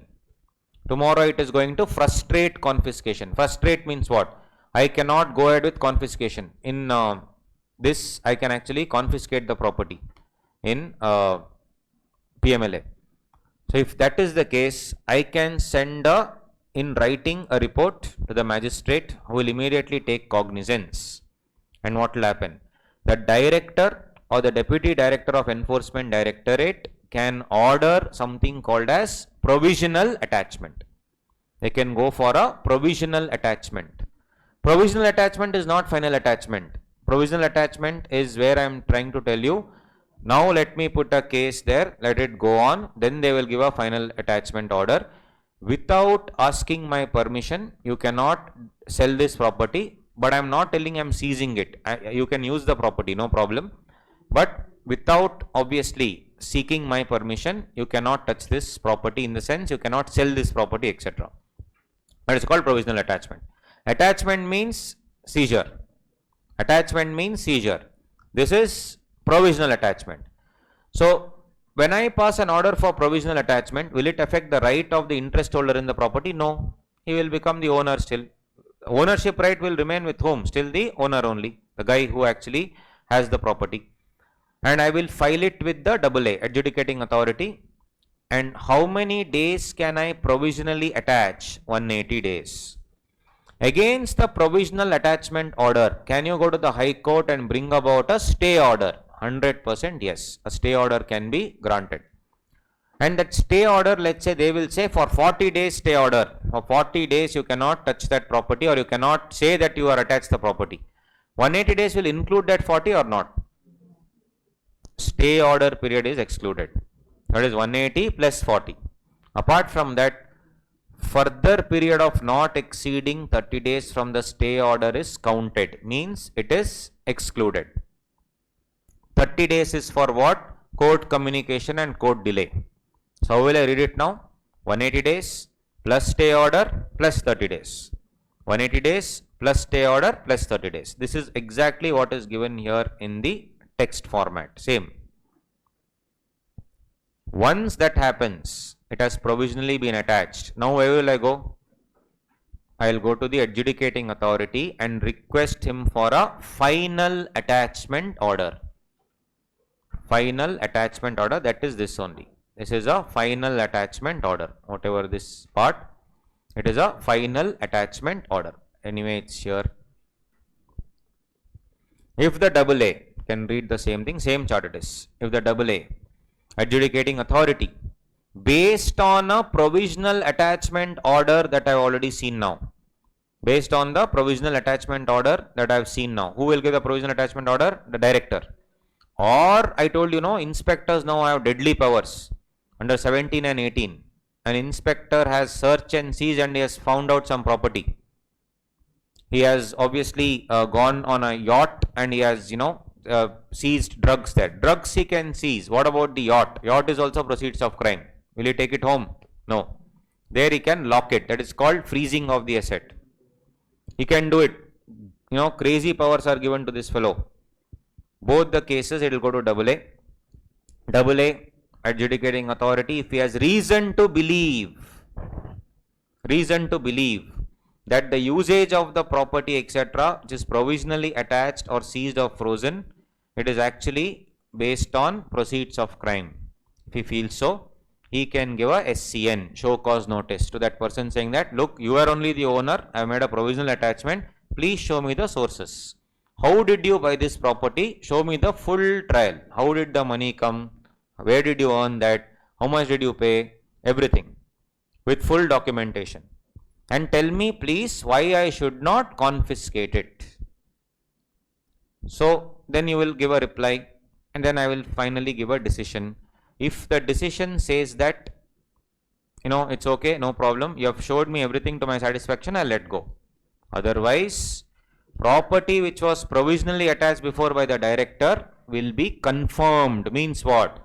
Provisional attachment will now become attachment. When I say attachment, this is what? Seizure. This is not confiscation. When I say attachment, AA, that is seizure. And the records which were seized or frozen will continue to do so, and now it will be attached. Now attachment, how long can you go for an attachment? Attachment will be there during the full period of investigation. This is not an investigation where they say that, here investigation won't happen. Here I'll only ask for sources of income. If you have not given valid sources, then I'll say, sorry sir, I have to investigate. Until I investigate, I am going to attach your property. First is provisional attachment, then attachment, right? And then during the entire course of investigation, it will be attached. For how long? Not exceeding 365 days. Not exceeding 365 days is the amendment which came later, which means they are trying to tell within 365 days, try to close the case. Try to confiscate or leave it. Simple. If any stay order comes again, same. It is excluded. Stay order is excluded. Now, the moment an attachment order is passed by the adjudicating authority, director will take immediate possession. And then the case will go where? To special court. Special court is a court specifically for PMLA. It is one of the criminal courts only which will only deal with PMLA cases. Special court. Right? If it is proven that the property was used for money laundering, what will happen? I am going to confiscate. Otherwise, I am going to release. If I am confiscating the property, in that some of the properties belong to somebody else. Right? So, in Mysore, in an area called Bogadi, there was a 62-year-old chartered accountant, uncle, who actually was dealing in drugs. Correct? Not kidding. So he was teaching, first he was a teacher 20 years ago. There he was talking about, normal proprietorship, joint Hindu family. He was thinking then joint became some other joint. Right? Unfortunate. Hindu undivided family. All he was teaching, then it became joint Hindu undivided family. So he had a practical exposure of joint families, started bringing families here. His wife left him, true story, not kidding. 62-year-old guy was caught in his house in the terrace. He had a garden which where he had grown weed. Crazy guy. So and then there are all what you say, all instruments, all shisha everywhere. And nearby he had procured 2-3 vehicles. He had dealers, agents, everyone. Now the thing is, one of the vehicles he is using belongs to me. I had lent it to him. That's also confiscated. It's all there in the part of the deal. It's confiscated now. Now thing is me. I am an innocent guy. I had just given the vehicle to him. Can I take it back is the question. So that is the one amendment which had come that time. Special court can instruct the central government to restore the person who has obviously in good faith has a legitimate interest in the property. This property is used in the proceeds, used in the commission of an offence, the vehicle. So, and I have suffered loss, and I am definitely, if I can prove to the court, I am not involved in money laundering. Then the special court can also say, kindly consider his claim also during the trial. Means in the confiscated property, exclude that fellow's property, give it back to him, others will be confiscated. This is one more amendment in that particular thing. Done, simple. Then this other thing, guys, when will he die, how many years, all those things you go through. What all will he do in the field of law? They can ask, unfortunately, yes. What about the bench of the special court, etc.? Where will they sit? Adjudicating authority bench, sorry, they will sit at New Delhi. Now, once what they asked, the problem was again, chairpersoncy 5 years, maximum age limit 65 years. Resignation from office, filling of vacancy, all that, fine. That's what they said. Transfer of case, term of office, resignation. Resignation is the same thing, 3 months and all that point. Then appellate tribunal, high court, supreme and special court. So first you have high court, special court. The first starts with adjudicating authority, appellate tribunal, special court, then it can go to high court. Only on a serious case of question of law, it will go to the Supreme Court as such. Then these appellate tribunal, appellate procedures, same, 45 days, same thing. Once what they asked, in the appellate or in the normal adjudicating authority, there is one member or 2-member bench is there. Now the thing is, based on the particular decision, one judge is for the decision, one judge is against the decision. There is a deadlock, what to do? This was a 4-mark question. So that is given here, point number 5, section number 38. Decision to be there only by a majority. If members of a bench consisting of 2 members differ in opinion on any point, they shall state the point or points on which they differ, make a reference to the chairman, who shall either hear the points himself or refer the case for hearing to the 3rd member of the appellate tribunal. Shall be decided according to the opinion of the majority only. So first it will be given to the chairman, 3 of them will discuss now, majority. Simple. High Court, you can file an appeal within 60 days on a question of appellate tribunal to High Court, and then High Court will dispose of within 60 or further period of 60 days it can allow. Special Court also, section 43 empowers you to do it. One more important area honestly is section number 45, which I have already discussed though. Section 45 also is a cognizable offence and non-bailable. Just like 212 subsection 6 SFIO, here also same thing. Public prosecutor has been given an opportunity to oppose the application, and before the trial begins only you have to prove that you are not guilty. This is also unconstitutional. But their bail provisions, you saw what? 16-year-old person, then woman, sick or infirm. Same here also, but one extra. If the accused person, either on his own or along with other co-accused, is accused of money laundering for a sum of less than 1 crore rupees, then he can get bail. For him, these dual conditions need not be followed. dual conditions need not be followed. So it is not needed. Then reciprocal arrangements is simple, where you will go to other countries. If other countries request you to do something, then he will send. If I want some property which is outside India, because the property can be whether in India or outside India, or the equivalent value outside India also. So I want some property outside India. I know that here all the properties he has sold and he has settled abroad. I know proceeds of crime are there. I can't directly go there, right? Correct? So what should I do? I should ask the contracting state. That is why it is very important for our Prime Minister keeps traveling everywhere. That is to build diplomatic relationships. Because there are a lot of treaties, extradition treaties. So where I will go to that country and then I will request the court there to send the documents or to try and seize the property there. And then the proceeds he will sell and send it back to my country.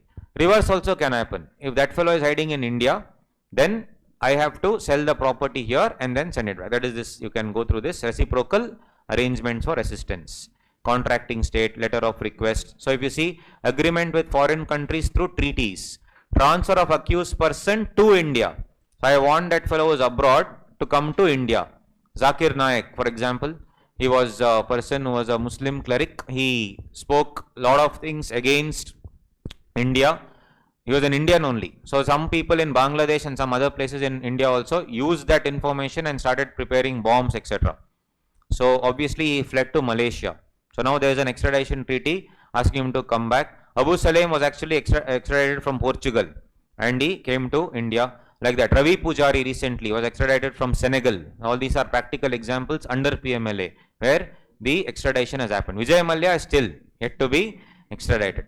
Then this is transfer of accused persons from India. So from India, if some foreign country requests, then from India I need to transfer them. Same as you can see. Then similarly, attachment seizure provisions, request to the contracting state where the property is outside India. So that's why, to ensure that even properties abroad are also covered, that's why we have the Fugitive Economic Offenders Act. All those have come into force. Then the reverse case is this. These are all simple provisions. Then imprisonment. Notice is not to be invalid. Now, just because, for example, any mistake is there in a notice, summons or order, spelling mistake, like my name, spelling mistake is there in the notice. Can I say the notice itself is invalid? No. Correct? Notice is definitely valid. Offenses by companies. Of course, in companies, who is covered? Company means body corporate. And also here peculiarly, when the Act uses the word companies under PMLA, companies is not companies as per Companies Act. You see, company means body corporate, includes a firm or other association of individuals. And director means what? Partner in the firm. 71 says what? 71, this Act will override other sections. But 238 of IBC says that section overrides everything. That's why 32 capital A has come in IBC, which says anything which has been confiscated, etc. and after CIRP not allowed. During CIRP not allowed. Before that, then cases can go on, but after that not possible. That's what it is. And of course, there is also punishment for other things. Vexatious search. What is vexatious search? I told you under section 17 and 18 you have crazy powers. You have crazy powers. Correct? So today one officer will come and tell, give me summary book for 100 rupees. I said, boss, not possible. Tomorrow search. They'll remove all these things. Correct? They'll remove the stage beside something is there. That is vexatious search. Vexatious means what? To annoy the other person.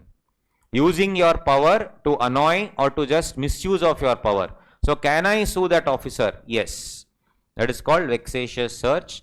If it is proven that whatever he did was only to, create trouble unnecessarily, he will be imprisoned up to 2 years or up to fine 50,000 or both. This is the penalty for vexatious search.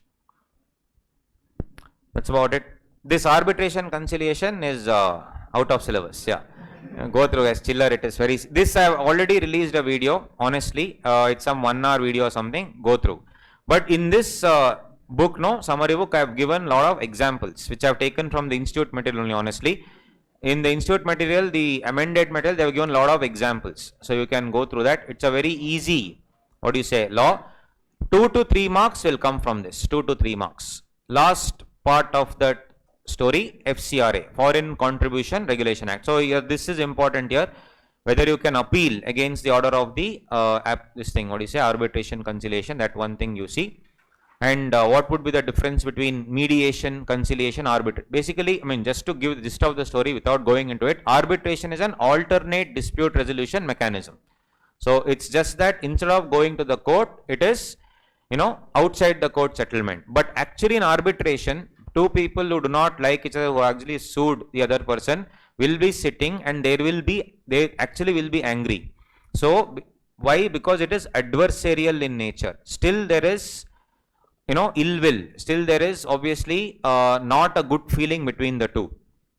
Now that is called, arbitration. In arbitration, the main person who does the deal, that is arbitrator, he should always be odd number, correct? Either be 1, 3, 5 like that, because they have to decide on the entire thing. The entire decision should happen within 12 months actually.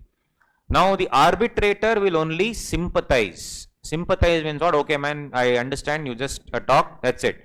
In sympathy, sim is SYM, pati is pathos, it is suffering. That's why pati is suffering only, yes. So pathos, it is called suffering, right? Right, the thing is, sympathy is what? Basically where I understand your pain, but actually you don't understand, right? So the thing is, that is the concept of sympathize, honestly speaking. So sympathy is, yes, I understand, but I don't go through your pain.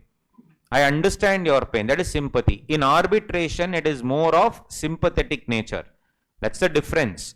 However, on the other hand, if I actually try to put myself in your shoes and try to understand what you are going through, now that requires a special skill that is called conciliation. In conciliation, an element of empathy is there. Empathy is what? Feeling the other person's pain. That is called empathy. Now if let's say, your friend's relative, somebody dies, assume, you will definitely be there for your friend. Day in and day out, definitely yes. But you will not feel the pain. You will definitely not feel the pain. But if the same thing were to happen to you, God forbid, then you will know the pain. There are very, very few people who can actually empathize, correct? That is living the pain of others. So if you see, that is called conciliation. In conciliation, the conciliator's job is what? You tell your side of the story and you try to understand, put yourself in his shoes and try to understand the practical difficulties. So that adversarial provisions will be completely diluted in conciliation. Right, and then mediation, you also saw the mediation panel in Companies Act, those things.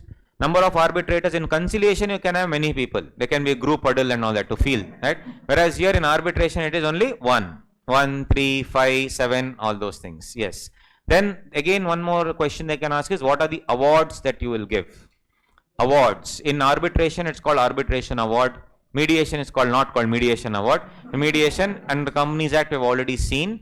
But in conciliation, no, since we empathize, I understand your pain, we will reach a settlement. So that is called as a settlement award. If you write settlement for arbitration, gone. That is why I explained all these things. So arbitration should always be arbitration award, not settlement award. There are minor differences between arbitration, conciliation and all those things. Last part, Foreign Contribution Regulation Act, FCRA. Foreign Contribution Regulation Act. So this again, there have been quite a few amendments, etc. These are all the highlights of the amendments. Let's obviously cover it during the classes itself. So basically guys, all you need to understand is very simple. In this there are 3 terms. First of all, foreign contribution. Second, foreign hospitality. Third one is, foreign source. Correct? There is a 1.5 hours video on the history of FCRA only, right? So there you'll understand all these things, why it came, that you leave. It's uploaded on my YouTube anyway. Anyway, now don't watch it. Now it's concentrated on exam. So foreign contribution, 2 clause H, then foreign hospitality, then foreign source. 3 things are there. All we need to understand is that. Now what do you mean by, basically foreign hospitality is restricted. Foreign contribution, especially by some people, is completely prohibited. Nobody can receive money from outside India because they were using that money for other sources. Terrorism, for proselytization. Sorry for the Shashi Tharoor alert, means what? Conversion. Conversion from one religion to the another religion is called technically proselytization. So all these things they were doing. So to curb that from happening, what they did was they said nothing doing. They said we have to put an end to it. Any money from foreign source should be stopped, is what they said. So how to stop it? First of all, we need to understand what is foreign contribution. So each of these definitions also they can ask for whatever, 3 marks, 4 marks, whatever. Let's see. So first, foreign contribution. Foreign contribution is what? DDT by foreign source. We don't know yet what foreign source is. We'll come to that. DDT by foreign source. What is DDT? Donation, delivery, transfer. Donation, delivery, transfer by foreign source of what? Of an article, currency, or any security as per SCRA. So if you bring to India any article, if you bring to India any foreign currency or an Indian currency, or if you bring to India any foreign security or an Indian security for that matter, then what happens? Obviously, foreign contribution gets activated. It should come from a foreign source. Article. Now, if my auntie sends me a drone, she brings a drone to India, 80,000 rupees. Should she declare under FCRA that she has brought an article into the country? Answer is no, because earlier it was 25,000. Now they have made it 1 lakh rupees. Any article valued at 1 lakh rupees is exempt from disclosure under FCRA. FCRA also is a civil legislation, not a criminal law. You have to disclose here, that's it.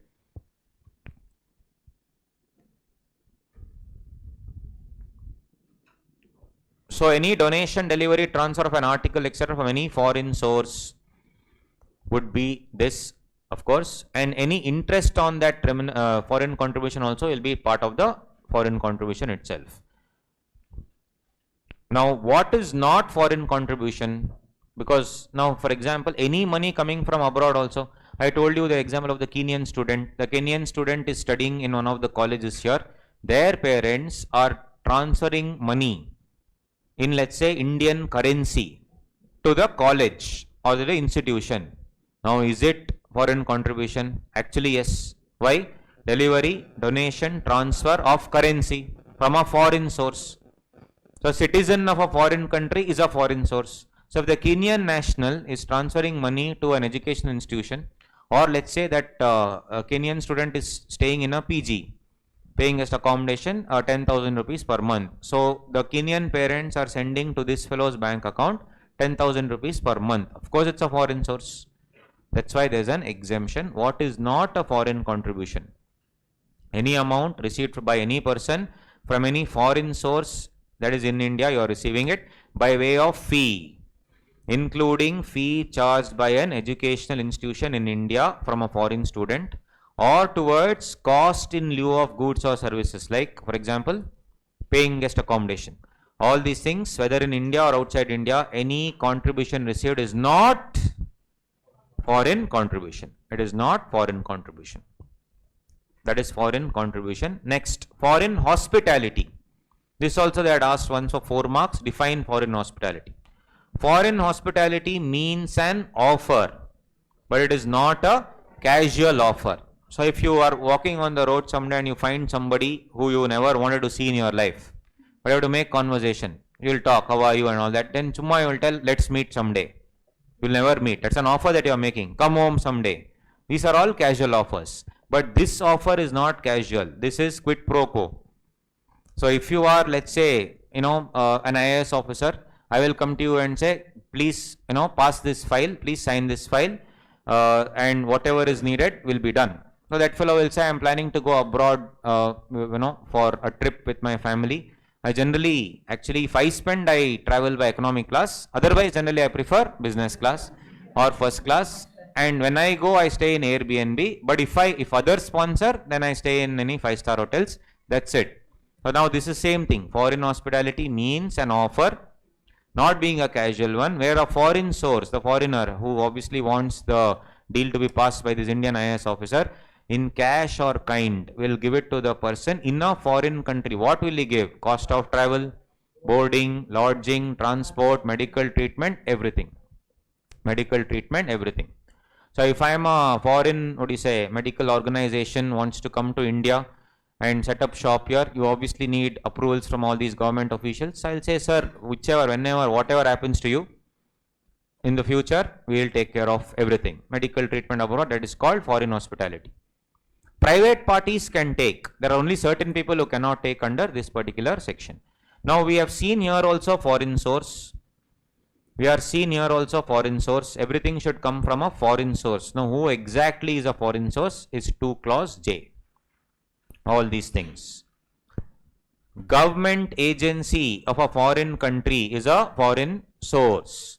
CIA, KGB, all these are foreign source. Any international agency not being these agencies, UN, World Bank, IMF. If World Bank or IMF is giving some money into India, I will not say prohibited. Correct? So that's why international agency not being these three, mind you. Any foreign company or a corporation or a multinational corporation abroad, that also is a foreign source. Government of foreign country, citizens of foreign company, corporations, trust, society, AOP, in which, all these, government or citizen of a foreign country hold greater than 50% of face value of an Indian company, deemed to be a foreign source. Tesla is controlled by a foreign national, like Elon Musk controls 60% of Tesla Bangalore, and any salary that is given by Tesla Bangalore is deemed to be coming from foreign source. That's what it means. So is salary prohibited? That we'll see later. But is it a foreign source? Yes. Any money paid by Tesla Bangalore to anybody in India will be deemed to be a foreign source. Trade union, American Labour Party, all those things. Foreign trust, foreign foundation, foreign societies, foreign foundations, the Bill Gates and Melinda Gates Foundation. That also is again foreign source. Any citizen of foreign country, not NRI, citizen of foreign country is also foreign source. All these things will come under the foreign source definition, and in that predominantly what is a foreign company? Foreign company means and includes AOP, BOI, company, all companies covered under section 379, which we saw yesterday. Foreign company and its Indian subsidiary is part of foreign company. Anywhere where registered office of these two companies also, yes, and any multinational company operating in greater than or equal to 2 countries. It should be incorporated outside India. Incorporated outside India. So if you see whether a company incorporated in India, like Infosys, but has various branches across the world, is it MNC? It is an MNC, but is it MNC as per FCRA? No. Various examples are given, you can go through. Now, coming to, we have understood what is foreign hospitality, we have understood what is foreign source, we have understood what is foreign contribution. Now we have to understand what all foreign contribution is prohibited to these people. Prohibition. You cannot pay from a foreign source, DDT, what? Article, currency, security, to these people. First, candidate for an election. Candidate for an election, yes, money cannot come from outside India, as per law, that's all. Next, public servant. Public servant as per section 21 of the Indian Penal Code. All these officers of PMLA, etc., IBC are all deemed to be public servants. So even bribe paid to them, etc., from abroad would be banned. Third, registered newspaper, correspondent, cartoonist, editor, columnist. In the olden days, a correspondent, editor, etc., had so much pull, so much influence, but one cartoon strip, it would completely bring down a government during that time, right? Now every small cartoon also, they say it is offensive. That's the thing. So if you see all this registered newspaper, any judge or any government servant, IAS officer, IPS officer, all these people, government employee of a corporation also, Hindustan Aeronautics Limited is a government company. That employee also, if any money comes to him to pass certain contracts, yes, it will be prohibited. Member of the Legislative Assembly, Council, all those things, any political party and office bearer. Political affiliates, RSS, Vishwa Hindu Parishad, ABVP, Jamaat Islamiyah, all these are examples of political affiliates who are known to affiliate themselves with a political party. Then any person, TV or radio, any payment coming from abroad, TV or radio. So in these two things also, this is complete prohibition to accept what? Foreign contribution. Apart from that, money comes from somewhere abroad to my auntie. Auntie is not a foreign, let's say my auntie is a citizen of US. Now she comes to India and she delivers that entire whatever money which was their currency to one more person. And that one more person gives it to me and I give it to a political party. This entire link, is it still prohibited? Yes. And my auntie comes and gives it to me, and when I come there, there's an entire political rally and she knows that that money will definitely be used for political purposes. Should she report it immediately? Yes. These are the responsibilities thrust upon anybody. That's what it says. Person resident in India, citizens of India, resident outside India. Person resident in India, citizen of India, resident outside India shall not deliver any currency, Indian or foreign, where reasonable cause to believe that such person intends or likely to deliver such currency to any political party or to any prohibited person. Organization of political nature is all these things, trade union, voluntary action group, correct, all these things. All these youth forums, all these women's wing of political party, all this will be deemed to be what? Organizations of a political nature. What if you do Rasta Roko, then your train Roko, all these programs? Yes, definitely they also will be organizations of political nature. If any government says you are an organization having political nature, etc., and you don't agree to it, so this last point is there. Central government will give notice to the above organizations, an organization to reply within 30 days as to why it should not be considered as organization of political purpose. Final order is made within 120 days from the date of issue of notice informing the grounds. With reasons recorded, it can extend to by 60 days also. Now the thing is, I told you, if Elon Musk through Tesla Bangalore pays salary to its employees of Tesla Bangalore, it is definitely foreign source for sure. But the thing is it prohibited? No. That's why this one, because of section 4. Persons to whom section 3 shall not apply. Salary, wages and other remuneration from any foreign source. If you have received a salary, payment in the ordinary course of business transacted in India. Of course, there is a trade fair in Dubai, there is a trade fair in Bangalore, so you purchase some goods, you get some money here. That is definitely foreign source, I agree, but it is allowed under section 4. Payment in the course of international trade or commerce outside India as an agent of foreign source in relation to any transaction with the central government. Central government, state government also has various agents through which they will get all their deals done. So if money comes there, no problem. Gift or presentation made to him as a member of any Indian delegation. So the IAS Officers Association will obviously, to some select 20 IAS officers will go abroad to study the administrative dynamics of that country. Then when they are going, they'll obviously give a memento, which is quite valuable. Now, is that also, allowed or not allowed? Allowed. Money from his relative. If a relative is sending money into India, if the receipt is more than 1 lakh per annum, not per month, per annum, then only have to disclose in form number FC1. Form number FC1 within 30 days. Then this is the deadly point. Any money coming to India is allowed, provided it is going through the normal banking channels in the ordinary course of business. So any money coming from abroad is allowed into India, and it can also be used for political party also, no problem, provided it is through official channel. Official channel.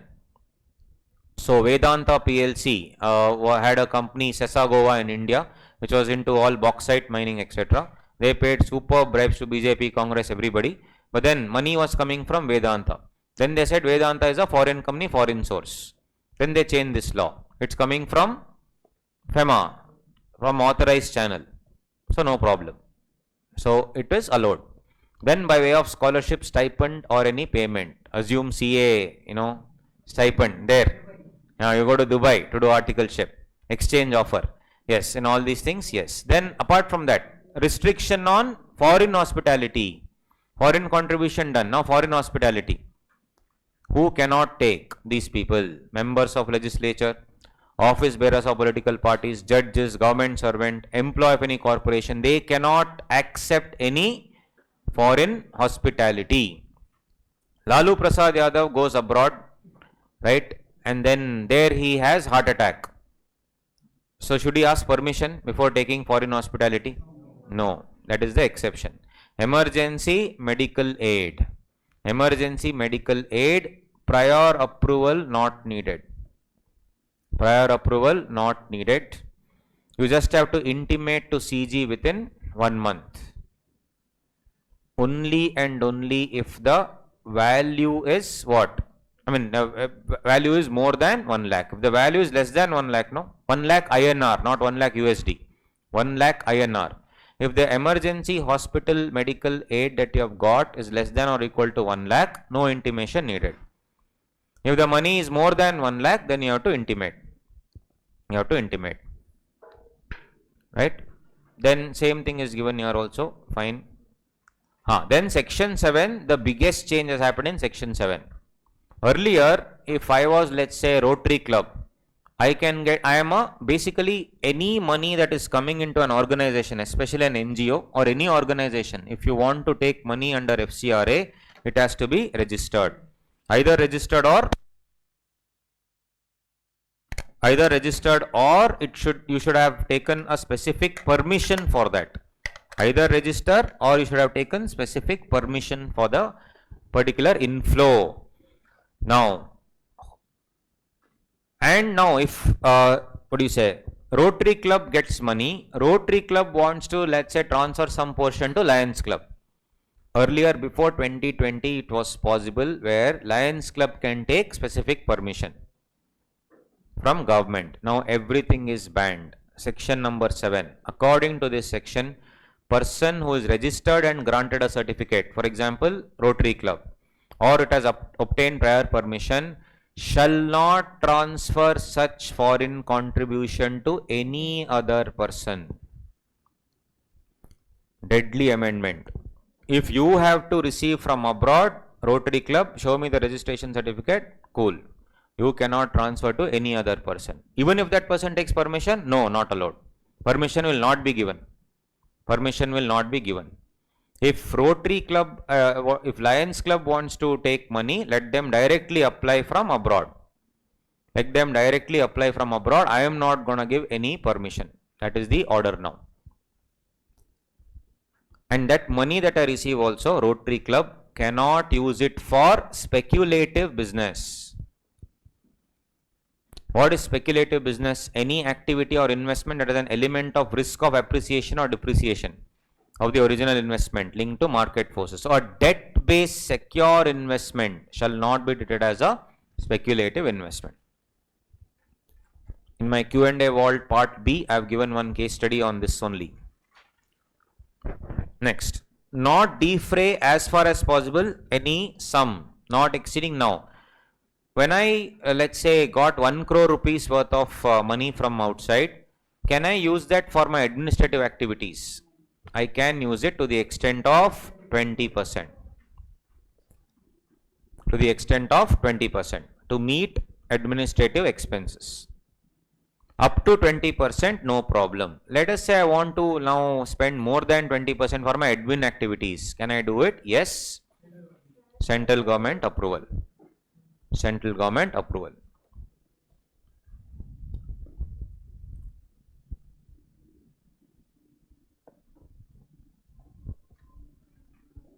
What are the amounts that constitute administrative expenses? Again, here it says admin expenses. Now, what are admin expenses? Admin expenses are salary, wages, travel expenses or remuneration of the members of the committee, all expenses of hiring of personnel, all consumables like electricity, water, telephone charges and all these things, cost of accounting and administrating funds. So if you have an accountant, that accountant's salary and all these things, rent of premises and all these areas. Now, if you are, for example, in the business of, or rather you have an organization which will teach slum dwellers, slum children, that after they are, or daily wage laborers, you will teach them. There's a school where they will come after their work every single day.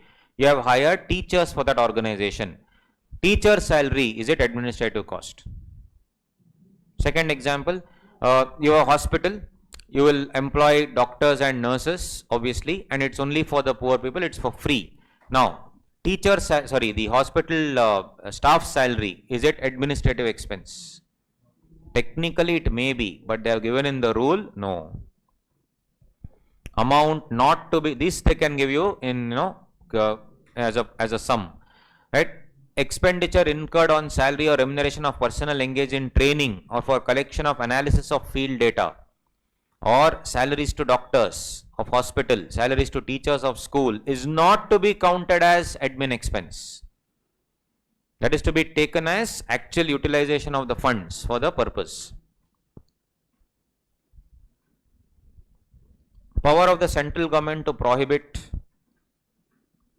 receipt of foreign contribution in certain cases. If it affects the sovereignty of the country, is against public interest, it creates political disharmony and also religious disharmony between various racial strata, then it cannot be taken into account. They should see all these things. This can be a 4 marker. What should you check before giving the registration? These things I should see. Power to prohibit payment of currency in contravention of the Act, where the central government is satisfied after making inquiry that any person has in his custody any article, currency or security, etc., it may by an order prohibit such person from paying. I know that you have the money, I will ask you not to pay the money. I have got reports, I have got evidence with me that you have the money, so I am asking you to stop it. How will the order be sent? Again, MCQ question. Registered post, acknowledgement due, or speed post to the last known address, or affixing on the outer door of that particular office, along with 2 people has to give witness saying that yes, they have seen them affixing. Next question that they can ask you is registration.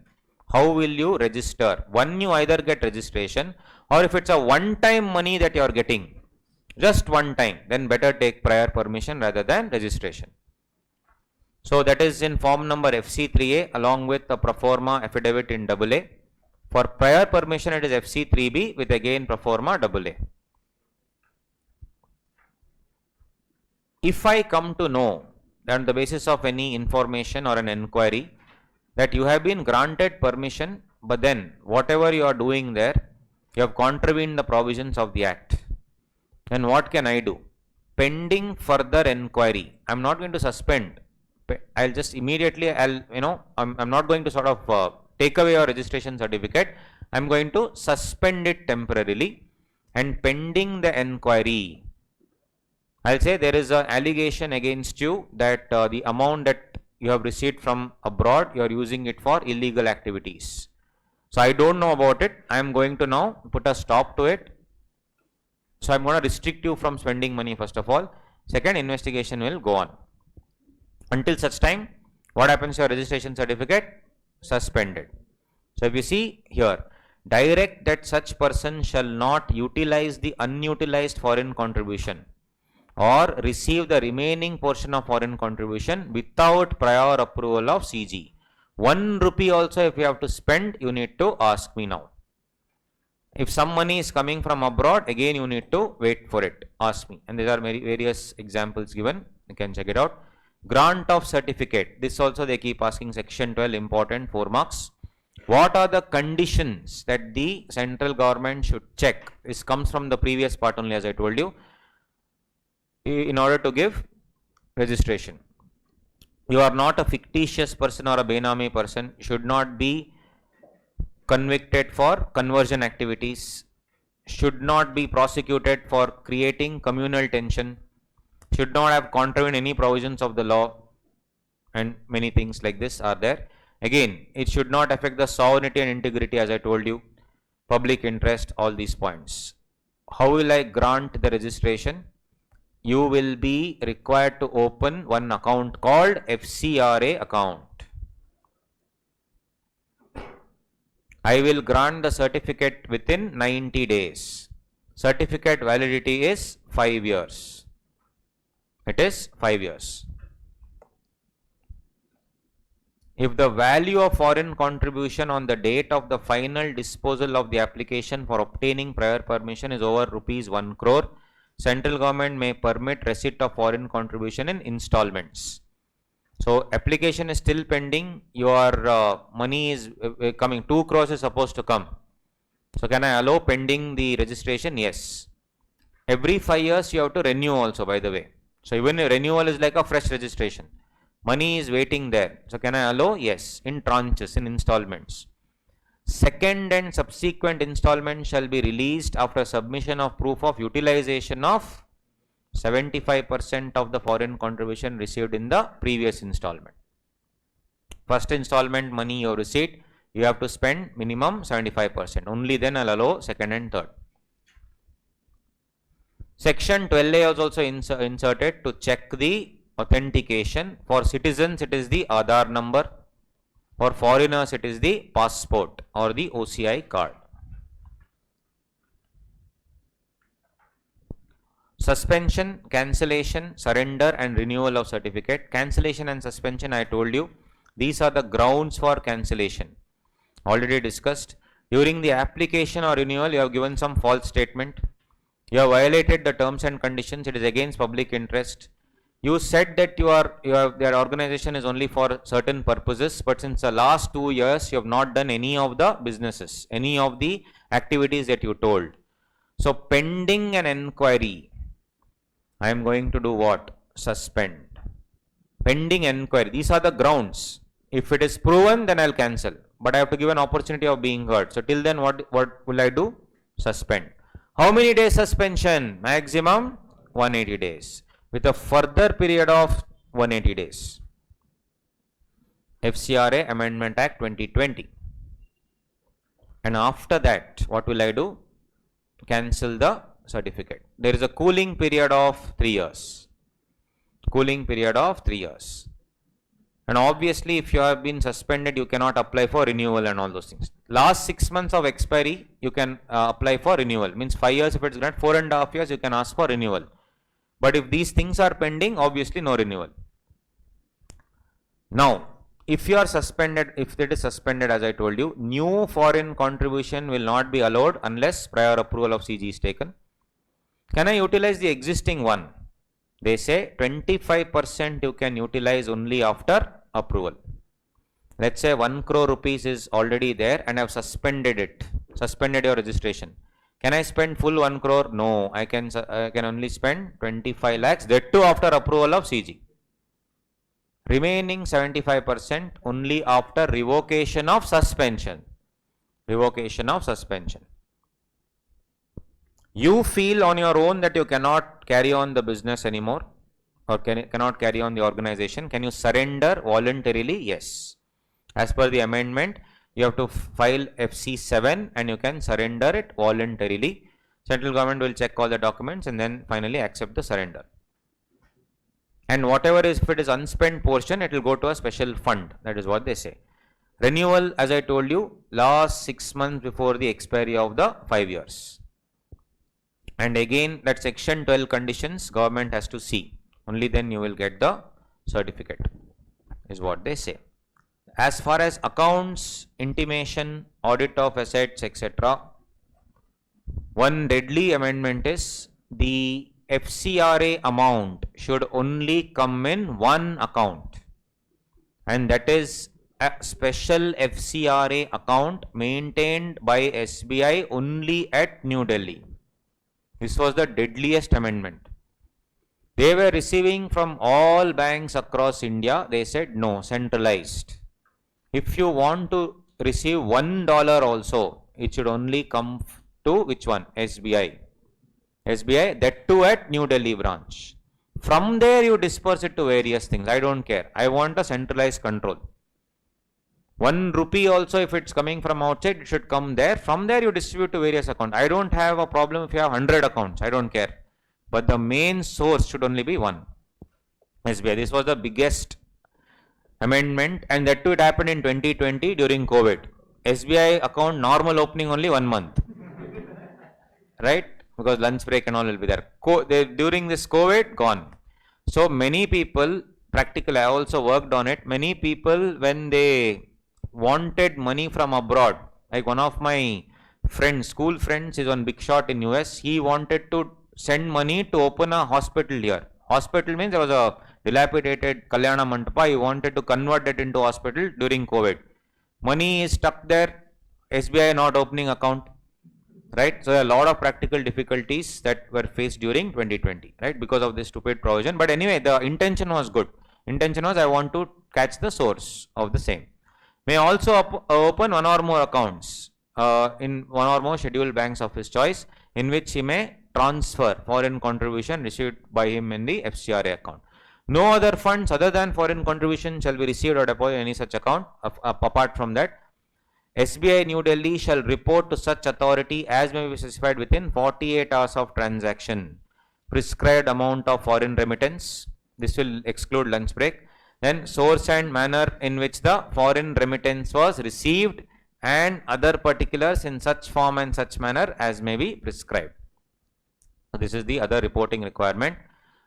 Then apart from that, intimation of foreign contribution by the recipient. Every person who receives foreign contribution under the Act shall file a form FC4 with scanned copies of income and expenditure statement, receipt and payment account, everything. The report, again here our work will come, shall be certified by a chartered accountant. The accounting record shall be preserved for a period of, first option permanently, second option 8 years, third option 6 years. Third option 6 years.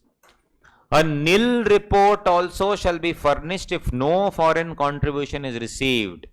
But in this case, obviously, no CA certificate needed for a nil report. Nil report you should file. CA certificate not needed. Audit has to be done. No doubt about it. Intimation by a candidate for election. Every candidate who standing for election was received any foreign contribution at any time within 180 days immediately preceding the day of his nomination. 180 days before the day of his nomination, if he has received, he shall intimate in form number FC1 within 45 days from the date in which he is duly nominated as a candidate for election. Finally, adjudication is very simple. Confiscation can happen of the property, that is the article, currency, etc. Up to 10 lakhs. What is it? Up to 10 lakhs. It is minimum rank. Assistant Sessions Judge will pass the order. Apart from more than about 10 lakhs, basically up to 10 lakhs, over and about 10 lakhs, any limit, court will order the confiscation. If it is up to 10 lakhs, who will order? Minimum rank Assistant Sessions Judge. More than 10 lakhs. Any amount means other than 10 lakhs is what it means. Who will order? Court. Then of course, appeal, court of session, it will go to the High Court. And then that's how it is. Offences and penalties deemed to have been studied. Then compounding offences, yes, you can compound the offence, which is punishment with not being an offence, punishable with imprisonment only. Compounding offences, no compounding of offence committed by an individual association within a period of 3 years from the date of similar offence can be compounded under this section. So if you have committed the same offence within 3 years, that cannot be compounded. So first of all, for two similar offences, you cannot be tried twice at the same time. That's called double jeopardy. On the other hand, at different times, you have actually committed the same offence within a span of 3 years. No compounding benefit will be given. So that's about it. So if you see, these are all the various provision, guys. So one important thing before we leave, I just want to share with you is fast and online live and face to face. You already have the charts. So we are not going to stop. I want to do quickly. So the Google Drive students can stop, pause and keep writing it down. It's fine. Declaration should be filed in NDH4. NDH4 is the form. So for all the companies incorporated before 2013, for Companies Act 1956, that is, Rule 23B says should file a declaration in NDH4.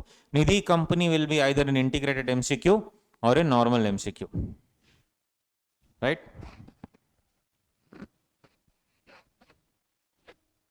Declaration is NDH4. The central government, 6 months from the commencement of the new rules. When did the new rules come? Where mutual benefit companies also were under the ambit? 15th August. That's why after 15th August 2019, suddenly people asked, with the ICI started asking questions on Nidhi. Every attempt after that they have asked. Before that also, when this thing came, they asked. So this is an NDH4 to the CG. Those companies which are incorporated on or after the new rules came, that is on or after 15th August. The new rules incorporated amendments, and new rules also added the mutual benefit societies, mutual benefit society companies under their wing. They will file declaration under NDH4 with the CG. When? 60 days from the expiry of 1 year of incorporation. 60 days from the expiry of 1 year of incorporation. Correct? This is incorporated after the new rules have come, which means the company is incorporated after 15th August 2019. They will file a declaration within 60 days from the expiry of 1 year of incorporation. Let us say they got incorporated on 20th August 2019. 20 August to 20th August 2020. Then 6 months, September, October, November, December, January, 60 days, sorry, 2 months. 2 months. Is 60 days 2 months? Can I write like that in law? No. Because if it's February 1st, then it will be, depends on the year also. If it's a leap year, 29, otherwise 28. So always count the days. 60 days from the expiry of 1 year. Extended time can be granted by RD, and because of COVID, they have granted to these companies, just declaring that you are now a Nidhi company. Right? Because this, when the new rules have come, they have told that you were never regulated before. Now the Companies Act will regulate all of you. So kindly file a declaration that you are a Nidhi company in form number NDH4. Similarly, for those who are incorporated after Companies Act 2013, but before the new rules, which was actually not regulated before, Rule 23A. File declaration NDH4. CG within 1 year from the date of incorporation, or 9 months from the commencement of the new rules. That is before 15th May 2020. 15th May 2020. Right? This is the rule. Unfortunately or fortunately, you have to remember these dates. No. It's not a strike off, that's my handwriting. Yes. It's creativity, it's called. Next, incorporation. Nature. Mind you, Nidhi Company is a public company. And the last words will be Nidhi Limited. Last words will be Nidhi Limited. Capital requirement is 5 lakh rupees. Generally, remember, in public company, doesn't require any capital. This requires capital. How much? 5 lakh. Shares. Only equity shares have to be issued. No preference shares after Companies Act 2013. Why preference shares are not there?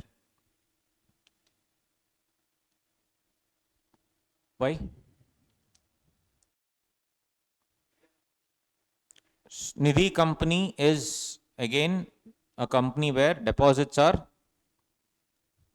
given also, right? Deposits are given. That is called, Nidhi deposit. They are given. You can take deposits also. If you are taking deposits, obviously there will be an interest rate, and preference will always be given to the members. If one more preference shareholder comes in between, membership, is it mandatory in a Nidhi? Yes. If you are equity shareholders, and if I give you preference share also, at the time of winding up, what will equity shareholders be left with? Nothing.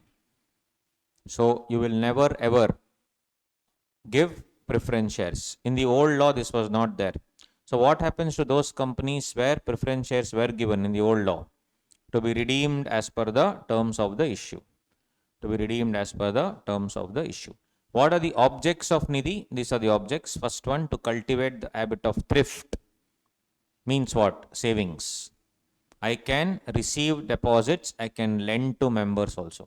It is for the mutual benefit of everyone.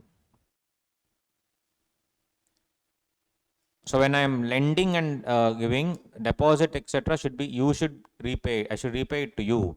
preference shareholders are there, imagine they will get payment on winding up. So I don't need any preference shareholders. In the exam, they said lending to members are allowed. Receiving deposits are allowed. But there's an exception. Can I also make money apart from this deposits and all those things? Yes. Exception. This they asked in the exam, guys. Locker facility. Can Nidhi operate, give lockers also facility? Yes. Can they earn income from lockers? Yes. How much? On rent, no sale of locker, only on rent. To whom? Only to members, nobody else. How much income they can earn from that entire rental? Maximum 20% of total income.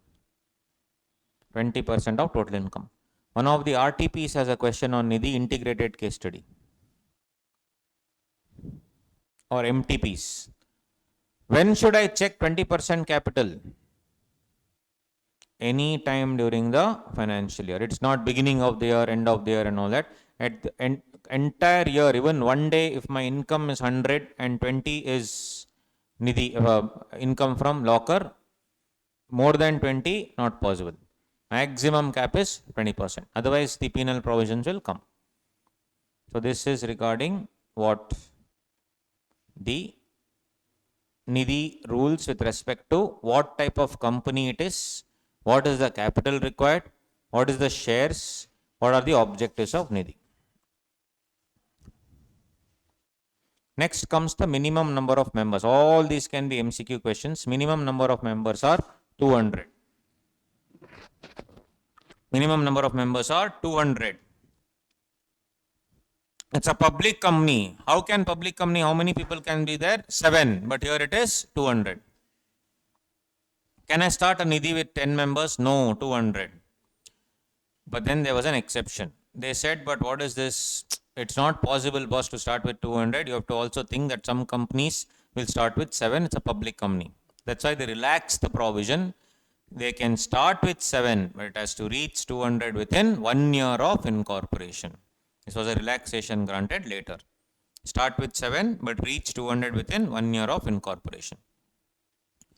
The net owned funds means what? The net worth of the shareholders' fund, net worth or shareholders' funds should be minimum 10 lakh rupees.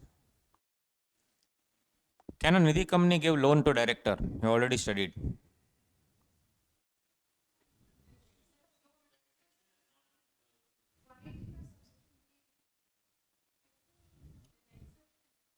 What is it? Can I give the loan to a director? How much?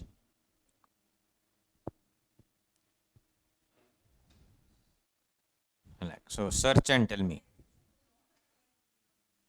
It will not apply to Nidhi company, no? 185. Sure. Confident. Nidhi company. Okay, how much managerial remuneration Nidhi the MD can take?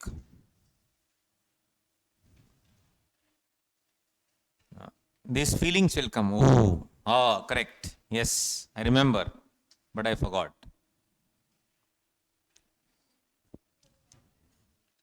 It's not there in the book.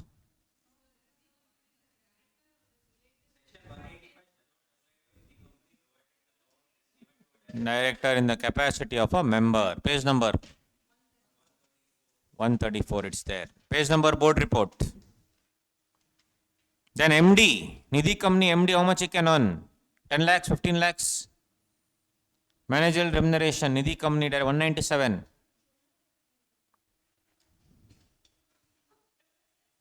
That's the feeling after the exams. Happens. Anyway, next. Net owned funds is to deposit is 1:20.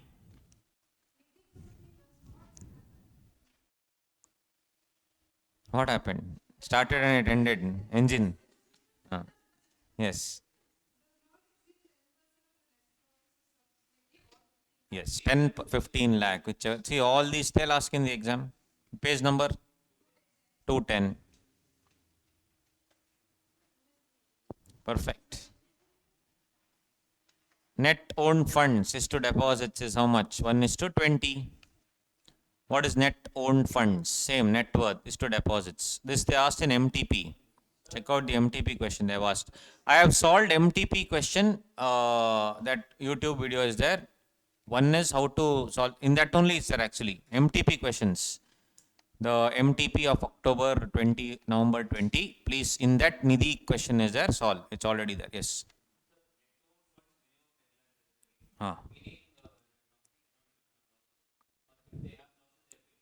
Yes. That's how it is. Basically, at any point of time, it should be 10 lakhs. Shareholders' funds.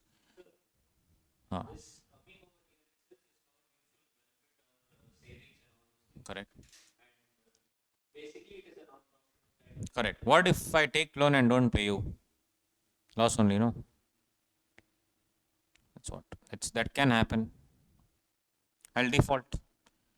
Term deposits. This is investment made. Investment made by the Nidhi. It should be in unencumbered deposits. Means what? You should not attach the deposit with anything else. Means you can't take loan and attach this deposit. It should be in a scheduled bank. Minimum 10% of outstanding deposits. It should have what? Minimum 10% of outstanding deposits. That is the deposits received from members. We'll see that. We'll link it with something else. What is the outstanding deposit date? Last working day of second preceding month. So this is what, guys, investment made. Can they make investment in term deposits? Answer is yes. What are term deposits? They are unencumbered term deposits, like fixed deposits.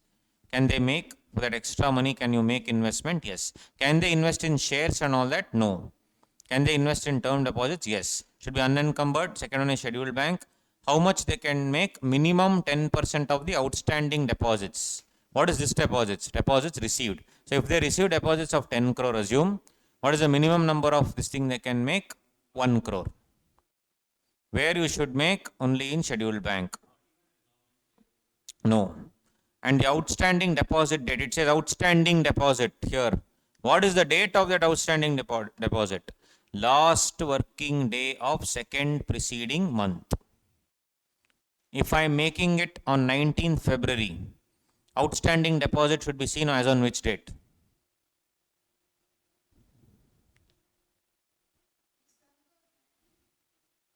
If I am making it on 19th February, deposit today I am making, I should see the outstanding deposit on which date? This month you leave. Second preceding month means January, December. Last working day of second preceding month will be 31st December. That's all. All these MCQ questions. So please see my YouTube video where I have solved the MTP. That only will tell you how to read and how to write the MCQs. That is the same video.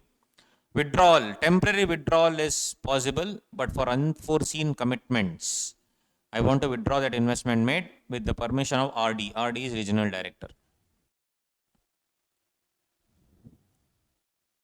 Compliance, I have to file one form called NDH1, 90 days from the close of financial year. Nidhi Company, one question, in my opinion, 4 marks will come.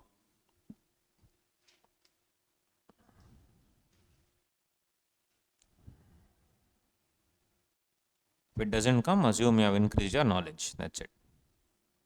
But it will come. Prohibition or restriction. Nidhi Company cannot do the business of chit fund. Chit fund is another thing where we'll pool in money and one fellow will take it. Nidhi Company is, I told you, one is a fund seeker, one is a fund, provider. So this is a mutual benefit. Fund seeker can be fund provider some other time. Nidhi Company cannot do the business of chit fund. Yes, thank you so much. Chit fund. Then hire purchase. Then leasing. Insurance or investment activity. Investment activity. This chili is just to remember. Yes. Cannot do business of chili business. Chit fund, hire purchase, leasing, insurance, investment. Cannot issue preference shares and debentures. We already discussed only equity. cannot open any current account. You can only, in a Nidhi company, you can only open three kinds of account: savings account, recurring, fixed. There are three types of deposits, by the way: savings, recurring, fixed. Which one?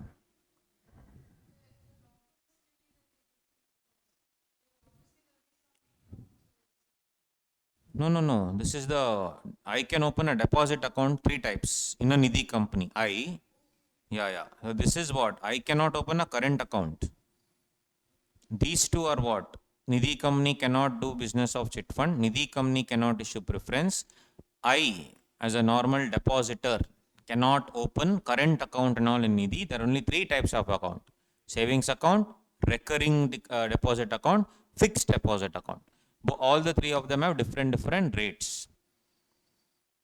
Can Nidhi company take over another Nidhi company? Yes, with special resolution and regional director approval.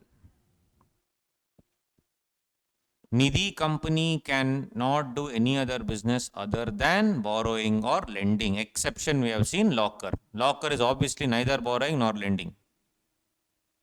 That's why that's the only exception.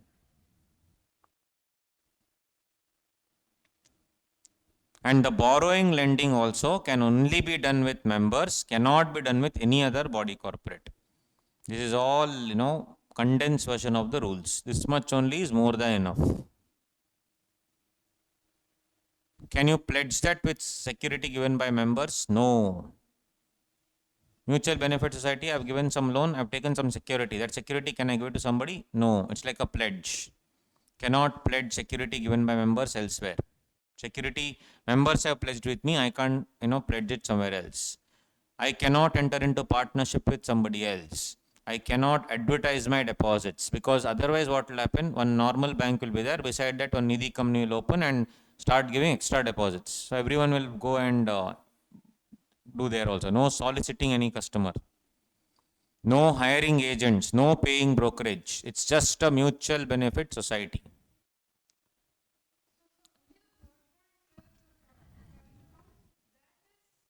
Yeah. That is, you cannot open. Right. That's all. Anything can come as MCQ.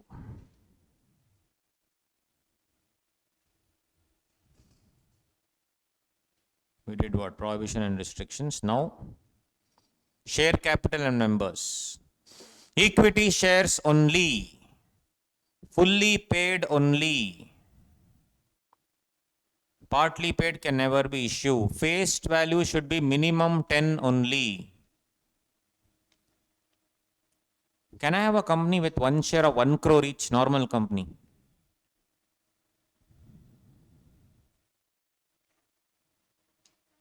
I can? Yes. Listed company?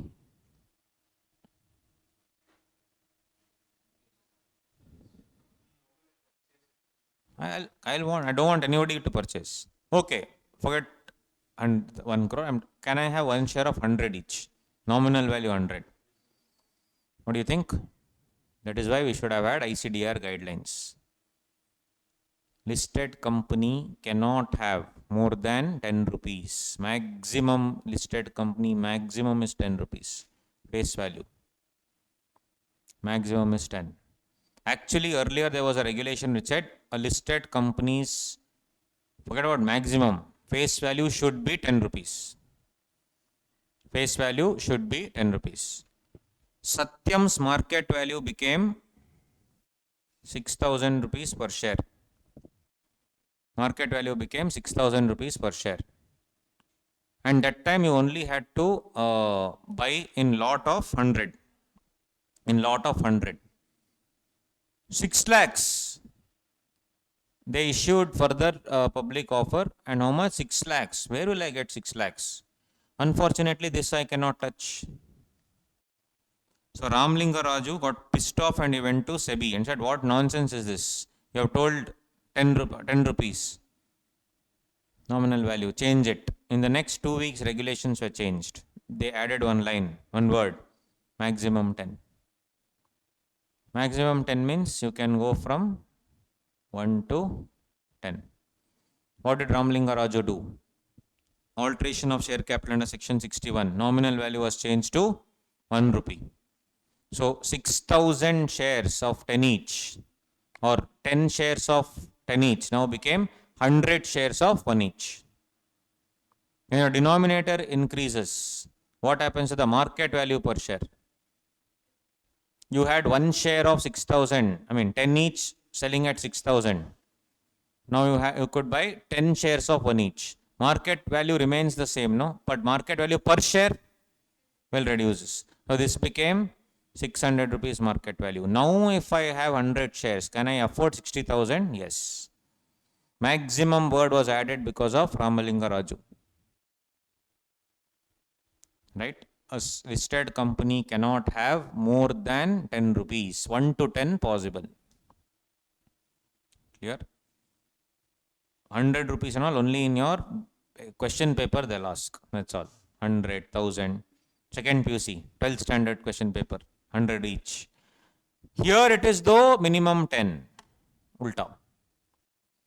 Minimum shareholding. Each deposit holder should have minimum 10 equity shares of 10 each. Or equivalent to 100 rupees. Means he can have 2 shares of 50 each. He can have minimum 10 equity shares of 10 each. 10 into 10 is 100. Or he can have anything equivalent to 100. Means what? 2 shares of 50 each. 3 shares of 33.3333.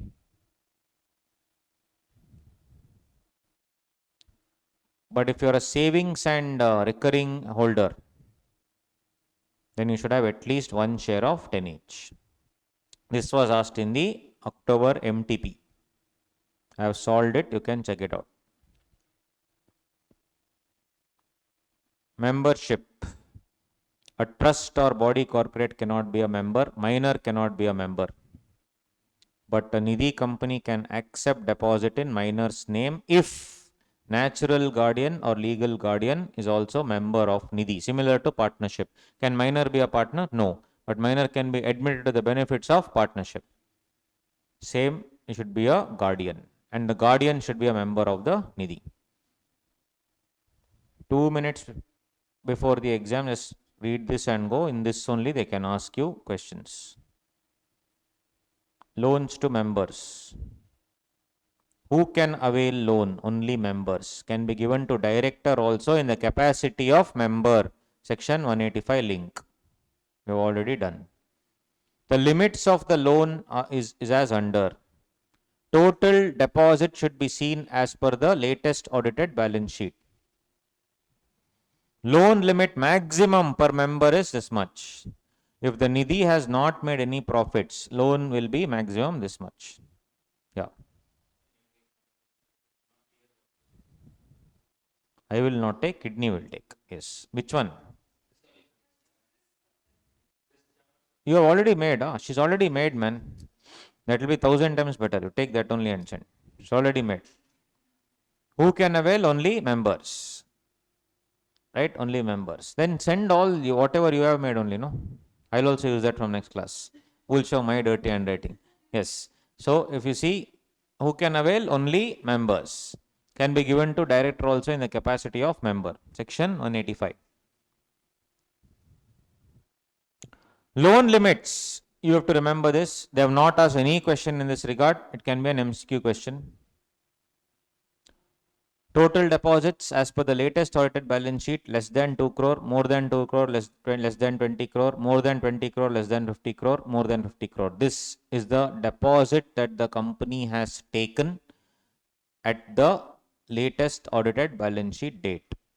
The loan limit maximum per member is 2 lakh, 7.5 lakh, 12 lakh, 15 lakh.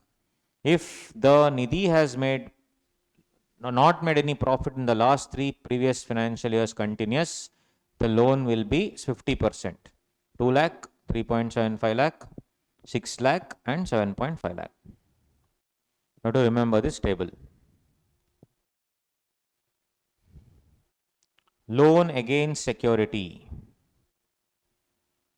Yes, this is a link of 2-3 things. So let's quickly. If type of security, if it is gold, silver jewelry, security taken from the Nidhi holder. Period of repayment is maximum 1 year. I cannot have repayment more than 1 year, maximum 1 year. Other points, pledge, contract of bailment, etc. is also allowed. The loan to value ratio, LTV, loan to value ratio, individual loan should be less than 80% of the value, which means if my jewelry that I have taken is 1 lakh, the loan that I can give is 80,000. I repeat, if the jewelry that I have taken as a pledge is 1 lakh rupees, what is the loan amount that I can give? Maximum 80,000. It should be less than or equal to 80% of value. None of these questions have come. It's like hot property. Immovable property, registered mortgage, section 69 of what is immovable property? Any immovable property which has gone via the registered mortgage route, or section 69 of Transfer of Property Act. So maximum 7 years is the period of repayment. Conservative interpretation you ignore. Individual loan value 50% value of property. Registered mortgage will not be considered in the total loans calculation. You will not consider this in the total loans given. Why am I talking about total loans? It will come later. Registered mortgage will not be considered in the total loans calculation. And what do you mean by, what is the difference between registered mortgage and equitable mortgage?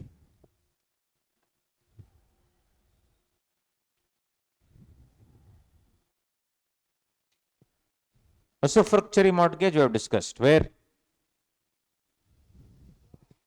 What? Usufructuary mortgage. No. 186. What is this fellow telling? Which subject is talking? 181A. Sale, sell, lease or otherwise dispose. Otherwise will mean usufructuary mortgage. Correct, no? Registered mortgage, equitable mortgage. Equitable mortgage, when I take a loan from a banker, will he go to the stamp paper or stamp paper they'll take? Okay. Will they register it? Go to the sub-registrar office and all that? No. Registered mortgage happens under section 69 of Transfer of Property Act, where you have to go to the sub-registrar office, pay the stamp duty value, register in your name, all those things. Banks and all, when they give loan, they'll not go with so many things. They'll just have a loan agreement and a normal simple mortgage. Simple normal mortgage is called equitable mortgage. Registered mortgage is registered mortgage. For registered mortgage, what is the period of repayment? Maximum 7 years. And what is the amount of loan you can give? 50% of value of property. For gold, it is 80%. Why? Gold can be sold easily. Immovable property, difficult to sell. That's the logic. Immovable property with equitable mortgage, 7 years. Loan, same 50%. Now here, I told you, no, registered mortgage will not come under loans. That is why this is important. Total loans that you have given against the immovable property should be less than or equal to 50% of the overall outstanding loan as on the date of approval of the board of directors. For example, today, if there is a loan that I have to give, what is the loan I can give by taking your immovable property? First of all, if I take your immovable property, I can do two things: registered mortgage, equitable mortgage. If registered mortgage is taken, I will not consider this only. Leave it. This will only come if I am taking equitable mortgage. As on the date of that loan, I should see my outstanding loans, whatever I have given to people. Outstanding loan is some 10 lakhs, or let's say outstanding loan is 30 crores. Up to 15 crores I can give loan against immovable property, because it's very difficult to dispose of immovable property. It will be lying there with you. It's very difficult. Huge property, it's not possible. Gold, jewelry and all, as movable goods will go quickly. That's the reason. None of these questions have come till now. That's why I have selected all these things. If you take security of national savings certificate, government security, insurance policy, etc., Maturity date will be loan period or 1 year, whichever is earlier. That will be pledged with the Nidhi. What is the maturity date of this? Should be either the loan period. Let's say the loan period is 2 years. 2 years or 1 year, whichever is earlier. Why earlier? Because I can liquidate it before you actually repay. Arrow marksman. She'll send one nice chart, then you can see. Which one? Oh, okay, then right. Yeah. So, the thing is, there are two types loan period, and obviously the maturity date should be whichever is earlier, means it should be less only, no? Logically. So, maturity date, if it is 2 years later, it cannot be so. I should always ensure that it is less than the loan period or 1 year. Why? Because before before you repay the loan, I'll already get the money from the government security, insurance policy or national saving certificate. So as a Nidhi company, for me, no tension. Next, if it's fixed deposit receipt, can I issue loans against fixed deposit? 100% yes. The period of loan should be less than the unexpired period of fixed deposit. What is the unexpired period? The loan is maturing in, the FD is maturing in 6 months. The period of loan should be 6 months maximum. Maximum 6 months. Because I have that control.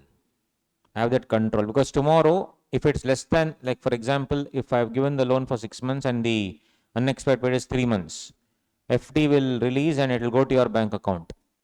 Gone. Lien, correct. So that the thing is to make extra protection, lien is also there and you will hold it until the loan is also, fully repaid.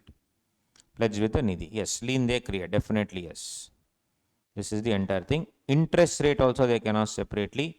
Highest rate offered on deposits plus 7.5% you can charge. You are offering on deposits 10%. What is the loan? Interest on loan you can charge 17.5%. These are all new regulations, all amended regulations from 15th August. That's why Institute is licking its lips while giving questions on this. And this is the easiest way you can study. There I have combined so many rules and formed these charts. Easiest way is this. I know it's irritating, but this is the easiest way possible. Easier than this is only one way. Leave Nidhi chapter. Assume it's out of syllabus and lose 4 marks. That's the easiest way. Right? That's the thing. Out of syllabus question. 2 more. Done. Director and auditor. Chilled out provision. Director shall be a member. Should normal director of a company will be a member? No. Need not be. Section 160, deposit of 10,000 rupees, not 1 lakh rupees. Remember that also? Yes, something clicked. Yeah. Section 164, yes. DIN also should be yes. One term up to 10 consecutive years. You've never seen anything like this, no? 1 term up to 10 consecutive years. Can also be extended by CG. Can you remove the director? Yes, under 169. Cooling period, 2 years after 1 term. Cooling period, 2 years after 1 term. What is cooling period of independent director? 3 years. Small shareholder director, 3 years. Then auditor, 5 years. Yes. And 163 director? 163 director. Is there any cooling period? No. 3 plus 3 plus 3. Simply I was testing. Correct. Auditor, individual 1 term of 5 years, no up to. Firm 2 terms of 5 years, no up to. We know. Removal 140 and 144, no change. Cooling period under 139 is 5 years. Here cooling period is 2 years. MCQ, they'll ask the cooling period of an auditor of Naganidhi Limited. Naganidhi is the name of the company. Naganidhi Nidhi Limited is dash 5 years first option. right? It is 2 years.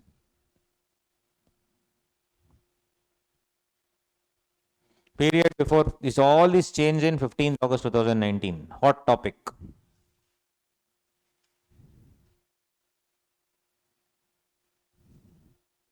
Loss chart. Below 2 years. Period before 15th August also shall be considered in the term. Period before 15th August also considered in the, just because new rules came, it's not prospective is what they're trying to tell. Prudential norms. Rule number 18. Maximum rate of dividend 25%. Higher rate also can be given with RD approval and written reasons. Same amount can be transferred to general reserve. In Companies Act, there is no concept of transferring to reserve. Any amount can be transferred. No default in repayment of matured deposits and interest. Only then you can pay dividend. All rules to be complied with. Prudential norms. Repayment of principal / interest. No default. What do you mean by no default? That's called a standard asset. No provision is needed in the accounts. Next, default. If the default remains unrealized for less than 12 months, it is not called an NPA. If the default, correct. This is loans given. Loans given. If there is no default, it's called a standard asset. Second, when is a default? When it remains unrealized for less than 12 months. You have not paid. It's okay, I'll wait for less than 12 months. It is not NPA. One season in IPL, if you don't perform, you are not an NPA. But then, if you buy Maxwell, this is NPA. Non-performing asset. Right? 12 months. Asset also no, Australian. Okay. Next. Immediately it is called a substandard asset. The moment you are NPA, immediately you are called substandard asset. For up to 2 years, you are called substandard asset. NPA more than 2 years, less than 3 years. Kedar Jadhav. More than 2 years, less than 3 years. Doubtful asset. You are a doubtful asset. NPA more than 3 years. Loss asset. Full RCB. Right? NPA more than 3 years is loss asset. Correct? So we see immediately called substandard asset for up to 2 years. NPA more than 2 years, less than 3 years, doubtful. NPA more than 3 years, loss. Normal banking norms only. How much is the amount is what they'll ask. 10% of outstanding amount, provision. Prudential norms means how much provision you have to make. 25% of outstanding amount, 100% of outstanding amount. Loss asset, 100% write-off. Correct, on accrual. Otherwise, half-yearly return NDH3, 30 days from conclusion of each half-year, certified by practicing CA/CS/CMA. Auditor, certify company has to follow all the provisions of 143 including CARO. Remember CARO clause 12, CARO 2016 clause 12. 143.11 clause 12 talks about Nidhi Company that you have to link. Enforce compliance, CG may call for information, then they can ask you. Dash can call for information from Nidhi Company. Regional Director, ROC, Tribunal, none of this. None of this. Central government may call for information, not Regional Director. CG may appoint CSA, CMA to enforce it. Violation, ROBH means reasonable opportunity of being heard. RD will do the hearing. It will go to central government. He will appoint a special officer to take over management of the company. Beyond this, nothing they will ask. This only we know, difficult to remember, but you have to remember. 4 marks, in my opinion, from this only 4 marks guaranteed. So while some 10 charts are there, some 10 times you keep reading. So next time when I ask you, some question, you will say, sir, which chart you tell me, I'll tell. That level of confidence will come. It's actually, everything is made in front of you. Just have to keep revising. Today, first time we studied, so you will be like, okay, what is happening? But 10 times, 20 times, why simply miss out on 4 marks? High chances of giving, high chances, this is called smart studying. Okay, at the end of the day, they may not even ask, but then there are probabilities high. Right, on that note, we shall end. Tomorrow we will meet at 9 a.m. 9 to 1 o'clock, new syllabus. 12:45 1, new syllabus. That is arbitration, FCRA. We will solve the questions also. 9 marks from the discussion. Whatever we want to discuss tomorrow morning, first half will be minimum 9 marks. Minimum 9 marks. So we have to spend time. We have to spend half a day, obviously. And then next half will be PMLA. Not PMLA, PMLA. Yes, PMLA, and then that small useless things, SCRA, SURFACE. We'll finish it off and close it. Yes, see you guys. Thank you so much. See you tomorrow. Creditors. This is like a compromise and arrangement. Compromise and arrangement which we discussed in a more structured manner under IBC. Compromise and arrangement in a structured manner under IBC is pre-pack. It's a quasi-formal procedure. Quasi means resembling.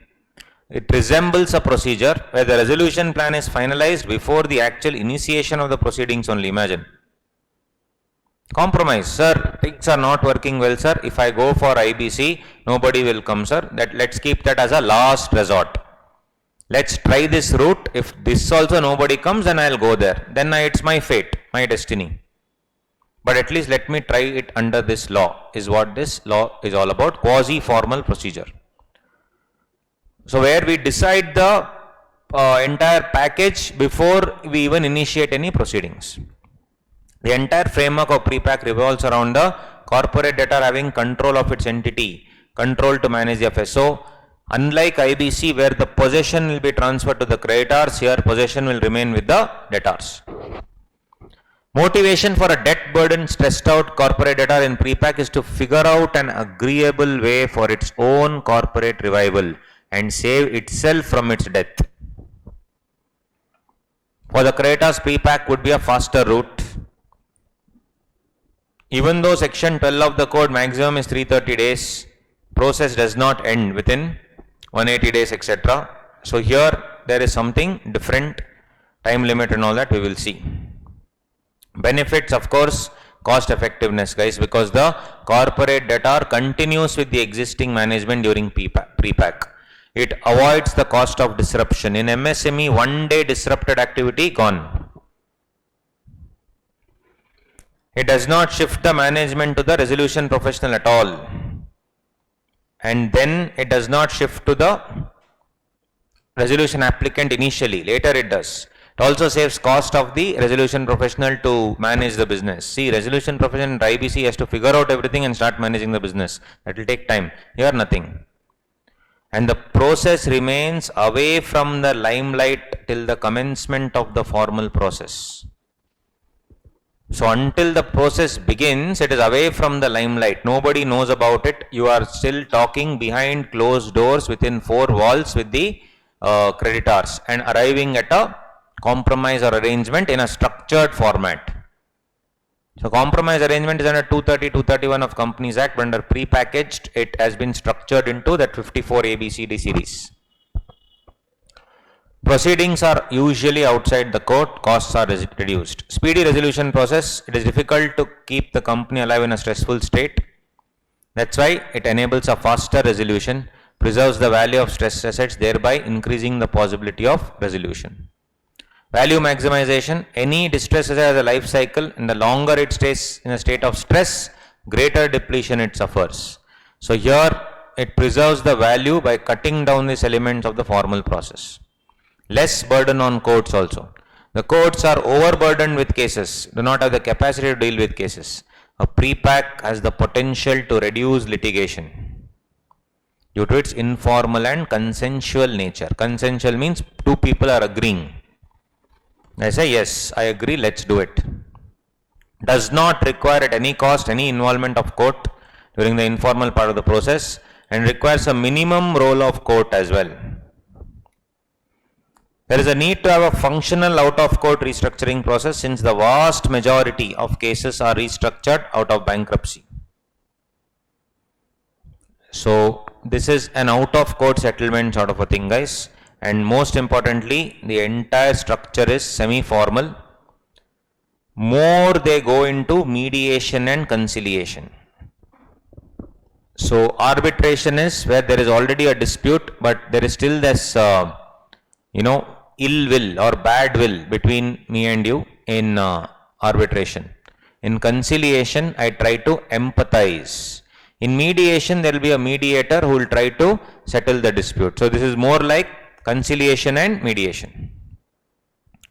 The biggest advantage is that the proposed resolution plans are not under any form of scrutiny of the public. Public will not know at all. In other big companies, Arnab Goswami can shout, nation wants to know. Here, nation will not know under any circumstance. It's a small company. It is a micro, small. MSME are like the backbone of the economy, to be very honest. How many big companies do you see? Okay. How many very small, you're unincorporated? Yes. India unincorporated can be the backbone, but they do not pay taxes. All your Pani Puri fellows and all those things, you cannot underestimate them, guys. You cannot underestimate. I was just reading something that where one guy went on a train, and when samosa fellow came, and he had fully finished that samosa that day. He was very happy. He is just a samosa seller. We feel sad. We just asked him. So this guy asked him, he was a chartered accountant only, asked him, sir, okay, I hope today you are very happy. Yes, sir. I sold all the samosas today. Good, good. How much do you make? Isn't it very tough during the pandemic, sir? During the pandemic it was fine, but now it's brisk business. How many do you sell? Sir, 3,000 per day. Because I go in these trains, 3,000. So do you manufacture 3,000 samosas? No, sir. A samosa manufacturer is there. In bulk he gives. I just sell. How much do you get? Sir, I get 1 rupee per samosa. So whatever I am charging some 15 rupees, I'll give him 15, he'll give me 1 rupee from that. I'll take one. So think about it, 3,000 samosas is 3,000 rupees per day. 3,000 into 30. 90,000 rupees per month. No tax, no EMI, nothing. 90,000 hard cash. For us, TDS, take home salary. Correct? Take home. What is your take home? What is your CTC? What is your take home? If you see employees don't care about CTC, hey, that is cost to company. Tell me my take home salary. I will have to look at my expenses from take home salary. So 90,000. So you should never underestimate these people. They are the real unincorporated, really minting money. Not all, of course, but it's a lot of hard work, guys. But then you are also working hard. No, we are also working hard.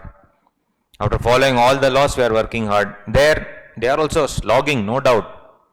But what is the point of education? I showed you that dosa video that day. 1.5 lakh rupees per month is making profit. Yes, there's a lot of hard work. Yes, everything I agree. But 1.5 lakhs, no tax, nothing. So, here also, but the real backbone of the economy are the incorporated institutions like MSME, which give employment to 50 people, 100 people, like that. There are thousands and lakhs of MSMEs giving employment like that. So rather than larger corporations like Infosys, Wipro, yes, they are a different league altogether. India unincorporated is a different league where no money comes into the system at all. They are just, basically nothing comes to the government. There cannot be any development. Whatever government is getting is major chunk, without a doubt, is from this MSME. So the government wanted to help them revive rather than kill the company. Because killing a company would be like killing of a dream. And once a dream is killed, then that's it. So the government is trying to do something. One such thing was as the startup. Panipuri, startup, not that startup, yes, startup, which has the ability for innovation and expansion beyond comparison. But here, this is to ensure that things start going ahead, moving ahead. Need for advertisement and all is not there, guys. So it incentivizes the party to propose better terms and also protect the integrity and goodwill of the business. Only after a final agreement is reached, then I will go to the court. Basically, compromise and arrangement in a restructured format is pre-packaged, and it adopts a flexible approach. The pre-pack follows a debtor in possession model. It's totally against IBC. It's debtor in possession model. Management is not transferred to RP.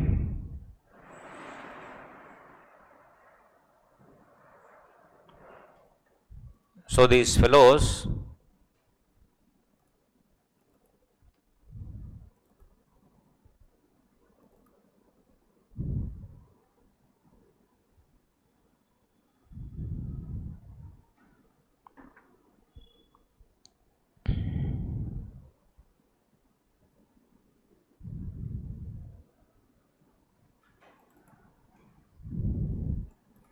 unfortunately see the haircut that other companies have taken. You will be shocked. SR Steel, they took a 23% haircut. Bhushan Steel, 38% haircut. See Videocon. Con only it is. Con job. 94% haircut. 46,000 crore. They settled at 2,900 crore. This is the state of big companies. Who will come to MSME? What is the value of MSME? 100 crore. Okay, how much will you? 10 lakhs? 15 lakhs?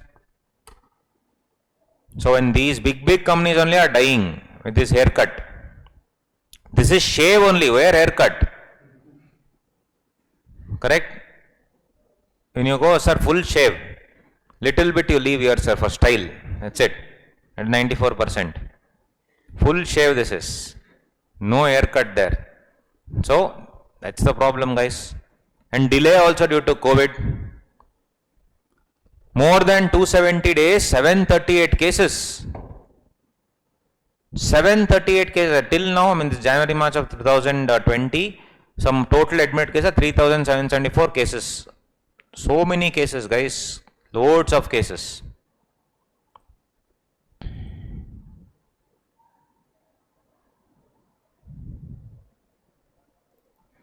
So if you see, they took the model of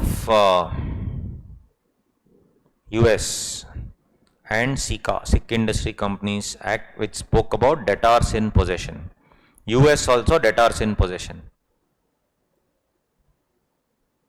So the time frame took a longer time. So that model only they took, debtor in possession model, and they have framed this pre-pack. The control and management being vested with the corporate debtor, it is necessary to pivot a set of responsibilities and duties towards the creditors in addition to the fiduciary duties. Checks and balances to ensure the interests of the creditors are protected. They are always protected. Conduct of the corporate debtor is such or where there is no viable business. So process of pre-pack is very simple. COC can by 66% of the voting present close the process of pre-pack, where the conduct of the corporate debtor is such that there is no viable business model, then the COC by 75% voting decide in favor of liquidation.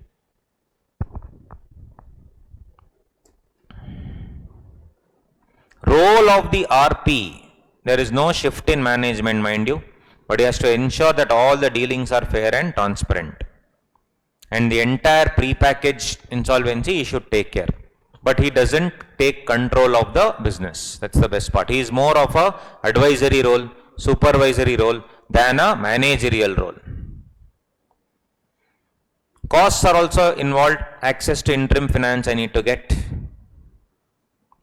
So guys, 240 capital A of the code provides that the code is applicable to micro, small, medium enterprises. This came from 4th April 2021. For the first time ever, this will come in December 2021. But as I told you, Institute, when all eyes are on pre-pack, they will also give PRAS 2-3 amendments also, 2-3 attempts amendments which we have done. So don't only concentrate on this. Also concentrate on that. For all you know, one question also may not come. I'm just saying. Then it will come in May 22 and all those things. So, but you never know. Institute may think that we will think like this. Then they'll give. Correct? So, do not play with the institute. You cannot. So, they have been playing us since a long time. Let them play. Let's be prepared for this also and the previous one also. Previous one anyway we have done so much in depth. 8.5, 9 hours yesterday we have discussed. So today we'll be checking this quickly. So as however considering that MSME has limited capital, easy corporate structure, etc., CIRP may not be feasible for them, right? Apart from considering that the increased default of 1 lakh to 1 crore, obviously the MSME concept only will be eliminated with 1 crore and all those things. That is why by virtue of notification on 9th April, minimum threshold is how much, guys? Default of 10 lakh or more. Important. For MSME, what is the minimum default? 10 lakh or more. Before 24th March 2020, normal companies 1 lakh.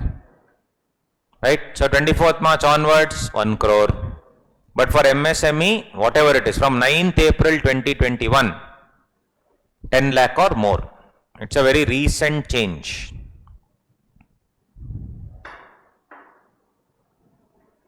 Important. What do you mean by MSME? This is applicable from 1st July 2020 as per the MSME regulations. The composite criteria is what, guys? Investment in plant and machinery or equipment and annual turnover. Sir, MSME is only selling panipuri or everything? Is it a good or service? Both. Manufacturing enterprises and enterprises rendering services. Both.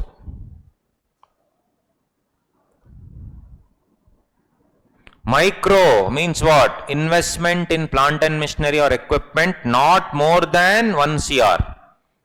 Less than or equal to 1 CR. And annual turnover not more than 5 CR.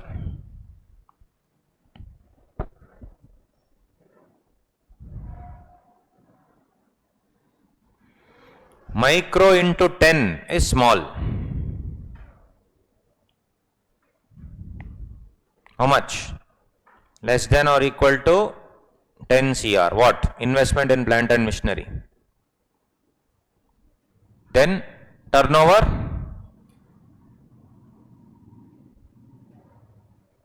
50 crore.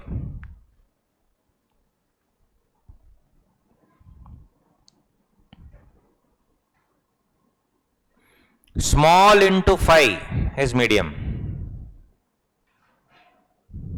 Investment in plant and machinery, how much? 50 crore. And turnover, okay, not more than 250 crore. Turnover not more than 250 crore. So investment 1 crore, turnover 5 crore. Into 10, 10 crore, 50 crore. Into 5, 50 crore, 250 crore.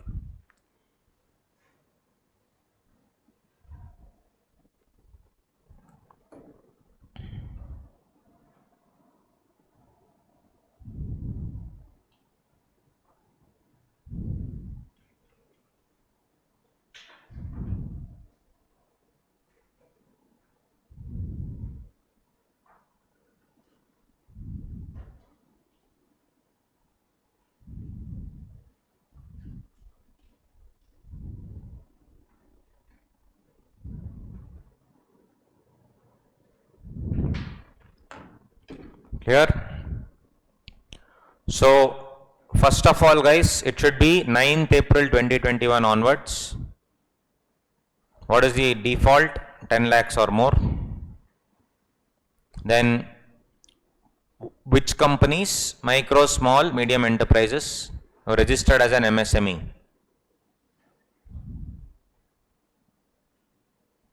And what is micro, small, medium enterprises? This one. Less than or equal to 1 crore and 5 crore, 10 crore, 50 crores. If you just see the MSME, website, there is this registration you have to get done called Udyam registration. So you can just go to this msme.gov.in. Picture to has to come, huh? Yes, we'll close the picture. Yes, our Olympic medalist, gold medalist, yeah. So that's the thing, yeah. Then, so all these things you can check Udyam registration. Then here only if you see, no, what is MSME, from there only I copied. What is MSME on dialog, here what's MSME, it will open. Yes, thank you sir, thank you so much. Yes, so if you see, this is the scene. You have to register new entrepreneurs, all these things, Udyam registration portal. They have given here. You should organize a full thing, entire procedure, it will take you there. Is the registration booklet I have given. So basically you should have done all these things, guys. Enterprise will get a Udyam registration, self-declaration, no requirement to upload any documents, paper, certificate. It's a self-declaration. Again, it's all, ease of business. Then composite criteria. Both criteria should be specified. All units with GST-IN that is listed against the same PAN shall be collectively treated as one enterprise. And turnover and investment figures for all shall be seen together. If you just have one GST number, many branches you have, many divisions you have, then under one GST number, that's it. Deciding the category of micro, small, medium enterprise. Investment, calculation of investment in plant and machinery will be linked to income tax return. Where no prior ITR is available, investment will be based on self-declaration, all these things. Again, everything, even the plant and machinery will be as per income tax rules.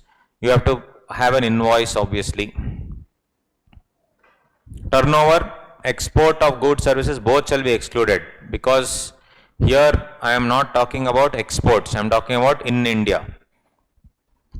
Then everything, turnover, exports will be seen as per the Income Tax Act and GST Act. Export turnover and normal turnover. Yeah, thank you. Yes. We will end today, don't worry. Yeah. So, that is the thing. So, 250 CR. Same thing. Come back. So, with that, this ordinance, first of all, amendment of section 4. I have given all the amendments here in this sequence. So, one is amendment number 4, which obviously speaks about 1 crore, and also from 9th April onwards 10 lakhs. We have already seen this. Now this speaks something about the base resolution plan. Then corporate applicant. Everywhere they have changed, guys. First is base resolution plan, they have added 5 clause 2A. Base resolution plan means a resolution plan provided by the corporate debtor under 54(4)(a). So basically, corporate debtor, they themselves will give a base resolution plan. So the resolution plan given by resolution applicant is called resolution plan. Resolution plan given by corporate debtor itself, MSME, saying that boss, we will change now, please follow, let's follow this. It's like this compromise and arrangement plan. It's called base resolution plan. Corporate applicant, who is a corporate applicant?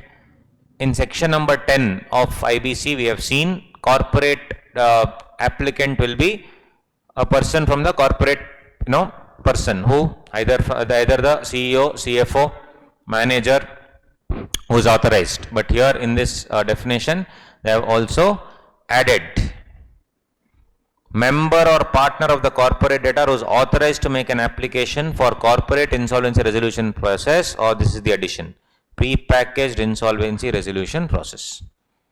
Means what? Even if you are a member or partner of the MSME, you will be coming here. By the way, guys, MSME should be sole proprietorship or partnership firm or company. MSME. Honestly speaking, MSME can be anything. General MSME I am talking about. MSME under Udyam registration, it can be anything. It can be any entity, partnership firm, it can be sole proprietorship, it can be company, no problem. But here, what will it come? What individual will not be coming here. So here it is what? Partnership firm also is not there. Here it can be LLP and company. LLP and company. But technically MSME can be anything.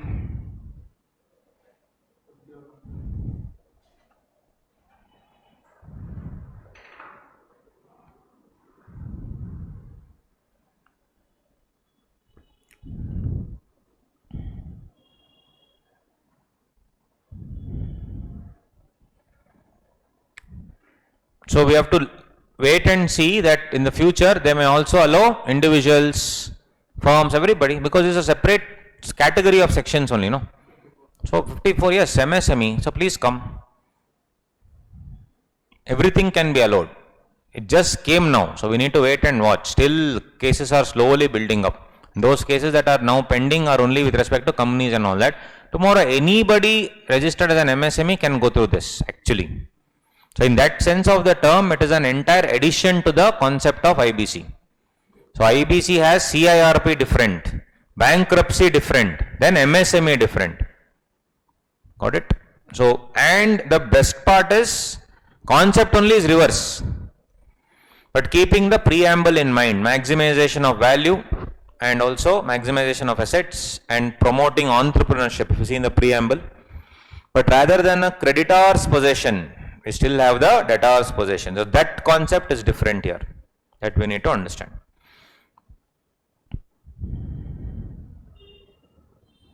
So that's why if you see here, individual, but here only they give, see, a member or partner of the corporate debtor who is authorized. So corporate debtor will be what? Company and LLP. That's why I am saying.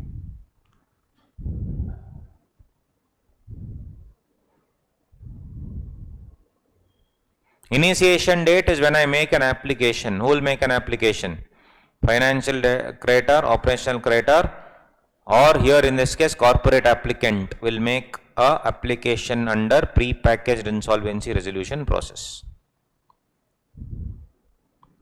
Interim finance, yes, even in pre-packaged insolvency process you can take interim finance. These are only the amendments, they have added everywhere lines. Who is an officer? Officer will be as per 2 clause 60 of Companies Act. Designated partner. And officer will also apply to chapter number 6 and 7. So this entire MSME starts from 54A. Is, your chapter 3A. So the chapter 3A also gets covered as part of this. Chapter 6 and 7 is linked to 3A anyway. 2 clause 60 is again defined. This is 2 clause 60 of Companies Act officer will come here. So you need to submit something called as a preliminary information memorandum. All that we'll see. Then pre-packaged insolvency resolution process cost. Pre-packaged insolvency resolution process period. All these definitions we'll see as and when we see the things.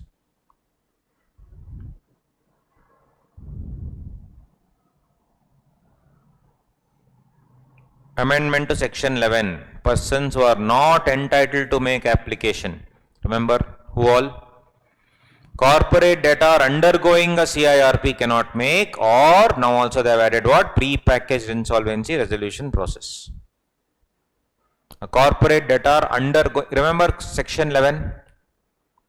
Who cannot make application under CIRP? First, corporate debtor was undergoing CIRP, but he can put against another company, that we have seen. But he himself cannot put. Now, even if you are going through pre-packaged, let it finish. No, why hurry? Let it finish is what they are saying. Then AA has been added. A financial creditor or operational creditor. Very, very important. How? Financial creditor or operational creditor cannot make an application to an MSME who is undergoing pre-packaged insolvency process. When I am going through pre-packaged insolvency process, the financial creditor cannot go to NCLT and say, put CIRP there.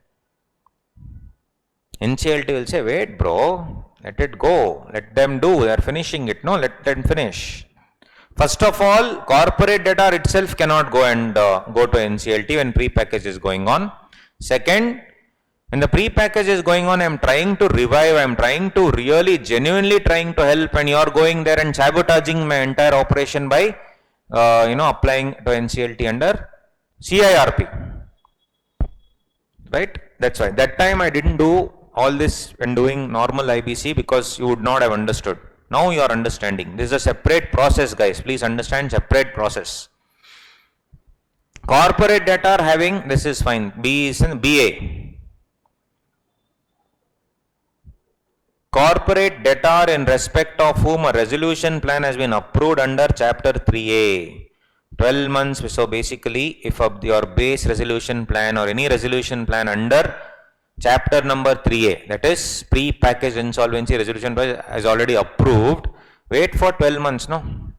Same like before. CIRP also, if you have undergone, wait for 12 months. Here also, if you have undergone this, wait for 12 months before you apply for CIRP. PPIRP plus 12 months, at least wait. After that, you can go for CIRP.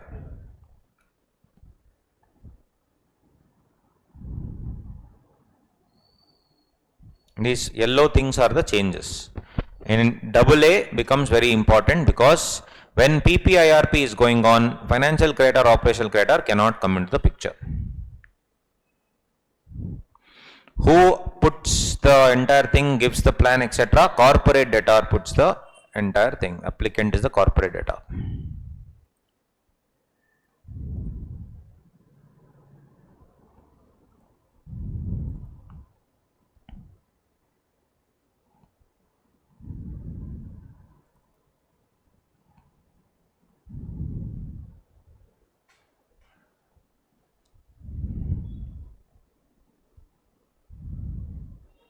Same I have given here, 54 capital A. 54 capital A. Corporate debtor will be the MSME, that is company or LLP. As of now, as I told you, it is only company and LLP. As I told you, tomorrow going forward, they can say all MSME please come. Because as of now, they have only told in that definition, they have changed what? Corporate debtor, who is an MSME. You see 240 capital A.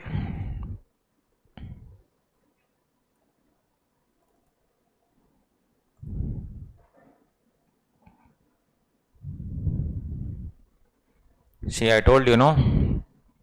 In 29 capital A, there was all these provisions. There they had given a guideline saying that it's okay, no problem.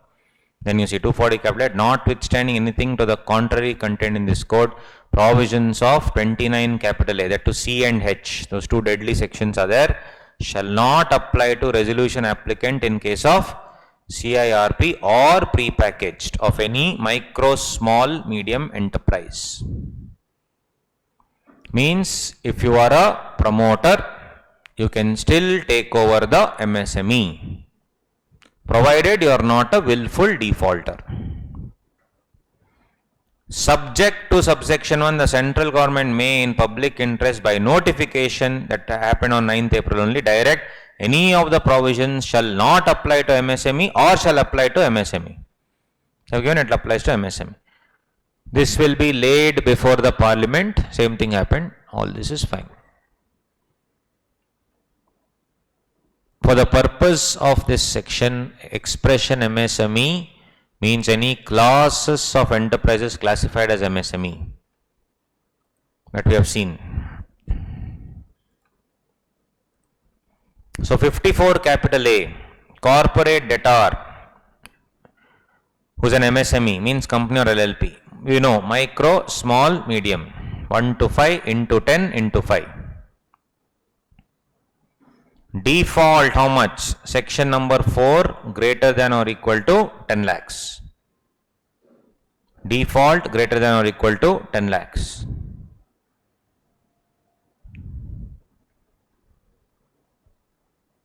Online people, just quickly, picture. First picture, these three. Right, because you will take time for you to sit and copy everything, so just take a picture. First is these three. Second here, conditions. What are the cumulative conditions? Within 3, it's all there in 54 capital A. This is just revision I am doing. Within 3 years before the application. Which application? PPIRP application. Should not have completed CIRP or should not have completed PPIRP.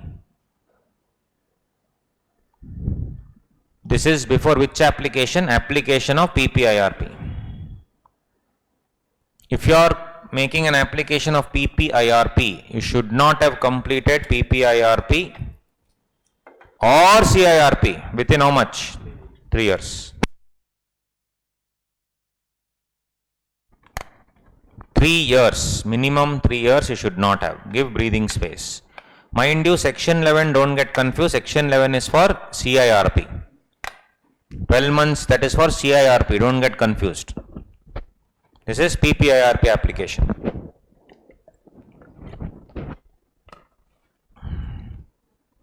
Second, you should not be undergoing CIRP. If you are already undergoing CIRP, you cannot come back to PPIRP. If the NCLT has already told, hey, you die, I am pulling the plug. After pulling the plug, cannot come to PPIRP. And you must be eligible to submit a resolution plan under 29 capital A. Corporate debtor itself is eligible to submit a resolution plan under 29 capital A, but we just saw now 240 capital A says if you are a MSME, that is a promoter maybe, you are eligible, no problem, provided you are not a willful defaulter. Insolvency professional to be appointed as resolution professional. Insolvency professional to be appointed as resolution professional. So guys, here there are two concepts. The insolvency professional. So first of all, who will apply? MSME only will say, I want to do this PPIRP, okay. But resolution professional, who will appoint? Company or financial creditor? See the difference. In IBC, who will appoint RP? Financial creditor. Who will apply also under to NCLT? Financial creditor. Here, who will apply? MSME. But who will appoint RP? Financial creditor. Proposal. There are two things. First, proposal will come, then approval will come. That is why it is different. Proposal will be given by financial creditor who are not what? Related party. A financial creditor, non-related party, who has minimum 10% value of the total financial debt. And what is this total financial debt? Debt due to non-related party financial creditors. If the entire financial debt of the company was, let us say, 1 CR, in that related party only had given 40 lakhs. And non-related party had given 60 lakhs. MSME guys, lot of related party transactions will be there. Family, I'll take from family only. So 60 lakhs is the non-related party financial creditor. So in that, proposal should move from anybody who has given minimum 6 lakh loan. Did you understand? Yes. Anybody? Online people, are you understanding? I told you this is not nowhere related to IBC in any way. It is a completely different process. Online, they are like, you do whatever you want. Today is the last day. Right? Yes. So, 10 lakhs. Sorry, 6 lakhs in this example. They will make a proposal. They will give a proposal. And approval finally, that proposal ka approval should happen. What? How many people? Under 54A to E. I am happy that 6D classes got over, that IBC classes got over before this, because in that we analyzed full in depth and made these charts. So for fast track it becomes very easy. Otherwise you have to sit and do everything now. Anyway, So 54A2E, the financial creditor non-related party. This is approval. How many percentage? 66% of the total financial debt. Again, debt due to non-related party. Means what, guys? In that 60 lakh, proposal will come from 60 lakhs, 6 lakhs, sorry.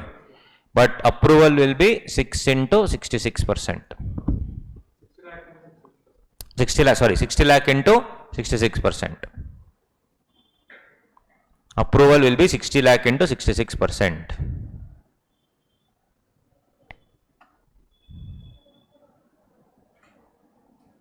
Got it?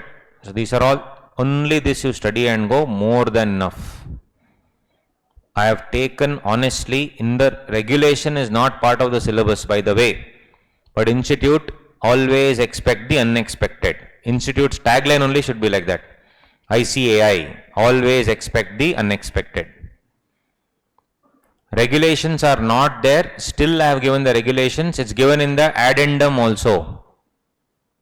And fast track students, no need to touch the addendum also, leave it, study these charts, enough.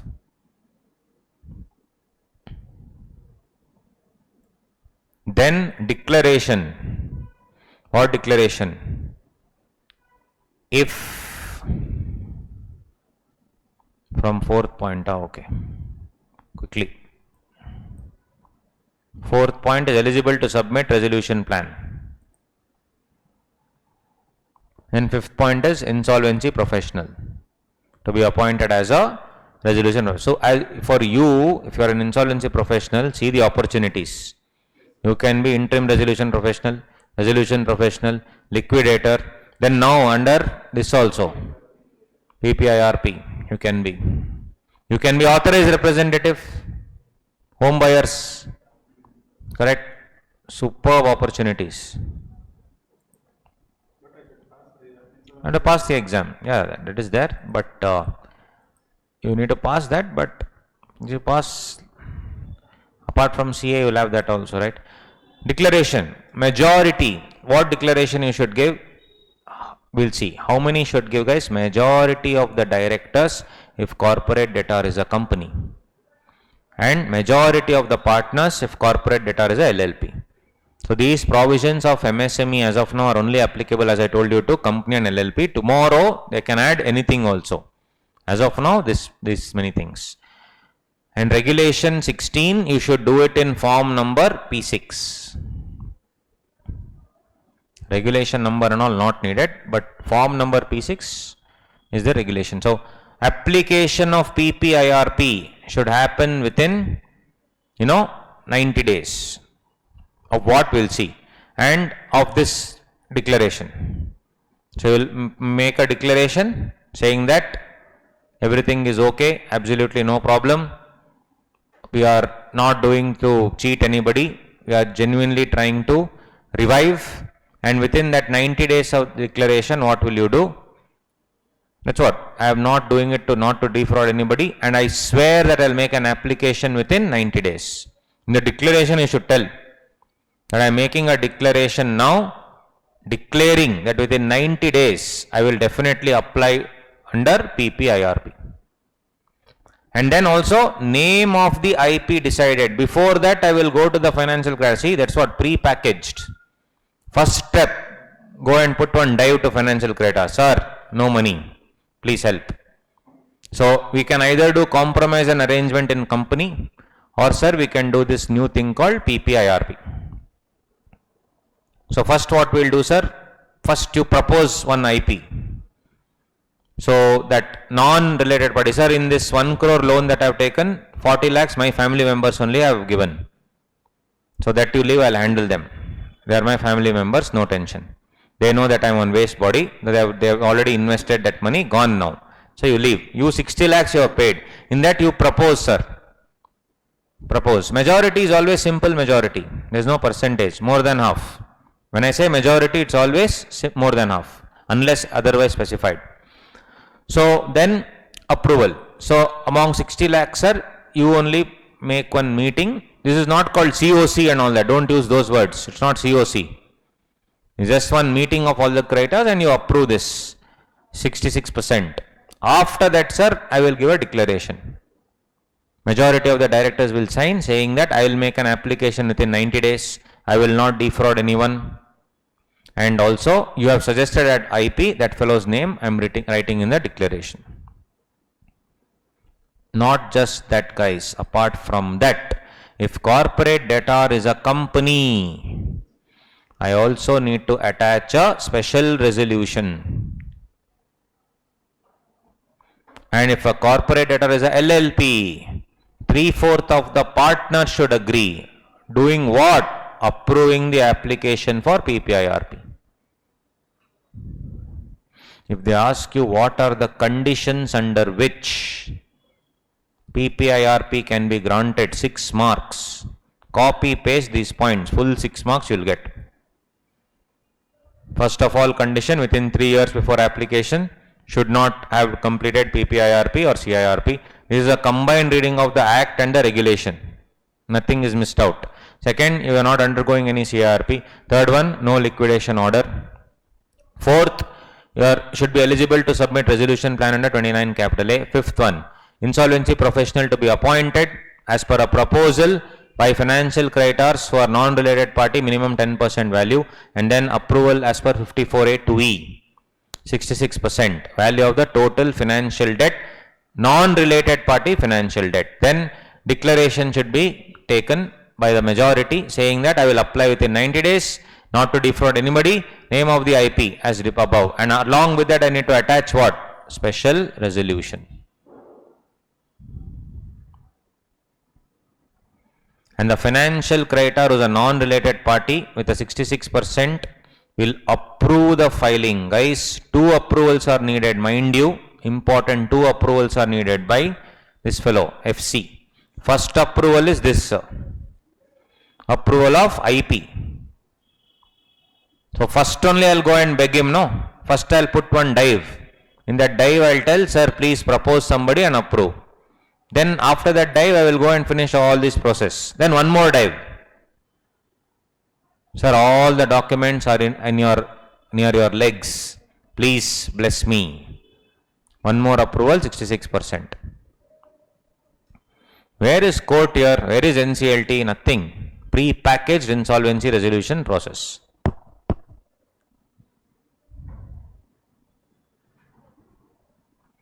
In form number form number P4.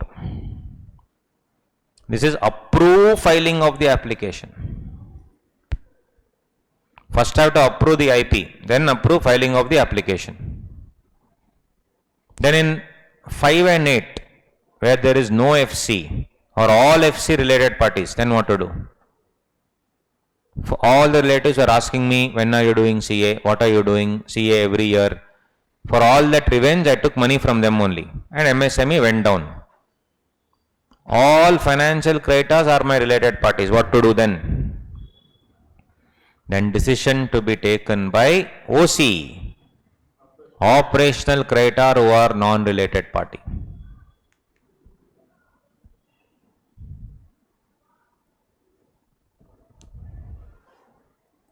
So before this approval, that's what? Corporate debtor to give declaration under point number 6, special resolution on point number 7, and this is the thing, base resolution plan. Telling that, sir, this is my plan, sir. You see.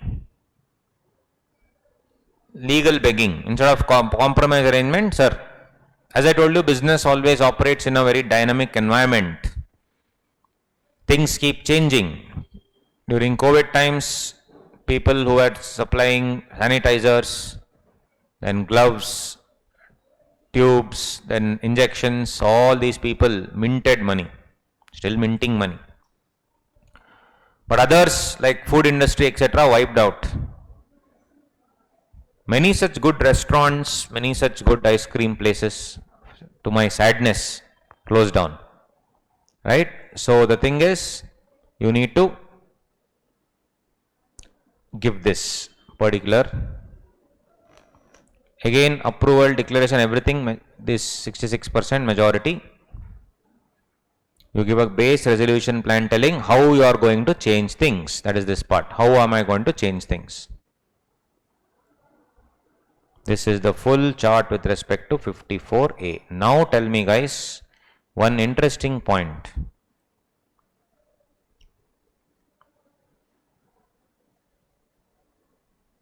CIRP application also is pending by financial creditor. At the same time, I have gone and begged and I have put a PPIRP application. What will I follow? No, the application answer admitted. What was the scene there? If a CIRP is already undergoing CIRP. Undergoing CIRP means what? That fellow should have accepted. No, I am saying it's pending. I have still applied that 14 days time. They have not yet admitted. So can I put CIRP? Can I put PPIRP?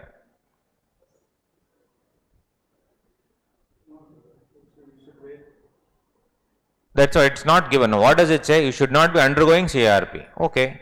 I have just applied. So guys, that also can be a potential question. That's why 11 capital A is there. The application under CIRP, under PPIRP is to be given under 54C. 3 conditions. First application is this. It's already there. What? PPIRP application is already put in. Second application, immediately one financial creditor who did not agree to this base resolution plan has directly gone to CIRP. Correct? So the application should be taken approval and then you should go to NCLT. No, obviously, they should see the plan and all those things and then finally decide. So first application 54C has already been applied. In next one day only, one financial creditor who did not like the deal directly goes to 7, 9, 10. 9 corporate debtor, the operational creditor. 10 majority should agree in this thing application. Other directors go and apply under 10. What to do? So the solution given under 11 capital A is AA NCLT should admit or reject 54C first, then consider second application. 54C means PPIRP. Next, first application is under 7, 9, 10. I come to know application done. So immediately I will create a base resolution plan. Within 14 days I will put a 54C. Why? Remember 7, 9, 10 within 14 days. Within 14 days it has to be approved or rejected by NCLT. In that gap 14 days, to ensure that it doesn't go through CIRP, I will put 54C. Within 14 days. What to do? Beautiful. Law says, please consider 54C first. Only then 7, 9, 10. Because PPIRP should be the first preference. Only then other things. One more thing. 7, 9, 10 already applied. 14 days over, guys. I have told you that 14 days is mandatory or discretionary? Discretionary. But law is the law. Within 14 days, if you had applied 54C, no problem. But 14 days already over. That fellow still hasn't admitted the application, because if you remember Surendra Trading Company, Juggilal Kamalapet, we had clearly seen 14 days is not mandatory.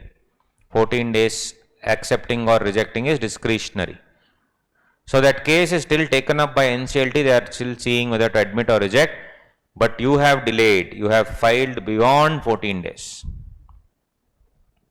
Then what to do? You have not followed the timeline.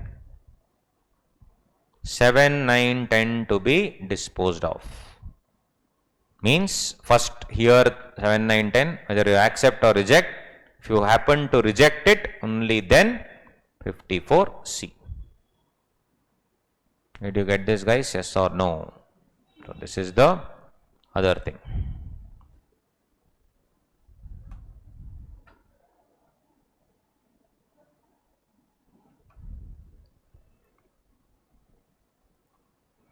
(54C) first, 7, 9, 10 later. Admit or reject 54C, then consider second application. 7, 9, 10, 54C within 14 days, 54C to be considered first, only then 7, 9, 10. 7, 9, 10 first, 54C is there, but beyond 14 days. 7, 9, 10 to be disposed of, then 54C.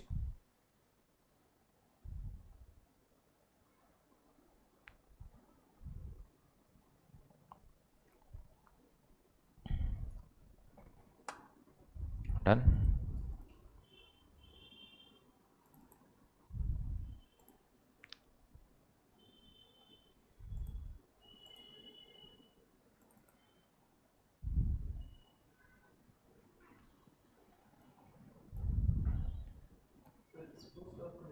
Disposed of means you can either accept it or reject it. When I said dispose of, I will come to a decision and then I will do the next thing. Dispose is not to reject.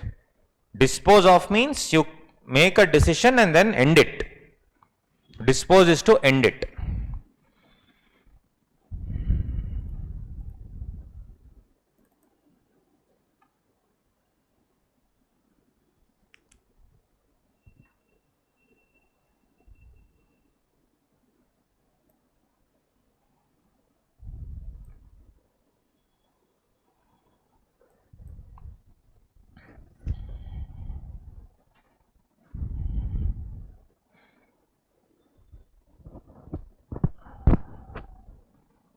So guys, if you remember 54A, you have to appoint this fellow. Which fellow?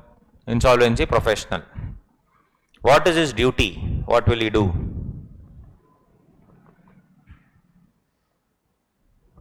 Immediately after approval by FC under 54A. What is approval? Approval to appoint. How many percentage? 66% of not voting share, non-related party FC. See, it's a very different here. 66% of non-related party FC. If everybody is related party, then non-related party OC. Sir, if everybody is related party, act is silent. We'll see later. They'll come out with some guideline.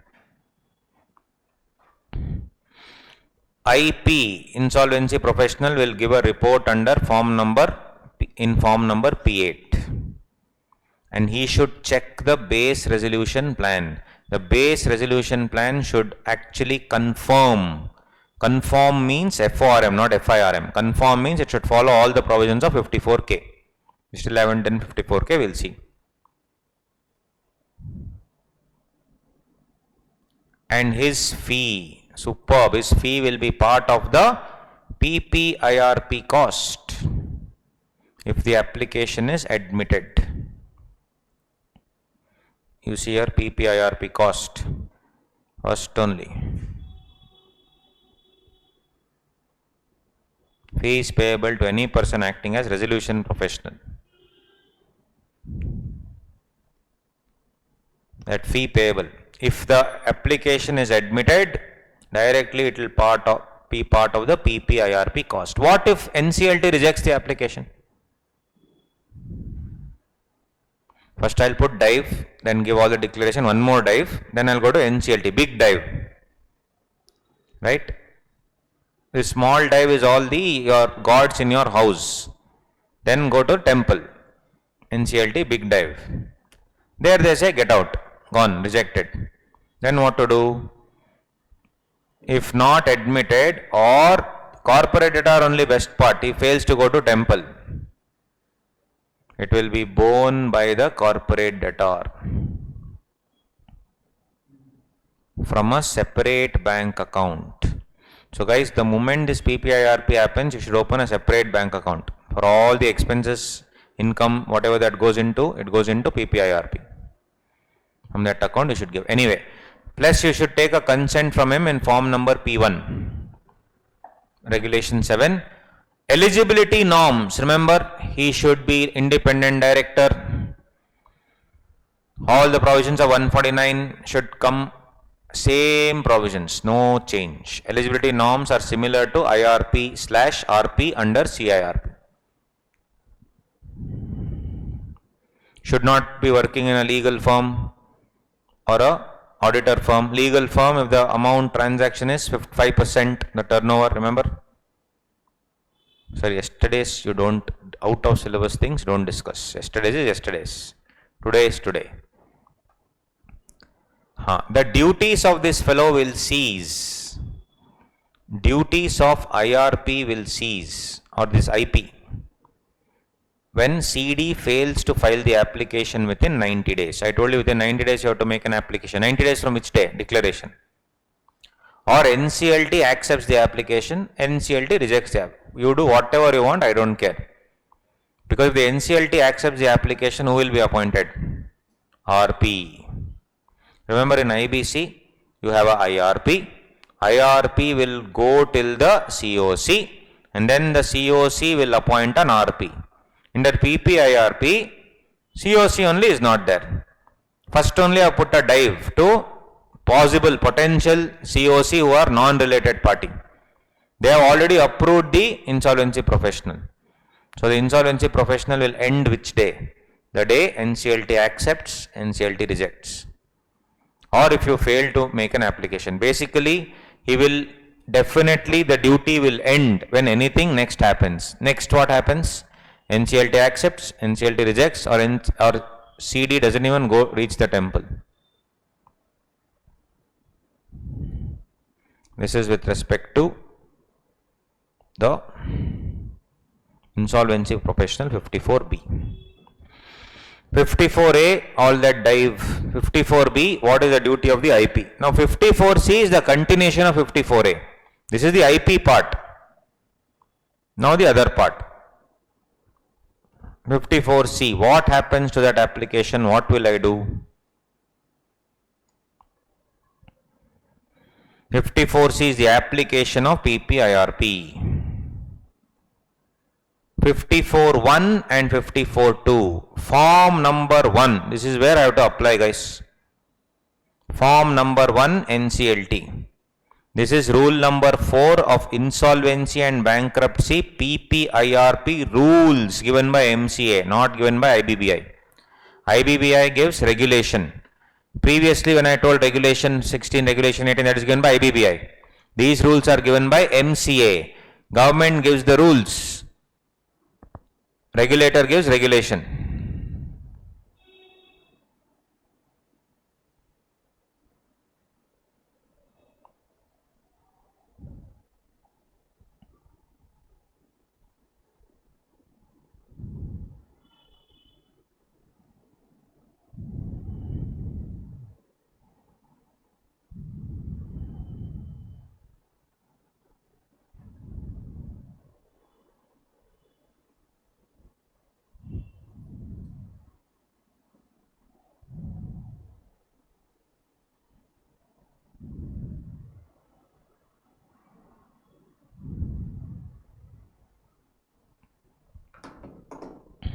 Right?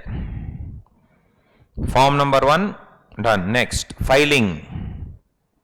What filing, guys? First, what all will I file? First one, approval of creditors. First dive, second dive. First dive, appointment of IP. Second dive, initiation of PPIRP. Both require what approval? 66% of non-related party FC. Correct? Remember in 54A. Then next I already showed you consent of insolvency professional and the report of insolvency professional in the previous section 54B. Yes or no? Third, special resolution we saw. Fourth, I will give a declaration that I have not done any fraudulent preference. Yesterday we discussed undervalued transaction. Giving somebody preference 1 year before CR, all that I have not done. Avoidance of transactions. Online peeps, are you understanding? It's all procedure, chiller, but you need to remember all this. If you read the Bare Act, you will die. I have made this easier for you. Yes or no? Are you able to understand? Yeah. So declaration with respect to avoidance of transactions.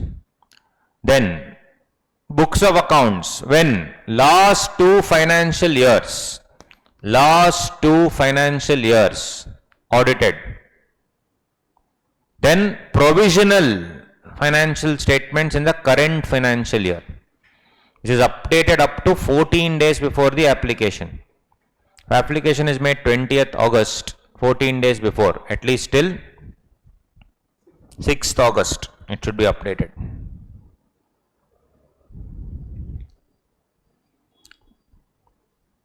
Bare Act, if you read, nothing will be there. It is all in the regulations. It's a mix and match, completely structured.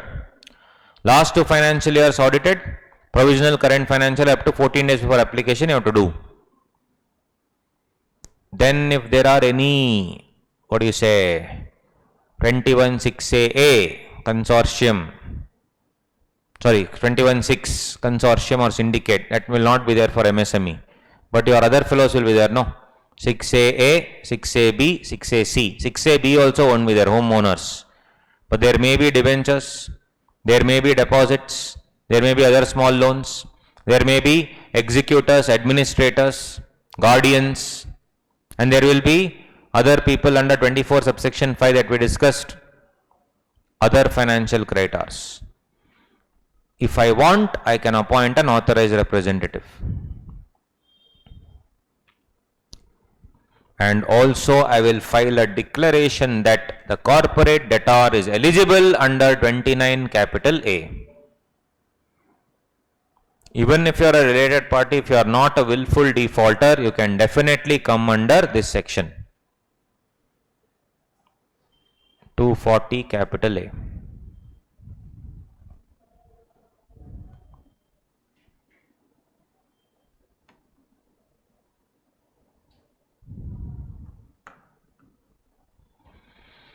Done? These are all the filing things. You need to file all these things. Next. Date of application. When will you apply? Within 90 days of declaration. Whenever you apply within 14 days, they will either admit or they will reject. Same dialogue. If they admit, what happens? Commencement of PPIRP. If they reject, before rejecting, they will give a notice to corporate debtor who gets to rectify the defect. Rectified application can be admitted or it can be rejected. Same dialogue.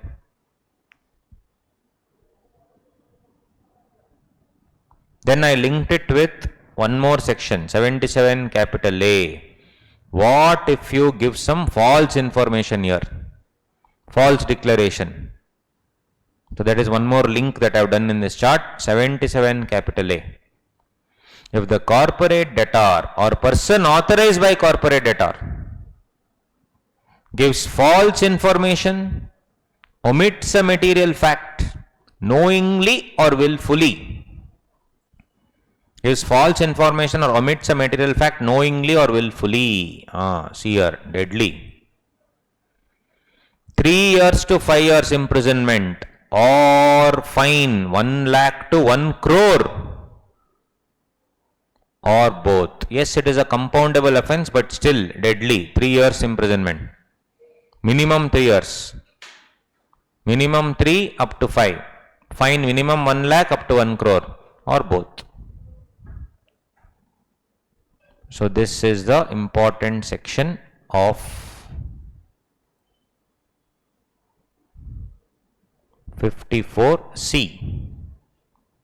54C.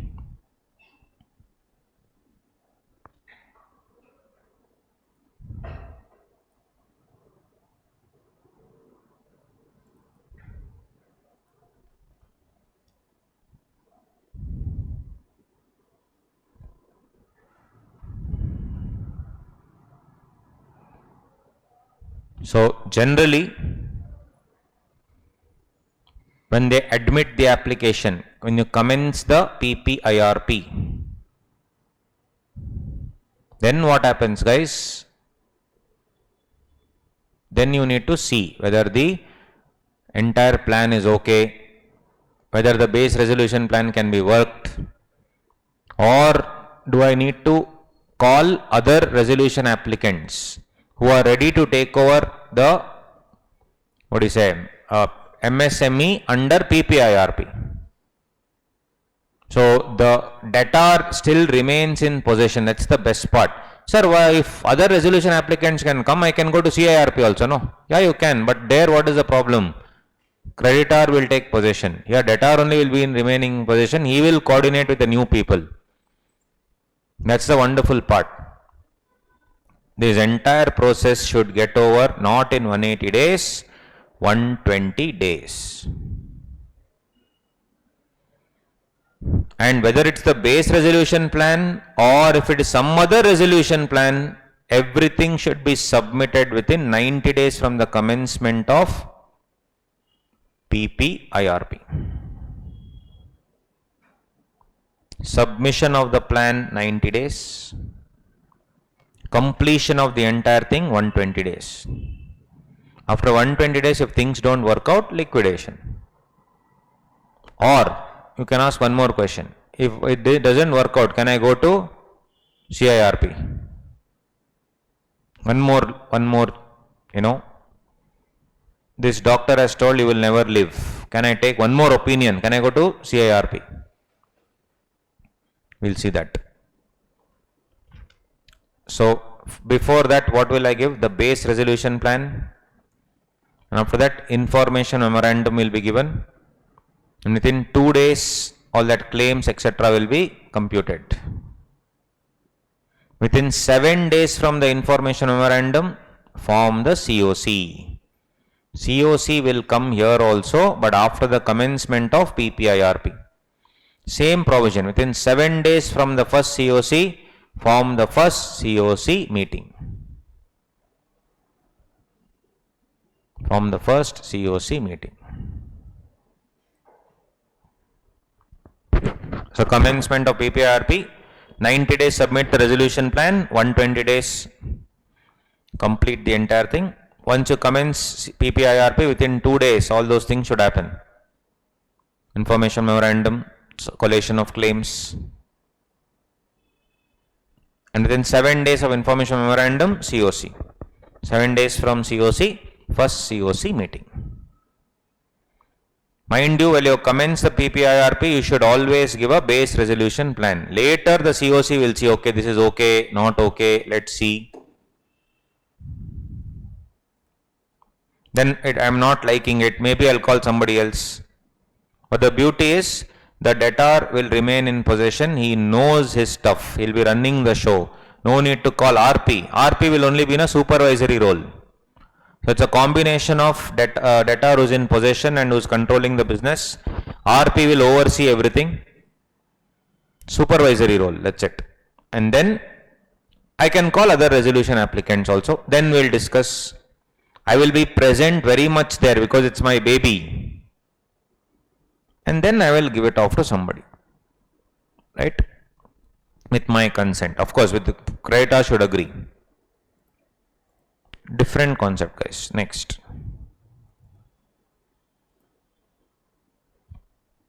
Same thing is given here only. NCLT, when they admit the application, commencement of PPIRP should happen within 120 days, the entire thing. And 90 days, the resolution professional shall submit the resolution, approved resolution plan. Resolution professional shall submit the approved resolution plan.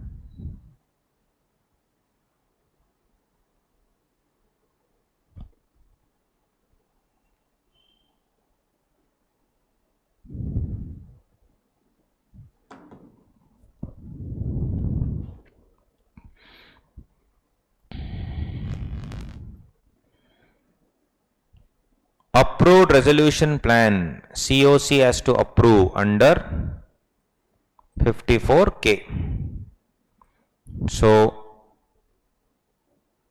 the COC has to approve under 54K. Again, what approval guys? Same, 66% of value. What they can approve? They can either approve the base resolution plan by the corporate debtor under 54K4, or they can approve any other resolution plan given by other resolution applicants under 54K12 if they don't like the resolution plan submitted by corporate debtor. This is the simple gist of 54D.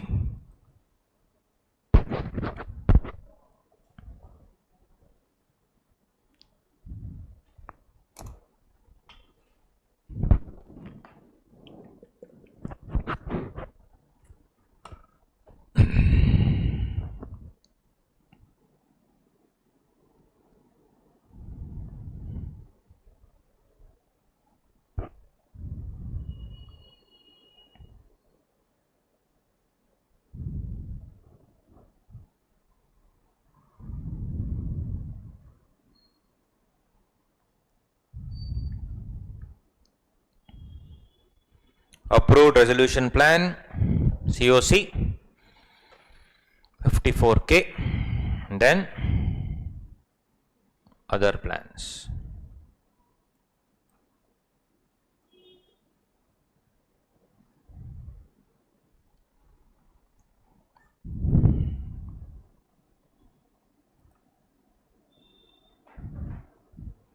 If COC does not approve the resolution plan at all, and the resolution professional will go to NCLT and request for termination of PPIRP.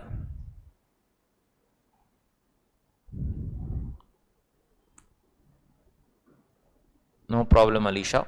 Hope you could copy down. Termination of PPIRP.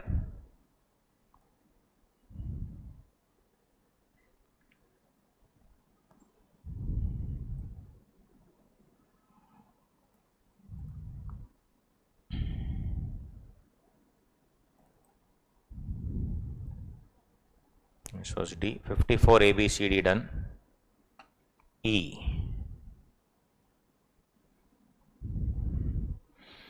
54E. Moratorium and public announcement. NCLT from the PPIRP commencement date will declare moratorium. Best part, section 14. Sunday breakfast. Mutatis mutandis. No change. NCLT,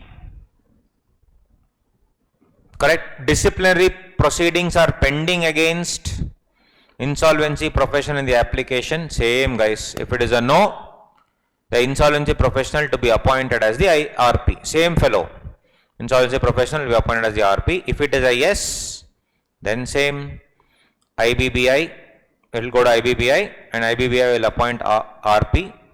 They will send a recommendation to the NCLT, and as per IBBI's recommendation, NCLT will appoint. Same, you remember that, same procedure. So this is very simple, moratorium. First is moratorium, second one is disciplinary proceeding, third one, public announcement by resolution professional. Regulation 19. 2 days from the PPIRP commencement date, I will announce in form number P9 every creditor listed in form number P2. So in the application form I have to give all these creditors list and all that and to the information utility, and it will be published in the website of IBBI also and corporate data.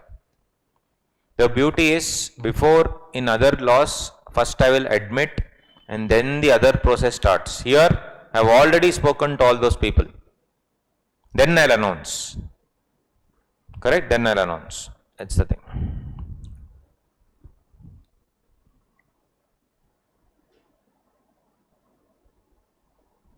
(54E) moratorium and public announcement. It's all procedure only, guys. So people only will concentrate on this and go, don't ignore other things. Other things are also very important, which you have already done. Duties and powers of RP. Duties and powers of RP. 54F. Combined with 54F and 54G. It's a combined reading. If you start reading the Barat again, you will get confused. Just stick to this. Corporate debtor within 2 days of commencement of PPIRP has to give the resolution professional what? A list of claims, securities, guarantees, everything in form number P10. And also give what? Preliminary information memorandum. I showed you information memorandum. All the stuff of the company, what, why it's going down, how can it be revived, everything should be given in form number P10. RP again to confirm this list. Remember in IBC, when I come in, then I'll ask for the claims. Here, claims already list given. Best part. Inform credit. This is the duties of the RP. Again, separate 4 mark, 5 mark. What are the duties of the RP? First is corporate debtor will give him the list. What he has to do? Confirm the list. Second, inform the creditors about the claim, saying that, sir, I have already given this, these are the claims. I am not asking you, these are the claims. Tell me whether it's yes or no. Creditors to send objections within 7 days. And then I need to see how to do it. Within objections, then I have to figure out and again re-admit them or reject them, whatever, same. If there is a debt in foreign currency by chance, the exchange rate as on the PPIRP commencement date will apply. This can all be MCQ questions. Exchange rate on which date will apply? PPIRP commencement date. The claims, even though 2 days, 3 days later, if there is a lot of variation in the market, I don't care. Date of PPIRP commencement date is as per the law. That will be taken as the exchange date. If you win. If you lose, you lose. I can't help it. After checking all this, adding, subtracting, updated list of claims I will give in form number P10. And mind you guys, no taking over management, only monitoring the management of the company. Monitoring management of the company. Then he will constitute the COC, convene the meeting of COC, attend the meeting of COC.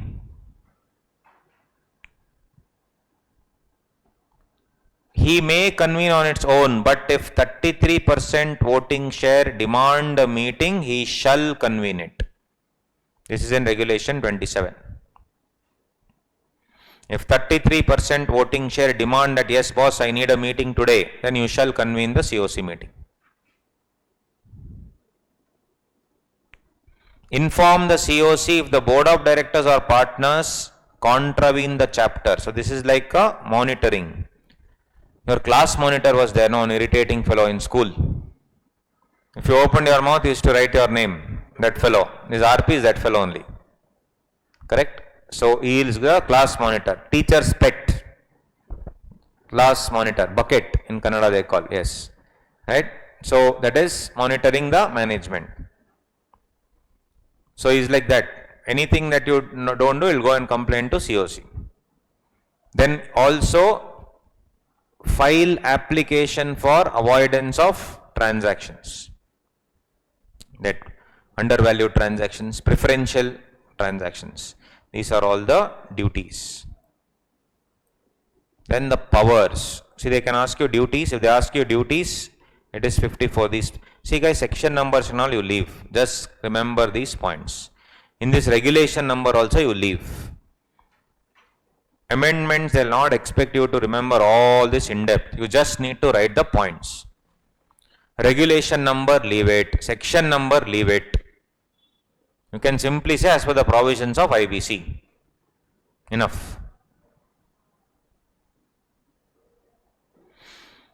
What are the powers of this fellow? Access the books of accounts, access the financial information of the information utility, the books of accounts and documents, whether it is with any statutory authority, even with statutory auditors or with any accountants in the MSME, I can access, full access. Mind you, he cannot access the documentation of the auditor. I'm not talking about working papers. I'm talking about books of accounts and all documents which are actually lying with the statutory auditors, accountants and all those things.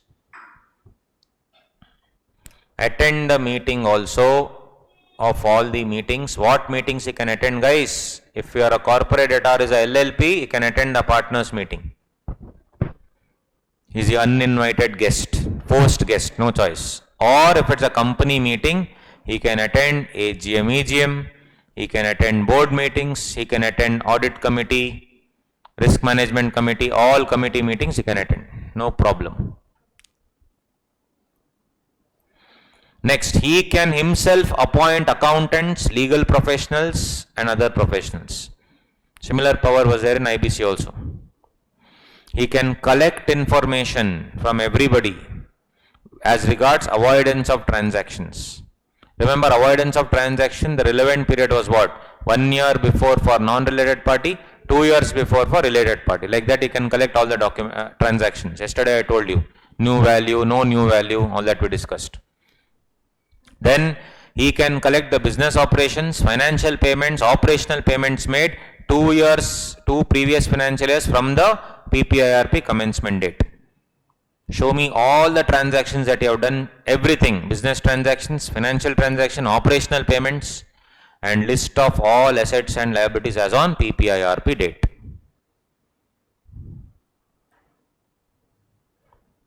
Then he will talk to all the financial institutions and get all the details, all the records, it will be given to him. Personnel will give all assistance, mutatis mutandis, section 19. All assistance will be given to him. He is like the boss.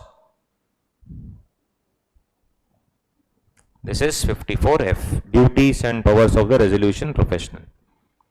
It's very easy if you have written it down in pointers like this. Just stick to these charts, guys. Nothing else is needed. Do not waste time. Some 4 or 5 marks it may come. Don't waste time reading the Bare Act and all. I've already done that for you. This much is enough. If they ask you duties, 54F. If they ask you powers, 54F3. F2 is duties, powers is F3. This is as per the Bare Act and the regulations here and there. Consolidated.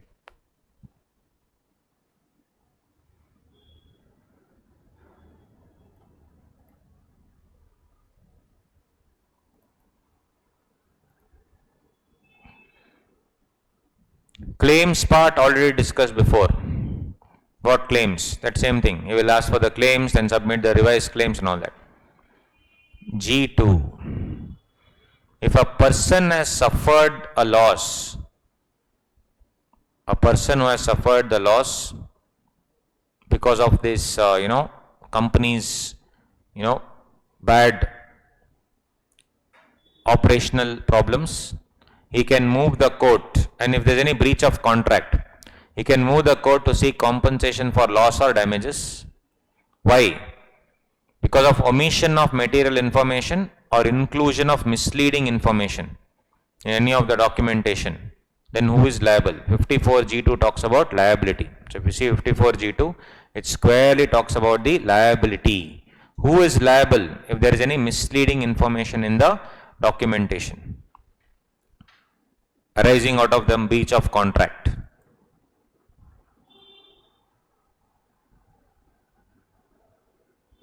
Where the person has sustained any loss as a consequence of omission of material inclusion in the list of claims or in the preliminary information memorandum. In the memorandum only, you have not given details of many contracts, details of breaches not given. In the list of claims, you have omitted my name, you have omitted certain material information that was needed for the benefit of everybody. I come to know, I can sue you. Who is liable, guys? Promoter / director / partner and person authorized. Willful default. Directly, willfully and knowingly if you do, under 77A, already discussed, 3 years to 5 years, 1 lakh to 1 crore, both.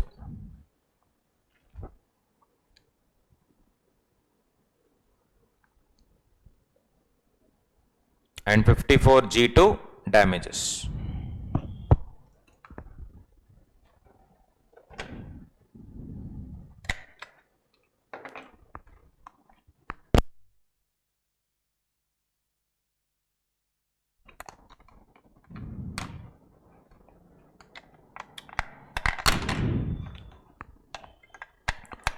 Damages. So this is regarding the other part.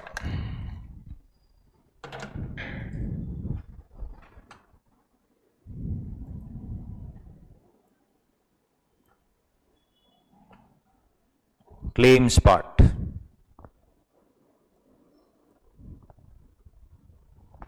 (54F), 54G2.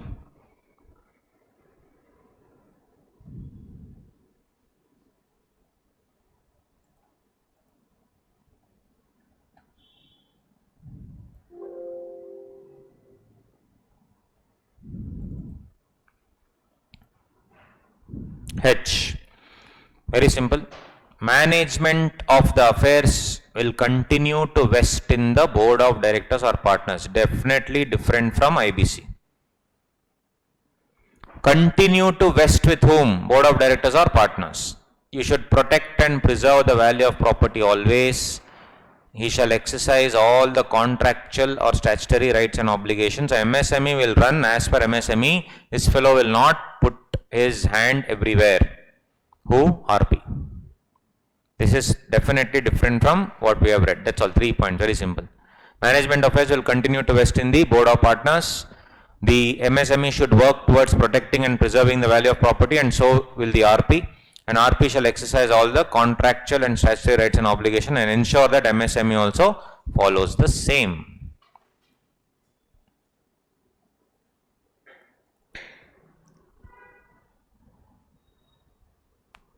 I.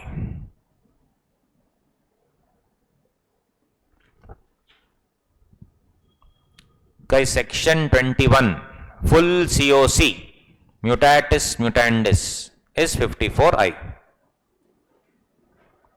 But certain changes. First change. When you do PPIRP, when it is commencing, within 7 days of PPIRP, you should constitute a COC.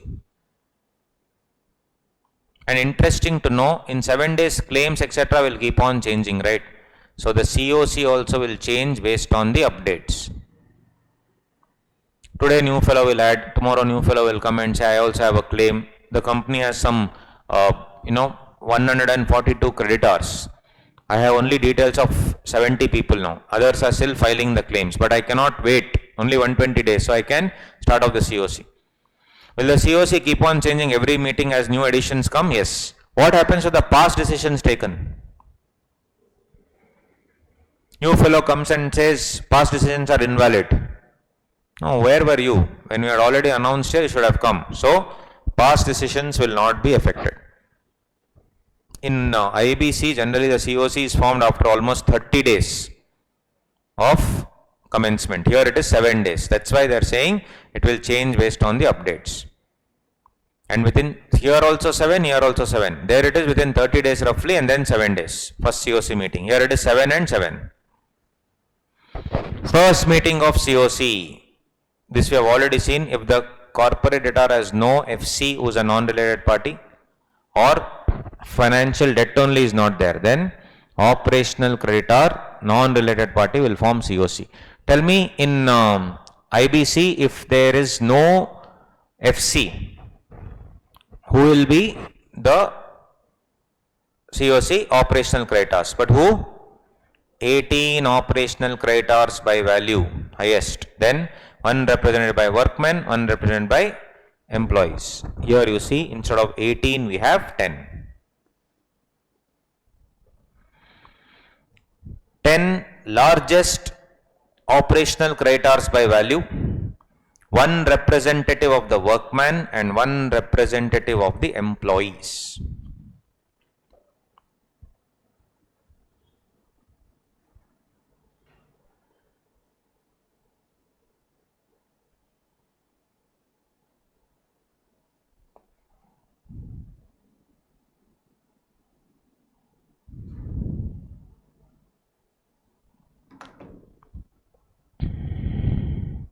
If the corporate debtor has only one creditor in a class and no financial creditors, other financial creditors are not there, means only one class is there, guys, that is only deposit holders or only other financial creditors, then the COC will be formed by the authorized representative of that class.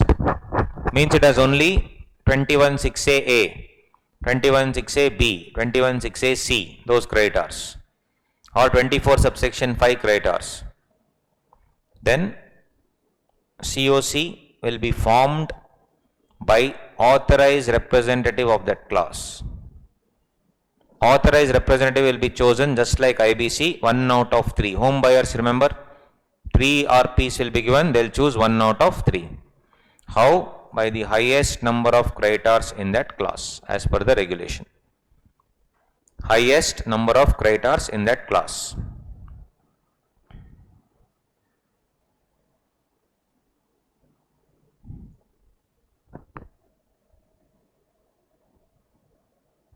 This is with respect to 54I.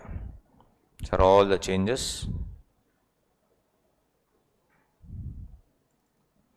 J is a small section. General rule, management of affairs is vested with the corporate debtor. General rule. 54H. But specific rule is given in 54J. If the affairs of the corporate debtor are handled in a fraudulent manner, that main MSME owner only is one fraud, and has resulted in gross mismanagement of affairs. During the course, I come to know that there is some golmaal going on. This fellow is not what he seems like. He is telling that I'll do everything for MSME, but seeing him, it feels like he just wants to make a quick buck and run away. COC will know that this is happening. What will they do? COC with a 66% of voting share will vest the management to the RP. IBC provisions will come here. They will make an application to NCLT in form number P14, and the NCLT will either accept it or reject it. Reject what? Accept or reject what? Whether the vesting is correct or not. But the grounds of vesting should be these two. Affairs of corporate debt are handled in a fraudulent manner. Gross mismanagement of the affairs. We have already explained the meaning of gross negligence. Gross mismanagement in 202. Per se negligence, per se and gross negligence, all that is over.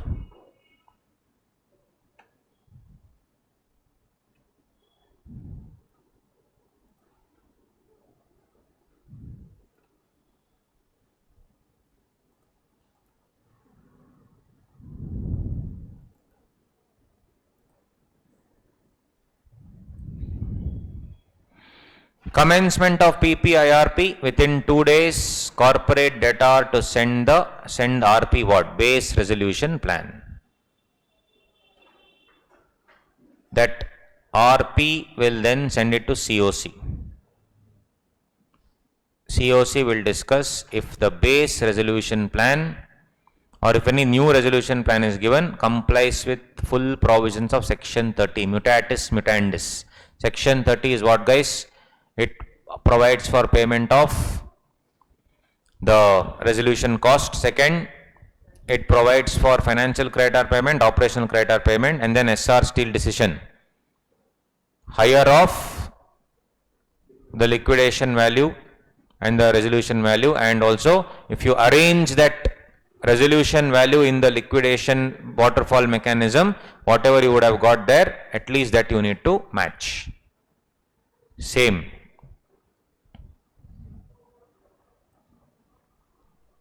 COC will discuss, and they will also give you an opportunity to change the base resolution plan. This is more about discussion and then setting it right than anything else.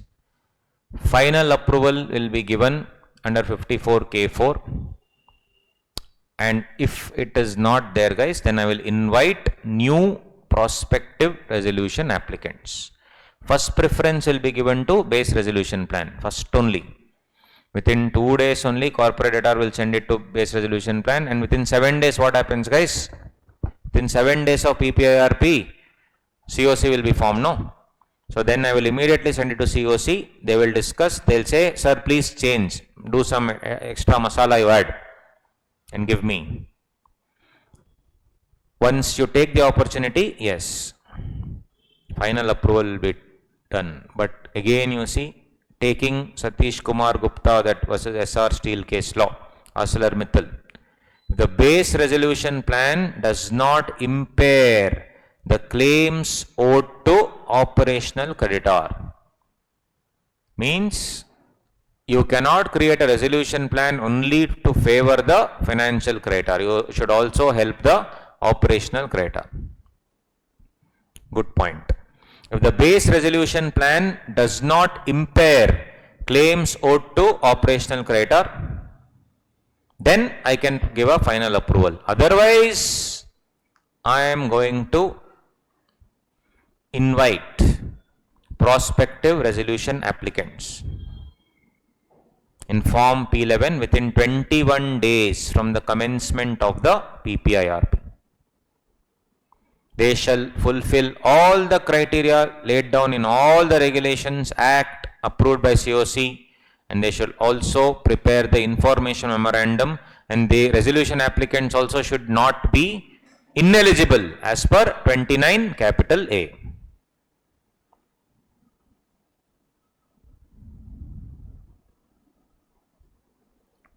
This is not an amendment, this is a separate act.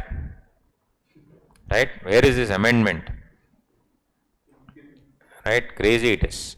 This is first point. Second, RP to check all the resolution plans and confirm that it conforms. This confirm approves that it conforms, means it follows all provisions of 30 subsection 1 and 2, that is criteria or priority as per SR Steel. Compare base resolution plan with other resolution plans with respect to feasibility and viability, manner of distribution of assets, order of priority of debts, security interest, everything. If COC feels that debts owed by corporate debtor are impaired in the resolution plan, they can ask for provisions for dilution of shareholding, voting or control rights in the resolution plan. They'll say, corporate debtor, you are now giving me the money back, I agree, but you are giving less money first of all. You are giving me less, you also have to take something less, right? What? Issue shares. You own so many shares. Promoter, you own so many shares. Why don't you transfer some shares to me? So I can ask for what, guys? Dilution in the shareholding, voting or control. In the resolution plan, I can say contract of remission. I was supposed to receive 1 crore. You have just given me 60 lakhs in the plan. 40 lakhs, why should I say no? Why should I agree? I believe in your company. Give me 10% stake. Promoter, you own 40%, make it 30%. Can I add like that? Yes. It's all for the benefit of revival. If dilution provisions is not inserted also and still they are fighting, then COC to record the reasons, if they are okay with it. This fellow says, no way sir, I will not give you the management. It is my baby. Okay, if you want 10 lakhs extra, I'll give, or maximum this only I can give. You know that I will do well. You know that I'm going to recover and pay you everything. You know business will be sound. You know that I'll give you a lot of business. But please don't ask ownership. If that be the case, if COC agrees, they can record reasons. And then that final approval is what, guys? 66% of voting share. Same. They will file it with the NCLT finally. Sir, this we have approved the base resolution plan. And guys, one more thing, other pointers, the base resolution plan can be submitted by the corporate debtor either individually or he can do it jointly with others also. Means he can talk to one more MSME and say they will come and do the needful. Impairment means what? if RP does not provide for deadly full payment of confirmed claims, then it is deemed to be impaired. That is one more change, guys. No haircut here. What payment? Full payment.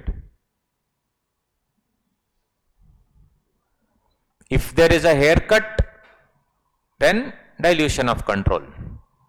Boss, 1 crore full pay. 60 lakhs means give me share capital, give me share. That's what they're saying. But this is the feeling of this COC. They feel it's impairing. What is impairing? Full payment if it doesn't provide. So guys, voting share, NCLT, if there is no approval or COC approves to terminate. What is that? First is no approval. They will not approve only. Or they actually approve to terminate. Means what? No approval means what? They will not get 66% voting majority. COC to approve to terminate means 70% will say this PPIRP is on nonsense. Let us end it. No approval means 66% also they don't get. COC approval to terminate means what? More than 66% approve to cancel the PPIRP. Then RP will give to the NCLT for the termination of PPIRP. Will termination of PPIRP result in liquidation? Or will termination of PPIRP go to CIRP? What do you think? Sir, I don't know. First, it is leading to my termination. Already dead. Correct? Yes, that's how it is, guys. No choice. Finish it off. Then we'll take a break. Over. Till K over. LMNOP. LMNO. That's it. Finally, guys. Approval of resolution plan. COC will approve NCLT. GOC approval, NCLT within 30 days, and I give it to NCLT. Which what is L, what is C, God only knows. Yeah. If it gives to NCLT within 30 days, NCLT will approve. When will they approve, guys? If they are okay with the effective implementation. Second, if it conforms with the section 30 and 31. And within 7 days, in regulation 49, within 7 days, I am going to intimate each claimant and I will give a formula for repayment. There will be a formula in this and I will intimate each claimant. Means whoever has claimed. That says, sir, they have agreed, sir. Congratulations. The formula for repayment will be given. Now, if 1 and 2 are not followed, means what? If it does not conform to 30 and 31, and if the effective implementation is not done properly, according to the NCLT, then NCLT within 30 days can disapprove or reject the resolution plan and pass an order under 54N for what? Termination of the PPIRP. Termination of PPIRP. Special point. If COC under 54J2 has applied to NCLT for vesting of management with the RP, remember that? Vesting of management with the RP because of what? Fraudulent affairs or gross mismanagement. And NCLT had approved that particular thing that time, which means before this order and all came, first only had approved what? Shifting of the entire management to RP. Then now the RP has been approved by the same COC.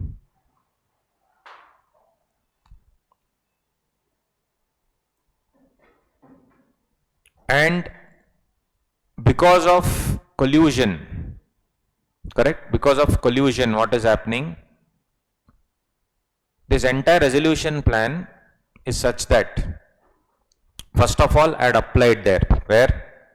See what I'll explain. In the base resolution plan, the management had given that we will do 1, 2, 3, 4, 5. Fine. During the course of the entire proceedings, RP lodged a complaint to COC saying that, sir, I am monitoring everything, but these fellows are doing golmaal guarantee. 100% golmaal they are doing, sir. So in that case, please change the management. In the sense, let me come and take over. So COC has already approved. I go to NCLT. NCLT also has approved, which means now I take over the management. Now I am taking over the management, but who is giving the base resolution plan? Still that fraudulent company, fraudulent promoters. In the base resolution plan, I have come to know that management and promoter is not changing only. Same fellow is continuing. How does it matter now, guys? Superb. Same fellow is continuing. And then it may result in collusion. They'll come to RP also and say, bro, I know you are taken over, but I am you, you are me. How much money you want? Let's collude. Right? You leave it, you ensure that this is passed. You go to that creditor, you tell him the same. We'll do something. To prevent this, guys, we have one more section. See, before that, if nothing happens, if everything is smooth, they will either approve it or reject it. If they reject it, what will they reject? They will terminate the PPIRP. But in this case, if it results in any collusion, check it out. If it results in a collusion, they come to know that this is collusion, hand in hand. All of them are coming together to actually cheat the corporate debtor only. That's the best part. Some promoters are cheating the other directors. And people who invested though, gone. So NCLT under a different section, they can reject the resolution plan or terminate the PPIRP.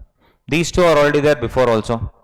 In any PPIRP, they can terminate it or they can reject it. That's okay. But two additional things. They can now pass a liquidation order. Direct. And the PPIRP cost to be part of the liquidation cost. Liquidation order can be passed only and only when I have already applied to the NCLT and they have approved for changing in the management. Management has changed during PPIRP, but superbly in the base resolution plan, no management is changing. They are only continuing. And it appears that there is collusion. NCLT feels it's collusion. So I'll say liquidation. There is no point in going ahead liquidation. Direct death. You are misusing the provisions of PPIRP to further your personal gain. I am gonna cancel right now. Got it, guys? This is the last nail in the coffin. Otherwise, what can NCLT do? Only terminate the PPIRP. In this case, the RP has approached the same, approved by the same COC, and it does not change the management or promoter at all. So the resolution professional has given the resolution plan. The resolution plan is approved by the same COC. It does not even change the management, promoter, etc. This is full collusion between few creditors and management and resolution professional. So NCLT says, what is this nonsense? Do you think I'm a fool? This MSME is to revive honest MSME promoters. What you are doing is outright cheating. So what do? Liquidation order.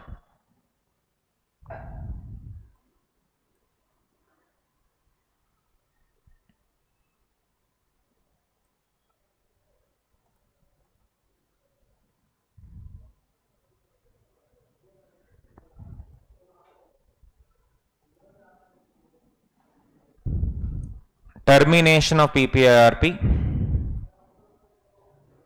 This is the last part, termination of PPIRP. Routes of termination, same revision. Where COC does not approve the resolution plan, meeting happens but no approval. That is one part of termination. 54D3, where COC does not approve within 90 days. Means what? Inaction by COC, they don't approve only.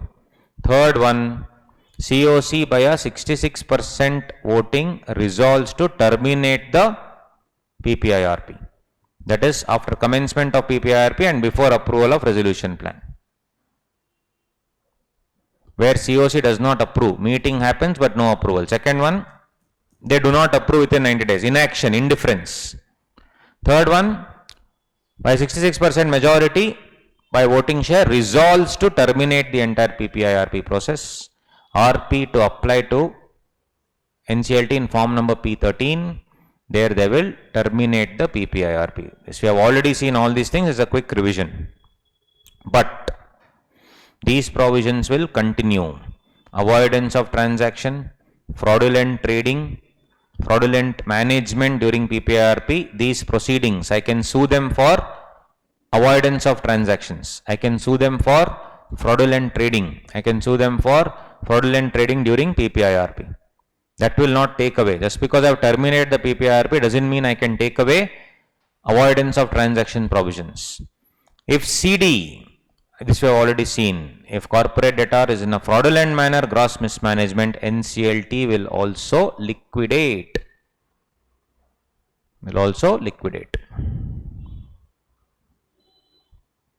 Liquidation also can happen.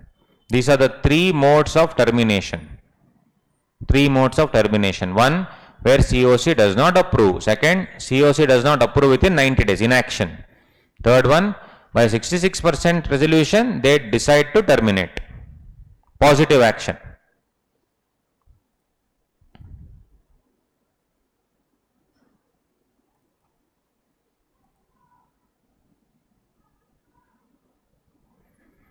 After commencement of PPIRP, approval of resolution plan, COC with a 66% voting share.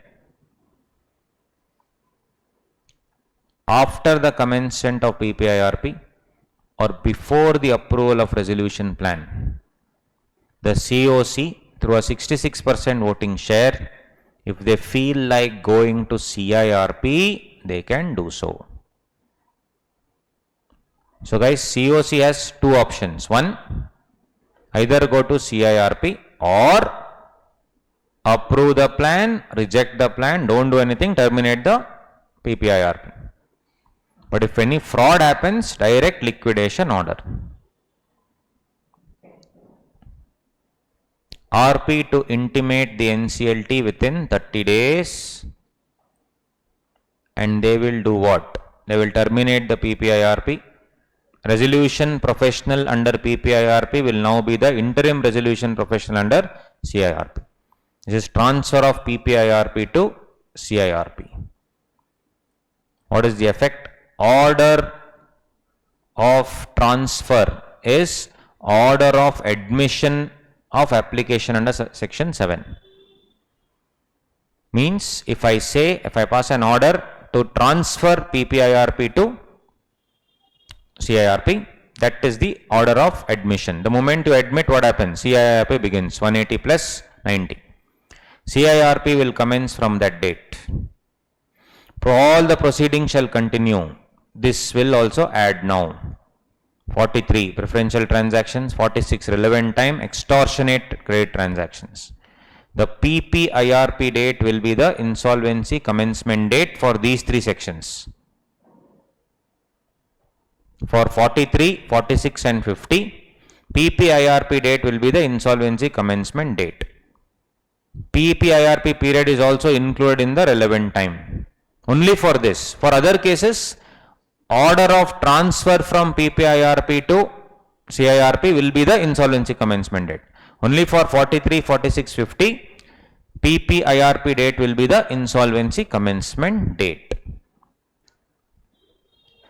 So this successfully we have completed PPIRP. It's a separate act only. That's why I didn't do it yesterday. If I had done it yesterday, IBC, PPIRP, you would have created one own thing. PPIR, IBC, IRP. Right? So, this is the thing. That ends the matter. We shall take a break now. When you are studying now, I mean, this is just some, you can close your books and all. What I want to tell is one dirty habit all of us have, guys. This habit is what, asking my friend, Macha, how much you studied? Correct? Especially in the next 2 months, it will happen, how much you studied. Then that fellow will say, for me, law is already over. Revision over. For you, vision is only not happening. The problem is each of us is different, has capacity in different laws, different subjects. Please do not compare. Next 2 months, please do not compare with your friends. This guy is what, Virat Kohli? No, this guy is called Hokkaido Zimomi. He is a Nagaland player of Nagaland. He actually played for Kolkata Knight Riders, but he only was a ball boy and he got bottles of water, etc. But in his village, they were all waiting for the break to happen. Why? Because they wanted to see their childhood, their hero. This guy, a 22-year-old kid, is actually revered as a god in his village.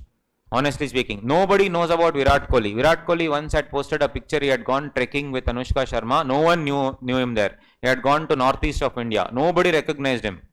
So he said, for the first time in my life, I went in India somewhere and nobody recognized me. It felt so nice. Right? So if you see here, Hokkaido Zimomi, if Hokkaido Zimomi goes anywhere in the northeast of the country, he is actually a god. So the thing is, he is not Virat Kohli, he can never be Virat Kohli. Now what I am trying to tell is, problem is, we think, others may be Virat Kohli, but we can be Hokkaido Zimomi. I am also a player, you are also a player. Ultimately guys, 400 out of 800 also is a CA. 600 out of 800 is also a CA. So I just want to take some 10 minutes, can I take? If you say no also, I'll take. Yeah. So because it's important, please do not compare. It's one dirty habit. We sit and compare with our friends. How much you studied. You are different. You are good in some subjects. He is good in some subjects. Do not even think about studies. You just discuss other things. After exams, where we'll go. All those things you can discuss. But definitely not this dirtiest habit. And then of course, we know this. You can read this clearly. According to research at Cambridge University, really doesn't matter in what orders the letters in the word are. Only important thing is first and last letter. All other letters can be a mess because human brain recognizes the first and the last. So actually the first letter is what is important, that is CA foundation.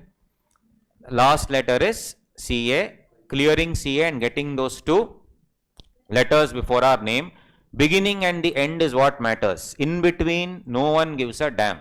So if you go to your friend and say, I could not clear CA because of girlfriend problem, boyfriend problem, financial problem, they'll all listen to you and say, okay, I'm very sorry, you could not clear. The moment you turn around and go, like stupid fellow, only excuses.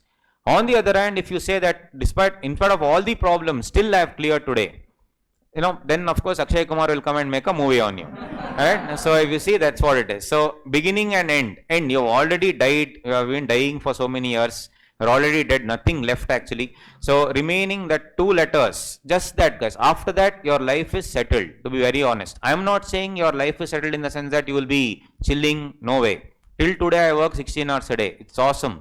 But tomorrow if I want to write an exam, there is no, I don't have to write only because I've already passed. Correct? The thing is, if you and I write an exam today, I will still pass, you will not pass. Even though you have more knowledge in other subjects because of the one factor, tension. Correct? You are sitting in class today, ticking. I was seeing when I told this is important, some people started opening your highlighter and started marking all these things. But if you listen to a class without this burden of the exam, you will actually understand more. So the thing is, it's all about the burden. And CA is just the beginning of a wonderful chapter, honestly. You will still work hard, you will still slog it out, but there is no pressure. And the financial freedom that you get is amazing. You can try whatever you want. Even if you fail, at the end of the day, you can get a normal job anywhere with 60,000-70,000 rupees salary, no problem. So you're almost there. I know you will pass, but then sometimes it so happens that we end up flunking. It's fine. And nobody will ask you the number of attempts, to be very honest, unless you want to join some top 10 companies in India. Initially, you will not get in because you should be a rank holder. In fact, even if the first 10 ranks are only taken, others are not even considered.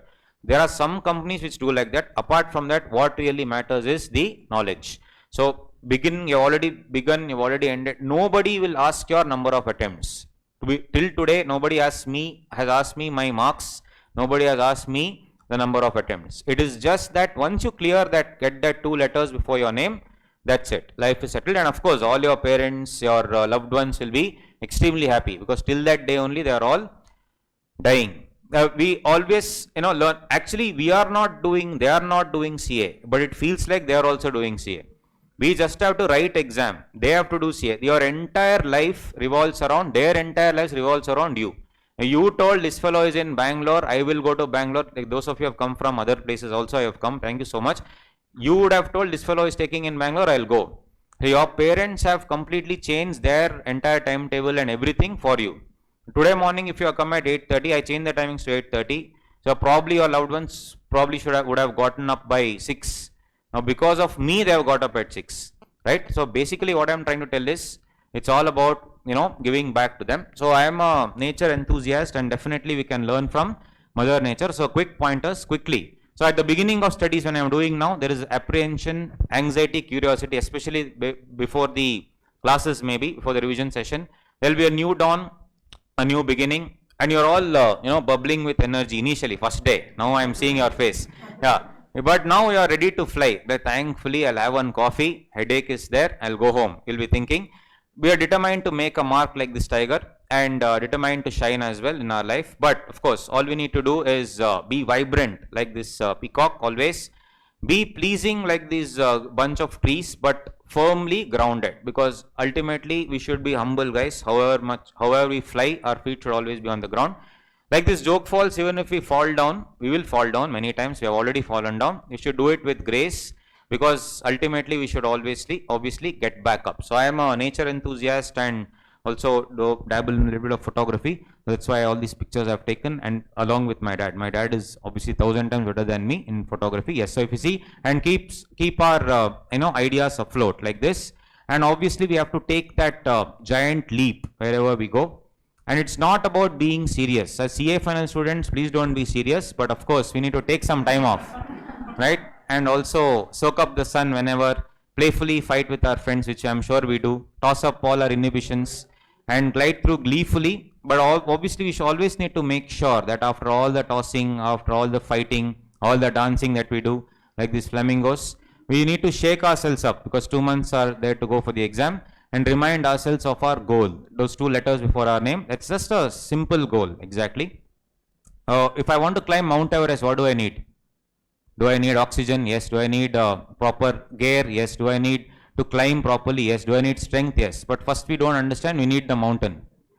We need Mount Everest, correct?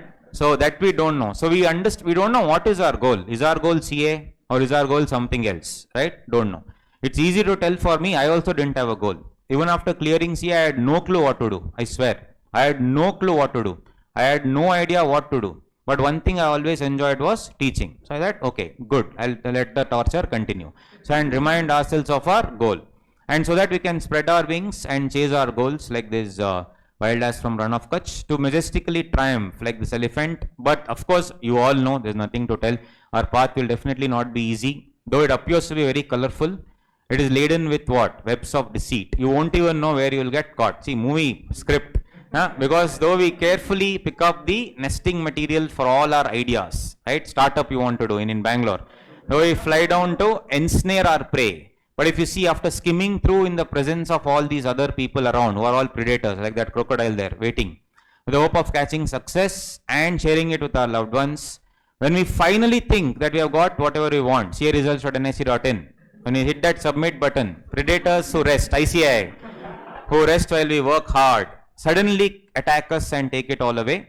That's why we should always be alert of the danger looming close by. We can never rest, because the danger will always be looming close by. Because sometimes people, your friends, etc., who feel that they have our back, sometimes betray us, happens, and bring us down also. And at that moment, we should think of all other people who will support us, all the other monkeys around us, right? And all our good friends who are our backbones. And of course, we should fight back with all our might in such a way that the moment we climb down, only to climb up, obviously, to face our aggressors like this and conquer all our fears as well, to leap to greater heights and to blend with the surroundings. If you see, it's completely camouflaged, blending, and of course camouflage. See, there's a leopard here, right? It is beautiful art of camouflaging, natural camouflage effect, and charge at people who really deserve it and fight for our rights, be completely aggressive wherever needed, yet be considerate and compassionate.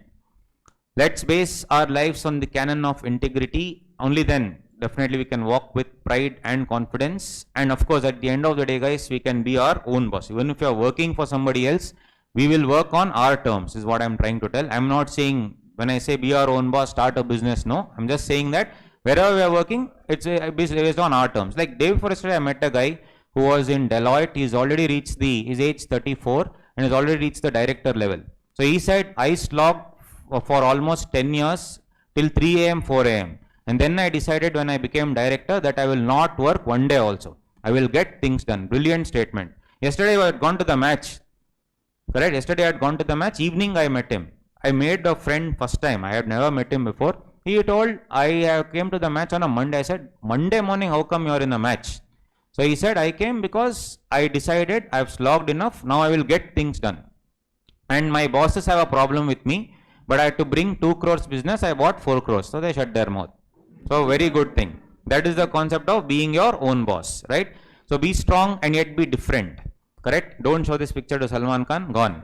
Yeah, next. Be indispensable and what? Because in the sunset of our lives, when we look back, like 65-year-old uncle, when you are thinking about your life, then the good old days, we know that some things it will go wrong and sometimes we can smile, but all we do is, sigh.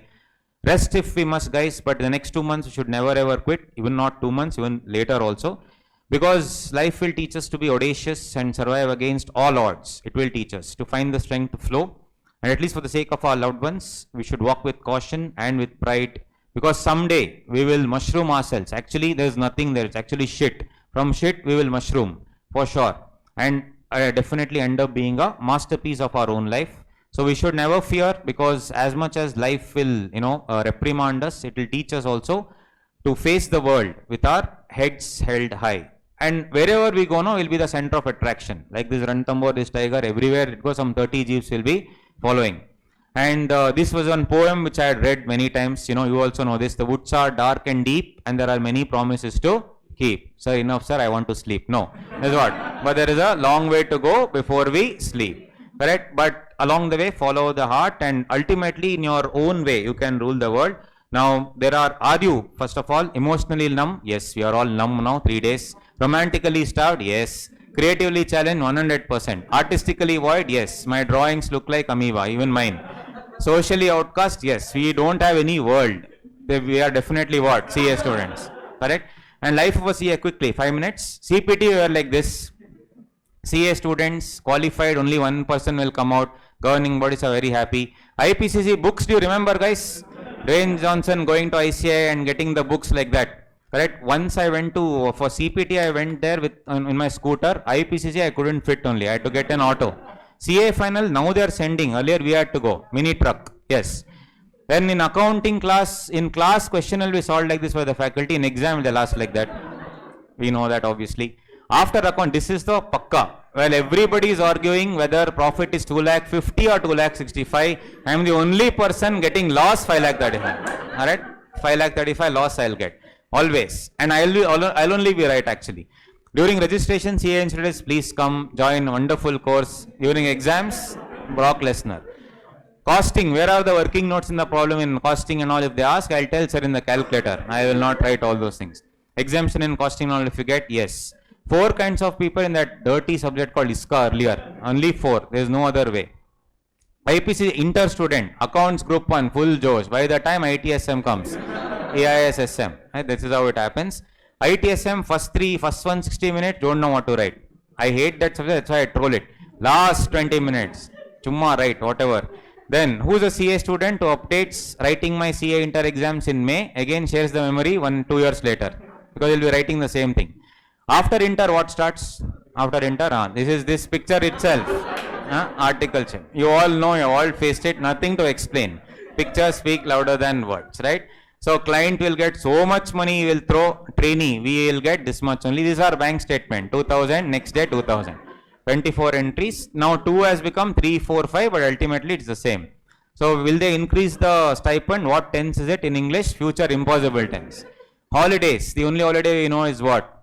No new Christmas, no New Year, only previous year assessment year. That's all. These are Christmas tree will decorate. Sleeping position. Engineering is sleep like that. Teacher full straight. Programmer there. CA what sleep? You are dying there somewhere. No sleep. Correct? Then behind every successful man there is a woman we know, but behind every successful chartered accountant, who? There is an articled assistant. All of us are like that only. Love life, if any. Do we have any love life? So we ask our girlfriend, do you want to do dinner? She said, where are you going to take me? We'll say Shanti Sagar. Like, are you mad? It's my birthday, take me somewhere nice. You are a CA student. She doesn't know what we are going through.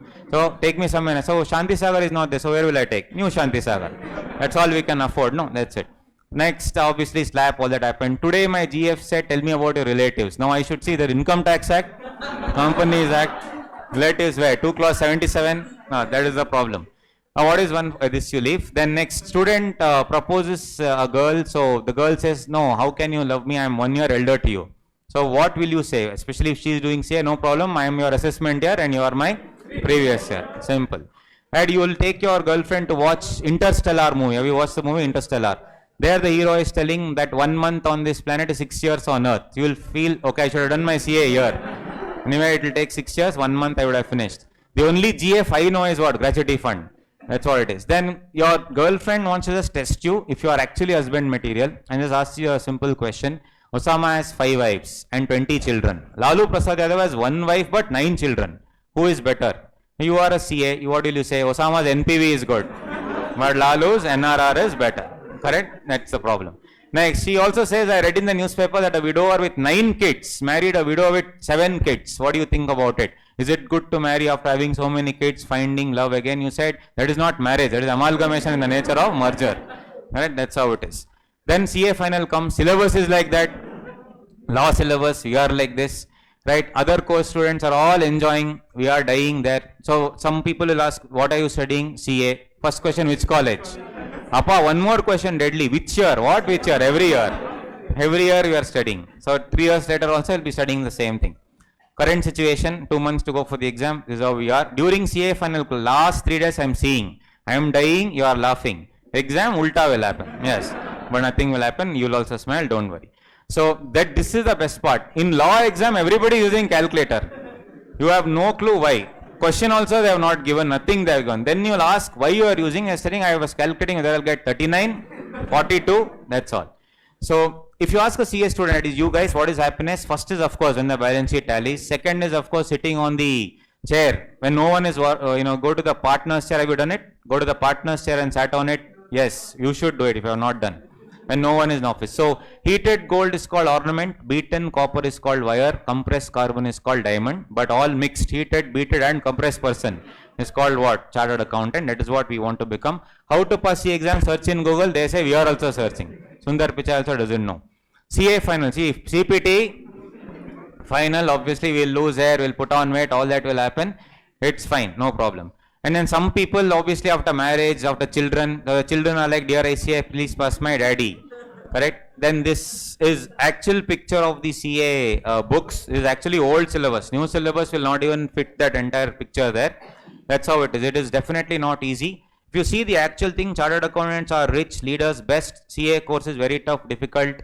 So it's not easy, guys. First year in other courses. First year, we are all pavam. Final year, deadly. In CA, it is reverse, guys. Alright? CPT, full josh. By the time we come to final, which temple will go tomorrow? We'll go to Tirupati temple. Yes, that all happens. Reverse. Complete reverse will happen only in CA. So, 5 years, there are 50 laws, 500 lectures, 5,000 case laws, 50,000 sections, and almost 5 lakh rules. Normal person cannot do it. Rest of us are called what? Chartered accountants. We will definitely do it. There is a wonderful definition that I have seen.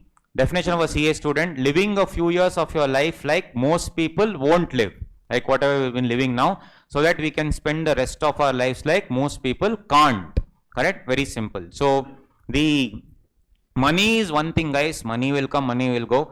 but really the respect that you get is something different. Of course, if you are coupled with knowledge, if you have knowledge, they'll respect. Otherwise, you're like, how did this fellow become CA? I didn't become, he has become.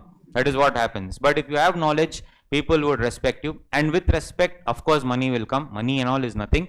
So we should work so hard that one day our signature will be called what? Normal signature is normal signature, but the normal signature on documents will be called as what? Audited financial statement. So basically last part of the discussion, there is a T bag, very important discussion here. What does a T bag do? First of all, what counts is what is inside and not is what outside. So you may be, you know, fat, thin, whatever, you don't care about your appearance now. What is inside, the stuff that is inside is what matters. No one looks at your face anymore, leave it. You only don't look at your face and what others will look. So just concentrate on studies and finish the damn thing off. Later you can do all this grooming and all that, that's up to you later. So what counts is obviously not your appearance, but definitely what is inside, that matters. Your stuff that you write is what matters. The real flavor actually of a tea bag will come only when it gets into hot water. The next 2 months obviously is hot water for us. The real flavor will obviously come now only. Then we should look forward to get into hot water, only then our flavor will come out, because under pressure we will definitely not succumb, but definitely we will do well. All Indians are operate on the principle of rockets actually. When our behind is on fire, we will fly, simple. So in the next 2 months it's going to be like that only, right? Anyway, yes. So tea bag must be porous. So though you are, you know, or we are all tea bags, we should be porous in the sense that the flavor should come out. So we should ensure that we work towards it. Tea bags will work wherever they are. So you may be in a different position now, different mental framework, but it will always work. Sometimes it's better to have one more tea bag. So you can discuss with your friends at times, if they are like, without, you know, discussing about the how much you studied and all that. At least if you have some doubt in certain areas, of course you can ask your friend, it's always better. But one thing we should always remember, that somebody always holds the string. In a tea bag you can just get thrown out. So here in this case ICI, we should write all the answers which are acceptable to ICI. You can't write your own, you know, things. In the exam, please don't write I feel, that I think. So your thoughts and feelings you should control. After you clear the exam, then you can let out your thoughts and all those things, no problem. And it's all about how good the tea is, and definitely not the tea bag. And eventually, when tea bags will need to make way and get out. So even I will consider myself as a tea bag. So now it is my time to bid goodbye to you guys. All the very best. First of all, it is for me, there is really no tension because I've been doing this since a long time. But for you guys to actually sit for over 20 hours, over 3 days, and concentrate for almost 6.5 hours is something which is amazing. So first of all, hats off to you guys to actually sit, because YouTube videos you can obviously see that particular topic, etc. But I've seen you guys are pushing, you're pushing and sitting. Though your eyes are closing, you're like, no, let me sit. I'm seeing, I can observe everything here. Though my focus is here, my vision is, I have some other vision here because of these glasses, right? I can see, because you, though you are obviously, you know, it is difficult for you to sit. Is after COVID, etc. You never sit like this maybe. You never sat down somewhere like this, but still you are doing it. That shows that zeal that you want to somehow this attempt be done with it. And second important thing that I really liked is you have invested 3 days of your life, you know, in me. You have actually invested. See, it's not about money, it's about investment. In time investment is the biggest investment. See, anyway for me I had to record. For me there's nothing. I have to record because I have to upload on YouTube. So whether you are there or not there, for me it really doesn't matter. But the thing is for you guys to actually invest 3 days, which actually shows a lot, because though you have just 2.5 months, 3 days you have given. That is a trust that you have in me. I generally don't, you know, have any idol worship, etc. I do not follow. But to me, I am not getting all sentimental or putting some dialogue here. But for me, my student is my God, to be very honest, because if I like buy a house, if I buy a car, if I eat 2 meals a day, 3 meals a day, it's only because of you guys, right? We released a summary book. I told my printer, you print some 300, it's okay. That fellow says, no, I'll print 1000. In one day, 400 got sold, right? And now in 2 weeks, 1000 got sold. So the thing is, it is not anything that I did or something, it's the blessing that you have given. So I always believe that some random student, that each of you, all of you, there's no face to it. But a student is a teacher's God, to be very honest with you. The thing is, obviously you have placed that faith in me and they have come. You have invested time. Actually, if I had charged 50, 100 also, you would have paid. That's not the point. But you have invested time. Time will never come back. So 20 plus hours you have invested. So I genuinely would want you to not only clear the exam, but also minimum. How much you want to? How much you want? 65 plus. Let's be realistic. 65 plus. 65 plus is something that I genuinely want you to definitely score, because to me you are like my god. Generally when what do you say, bhakt will go, bhakt means don't take the other meaning, the real, when he goes to the temple etc, he will see the god here. For me it's reverse. I am standing on the stage and I am seeing all of you here. It's genuine feeling from my heart, guys. I'm not a liar. I don't do all these dialogues and all that. But the thing is, you guys also have actually spent that time, which is incredible for me. So thank you so much. Actually, that time I told you, for me it doesn't matter, but for me it matters. It's easier to record when people are there, because I don't concentrate on this at all. I tried recording on my own. I died. Nothing went in. It's very difficult. But with all of you around, it's very easy. Time will just fly. I don't realize how time flew, and it's already almost 5 o'clock. Every day around 6.5, 7 hours of recording. So thank you for coming, that too in Bangalore, navigating the traffic. So on that note, all the best, guys. So keep in touch. Don't be strangers and all that. Keep in touch. I may not recognize, I'll definitely, when I see you, I'll recognize your face. But somewhere outside, when you see sometime, come and talk. Don't act like strangers. Because even I don't realize, like that day I was there, somebody came and told me I'm from a student from Kerala. Obviously, I've never seen that student, right? But of course, definitely we will talk. So keep in touch, and I'm 100% sure this is just a means to the end. You will definitely clear CA. There are larger things waiting for you. All the best. But please ensure that you clear the exam. Do not give up at any cost. Okay, this attempt maybe you cannot do, it's okay. Next attempt, do not give up. Wonderful course, personal experience, wonderful course it is. You will get that financial security which no other course will give. You are already there, invested 4-5 years of your life. Let's say you are getting married now, let's say something is happening, that's all secondary. Finish the damn course, whatever it takes, right? You have to finish it, because then the financial security you get, nobody can beat it. Sir, my father is loaded, my mother is loaded, it's okay. You do it for your own good, because the financial security that you get, if you earn money, that is something different. Money is not everything, but without money you cannot live. But apart from that, one more extra thing is respect, that you will only get if you get those 2 letters before your name. If you are knowledgeable but not a CA, it will kill you. There's no need to die only, you're already dead. You'll only be buried 20 years, 30 years later, but you're already dead. That's a problem. You all are knowledgeable, but you are not CAs. You will become CAs very soon. But the other way around, qualification without knowledge, that is also very dangerous. Right? On that note, thank you so much, guys. See you. All the best. Bye. All the best. Thank you. Study.